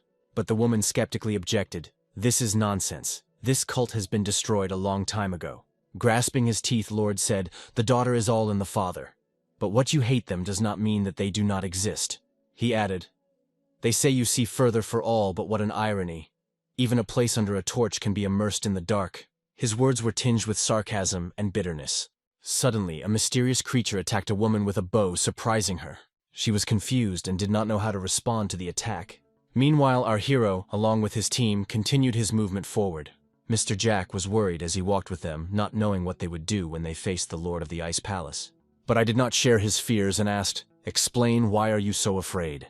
The Queen of the Wolves, hearing the conversation, excitedly said that she would strike the Lord first, distract him, and defeat him. Her confidence and excitement about the future battle were slightly entertained by others, and he acknowledged her plan smart. Moving on, Mr. Jack remarked that they would probably break into the palace. The Lord of the Ice Palace may not be a top-level martial artist, but he is not to be underestimated. Mengjin, in turn, hoped that the Lord would at least behave honestly and openly. It all depended on what position he would take because the palace may have stood on the verge of destruction. Suddenly, our hero stopped abruptly as if he felt something. Sol Huan noticed this and felt uneasy. His behavior alarmed her. They approached the rock behind which the castle visited. Our hero felt an incredibly strange aura emanating from this place. The Wolf Queen also noticed this strangeness, and noticed something similar to what Yingho felt. She concentrated, feeling the same sinister energy. Everyone realized that they needed to prepare because something was approaching them at incredible speed. Suddenly, there was a heavy sound that swept through the mountains. Then a snow avalanche began on top, bringing a lot of snow and debris. The archer they had seen earlier suddenly appeared in this avalanche. All the boys spread their mouths with surprise. What's the devil? When our hero looked closely, he realized that he was a woman, and it seems that these arrows belonged to her. She swung her arrow, energizing it and preparing to shoot. Her arrow lit up with a powerful energy aura. The woman fired, aiming the arrow straight into the rock. When the arrow fell into the rock, it split as if under lightning, flying into pieces. Another struck by her force acknowledged. This is not an ordinary person. She has destroyed the rock with one arrow. However, the main question remained when she stopped near them. Who did she really target? The woman immediately approached our hero and said that if they were indeed a research group, they needed help investigating this situation. However, she warned, if you value your life, return to the northern border immediately. There are corpses roaming here, filled with a thirst to kill. In his mind, Yingho began to understand what it was all about, but the question remained. What were these creatures doing here? Other boys were also knocked down from the Panthelic. What are the corpses? Is these the same right ones, the lively dead in Chinese mythology? The woman, annoyed, asked not to ask stupid questions, promising to explain everything when they leave this place. But there was little time because these horrible creatures have already appeared on the horizon. Their eyes glowed with murderous intent, and their figures loomed over the group, creating a sense of merciless menace. And it was true, these creatures were true zombies that sought blood. There were corpses roaming everywhere, emitting the stench of rot. It was a real horror. That is why traces of bare feet and bites remained on the bodies of warriors. In his thoughts, he realized that behind all this was one abomination who controlled these creatures. The bright energy that glowed inside these corpses forced them to continue to move, and even the arrow in the head could not stop them. When one of these corpses fell out of the break, our hero noticed that he began to fall behind him. They descended in an organized manner, as if guided by one mind. At the same time, the corpses emitted a creaking, high-frequency sound that pierced the air. The spectacle was so disgusting that it caused the axis to all who watched it. However, our hero, feeling excitement, just clenched his teeth. He wanted to get into the truth. He said to the archer, "If you are not going to help us, then step aside and wait for us there." The boy ordered everyone to take their positions, preparing for battle. All as one stood in a combat stance, demonstrating their readiness to defend themselves. Yingho encouraged the team, "Don't be afraid. It's all up to us, whether they're alive or dead, it doesn't matter." He explained that these corpses need to cut off the limbs, and then they will become powerless. The archer was shocked by Yingho's decision. "Do you think cutting off their limbs will be enough to neutralize them?" she asked. "They are not just crazy, full of bloodthirst," she added. "Not only the northern defensive forces, but also the Ice Palace itself. Even the Supreme Master of the Pao Lord of the Ice Palace failed to resist them." The Luchnitsa said, "If you try to fight them, then everything can end unpredictable. You will not cope, so I ask you to stop this nonsense and come back until it is too late," she warned. But our hero only neglected her in words and joked, "This girl says too much." In the meantime, these creatures began to approach closer and closer, forcing the group to prepare for battle. Saltvein warned everyone loudly, "All on the head, they are already here." The muzzles of these creatures looked awful and aroused. But our hero jokingly remarked, "My sword will correct any problems with plastic surgery." He charged decisively, slashing through several creatures with his sword and spearing them forward with a single thrust. Our hero, turning to the archer, said, "If you are not going to help us, it is better to retreat and do not interfere." He filled his sword with energy, forcing him to move forward on his own as if the blade lived his own life. When the sword hit the center of Zombie, an incredible explosion erupted around. The archer was stunned because she saw the sword for the first time to control so strong energy. Yingho gave the order, "Destroy these creeping monstrosities." All as one united and moved to an attack set up to destroy the damn dead. However, zombies, though slowly but confidently, moved forward as if feeling unbroken. The Wolf Queen was angry. "These dead have long been buried as it should," she exclaimed, waving her sword. Her powerful blow destroyed one of the zombies at once. For the team, this was a chance to check how much Mr. Jacques strengthened compared to others. He struck one of the zombies, but the monster didn't even feel it. Mr. Jack was stunned and frightened because the blow did not come. The monster began to move slowly towards him, staring at him with a blank yet terrifying gaze. The sword of a friend who walked on the body of the monster did not even leave a cut. All the blows seemed useless. The zombie remained unharmed. Even after powerful attacks, the dead seemed to be indifferent to everything. He only lifted his saliva jaw and looked at Mr. Jacques hang. On other fronts of battle, these monsters attacked knowing neither fear nor pain. Their blows were so strong that they posed a true threat to the entire team. They began to suspect that they either cut them not deep enough, or these creatures have such rigid skin that it seems as if it were soaked in glue. In this case, one of the participants decided to focus more energy to strike a more powerful blow.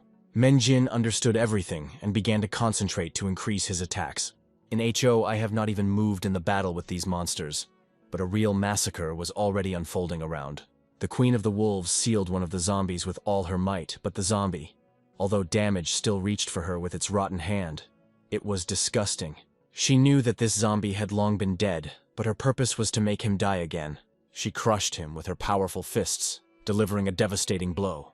Examining the place where the mutilated body lay, she remarked with disgust, "It's still disgusting." Returning to her friends, she saw them continue to fight with these monsters. Despite the fatigue, the fight gained a new intensity. Each participant focused on the fight. Salt Fayan, having put more power, was finally able to cut her hand to one of the monsters. She also sliced his torso in half, displaying her incredible strength. The archer watched with her mouth open, stunned by what was happening. She couldn't believe how this fragile, kind girl had turned into a true Spartan in battle. All the chromops of these zombies to right and left acting as the only coordinated mechanism. Mengjin in particular did not stop continuing to attack his enemies stubbornly. Using more and more power, he has achieved new success in battle. His sword became an integral part of this struggle moving forward. With his sword, he cut the zombie into two parts, ending each attack with a clear and powerful blow. These scoundrels fell one by one, even though the battle seemed endless. The archer watched this chaos and could not understand what was happening around. Mr. Jacques swung his huge hand to hit the next dead. "Do you want to know who I am, you dead bastards?" he shouted, preparing to strike. The zombies met his incredible power, having no chance of escape. After he turned one of the rotten ones to mush, a happy smile appeared on his face. He joking made everyone pay attention. They say he could kill them even with his bare hands. However, returning to his friends, Mr. Jack noticed that they had already dealt with the rest of the zombies. He was surprised because now there was no enemy left on the battlefield, and all his friends looked calm and confident. Assessing the level of strength of these zombies was quite difficult. However, if they evaluate them, we can say that only the master at the height of his forces could cope with them. Our hero, observing everything, realized that Mr. Jack had reached a level of mastery, at least transcendent. He also realized that the archer has a similar level of skill in the possession of a bow. With this level, it could easily assess the threat and deal with such enemies on its own. Then why he thought she so convinced us to go back? He wondered if she had ulterior motives that she hadn't revealed yet. We returned to the location of the defensive structure where the general was. He was informed that this was probably the last transfer of bodies. To protect the caravan, he sent along with the soldiers' procession, noting that the front line will only be restored in part before their return. Then the general was asked how many people would remain apart from those who would be assigned to the next shift as guards. According to estimates, there were about 2,000 soldiers, which in principle had to be enough. The leader ordered the commanders of the detachments to prepare the warriors and choose the 500 most aggressive fighters to accommodate the hangar right in front of the enemy's nose. This meant that the general was planning to strike directly at the ice palace. There was no doubt in his eyes he was fully ready for this step. In the meantime, we returned to our hero, who listened to the archer told about zombies. She explained that when those corpses tried to attack her, she managed to get out of a difficult situation, but she asked Yingho not to panic and mislead the group. Among them was one particularly strong smaller, and her arrows did not hurt him. She decided that the others were also as strong as he was. But now she realized that it was just a misunderstanding. Everyone listened to her words with distrust, because if she talks about such a strong zombie, it is really dangerous. The archer swore she saw 6 such creatures with her own eyes, and if they were all, they killed 5 of them. Mr. Jack sarcastically remarked, "Well, then we should be glad there's only one left, or we're out of luck if he's the strongest of them all." When asked how strong he was, the archer emphasized, "He moves as fast as my arrows." He not only deflected arrows, but also split a 3-meter-high boulder in 2 with one blow. "This level is not lower than a supreme master," she added. Her words made a strong impression on our hero. What kind of zombie is this that can match the Grand Master in strength, he thought. But they only know the answers later. In the meantime, We see the army of warriors stepping forward. Everyone as one moved with a routine holding weapons at ready. They approached the castle when they saw a strange picture on the road. The warriors were prepared and ordered to keep the system because there was something incomprehensible ahead. The figure they saw did not drop on the enemy. It was only one silhouette. Maybe it's someone from our side who happened to be in that area? Someone asked. However, they were faced with a mysterious figure with one glowing eye that flicked in the dark. Suddenly, this creature made a sharp jerk forward directly to the big army. The army of warriors felt fear. The figure was incredibly fast and frightening. Everyone froze, not even having time to blink as this zombie rushed at them. A real panic began, and they realized that they were facing an extremely powerful enemy. The general had already mentally said goodbye to his life when he was suddenly covered in blood. The whole army saw their commander literally smeared in the snow. They stood in terror, not understanding what kind of monster it was, what kind of terrible monster was in front of them. The incredibly cruel actions of this creature have responded to the moon throughout the territory. The smell of blood became so strong that it could be felt from afar. Our hero heard screams and felt the heavy smell of blood in the air. Looking ahead, he immediately realized that something terrible was happening there. He assumed that something had gone terribly wrong somewhere nearby. Yingho realized that he needed to mobilize and go there immediately. After a while, he arrived at the place where the monster did the massacre. Everything was flooded. A huge army of 2,000 soldiers lay dead on the ground, unable to deal a single serious blow to the monster. With each blow, this zombie became only stronger, destroying everyone in its path. At this point, the monster heard the sound of one of the warriors who was barely breathing. The soldier pleaded for help, begging to be saved. He was all in the wounds, his body was crippled, but there was still hope in his voice. However, zombies did not show any mercy. He instantly hit the soldier with his sharp claws. At this point, I quickly arrived at the scene ready for battle. He had a bad feeling about the defense captain's actions, but even he didn't expect such a catastrophic failure. Looking at the zombie, I realized that it was probably the same strongest zombie that the Archidity spoke of. The moment the zombie saw the enemy in front of him, the fire of hatred flashed in his red demonic eyes. Zombie immediately rushed, but the wolves did not stay away and went to him with enthusiasm. She confidently exclaimed, "We're all going to be corpses eventually, but you're definitely the first." The moment she encountered the zombies, something incredible happened. A powerful wave of energy exploded between them, making everyone around for a moment. Our hero watched this clash carefully and even worried for the Wolf Queen for a moment. The zombie, although strong, felt the force of her blow. His jaw was twisted to the side, and he clearly did not expect such resistance. The Wolf Queen observed, "Well, you're really strong, but I won't back down." The zombie didn't wait long and immediately counterattacked, directing his power at her. She shattered, came from the side, and struck a powerful blow directly into his stomach. Then her fist hit him in his back, forcing him to sway. She was preparing to strike a final to get it, but rotting the huge arm of the zombie suddenly reached for her, catching the moment. With his maneuver, he forced the wolves to fly away, discarding her with incredible force. She, flying away, shouted, "You are a damn corpse! Go fuck yourself!" This caused the hero a mixture of anxiety and surprise. Ho, watching the fight, realized that although Hwagen was strong, her fists were not enough to defeat this monster. He decided to take the initiative in his own hands, preparing his attack. And I thought, if there is even a piece left of him, I will collect his remains and bury him in a sunny place as it should be. After a while, one frightened soldier still survived and came to the general to tell what happened. He was trembling as he talked about the horrible zombies that attacked their army. The soldier said that at first he fell behind the squad due to ill health, but later he came and saw everything with his own eyes.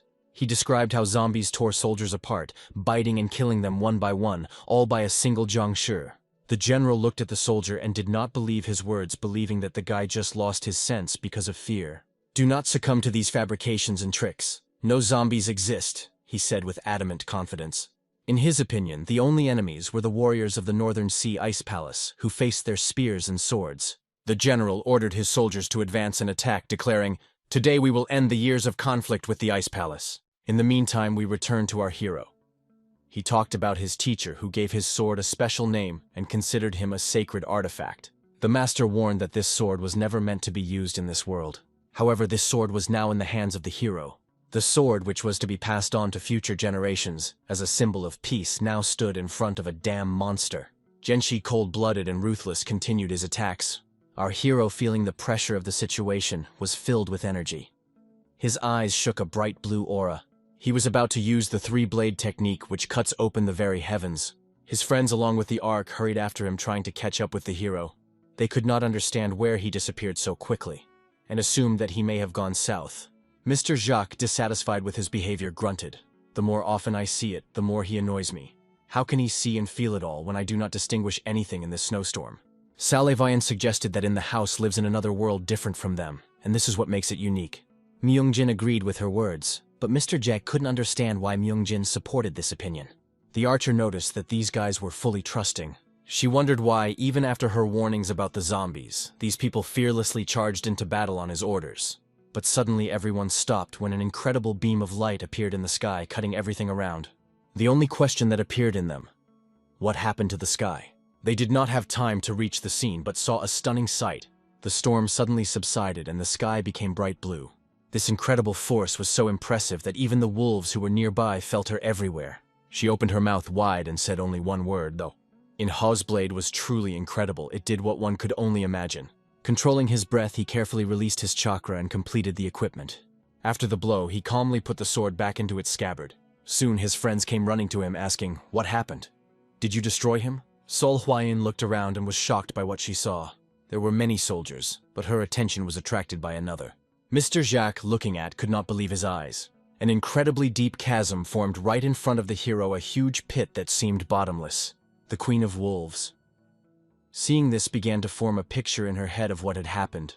The blue pillar of light that escaped from the sword destroyed not only the enemy, but also everything it touched. She was even afraid that she too could be torn apart and erased from the face of this world. Our hero just calmly said, "This is a blade that cuts through the heavens. A sword that embodies an extraordinary power that is not limited by any techniques."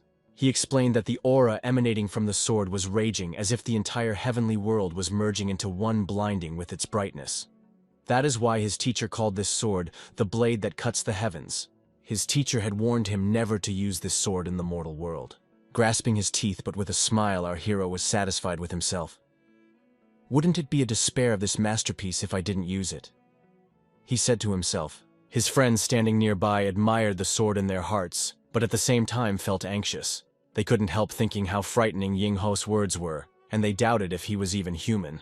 In her thoughts, the archer recalled how her father had perfected the technique of wielding the imperial sword all his life. She was certain that it was the greatest swordsmanship technique in all of Marima. But in front of her stood a sword with which even her father's technique could not compare mount. After his blow, he laughed at delight, praising himself for his skill. He, without losing the moment, turned to the archer, wanting to know more. "It seems time to explain to everyone that just happened here," he told her. The archer recognized without a doubt that Yingho was the true Great Moonblade. She remembered how her father had recently talked about the young master who had joined the Battle Alliance as the new leader of the Secret Sword Hall. He said that this boy was a disciple of his late uncle, known as the Great Moonblade. The archer has long wanted to get acquainted with the other, but the circumstances detained their meeting.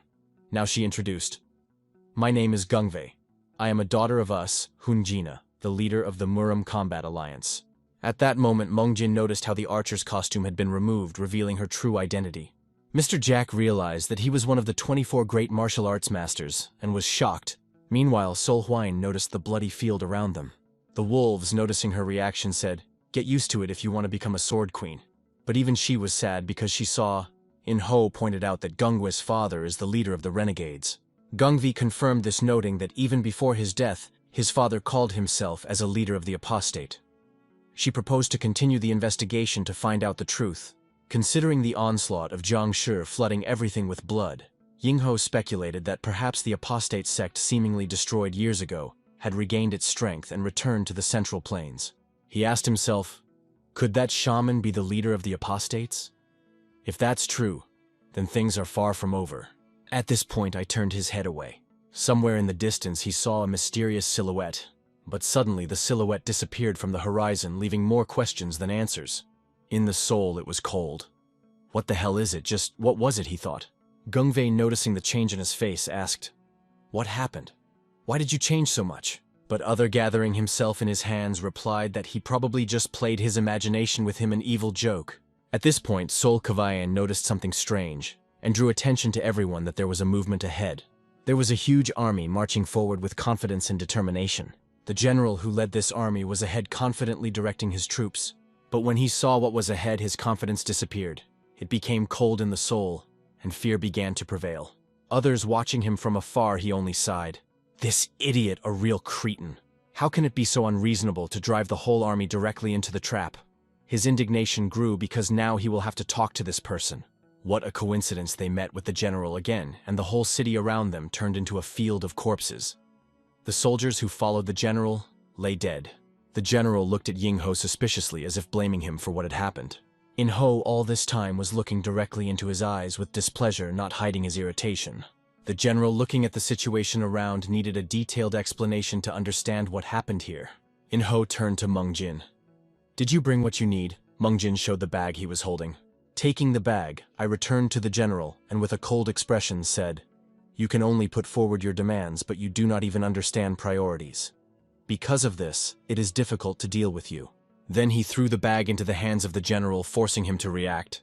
The general slowly untied the bag, trying to understand what was inside.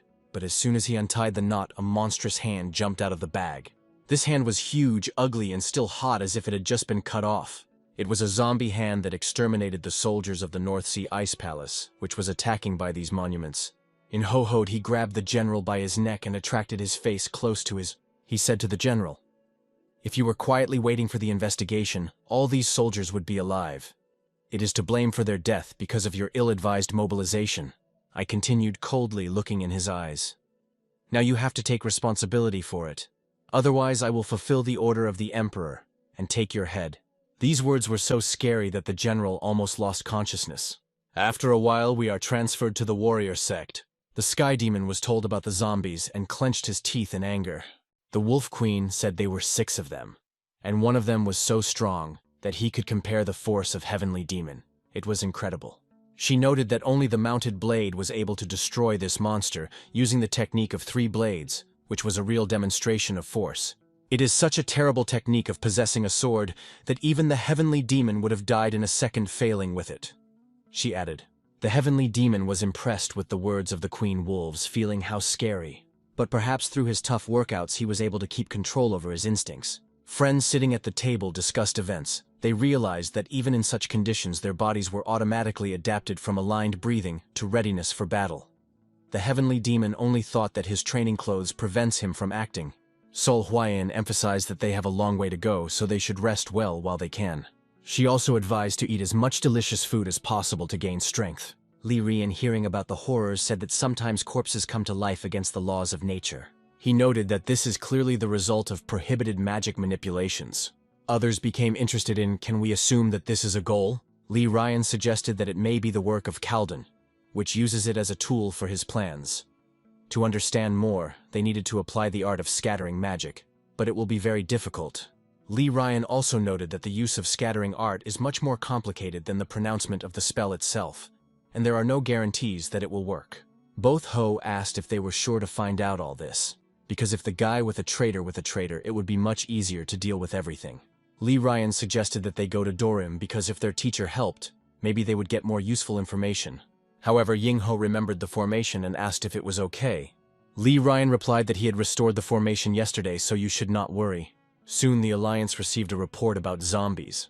Initially a yokai appeared and now zombies, said the leader with anxiety evaluating the current situation. The leader was worried about what might happen next, because events were gaining dangerous momentum. The advisor reassured him. Although the losses are great, we still have a clear direction. We should not worry in vain. He added that this incident was so weakened by the Ice Palace of the North Sea that its recovery is almost impossible, and all the zombies responsible for it were destroyed. Instead of focusing on the losses, it is necessary to see that we also got some advantages, the advisor said. The leader understood his hint. Do you want to say that instead of experiences I have to predict such situations in the future and prepare for them? The advisor apologized for his boldness, reminding him of this, but the leader only nodded, understanding the importance of what was said. The leader ordered the families of the dead and instructed to develop measures to establish effective cooperation with the Muram Fighting Alliance. The advisor agreed, assured that he would do everything for His Majesty. The night came, which was gradually coming to an end. A new day carried with you a new atmosphere filled with expectations and tension. A falling object could be seen somewhere in the distance. It was another Ho, who along with Lee River went down using his favorite way of moving. They stopped at the top of the hill, ready for a new stage of adventure. Li Rian, as usual, began to belch. Tolerate it, but damn it, I'm sick again, he grumbled, holding his stomach. But with tears in the eyes of Li, Ryan said, "I said that we tolerated only when you held for you while you ran. But how it could be tolerated when you started jumping and I almost broke down." He just smiled and replied, "And what to do when I need to cross the mountains and valleys?" Looking forward, he realized that they were approaching the logo shamans of Dorim. Impressively, it is completely hidden by illusion, said it with enthusiasm. Li Ryan began to ask him not to do anything that could cause problems. "If you are drowning something, it would all fall on my shoulders." Others joking replied, "It will be interesting to see how you will take it on your shoulders." Li Ryan twisted but agreed that they had little time and it was necessary to act quickly. Yingho, a yellow piece of paper, pulled out of his pocket and threw it up. The paper lit up, and on it appeared the inscription, "Urgent Order." In an incredible way, the illusion of formation began to dissipate. A stone path leading to the lair appeared on the horizon. On the road, Li Ryan continued to be praying in nothing. "I ask you at least once, do not create problems." And so they arrived at the place. When they approached the master, he was staring intently at his favorite student, Li Ryan, and the stranger who had come with him. Li Ryan asked the master, "Why are you here and not inside?" To which the master replied, "I was interested to see who would dare to break through the formation." Li Ryan, a little ashamed, asked him to show respect for his teacher. Yingho politely stated his name and revealed that he was the commander of the association. However, this did not impress the master, who only carefully examined the guest. After a while, the master noticed something amazing in him. He clasped his eyes and finally everything became clear. The master remembered the words of the head of the mountain Udan, a universal conductor for masters.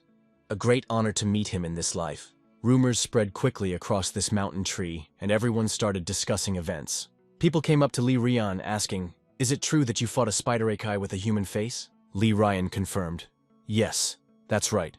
He was the size of a house, approached directly to my face, put his tongue out. It was awful." The master, listening to the story of his student, remembered how he once withdrew from the outside world and devoted himself completely to training. He was always interested in stories about shamans and exorcisms. He was especially fascinated by the stories of the Akai, but he began to wonder if they had become too detached from reality, closed off into their own world.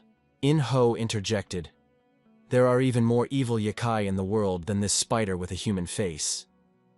One of them managed to gather the wandering warriors and become their leader. Dorim always had strict rules when it came to Yakai.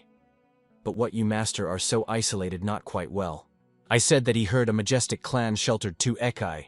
At that time, many second-generation disciples were sent to Dorim to investigate the situation and find out their nature. But suddenly 2 mysterious men appeared from that clan and destroyed it. Because of this, all the efforts of the students were in vain. Our hero listened attentively and thought, "This is not the first time I have heard such a story. It seems that the master is not as detached from the world as he might seem." Yingho asked, "How many Yakai were there?" The master answered, "There were 2 of them." He continued, "One of them was destroyed deep in the caves of the Great Clan and the other on Mount Invan." The master remembered the words of the heavenly demon who had once laughed and said, "It was an incredible feeling to destroy them." But now he understood how stupid he was, not even guessing who exactly he killed. Yingho said with an indignant expression, "If he knew who he had destroyed, he wouldn't have waved his sword so thoughtlessly. That's why I will go and wipe that arrogant heaven demon off the face of the earth."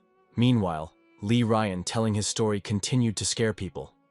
"The spider with the human face, I cut off my paws, hid deep in the gorge. He splashed his poison everywhere, which created a thick fog, and looked at us with devilish red eyes." From the side, it seemed that Li Ryan was just fantasizing and began to invent all sorts of nonsense. At this time, the master was informed that all the preparations were completed. The students had been training relentlessly all this time. Entering the temple, Yingho felt something strange. The space of this place was really unusual. The underground temple seemed completely cut off from the outside world. Thanks to the unique nature of this place, even the time went differently here, as if he were slowing or changing his flow. Here time passed differently. One day in the temple was equal to only 1/10 of a day in the outside world. Yingho wondered if this place was truly a divine object, or perhaps it had been stolen from the heavens. At this point, the master paid attention to Li Rosen. He asked him, "Are you sure you can handle all this on your own?" Li Ryan assured without any hesitation, "Of course I can." Yingho placed the zombie hand prepared for the ritual on the stone. The master warned everyone, "Do not lose vigilance. They may have provided our exorcism and prepared a trap." At this point, the candles in the temple were inflamed. The flames on them flickered as if sensing the presence of something dangerous. Lee Ryan began to accumulate his energy, focusing all his strength on the future test. He concentrated carefully, realizing that something really serious was waiting for them ahead. The master strictly asked to comply with the law in order to avoid unpredictable consequences. At this point, everything around shone with incredible energy that filled the space of the temple. I realized that finally the reason why they went such a long way would be revealed. Suddenly, Lee Rosen's eyes began to shine with golden energy, and everything around became golden. But somewhere far away, high in the mountains, the renegade master felt the movement of shamanic power directed against him. He immediately paid attention to it and became alert. This is power from Dorim, he thought clearly, feeling the familiar flow of energy. Meanwhile, Lee Ryan, exhausted after the ritual, fell to the floor, feeling his body lost all his strength. He was breathing heavily, but was relieved to know that the exorcism had worked. Exhausted, Lee Ryan looked at the master and said, "I now understand why it was so difficult." The master explained that every branch and every curve of the spell was connected to forbidden sorcery, and if even one of them was broken, it could lead to disaster. Fortunately, there was no trap in this situation, and it seems that the enemy did not expect that they would be exposed so easily, so they did not have time to prepare. However, the master noted, this enemy is not only experienced in sorcery, but also in black magic. However, it was surprising that he didn't use yin energy to create zombies. Yingho firmly stated, "The energy of the Akev is clearly felt." The master also acknowledged that this incredible force is clearly not human. Lee Ryan, asking the master, asked, "Have you ever seen a similar technique?" The master thought for a minute, analyzing everything he saw. Suddenly, his attention was attracted by a small butterfly which sat on one of the icons. He concentrated, realizing that this butterfly could be the key to the solution. He saw a butterfly that seemed to be dead suddenly climbed into the air and began to fly. The master, watching it, asked, "Why did you force the dead butterfly to fly again?" Lee Ryan remembered how once he was sorry for the butterfly lying in a flower garden, and he decided to revive him. This memory has fallen in his memory. The master strictly said, "Never do so again. It contradicts the laws of nature." "What is, Lee Ryan?" a boy asked. "Why is it contrary to?" He continued, "Butterflies are made to fly from flower to flower. If a dead butterfly is lying in a garden, how can that be against the laws of nature?" This idea caused the master to think deeply. Then he remembered the legend. A long time ago, in Dorim lived a young shaman, incredibly talented, good-natured, and humble like a benefactor. But returning to Dorim after studying in the Mandra, he became a completely different person, possessed and dark. He began practicing forbidden magic, which eventually led to his downfall. He crossed a line he should never have crossed. As a result, he lost all his abilities and was banished from Dorim. The black magic that he sought to master now possessed him completely, subduing his will. The master said that everything is a matter of the hands of the apostate. He added, "This man expelled from Dorim was called Ginen. It seems he has mastered black magic, restored his hand, and became an apostate." Yingho finally realized who his main target was and heard the renegade's name for the first time. In the meantime, we are back to Jinen's FEC. His advisor came to him and informed him that the zombies were distributed among the shamans, and they were ready to carry out any order. Ginen's Peck thought silently, weighing the next goal. He decided that their first goal would be the hypocrisy that gives righteous to the righteous. In the location of the Alliance, Murima begins to unfold events again. One of the Alliance representatives is looking for a leader as he has important information to him. He rushes to the place where the leader is because the message he brought does not tolerate delay. The Alliance leader, together with his advisor, is the one who discusses the strategy and orders all forces to be assembled to leave immediately as soon as the men are ready. Suddenly, a messenger from the section of the Three Rivers sect appears, which does not understand whether the right time for his visit, but insists that he has brought an urgent message. The leader asks to read it immediately. The report states that the Shiz family estate was attacking unknown forces. As a result, there were many mass casualties, and the situation requires immediate intervention. If the message is not critical, the leader is ready to consider it the next day. However, the messenger emphasizes that this is about a dangerous, mysterious force that threatens everyone. This phrase immediately attracts the attention of the leader, forcing him to listen to the details. Eyewitnesses describe the eerie sounds of animal screams echoing through the fog. A mountain of bodies appeared out of the thick haze, which was terrifying. The attackers, sparing neither women nor children, killed everyone indiscriminately. Eventually, they disappeared into the thickets of the forest, leaving behind a fog filled with corpses. But when the fog cleared, some of these bodies suddenly began to come to life. The witness reported that the horde consisted of about 1,000 zombies moving together, as if one terrible force. The leader of the group held up his banners on which the word heretics was clearly written. For the head of the Alliance, this information was extremely shocking and disturbing. One of the advisors pointed out that it seems that the heretics have risen again, and this resembles the beginning of a new war. We move to the top of the mountain where other events unfold. Lyrian slept carelessly, enjoying the moment of rest. Meanwhile, his master discussed philosophical thoughts with Yingho. He emphasized that not all people are good, just as not all monsters are evil. Among humans, there are those who are worse than any yokai, and among yokai there are good and noble creatures. However, in the soul of Lyrians he burned hatred of the traitor. He firmly decided that he would not allow anyone to offend him. Or his loved ones, such actions would always be severely repelled. Lyrian, unable to withstand the long reflections of the master, cut off him sharply. It is not already these philosophical nonsense. Where is this damn heretic? The master only smiled and replied that perhaps he wouldn't have to look for it. The heretics would appear by themselves like butterflies flying to a flower. The master was more concerned that following the butterfly, you can destroy the whole garden. HKH noted that maybe some yokai provided heretics with energy. It was clear that this enemy was unusual because he was able to convince everyone in his strength and influence. Our hero understood that the true essence of the enemy would only open during the battle when they meet face to face. The master continued to share his thoughts. Human life is always an opportunity to face great yoki.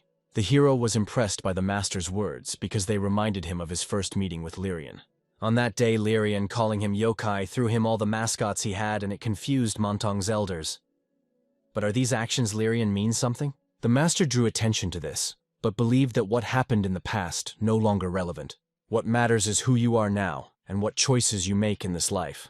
He added that regardless of desires, everyone is always forced to make difficult elections. These words so struck our hero that he could not sleep for a long time thinking about hearing. Meanwhile, we are transported to a hideout of yokai somewhere in the mountains. The Alliance leader again arrived in their secret territory, which was hidden deep in the gorges.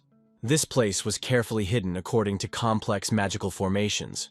The leader always appeared here in his official clothes, which added to his authority. He was a dark-skinned boy with black braids that fell to his shoulders. But he did not come here for nothing. He was accompanied by ambition and a clear goal. Crossing the threshold of the gates, he found himself in the angry yokai.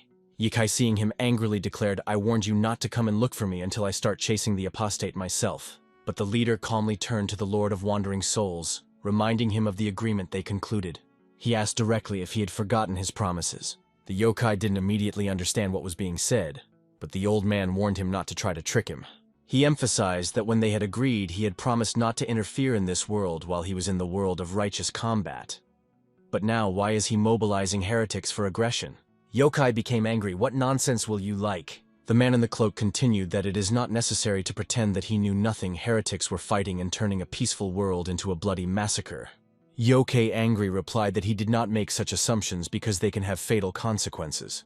He was furious. These weren't his orders, and this was the first time he'd heard of zombies. Then the man in the cloak turned to him, asking if he wanted to say that the heretic leader acted on his own. The yokai replied that it was none of his business, but how could he ignore the situation when the leader of the heretics was his subordinate? Even if he did not give the order, he is still responsible for his actions. There is a Kai angry ordered the man to leave and warned that if he wanted their agreement to remain intact, he should not be tested. This man, clenching his teeth, realized that he would now depend on how events would develop. But he could not get rid of the question, what exactly did he expect to hear when he came here? He never knows who stands for these mysterious events.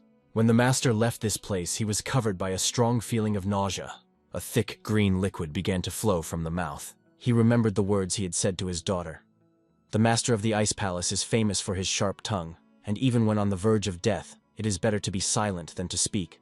Master told her to ignore his words. She had come a long way, and now needed rest. However, his daughter accused him of jumping to conclusions which is not at all like him. She asked if there was anything the leader of the heretics had to hide from her, and the moment she asked it, he was silent despite her expectations.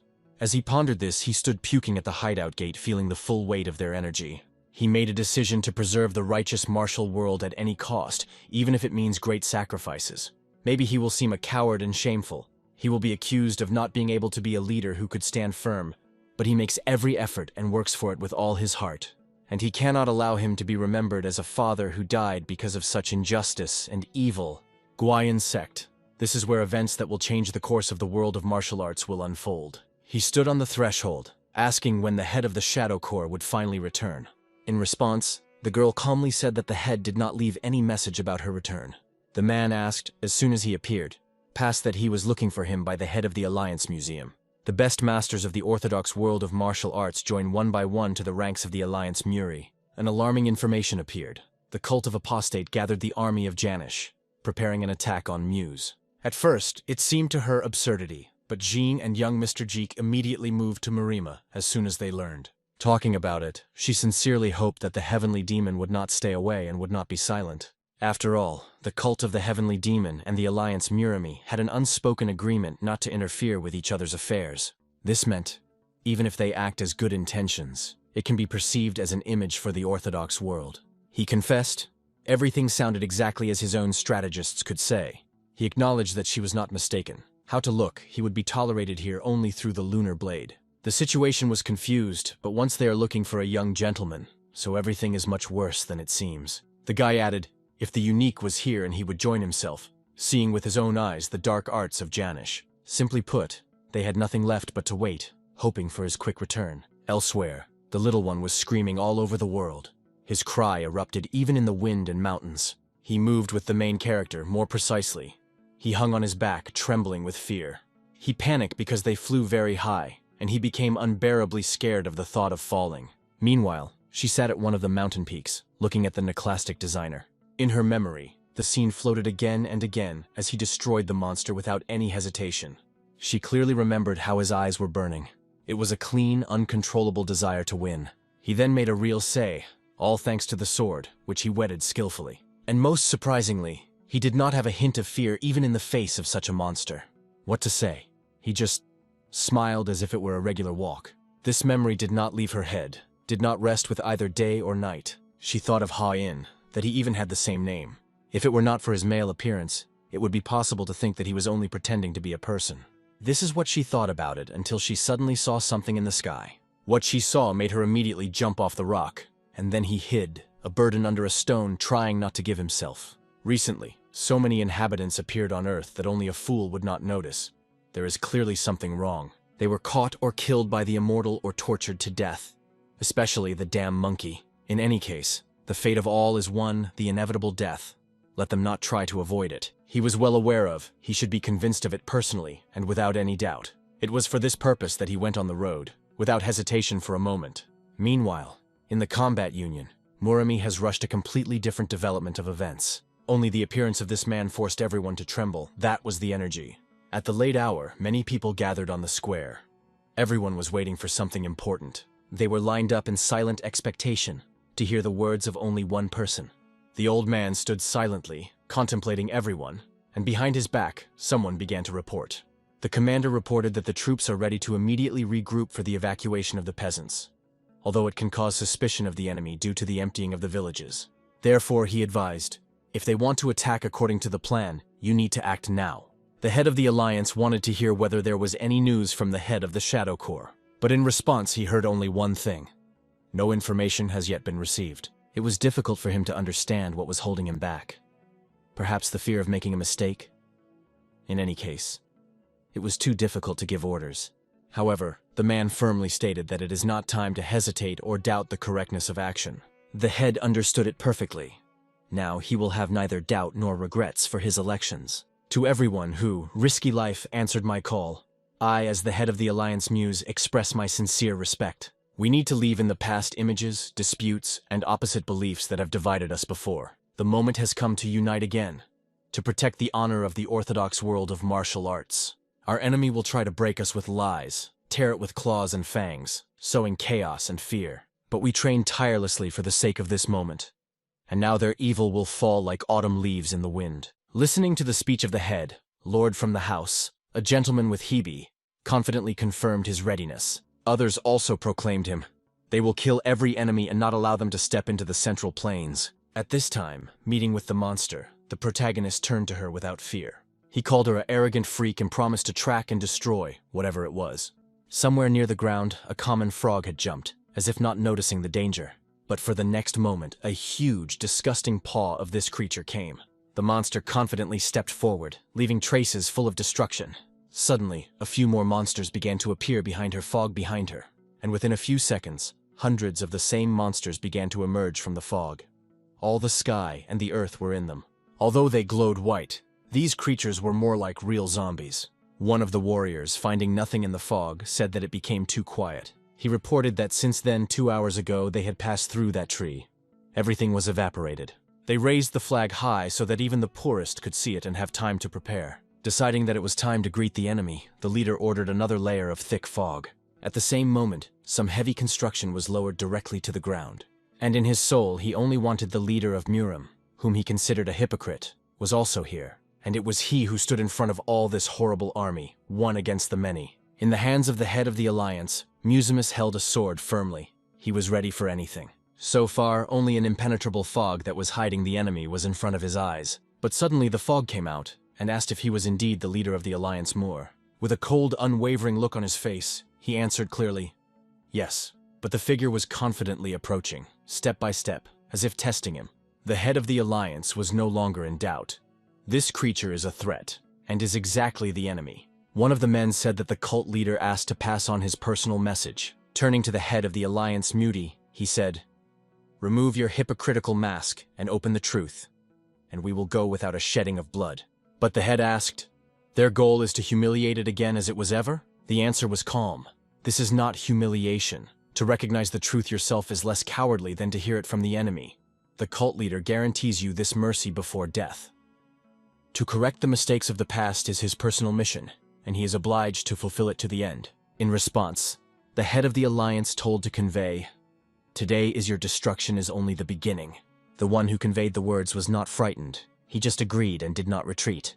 The fog was becoming more and more, as if the darkness itself was absorbed around. And when his silhouette almost disappeared, he still had time to advise, try, leader the alliance. There is nothing left before the eyes of the head, just a thick fog. He stood intense when the enemy finally pulled out his sword.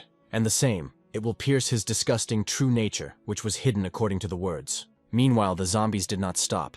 They came closer like a wave of death. They had the same goal, to destroy everything that would happen on the way. And the first who stood in them on the way was the leader of the alliance Muse. The ruthless army of Plavor was constantly approaching him, like a wave of ruthless death. It was controlled by the cult leader, one who ruled this dark force with a cold calculation. He has long waited for the alliance to finally make his choice. And then, raising his sword, the head turned to the warriors of Murum, calling them the true heroes of justice. But as soon as he uttered these words, just a strange object like a stick flew over his head. But not everything is so simple. They hid a secret that is not visible at first sight. It was only necessary to get closer to the enemies. It all began. As soon as they touched the land, they began to explode and fly with frantic force. Their power was enough to cut the zombie in half in a moment. They lifted the explosions and scattered the runny nose in different directions, like chips. And the leader of the cult in silence watched this chaos, cold and motionless. Meanwhile, one of the explosive sticks has already flew directly to it. He was enough to pull out a special piece of paper. He was ready in advance. The paper burned in the air, and the stick stopped instantly, hanging straight in front of it. Quietly, almost with a smile, he muttered, it seems that Zhuge's clan is truly angry. He understood. They are truly fierce as always when the head of the alliance operates, without hesitation and with excess pathos. But the cult leader believed that they were just gathering everyone around to destroy anyone who threatens the righteous Murum. They give it excessive importance. Every time they make from him almost a legend. Although, as a result, they always simply extinguish a regular spark, no more. Two giant armies were already rapidly moving on each other, like the waves that are preparing to collide. The leader of the cult lifted his gaze. Something felt. He felt they were watching them from above. The inhabitants. Meanwhile, the advisor to the cult proposed, it is time to give an order. To release Jangis, he said calmly, as if he read from the long-written script. And immediately the next ritual began. No less sinister than the previous ones. The zombies began to change directly in the eyes. Their strength grew with every moment. The bell-bells came in the air, piercing and alarming. It seemed that their bodies would break from the inside. But in fact, they only gained even more power. And that was enough. They suddenly rushed forward like hung demons. The alliance leader looked at all this. That's what he wanted. He was not mind. To have fun. The girl stood with such a face that even softly, a smile there and did not smell. The boys, just crossing the threshold of the house, did not understand why she was looking at them. A couple of fast questions. Where did you wear you for so long and why only now? The little one fled inside. said that it was necessary to lie down. And the Moonblade remained, ready for conversation, even if it is not easy. The boys soon learned. The enemies have arrived, and little time. Meanwhile, the Moonblade listened to a girl who began to explain what was happening. Hearing about the brutal battle, he just smiled. No drop of fear, only excitement. He was in his hand that the enemies were crawling. He just thought where to start the search for those years. She advised not to delay. Now everyone is on the verge, and everyone risks life. But the Moonblade was more important. He just wanted to eat now. He was warned. Time is not the best to calmly stuff his stomach. But he expected that if the Alliance leader has already gone there, he will last a long time, just until he eats. Meanwhile, the Alliance leader has already shown who he really is. Not a word, but a sword. He looked like a real desperate warrior filled with confidence and fighting. And he was so confident that only a few blows were cut through a number of monsters, without unnecessary effort. And he briefly ordered him in battle, and fearlessly led the army forward. So this bloody, cruel battle began, rage on the verge of life and death. No one regretted the strength or their lives. Everyone fought until the last breath. It was not just a fight. It was a survival war where there was no mercy. The warriors cut the enemies with swords, scattering those bodies on all sides. The Penn family head was indignant. What is the stench above the battlefield? And with his bare hands he pulled his head zombies, as if there were dolls, not a creature. He could not understand. Why cling to life so fiercely when you're already dead? After these words, he struck his fists on the ground, and the enemies in front of him flew like sheaves. All this is the result of the control of Lord Penn, incredibly cruel and strong. Patiently and vicious, he threw in disgust, looking at the enemies. And then he waved his sword, leaving a bloody arc in the air. Only looking forward did he see those nothing, the true culprits of everything. And it was at that moment that he promised to himself, they would all be injured, a punishment worthy of gods. Sunting Gina, he jokingly explained, my uncle suddenly wanted meat. But what he saw further surprised him even more than everything before. Just in the forehead, one of the monster arrived. The exact deadly. It shocked them to the heart. No one expected such a blow to come right now. Through the thick fog, a figure was barely visible. Someone stood there with a sword. There was a sword in her hands, and with a cold voice the woman said, too late. And the next shot, another bastard falls, this time in the eyes of his uncle. He realized that it seems that the daughter of the Alliance's head decided to take away all the prey from the old. In the beginning, he still had time to count. There were 127 killed, but in a moment, he did not have time. 132, 145, 160, and the numbers flew a frantic pace. They saw, everything is not on their plan. People are more and more people with monsters too quickly. The leader of the cult seemed that right now their strength should have reached the peak, but he understood that over time, people would start to appear. It is just a matter of exhaustion. His bet is Janish, and when everyone gets tired, he will release his Speedy, a trump card. Because these creatures still, they are not afraid of death, not stop pain or fear. And although the Alliance fighters are not afraid of monsters, it is a completely different level of threat. The situation was tense to the edge. This invasion was neither an end nor the edge. He stood, staring at one of the creatures, which seemed particularly arrogant. Brusted with rage, shouting her after, calling for battle. He was healed. How do these creatures at all dare to keep a weapon with such a superficial look? But that creature did not pay any attention to his words. As if she did not hear, she reacted only to another. To the ringing sound that was heard from the bell attached to the stick. It was worth only one tone, as her eyes suddenly lit up with a bright red flame. The man did not even have time to understand anything. As the creature, she has crossed tens of meters and cut his body in half. The loss of the great master immediately noticed other warriors. They shuddered. The monster turned her gaze on them, silently, but with a clear intention to kill. The head of the FEC family could not understand. How did this slow, semi-sewed corpse suddenly become such a threat? However, the other elder immediately recognized. It is probably the same powerful Jangis that they were warned. The words flew to the head of the Alliance, and he immediately realized things are serious. And the head of the cult, meanwhile, ordered with a smile, release another one. Now it will be even more interesting. This creature went on a rapid offensive, and acted at a frantic speed. She moved so skillfully that no one even had time to react to her blows. Each movement took a few lives, as if death was circling in battle. Those who were standing nearby were already rushing. It became obvious that this is the same ghostly Junsha of which the monk warned. But Pen Canis knew, if he destroyed this creature now, the heir of the southern court leader would lean in front of him. And as the real king of the barbarians, he rushed to the attack, without hesitation, with a wild growl. I will break this rotting corpse with one blow! he said, flying into the air. He really tried to attack the first, a powerful movement and all power in one blow. But that freak suddenly flew back, as if he had felt every movement before he happened. It seemed that the monster had lost balance, as if it had fallen into chaos. But the face of the king of barbarians was no longer a victory. It was doubted, because he saw. This creature continues to look at him with the same passionate red look. And so her turn came.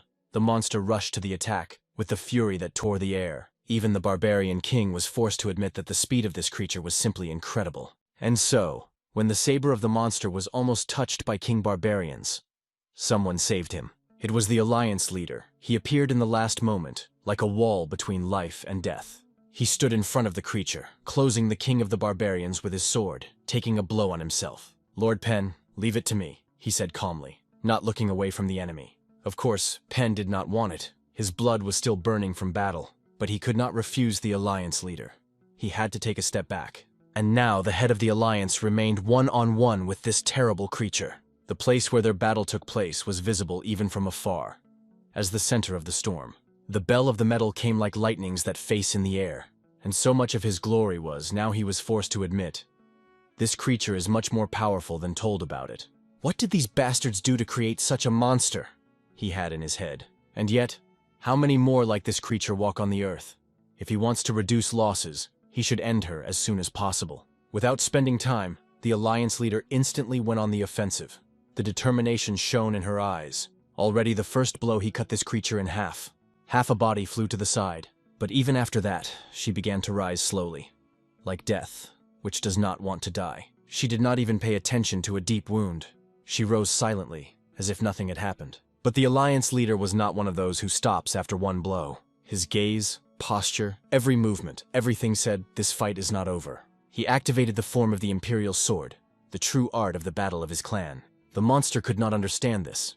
She did not realize anything at all. Its only instinct is to attack again and again until it falls. And she attacked, although apparently this time in vain. The blow was accompanied by a thunderous crack, like a lightning torn the sky. Everything around burned to the ashes.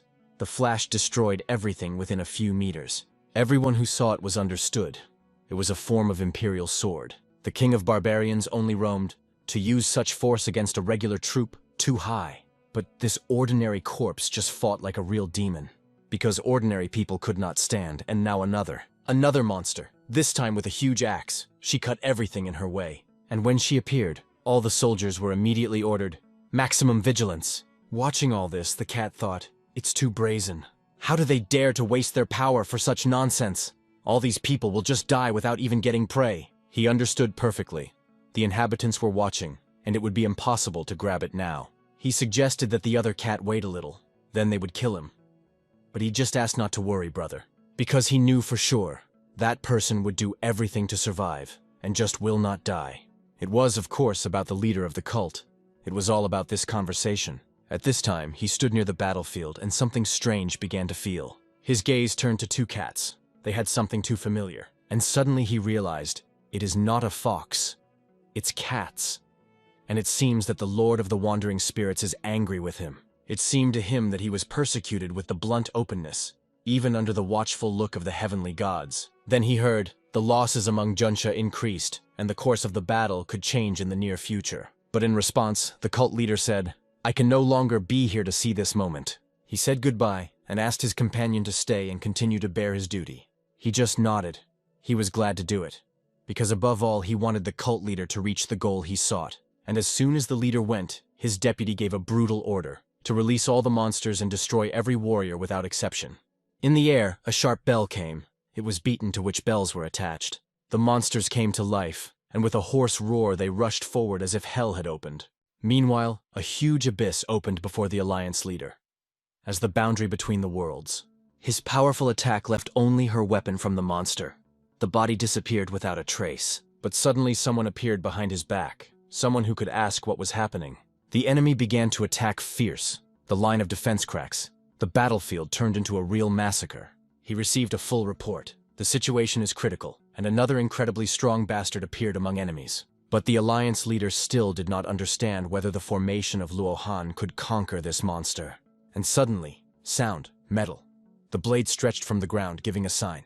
This Shrock was vigilant, something got up from the dead, right under his feet. He turned sharply and shouted, "Bend!" Tried to have time, but I already saw in front of him cut in half. He did not have time to intervene. He barely had time to put the sword. Everything happened too quickly, and with horror he realized he failed to kill that creature. Even dead, she recovered. Half of the body, only half, but she continued to move, crawled, attacked, lived. But now he is not one. Another same monster appeared. There are two of them. The second was attacked on both sides, trying to stop it in the vice. His body was pierced by sticks, through, without mercy. Dozens of blows. And then, hundreds, and everyone hit the target. But he just took everything on himself, as if the blows were pouring on a stone visor. And suddenly, when he became more angry, he pushed everyone around him with frantic force. One of the monks shouted, "Do not let him break through!" The formation has never been broken. However, everyone was tormented by another question. Will they be able to keep this monster at all? There were loud explosions behind the back, from which the air was shudder. The guy immediately understood. It worked for the formation of Luohan, and the king of barbarians squeezed his fists. Everything is clear. These are the devils, bald Shaolin monks. They were torn into battle to take positions. Meanwhile, the cat watched, very carefully. He was alerted. He did not feel the presence of a cult leader. A moment ago, he was here somewhere, and now he dissolved. His brother Kish thought the same thing. Perhaps the leader noticed them and decided to disappear from sight. And yet, maybe he guessed why these two came. And then they began to go down, not even knowing that someone else is watching them carefully. At the same moment, the monster continued its attack, with even greater fury. She crashed everything in her path. Walls, people, protection, nothing was kept. Once after a lot she struck, leaving behind the blood and destruction. The monks no longer knew what to do, but to allow their students to die. They did not include their plans. One of them turned to the Buddha himself, praying for strength and wisdom to defeat this evil that challenges Dharma himself. And suddenly, they felt something in the air, light humidity, like a hint of rain. There was also a lacking in all this, but no one wanted to wait for it. But this feeling that came from above was definitely not normal. One of the monks could not understand. What is it coming from heaven? As if a bright star fell from heaven, accelerating the fog and blinding everything around. But looking at it, it became clear. It's not a star. It's someone. In his hand, a blade was shining that the sky was cutting out. Energy was incredible. And here is a familiar smile. Yes, it was he. The main character activated the second style. He directed the dazzling ray of energy directly down, where they were the most of these creatures. Will a stroke capable of cutting off the moon that he just causes them to really destroy them all? What they saw from below was like the punishment of heaven, as if God's very rage came down to earth. At this time, the cult leader rose up the mountain, stepping and silently. He touched the stone, and he felt something. The signal, memory, echo of the long forgotten. And only then, remembering, realized, he completely forgot that he had no right to leave without attention. On the horizon before him appeared two cats. They did not even try to hide their presence. They looked directly at him. It was only necessary to turn, and he saw them quite close. Almost close. Only the truncated flaps of clothing remained from all the junks that stood between them. And so the main character stepped on the ground and turned to the leader of the cult of apostates. With a branded smile on his face, he calmly asked, "Well, where did you go?" Seeing the mounted blade, even the most daring could not say a single word. They were silent, holding their breath. And the hero himself was only angry at the stench of rotten corpses. It is impossible to withstand it. It is unbearable. Those who have never seen the mounted blade with their own eyes could not believe in a legend.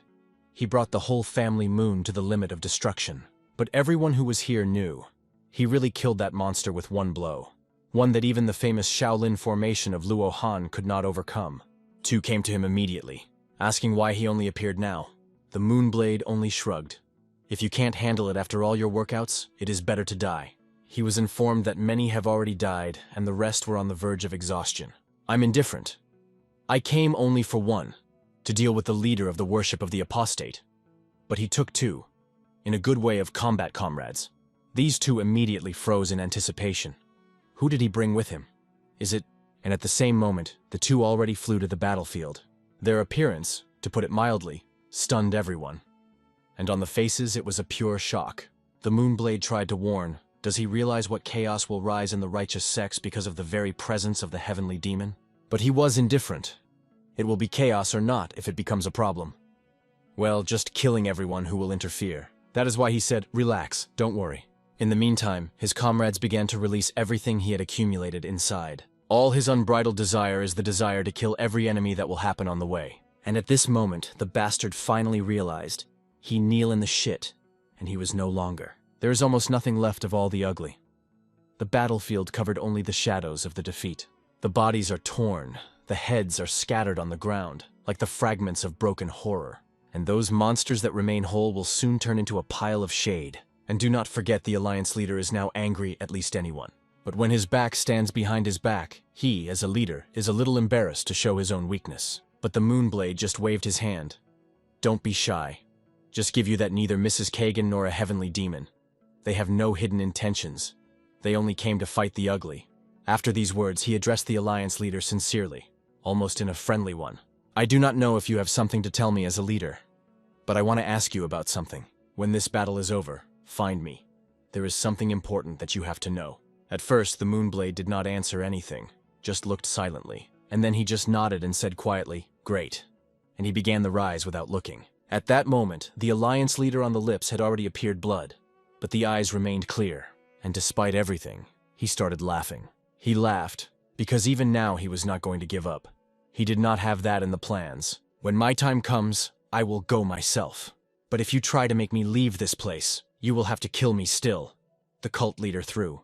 At that moment, one of the cats approached him, calling him a self-confident fool. And the second slowly walked around. Both explained, "If not, you would have been breathing for a long time. What a head there is in the cult. You are barely alive." At that moment, one of the cats advised the other to simply hatch his fangs directly into the neck leader. But he just smiled slightly and replied, "You can try. But remember one thing. If you apply power against me, one of you will definitely die with me." For the cat, it sounded like a joke. He just laughed and asked, "And what do you oppose us, even if you have a couple of spells in the stock?" But the old man released a powerful splash of energy. His voice sounded deaf, but confidently. "I am a shaman Dorima. Not just a shaman, but the strongest of them. With one of you who barely reached the level of great yokai, I can handle without effort." But these words just angry the cat. Their eyes flashed with red flames. The first has already asked for the second permission to deal with him right now. He was convinced that if he kills this old one now, everything would be decided. But it was at this point that someone else began to approach them. And the head of the cult felt this approach. Strong, familiar, inevitable. In the air, his laughter came. Deaf, almost crazy. "You will delay me here.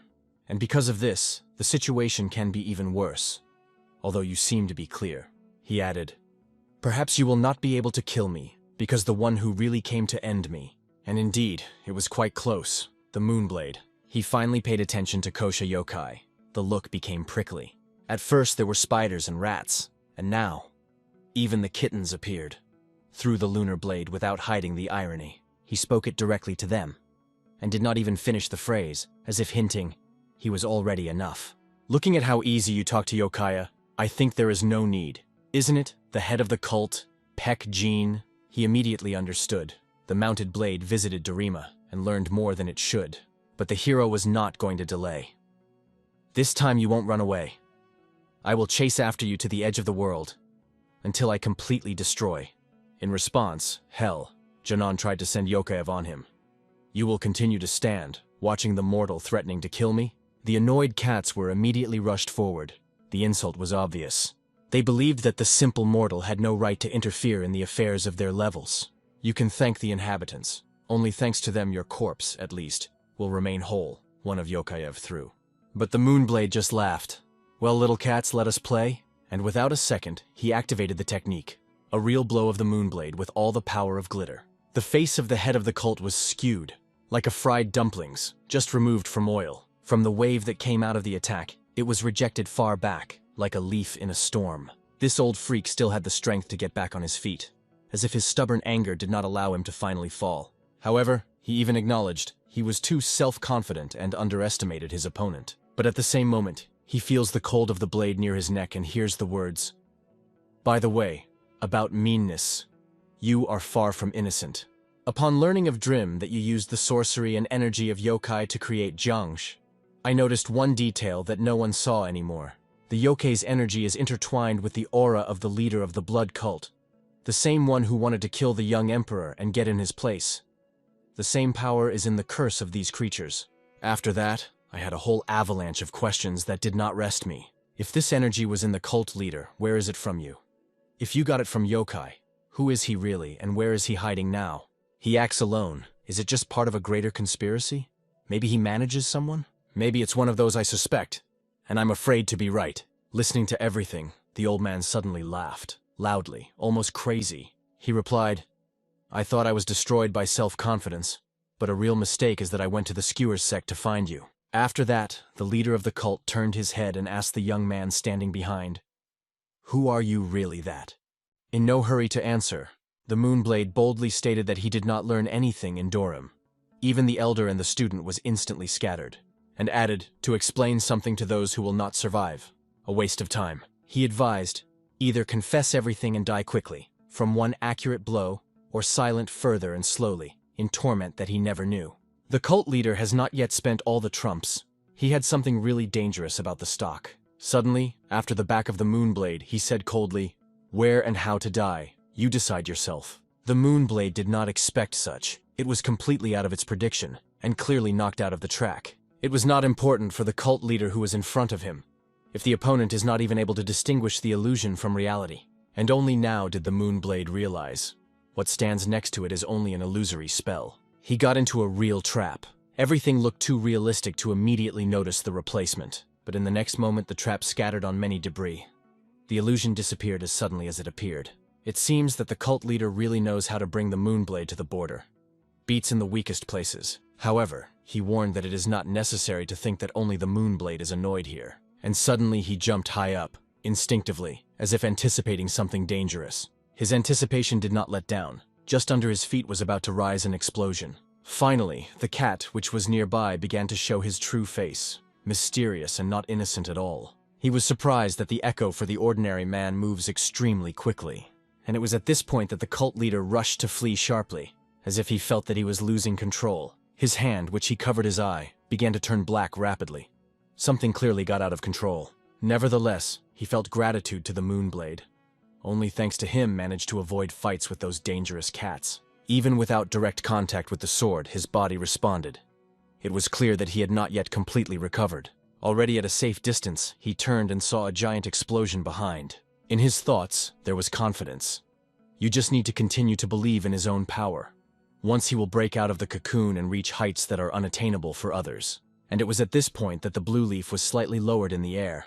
Light, almost unreal. Stepping on him, the leader of the cult suddenly felt something wrong.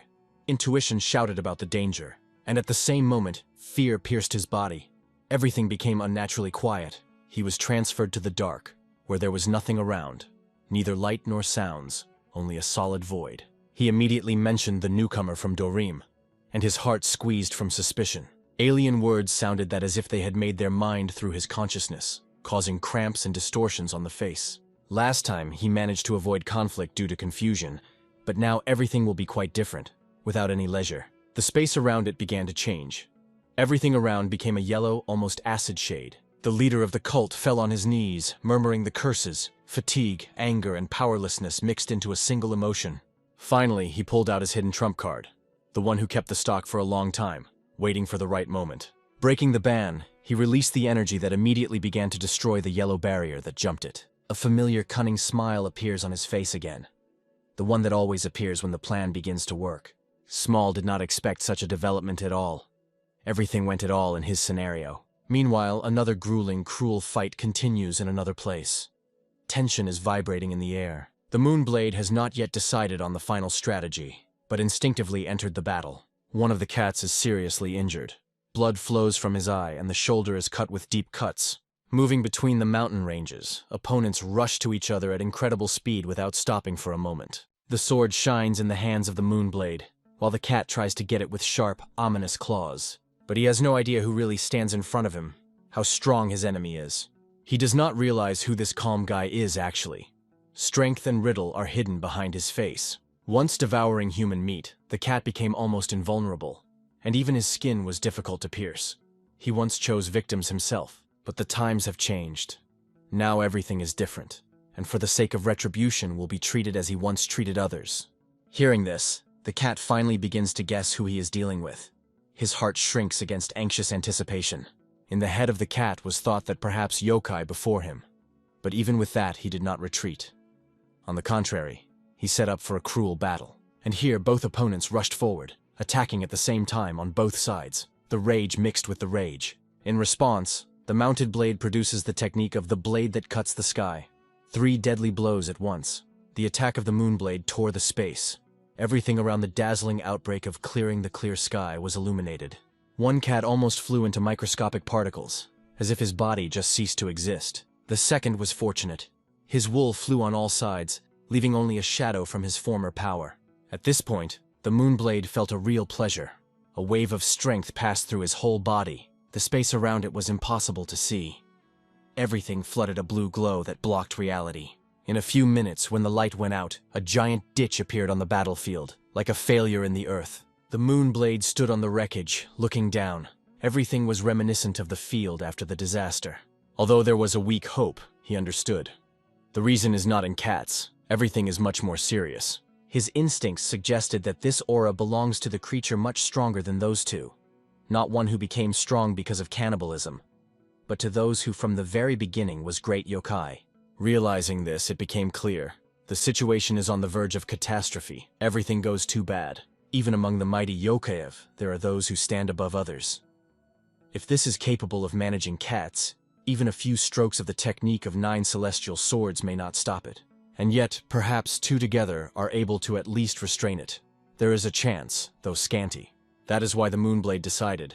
This time it is necessary to prepare seriously, leaving nothing at the will. He was thinking of a crazy idea. What about how to pick a foam pearl in Tathagati and become yokai again? In this state, it would be invincible. At the same time, this thought was annoyed. It would look like he would admit defeat both before Tathagata and himself. The moonblade firmly decided that in no circumstances he would return to the path of yokai. Rising to the top, he noticed in the distance how yellow energy was pouring, an alarming sign of a new threat. At this point, a fierce battle unfolds between the 2 shamans. Magical forces face a deadly duel. Their spells come across, creating powerful explosions of energy that break the air around. The cult leader believes that the guy made a fatal mistake trying to spy on his technique, but the opponent clearly makes it clear that a real mistake is an underestimation of Drim and cooperation with yokai. In response, he throws another yellow card on purple, demonstrating his determination by actions, not words. His actions make the enemy think about surrender. Pressure increases with every moment. Emphasizing his advantage, he explains that the best solution is to surrender, because his technician does not break free. However, the cult leader does not agree, insisting on the removal of spell and his release. He assures that only after release, the opponent will understand his mistake and be able to correct it. The guy warns, if he wants time to think, his tongue will turn into a winding snake. And immediately after these words, 5 more cards appear around the cult leader. The pressure increases. 2 more yellow cards are added when the cult leader is already screaming in pain, its strength on the verge. Although it almost breaks into particles, the cult leader continues to press on the guy, stating that he is indifferent to Doram's further fate. The question arises, will the guy's words be affected? Will they be able to make him at least a little hesitation? Perhaps compassion will wake up in it, and he will regret an old bastard that is already almost broken? Or maybe decide to stop the attack right now, leave a chance for mercy? Instead, the guy just watches whether poisonous words will really fly out of the snake, or are it only empty threats. Despite the fact that he is shaking in pain, the old man still finds the strength for a smile, cheeky and causing. Oddly enough, the guy gave him a chance to listen to the end, what he wanted to say. From under that smile, recognition breaks. The student managed to become a master, perhaps even surpassed, and in this case, according to the cult leader, there is only one thing to say. Warning. He predicts that he will cover the 4th epoch of a large bloodshed, and it will happen before everyone expected. On the day when the heavens are clouded, it will become the first to see the tragedy with his own eyes. This will be the result of his mistake, for having dared to look at forbidden techniques. However, the guy remained confident. His techniques are transparent, without traps, and he is deeply mistaken, thinking that he is only threatening. The choice is simple, to believe or not. But if you do not free it, every word of prophecy will be a reality, and the chance to correct everything will be lost. But the guy firmly passes by any suggestions from this serpentine tongue because he knows this is not a chance, it's poison. And finally, the old man advises him not to regret the choice. But he has already decided everything. But this is all over. The Moonblade intervened at the last moment and simply killed the enemy. The height of the guy, his desire to listen to the words of a bastard who had nothing valuable, led to the fact that the Moonblade could not stand, and struck a deadly blow. Black-haired only silently looked at the sword that was deeply stuck in the ground, like a shadow of the final decision. The Moonblade at that moment was on another mountain, about a kilometer from the scene. He sought so accurately the sword that it seemed as if the space himself had parted before his will. And even from that distance he shouted something like a compliment. They say the guy coped, and to pull him here on his own hump was not in vain, but their dialogue broke off.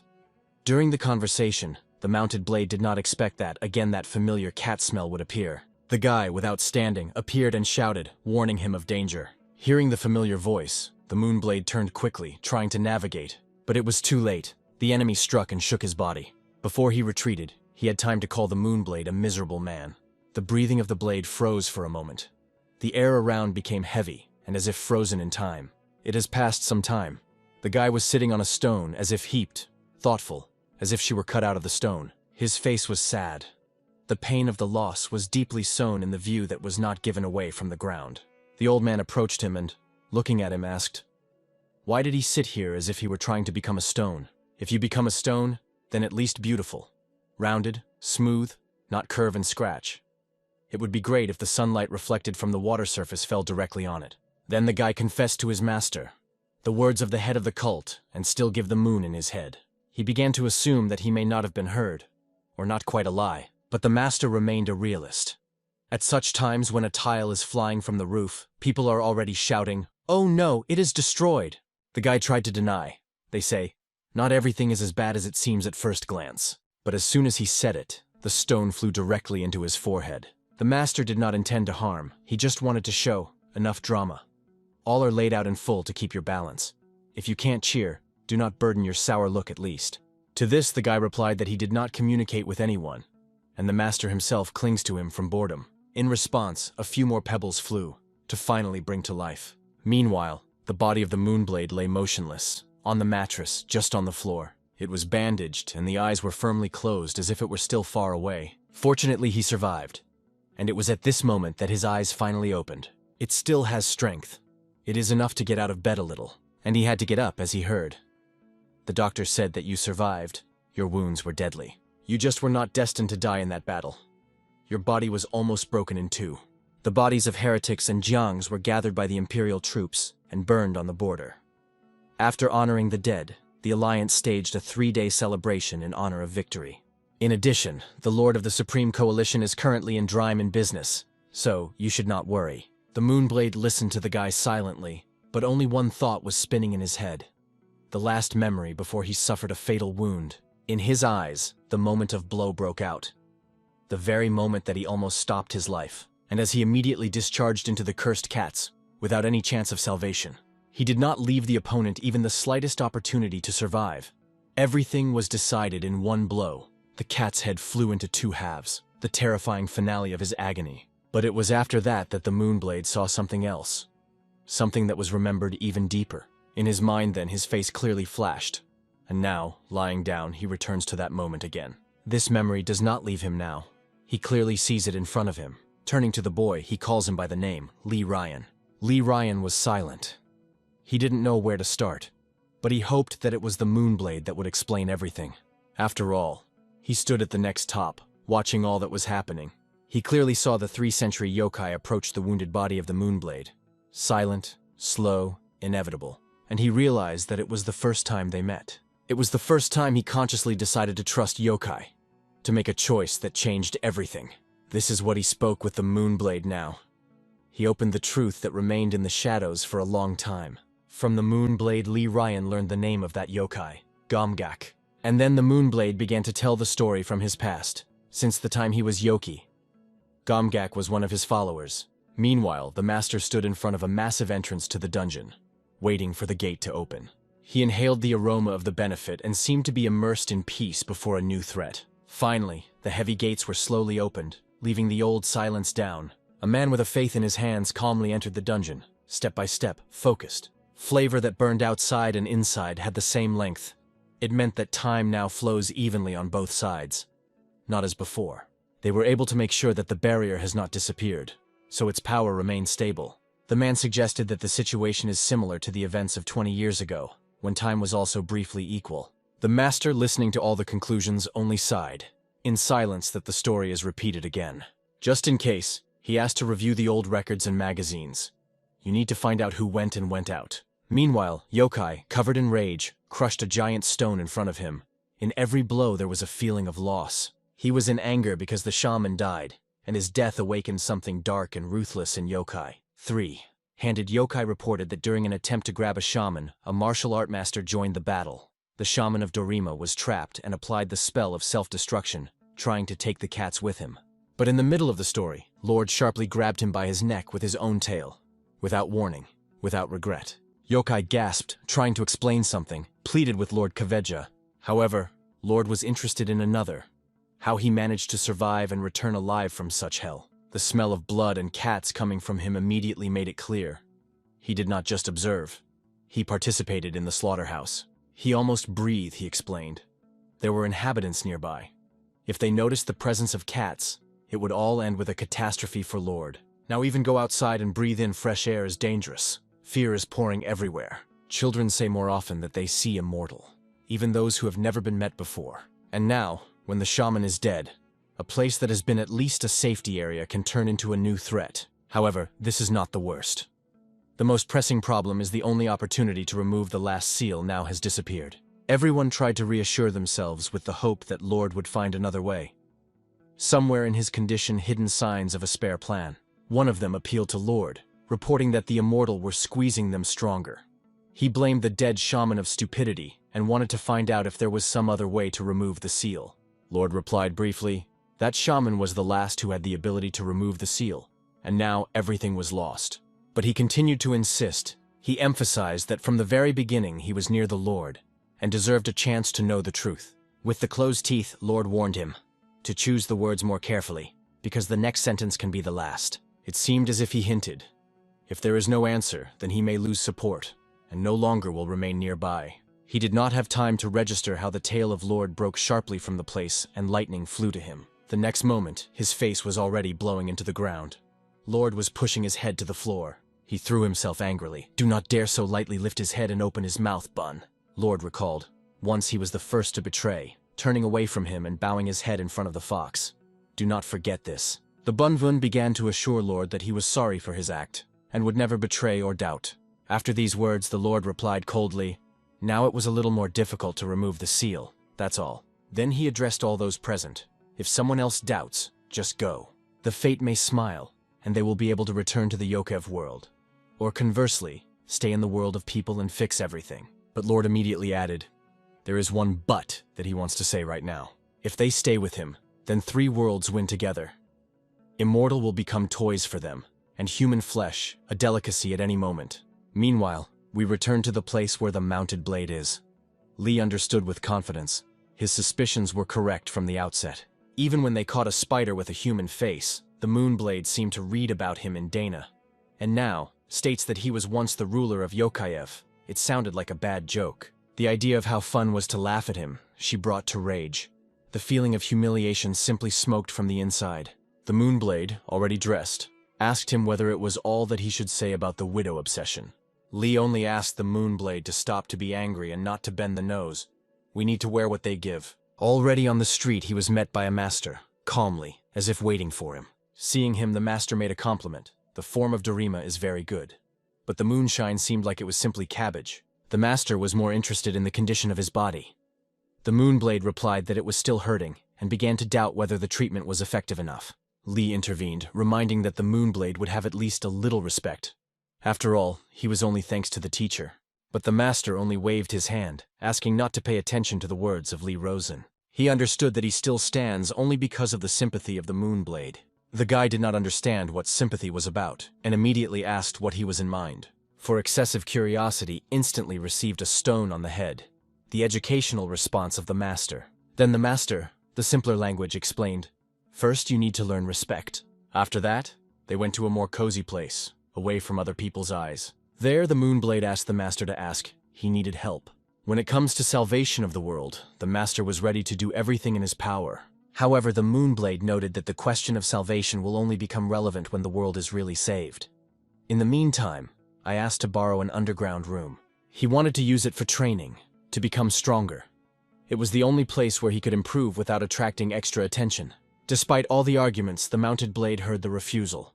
The master said it was impossible. But after a while, they went to the same place to check everything with their own eyes. It was there that the Moonblade realized. Time in this place is flowing just as before. Nothing has changed. No one knows the reason for this. And if there is no understanding of the reasons, then it is impossible to find a decision. Standing in the middle of silence, the Moonblade suggested to try. Though the chance and the little one, it is not necessary to refuse. The master asked if he really thinks he could change something. The blade answered directly.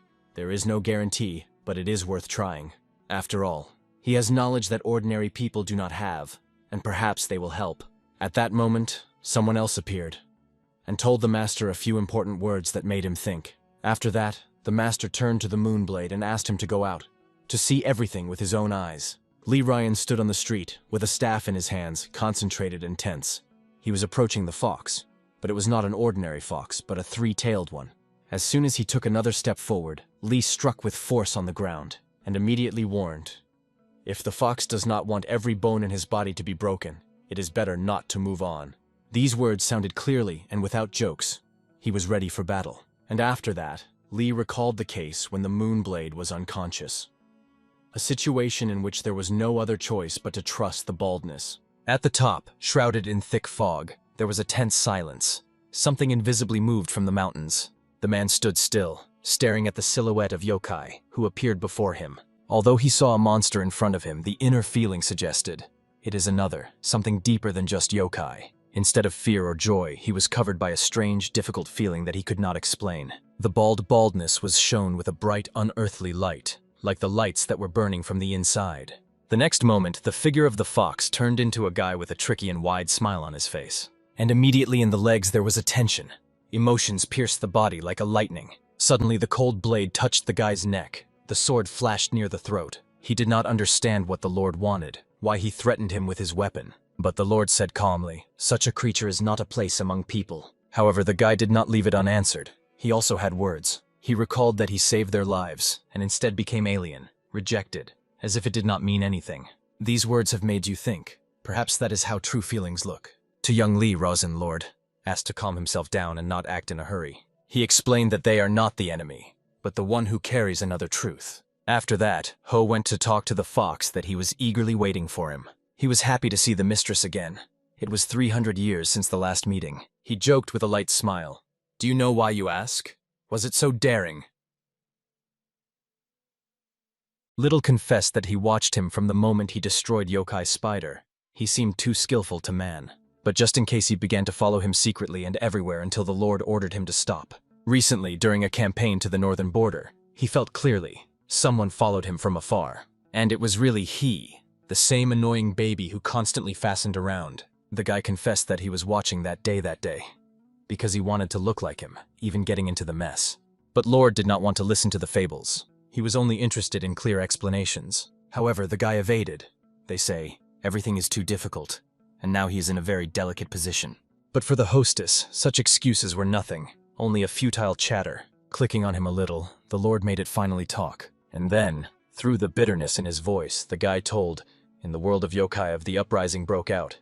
The bald forest burned down, and Django died. From these words, Ho frozen.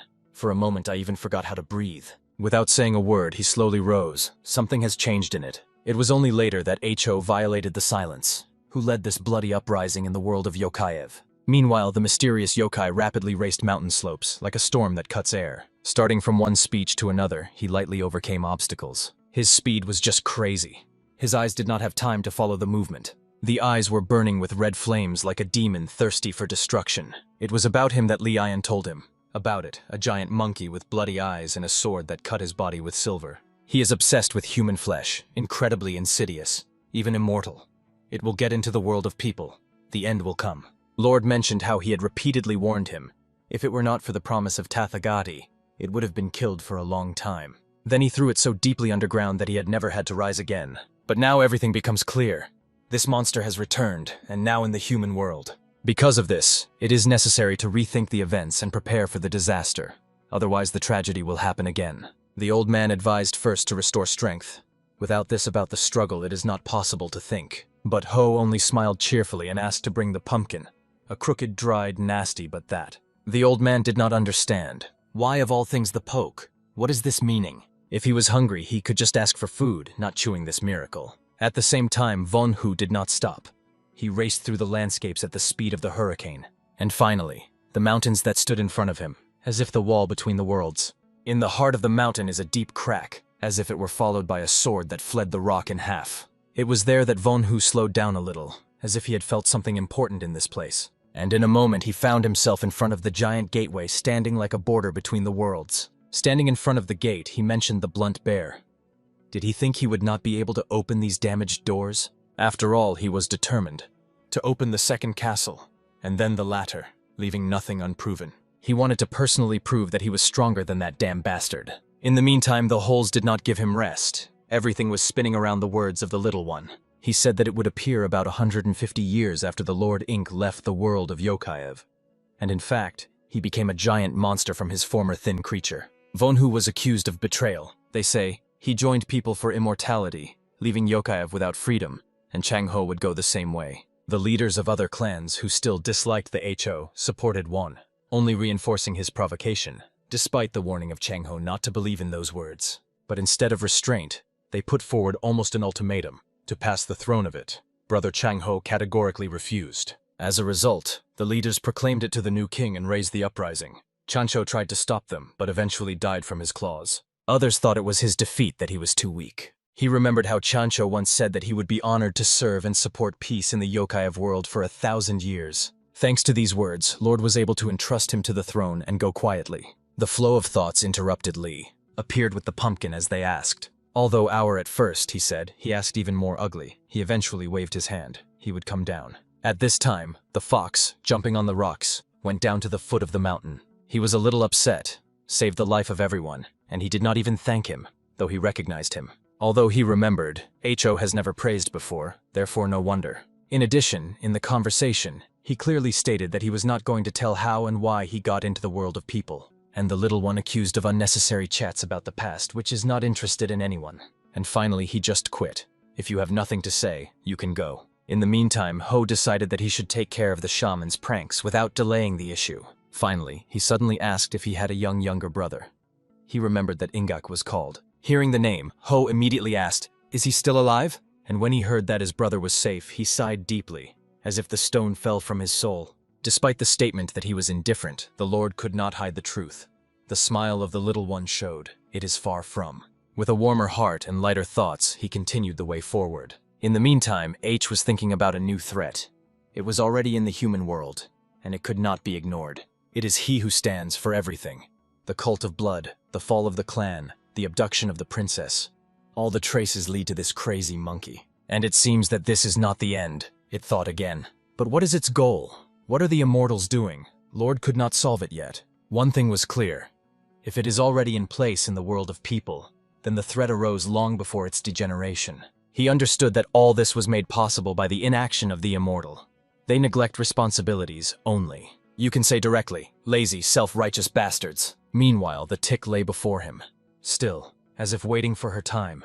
In her ugly primitiveness, she kept something important, forgotten. Ho did not know if he had done what he did many centuries ago when he was still Yoki. But in a moment, his face was illuminated by a familiar wide smile. He began to dance, singing a jokey song. Pumpkin poking ugly, do not worry, you are neither the fruit nor the animal nor man. For the immortal is even a lazy faint. Do not cry, I will name you name. You will find out who is worse than you. And as soon as the song came to the end, the tick shuddered, slowly began to move. It is still working. Old knowledge is not forgotten, it lives in it. He continued to sing, maintaining the magical rhythm of the song. And here someone grunted, the fox will tease me again. Hearing this, Ho laughed calmly, but in her eyes a familiar predatory bush. He slowly turned his head and said coldly, they have not seen themselves for a long time. Before him stood the earthly immortal, Soha, with a soft but tired look. Although he was known for his kindness, he looked annoyed now and grunting how much Fox would tease him. But looking closer, I realized, this is not a fox. In surprise, he asked who before him. In response, he heard Thorny. Your eyes are the same blind as before. How did you become immortal with such vision? Hearing the tone of his voice, he understood the Soha, a fox in front of him, but not a real man. I am, and now I am a man. Circumstances made me become like that, he said calmly. At this point, the gates were already open to the cave. Just in front of them stood the old man, quietly watching everything that was happening. He barely smiled, as if he knew in advance what it would end. Lee asked the teacher if he understood what Ho was going to do with that ugly poke, but the old man just answered, "There are things that people never know about." And then he added with a smile, "It is amazing what an ugly tick is capable of." In the meantime, Hosoka asked the question, will he be able to restore this place, and what if the Heavenly Kingdom is charged? If you are not ready to work now, let it be ruined and Ho will take over. Soa looked at him thoughtfully. In his gaze mixed light insult and curiosity. After silent for a few seconds, he calmly threw, "Wash. Yes, make me restore this place," he repeated with a special emphasis. Hohu was surprised that this little one had time to seek if he was asking, but he calmly explained that he understands the situation. That is why he requires a sincere request. After all, it is not a man now, but a man, and a person must ask sincerely. Otherwise the immortal will not give anything. So do it, from the heart, and sincerely, he said seriously. Ho confessed that only twice in his life he felt true, when he first met a teacher and literally, and he asked not to let anyone into the underground room for 3 days. He did not want to humiliate again. The one who watched everything on the side thought, but it's just an empty poke.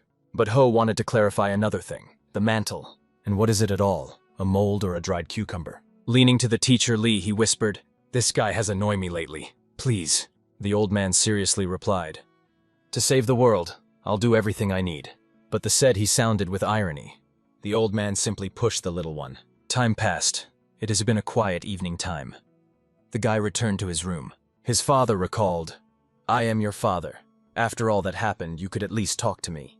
But the guy just explained that he was always busy and cannot tell everything that was happening.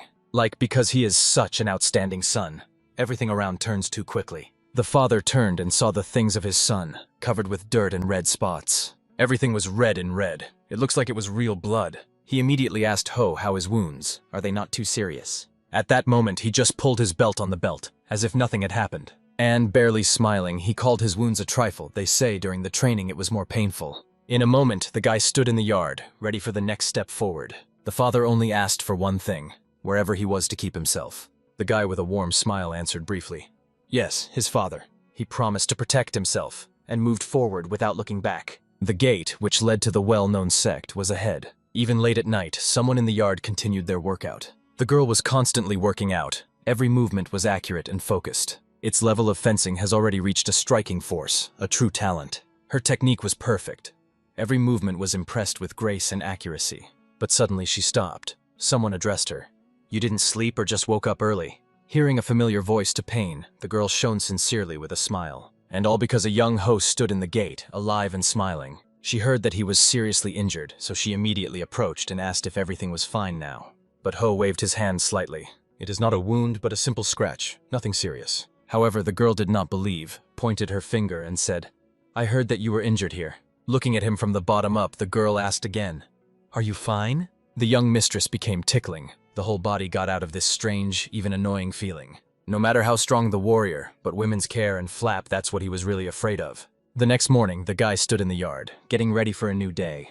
The heavenly demon woke up and yawning, asking the man opposite, "It's a day or a night?" He, a little surprised at him, replied, "Morning, and for a long time." And then he added with a smile, "It looks like you drank well yesterday." But the demon confessed, "I would drink more, but not even drunk." He slept badly, did not understand himself. It was a dream or a delusions. Like, he heard all night like someone, a man and a woman, argued with each other. The man laughed, "But you appeared probably." But the heavenly demon was sure. He heard the Lord in Ho-How with a mistress. Hearing the news about the return of the Moonblade, the demon's eyes opened widely. The surprise struck him. However, the interlocutor immediately added, "Now you will not see it. The Lord ordered not to let in anyone until the Lord was resting well." Meanwhile, the whole herself, in red, sat at the table and said with a wicked smile, "Of course, it will not hurt me to bring him special tea, to restore strength." When Senior finally rested, everyone gathered at a square table. It was time for a serious conversation. Everyone wanted to know how strong he was. Once there were so many wounds on the body of H. He explained, considered the battle complete and weakened vigilance. The heavenly demon addressed him. "You are the strongest in Murama, and even you were seriously injured. So who will then be able to overcome such yokai?" The girl, hearing it, joked that the heavenly demons seemed to be frightened to the heart. But the Moonblade seriously noted that the number of yokai was greater than expected, and some of them are so powerful that it is even difficult for him to handle. The worst thing is that they have long been hiding among people, weaving plans. If it were not for Beck's attack on the Alliance, they would not have learned about their presence. The girl acknowledged. If it were not for the mounted blade, they would not notice anything at all. Now there is at least a chance to come up with at least some counteraction measures, if they exist. They could only find out about this from the moon. That is why he attracted his exhausted body here and stated.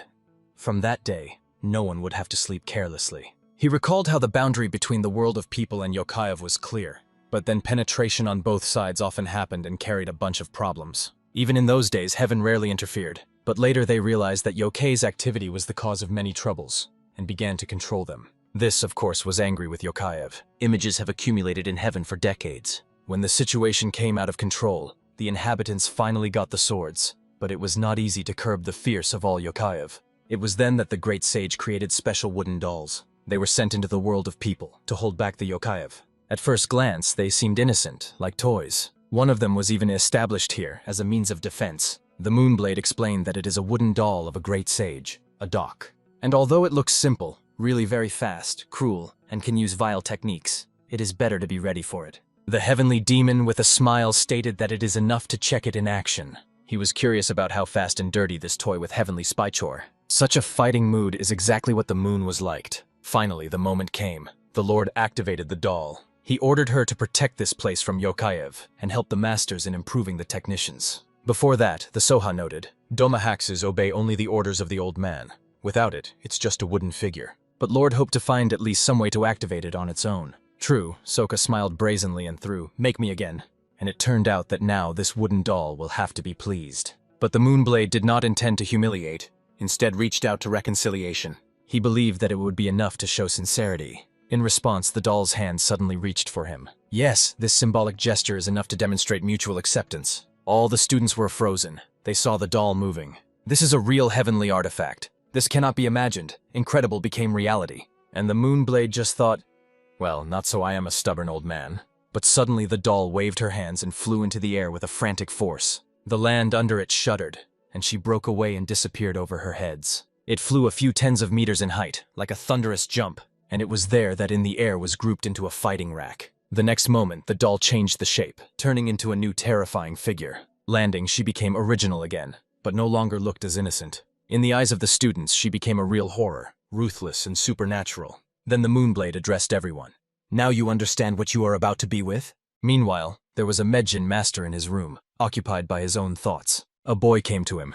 He wanted to report something important. He just wanted to say that Master Jinian was looking for him, but he immediately slammed the book he had just read as if he was waiting for it. And he knocked the little one on his head.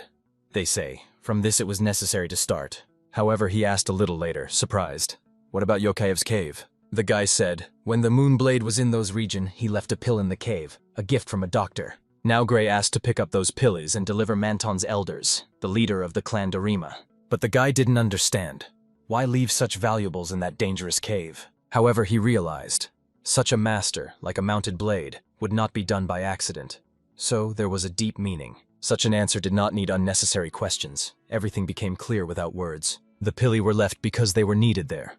Their appointment was still ahead. Coming to the cave, he felt something changed and he became clearer. He saw that the pilli absorbed the energy of the caves and turned into real elixirs of Yokaev. For an ordinary person, these elixirs are like a deadly poison. The Moonblade knew it exactly. It was this thought that flashed into Gin's head, and he later understood somewhat deeper. He remembered how the master said before entering the cave, "When the energy of Yokaev flashed, he has vision. The vision that will soon appear on Mount Mudan. The sword is the most dangerous when not in the owner's hands, but in the hands of a master is the best protection." And here Gin recalled another important point. As he sat in front of the candle, pleading Yokai Nima, "If there is a crumb of a chance to climb higher, let it open." And now, looking at these pills, he did not believe. All this seemed unrealistic. He remembered the words of the Moonblade again. "This is a chance, but the second will not be. It is impossible," again repeated the Jinn himself. He thought that yokai answered his prayers through the moonblade. But it was more than just an answer. And then an incredible thought flashed in her head. What? How is the mounted blade himself? And is yokai with him? Meanwhile, the heavenly demon tried to improve his fighting skills. He struck the doll with a powerful shot worthy of a real master. But I also had to evade. The attack did not end. He did not wait for the blow from below, and almost missed him directly into his stomach. The doll made an unpredictable movement, which completely knocked it out of the rhythm. He was thrown back with force. He literally flew, losing control. He was currently feeling full of fool. Due to the strange movements of the puppet, it was impossible to predict the next step. It seemed that it was simply mocked. Then the young fighter decided to show something serious. Even a heavenly demon. But his bold attempt to attack the acceleration ended in failure. Now the heavenly demon challenged a new challenge. We will see how long this doll will be able to play. This time he will not be restrained. And the moonblade, watching from the side, calmly said, "What relief." After all, he was deeply worried that he would just be bored. At that moment, a Hoan talked to him. She confessed that she did not expect such a quick return in Dorim. The moonblade replied, "There is something that only he should do, and he cannot entrust it to anyone else." Then the whole advised, if you need to convey something or get information, contact the Kaisen house, which is driven by the Hao clan. The man standing nearby was asked to protect this place, and not to exhaust him with training. He just said to another, "You can be calm, everything will be under control." At this point, a puppy addressed the moonblade. Her voice was sincere. She asked him only one thing: take care of herself. When the night was already over, he finally arrived at the place where Lee Ryan was waiting for him, and waited a long time ago. Although the body of the moonblade has not yet completely recovered, it has not stopped. In fact, the smart of the little one was interested in much less than one question. Where is the elder Manton now? The Manton himself was already waiting for him at this time, long ago and silently. When the moving blade finally arrived, he asked, "How much time has passed and you have not yet discovered?" He confessed that he even began to get nervous, because of the delay of the moonblade itself. Without hesitation, the moonblade stood in front of the big door. Time was to act. And by the way, he warned, if nothing works, the incompetent immortal Sohawk should be blamed. "I believe in you, Soha. But if it doesn't work, we will all be in trouble," he thought. With this thought, he strongly pulled the gate on himself. Suddenly, a bright glow escaped like a lightning from another world. 2 candles were burning at the top near the statuette, but the third was extinguished. A thin smoke slowly climbed from it, as if the remnant of someone's extinct life. And nearby, lowering his head and immersed in the shadow, he sat. His gaze pierced everything around, cold, mysterious, and at the same time filled with silence. Around the smoldering incense gathered all present, watching the latest sparks of the holy flame. When the aromatic wand finally faded, the gray-haired old man frowned. Something was wrong. His experience felt a dark witchcraft which distorted the ritual. But finding a true culprit failed. There was only one thing known. Evil came from man. The immortal, as always, spoke puzzles as if they were mocking when they thought it was not their problem. Their arrogant indifference annoyed. Whether in the place of the hero someone is weaker, he would have grabbed one of these high-dimensional creatures by the throat, demanding an answer. The attendees began to build assaults about the offender's person. The master thought, the last clashes with someone else's magic were a long time ago. But in that darkness there was an almost invisible fatal trap. Suddenly, the student remembered the threats of the enemy, who forbade to monitor his dark rituals. Awareness hit as if lightning is a fee for his curiosity. The square himself confessed to the mentor in his guilt. He overestimated his strength, gave pride to obscure the mind, and forgot that even simple spells needed check. But the master just laughed, shaking his head. Self-indulgence was superfluous. Everyone in his place would do the same. Everyone makes mistakes. He advised not to get hung up. Otherwise, it would only realize the dark prophecies of the enemy. Looking at the extinct wand, the old man suddenly understood many things. The problems seemed to disappear themselves, but the distortion of time became even more expressive. At this time, the protagonist decided to start intense training immediately. He sought to regain the lost strength. Feeling that the young man needed energy, he ordered a generous meal. Especially a lot of meat is to restore the exhausted body. The events moved into deep thickets of bamboo forest. The creature with the appearance of humanoid fish explained the 3. Tone fox. Their leader refuses to meet with those who are associated with it. The fox was angry. Sarcastically through that, apparently the ambassador forgot to shake water from his ears. He came not by order of him, but from the hostess Inc. But the fish, like guard, repeated the refusal of his lord. The fox felt a clear disappointment. Such a disrespectful attitude annoyed him. If no one wants to talk to him, he will go. He is not here at will. Let the ambassador simply convey his words to the master. Soon, Lord, others will act himself, and instead of support, they will only touch the door in front of his face. At this point, the ambassador remembered an important detail. The Lord recently became immortal? He became angry. How did he dare the usual fox even pronounce his name? But the fox smiled cunningly. When there is not enough power, you have to rely on ingenuity. The fox was perfectly understood by the host distrust. He did not know that the Lord Yingho became a man, and did not even know about his visits or meetings. Only he and his master remained the only ones who could set up the situation. So he asked Huangjia to help in this delicate business. As a result, the master ordered the guards to lift the bands and let the uninvited guest. Soon they were in spacious rooms, where the owner immediately demanded to move to the essence of the case. The fox felt humiliated. He was invited as a guest, and now they looked like an enemy. However, he humbly fulfilled his mission and put a leather bag on the table. Recently, Lord Yingho defeated the turnover and won their spiritual pearls and fangs. The Huja immediately recognized these cats. They recently threatened him, forcing him to join the gathering. Lis explained, Baek Jinan broke the union, which made him angry. He sent cats to grasp the apostate, but they died in the hand. The Hewing confessed. Baek, who constantly cried Yuki, has long been tired, so his disappearance even comforted. Particularly pleasant was the fact that Incho dealt with him a sword, a rose by herself. Actually, because of this, the fox came. He asked to use the materials obtained to create a weapon for the owner. Although there were 2 swords in the inch, and cat canines were not suitable for blades, more fit for claws or gloves. And he also heard this heard of a warrior who practiced his fist techniques. Perhaps it will be perfect for him. The events, meanwhile, moved to the walls of a small town, where a hot food merchant just arrived. Bringing the goods to the gate of the school, he calmly confessed. He salted the dishes. He was worried that the food would be spoiled on the road. He had already heard complaints earlier. At this point, a mentor came out of the gate. It turned out that the student spent the night outside the school. Thanks to his older brother who helped, the young man rested a little. After lunch, they removed the dishes together. The master stayed himself and thought about the condition of the Moonblade. Everyone knew his wounds had already healed, but everyone understood that every time he leaves the spells of a completely different person. The mentor slightly smiled, thinking about the line between life and death. Most likely, the one whom they not recognize immediately has died several times and returned. Meanwhile, the protagonist was lying on the ground without having to rise. And then he noticed a fly that was lying to his food. Then he realized the larvae he found in dishes appeared through these flies, not through the cook. The food was really disgusting. Worse than the balancing balance. Even that fly seems to eat better than him. Rising, the guy felt a terrible smell of himself. He realized that he had not washed for a very long time. At about the same time, the master had an important conversation with the guest. He heard that in the battle with the apostate clan, the Udan sect was injured no less than Shaolin. It was probably very difficult to restore the benches of the dead brothers. But the guest, though arrived from afar, did not show a crumb of pity. But he arrived only because he was less busy than other students. The master sincerely thanked for the visit and for the thing brought.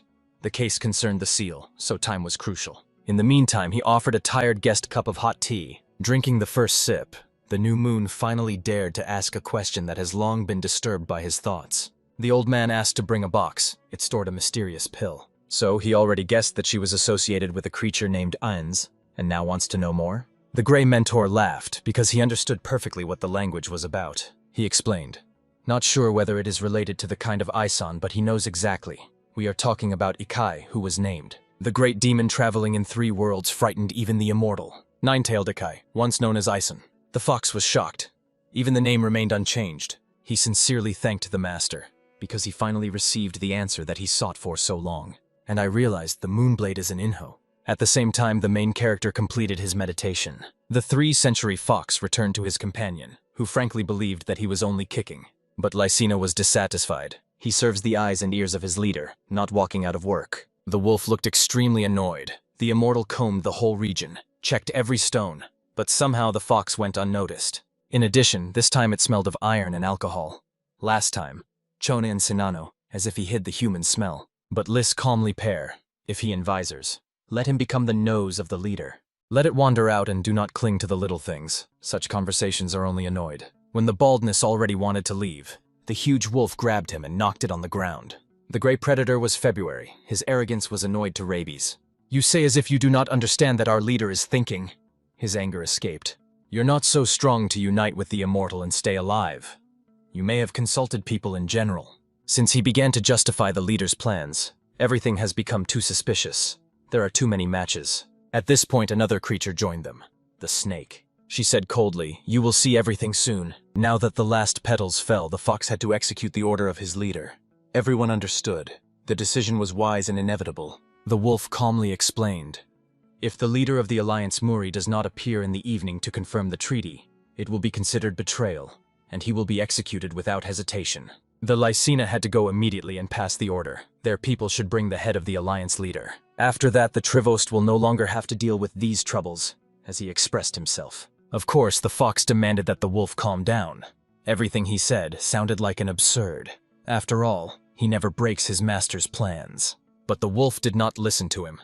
He sharply turned away and ordered the will of the leader immediately. Even if the fox is not guilty, he has to perform his duties, this time without any error. Triple only angrily hissed. He realized that he acted too hurriedly. To hide the smell of the body inch, he used the remains of bodies of the Seno and the Senon. If it is suspected and the truth about the Yingho will be revealed, there will be a catastrophe. Fortunately, he managed to take away the suspicion of the wolf, and he felt some relief. Although Gray, it seems, still felt that smell, but did not give it a meaning. Lisov will now have to continue the observation to make sure, still under control. In fact, he did not know what to do next.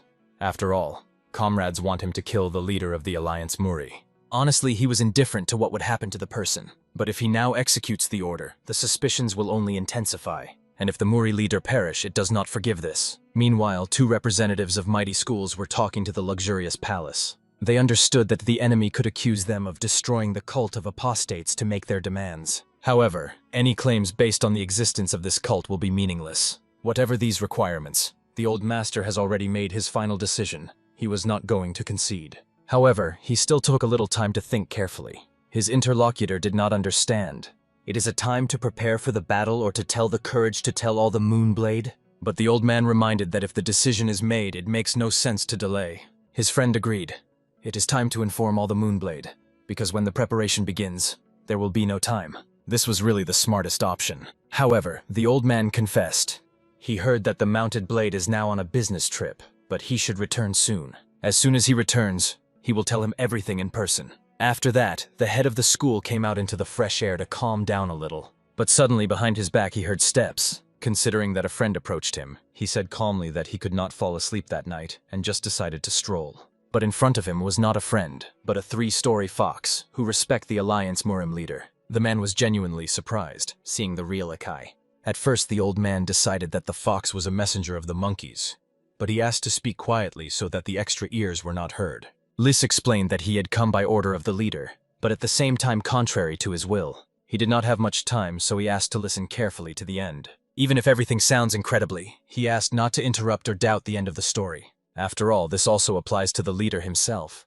Even his life can depend on these words. Meanwhile, the same morning, the master of the school continued deep meditation, holding the urgent order in memory Yul Ren. By this point, the mentor has been in trance for 3 days without a break. As soon as the ritual began, the teacher stated that it was strictly forbidden to interrupt him until completed. Although all this was done for the sake of salvation of the world, comrades believed that he went too far. It was at this point that the mentor finally left the room. He asked to remove the premises and prepare Ikai pill. The senior student immediately helped the teacher get to the apartment so that he could rest a little. The younger student was shocked. The mentor looked incredibly exhausted. Once he could change the weather by waving his hand, and now he was barely standing. Magic exhausted it to the limit. Finally, the guy gently looked into the sealed vessel, where 3 priceless pilli were resting. But even they, according to the master, did not guarantee full success in the future test. This greatly disturbed the student. The mentor of the dark anticipation of everyone carefully pulled 3 bright glowing capsules. But one of them suddenly slipped out of a silk napkin and flew to the floor. Fortunately, the young magician managed to grab a priceless pill before she touched the ground. He only sighed irritatedly. How could such a shrine immediately get into the dirt after the master created it for so long? But suddenly the artifact shone brightly in his palms. It was a bald pearl, a concentrate of spiritual power that Ikai cultivated for over 1,000 years. However, Lys exactly gave this pearl of Tathagati. How is she here again? The question was, how did she find herself in his hands? Seeing a short but strong vision, the young man immediately rejected the light sphere away. Then he breathed hard, trying to understand what he had just seen, and what it meant. The events are transferred to the whole sect, where the mysterious traveler finally returned. The fox hoped that the master's words would really come in handy. Although the head asked to remain silent, the girl who had a close connection with the Moonblade had to know about it. The young warrior thanked for his trust. She was extremely interesting to know the details, because from the first meeting, Yingho sometimes spoke very strange. Now everything has taken place. He saw in her a woman from the past that he loved and sought to protect. Most of his words concerned past life. He said she had reborn and forgot everything. And perhaps it is for the better, because it is quite different, and it remained the same. Earlier, she believed that the Moonblade, like a Yi, just teased it. But it seems that everything he said is true. The messenger believed that their fate was related to karma, which they were not able to control. The past continues to influence their present. She wanted to believe that this connection would only bring them good. At this point, a breathtaking student ran into the room. He just competed with the creature that had no weaknesses, a real monster. At first, no one understood who was talking about. But it turned out, he meant a combat training machine. Even an experienced warrior, having confronted with her, was immediately rejected. Everyone was amazed. It was a real revelation of the power of the Udan sect. The warrior finally landed, trying to breathe. He was surprised. Until he was, these people enjoyed such extreme training, so I decided to try again. And some of the audience readily joined him. At this time, the younger student was walking near the mentor, hoping that he was feeling better. But the old man calmly explained, for such a body, naturally become ill after excessive tension. However, the student knew that the boundary of human power was dangerous. He repeatedly checked the condition of the mentor and worried that he was already on the verge of exhaustion. But his grandfather was still far from death. A little rest. He felt much better. The mentor asked if the student took care of spiritual pill. There was a suspicion in his voice as if he had suspected something. Subsequently, they went to a remote cave together. At that moment, the Moonblade did not go out. The duty has already changed, and there were no news from it for more than 2 hours. It was known that after repair in the cave began to swim twice slowly. So at least 20 days have passed inside. Earlier, he never lingered there for so long. The food was spoiled quickly, and the hero was always careful. Everyone was alarmed, but they could not do anything.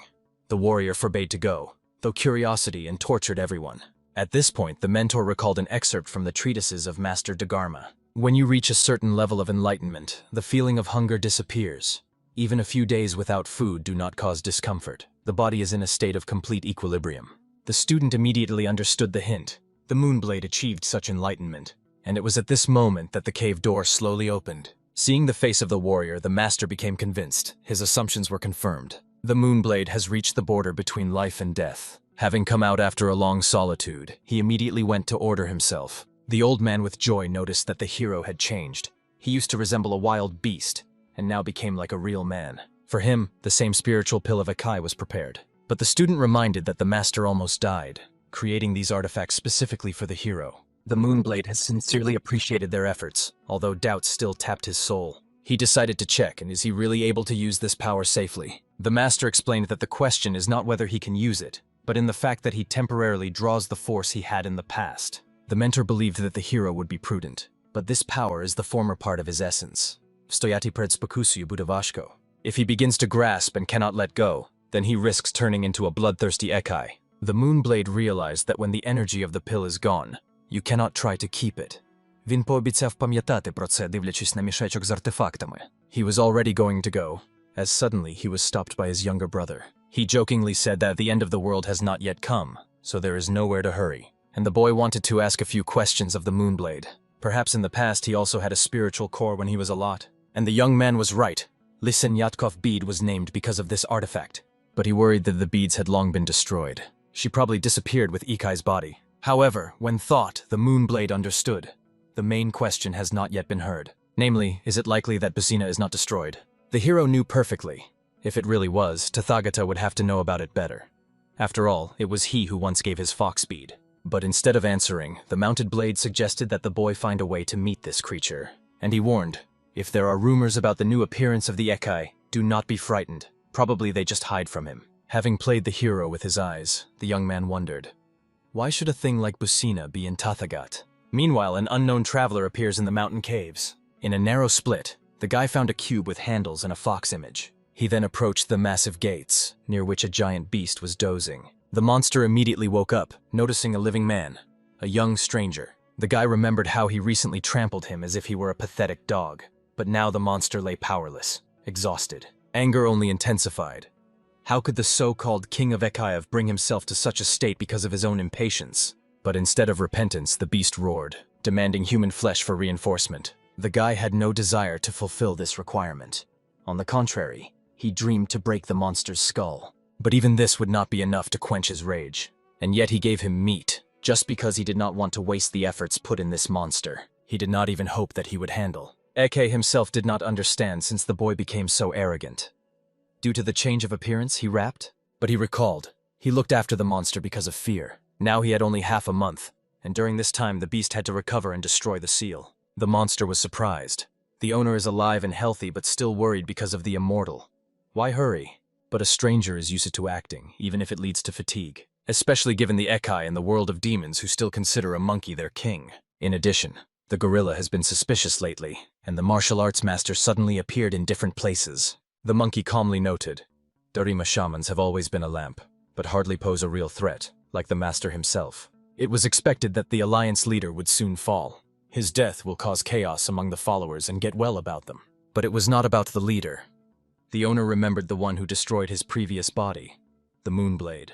Somewhere at the same time, the hero himself held Akai's pill. Unfortunately, its action will last no more than 2 hours. But despite the restriction, he wanted to check how powerful this demonic force became. The way out was one, to swallow the pill and to see the consequences. But after the sip, nothing happened.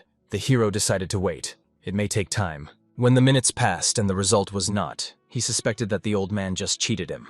But suddenly his ears and tail grew, and the body rose uncontrollably into the air. Without any warning, he flew to the sky. His current form of Ekai looked even more shocking than when he first saw himself in the human body. But it didn't matter. There was a mission ahead of the mission. First of all, the warrior decided to experience a new force. The soot of his hand was shaking the mountain in half. It was the power of Ekai, which he once lost. And now it became clear why the old man warned him. Realizing that he could use the former power again, he did not want to lose it for the second time. Even the idea flashed, how to become a Yaki again? An incredible feeling of omnipotent destruction drank it could destroy anything with one disturbance. But if it returns to the demonic body, only the throne and lonely reflections on the past will remain. Now he is a young master, with his family, a beloved woman and loyal brothers. He has what is worth protecting. In other words, he is a man. Before he and his people have time to act, the hero decided to temporarily take advantage of Ikei's power to find and punish the scoundrels. Meanwhile, events are transferred to the walls of the Alliance Myr. The servants saw, even today the leader did not find rest in a dream. They felt something worried his mind, so they decided to learn more. Then the head calmly informed that no one should come to his rooms to further orders. He also wrote a secret letter, which was to be handed over to the head of the clan. But he strictly ordered no intermediaries, only personally. At this time, the little fox already knew. In 2 days he would complete the case, and then will come behind the head of the alliance leader. The three, headed, reminded the subordinates. The failure will mean the end, and survival. Only the chance to quench hunger.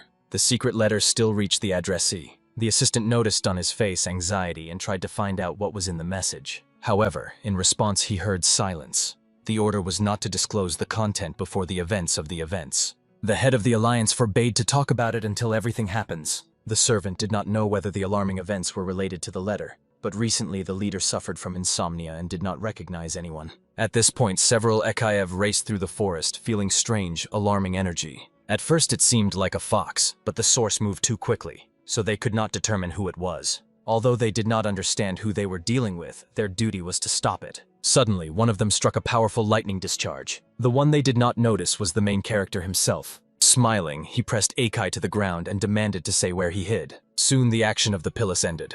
When the force disappeared, the body felt unbearable fatigue. This happened because the body was forced to use another's spiritual energy that did not fit it. If he did not find himself on the verge of life and death, then he would be unconscious even before the pill, or at all could not release force, becoming a bloody yokai.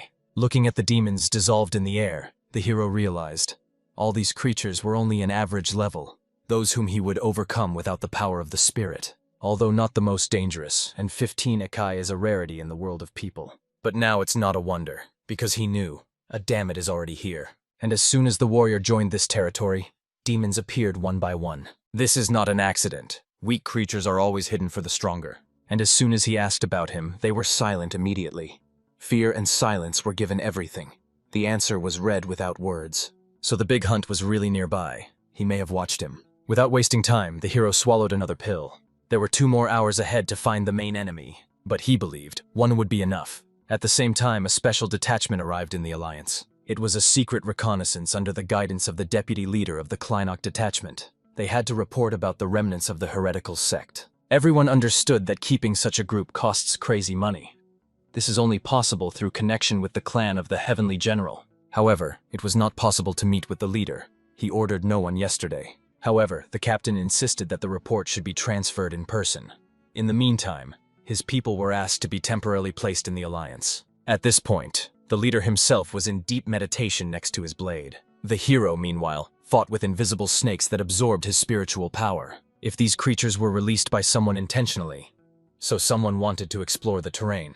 Therefore, the warrior went further and came across a space wrapped in fog. There he saw the gates sealed with complex charms. The feeling suggested it was a transition to another dimension. He was already ready to enter as the three-tier fox appeared. The fox asked him not to go, because if you now kill the great Ekai, it will be impossible to catch it. At the same time, other warriors raced through the thickets, not understanding why they were in a hurry. It seemed strange to them that the order came through the head of the clan, not the elders, as usual. Although it didn't matter. If they were sent to run in the middle of the night, the reason had to be significant. Otherwise, they will not leave it. The hero was angry with a three-tailed silence. Through him, he had to run around in search of the gates, and as soon as he found, Lys decided to speak, forbidding him to destroy the supreme demon. But the young man calmly denied. There is no point in sowing a royal hole if the rat would not return there anymore. He asked the fox to follow him, because if he stayed here, everything around would be destroyed. The three-tailed just arrived from the alliance, and the hero could no longer use force. If they give a weak explanation, the enemies will make a bloody massacre. Of course, it looked like a waste of precious time for the hero. He could simply kill everyone at once and did not understand why Lys wants him to waste the time of pilling on nonsense. But the demon explained that if you do not grab it now, the victory over the other Ekes will not make any sense. The main enemy will disappear even deeper. Then the hero suggested waiting for the enemy and destroying everything. He still remained one pill, but Lys noted that after such a pogrom, the enemies were already suspected. He is too smart. He will not return, feeling the danger. It is necessary to create a situation where he can neither escape nor hide, otherwise the chance will disappear forever. As a result, the hero acknowledged.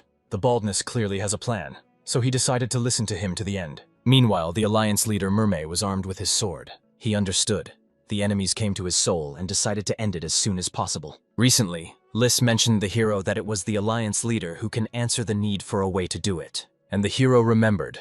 He was last asked to find a little time to tell something important. That is why he arrived at the walls of the alliance, as long as the pill is still operating. But as soon as he jumped into the head of the head, he appeared a terrible picture. Corpses lay everywhere. He realized the silence outside. The fight ended quickly and without noise. Therefore, the leader calmly congratulated the hero, because he knew for a long time he was once outstanding before he became a person. Then the old man remembered the day he came from the air, without warning. The demon was calm, restrained, even friendly. He said he did not want to create problems and only looking for a way home. I asked to pretend that he was not here. And moved by such kindness, he naively agreed and did not tell anyone about the appearance of Ikai. The days passed, and others began to gather around the alleged lone demon, one by one, until he became the supreme leader of all the Ekai. When he opened his real face, he threatened. Anyone who goes against him will see the bodies of people suspended in the air. If the Ikai is not saturated, women and children will be the first to suffer. The leader tried to resist, but his will was crumbled under a frantic aura of a demon. He did not even manage to pull the sword. There is only one thought left in the head, to prevent the worst scenario. So he concluded an agreement that had never been to be concluded, silence and regular food for the demon, in exchange for the integrity of Murim. The hero understood. The return of the heretical sect was not accidental. The leader honestly confessed. He later began to doubt whether he was in fact going to return to his world, or from the very beginning he was deceiving everyone. Only now the truth has been opened. The demon planned to open the gate for even more Ekev. If this happens, even a shaky peace and ghostly safety that has been supported for so long will disappear forever. And then the man asked, let the Moonblade open the truth about his shameful acts. Let him bring Mur in battle against him, for the sake of true peace on these lands. But the hero was not going to pull the burden of the old guilt on his own shoulders. He will fight for his own reasons. If you translate this story from another, the truth will be distorted. Only the leader himself has to tell about his past. And he did not even ask for his sin. He was about to carry it to the very end, indifferent what shame would cost him. After all, who was about to leave this world? Shame no longer burdened the heart. After these words, the old man exhaled the last time. It was then that the 3 tolerated fox appeared and explained that he always said that the alliance leader would be his greatest obstacle. Therefore, using the destruction of the sect as a cover, he ordered his supporters to kill the head of Murim. But the hero knew well. The leader was the best swordsman of the alliance, so those pathetic murderers could not stir his heart just. The warrior suspected. The fox could say the old man something to say, and maybe he even convinced that death voluntarily.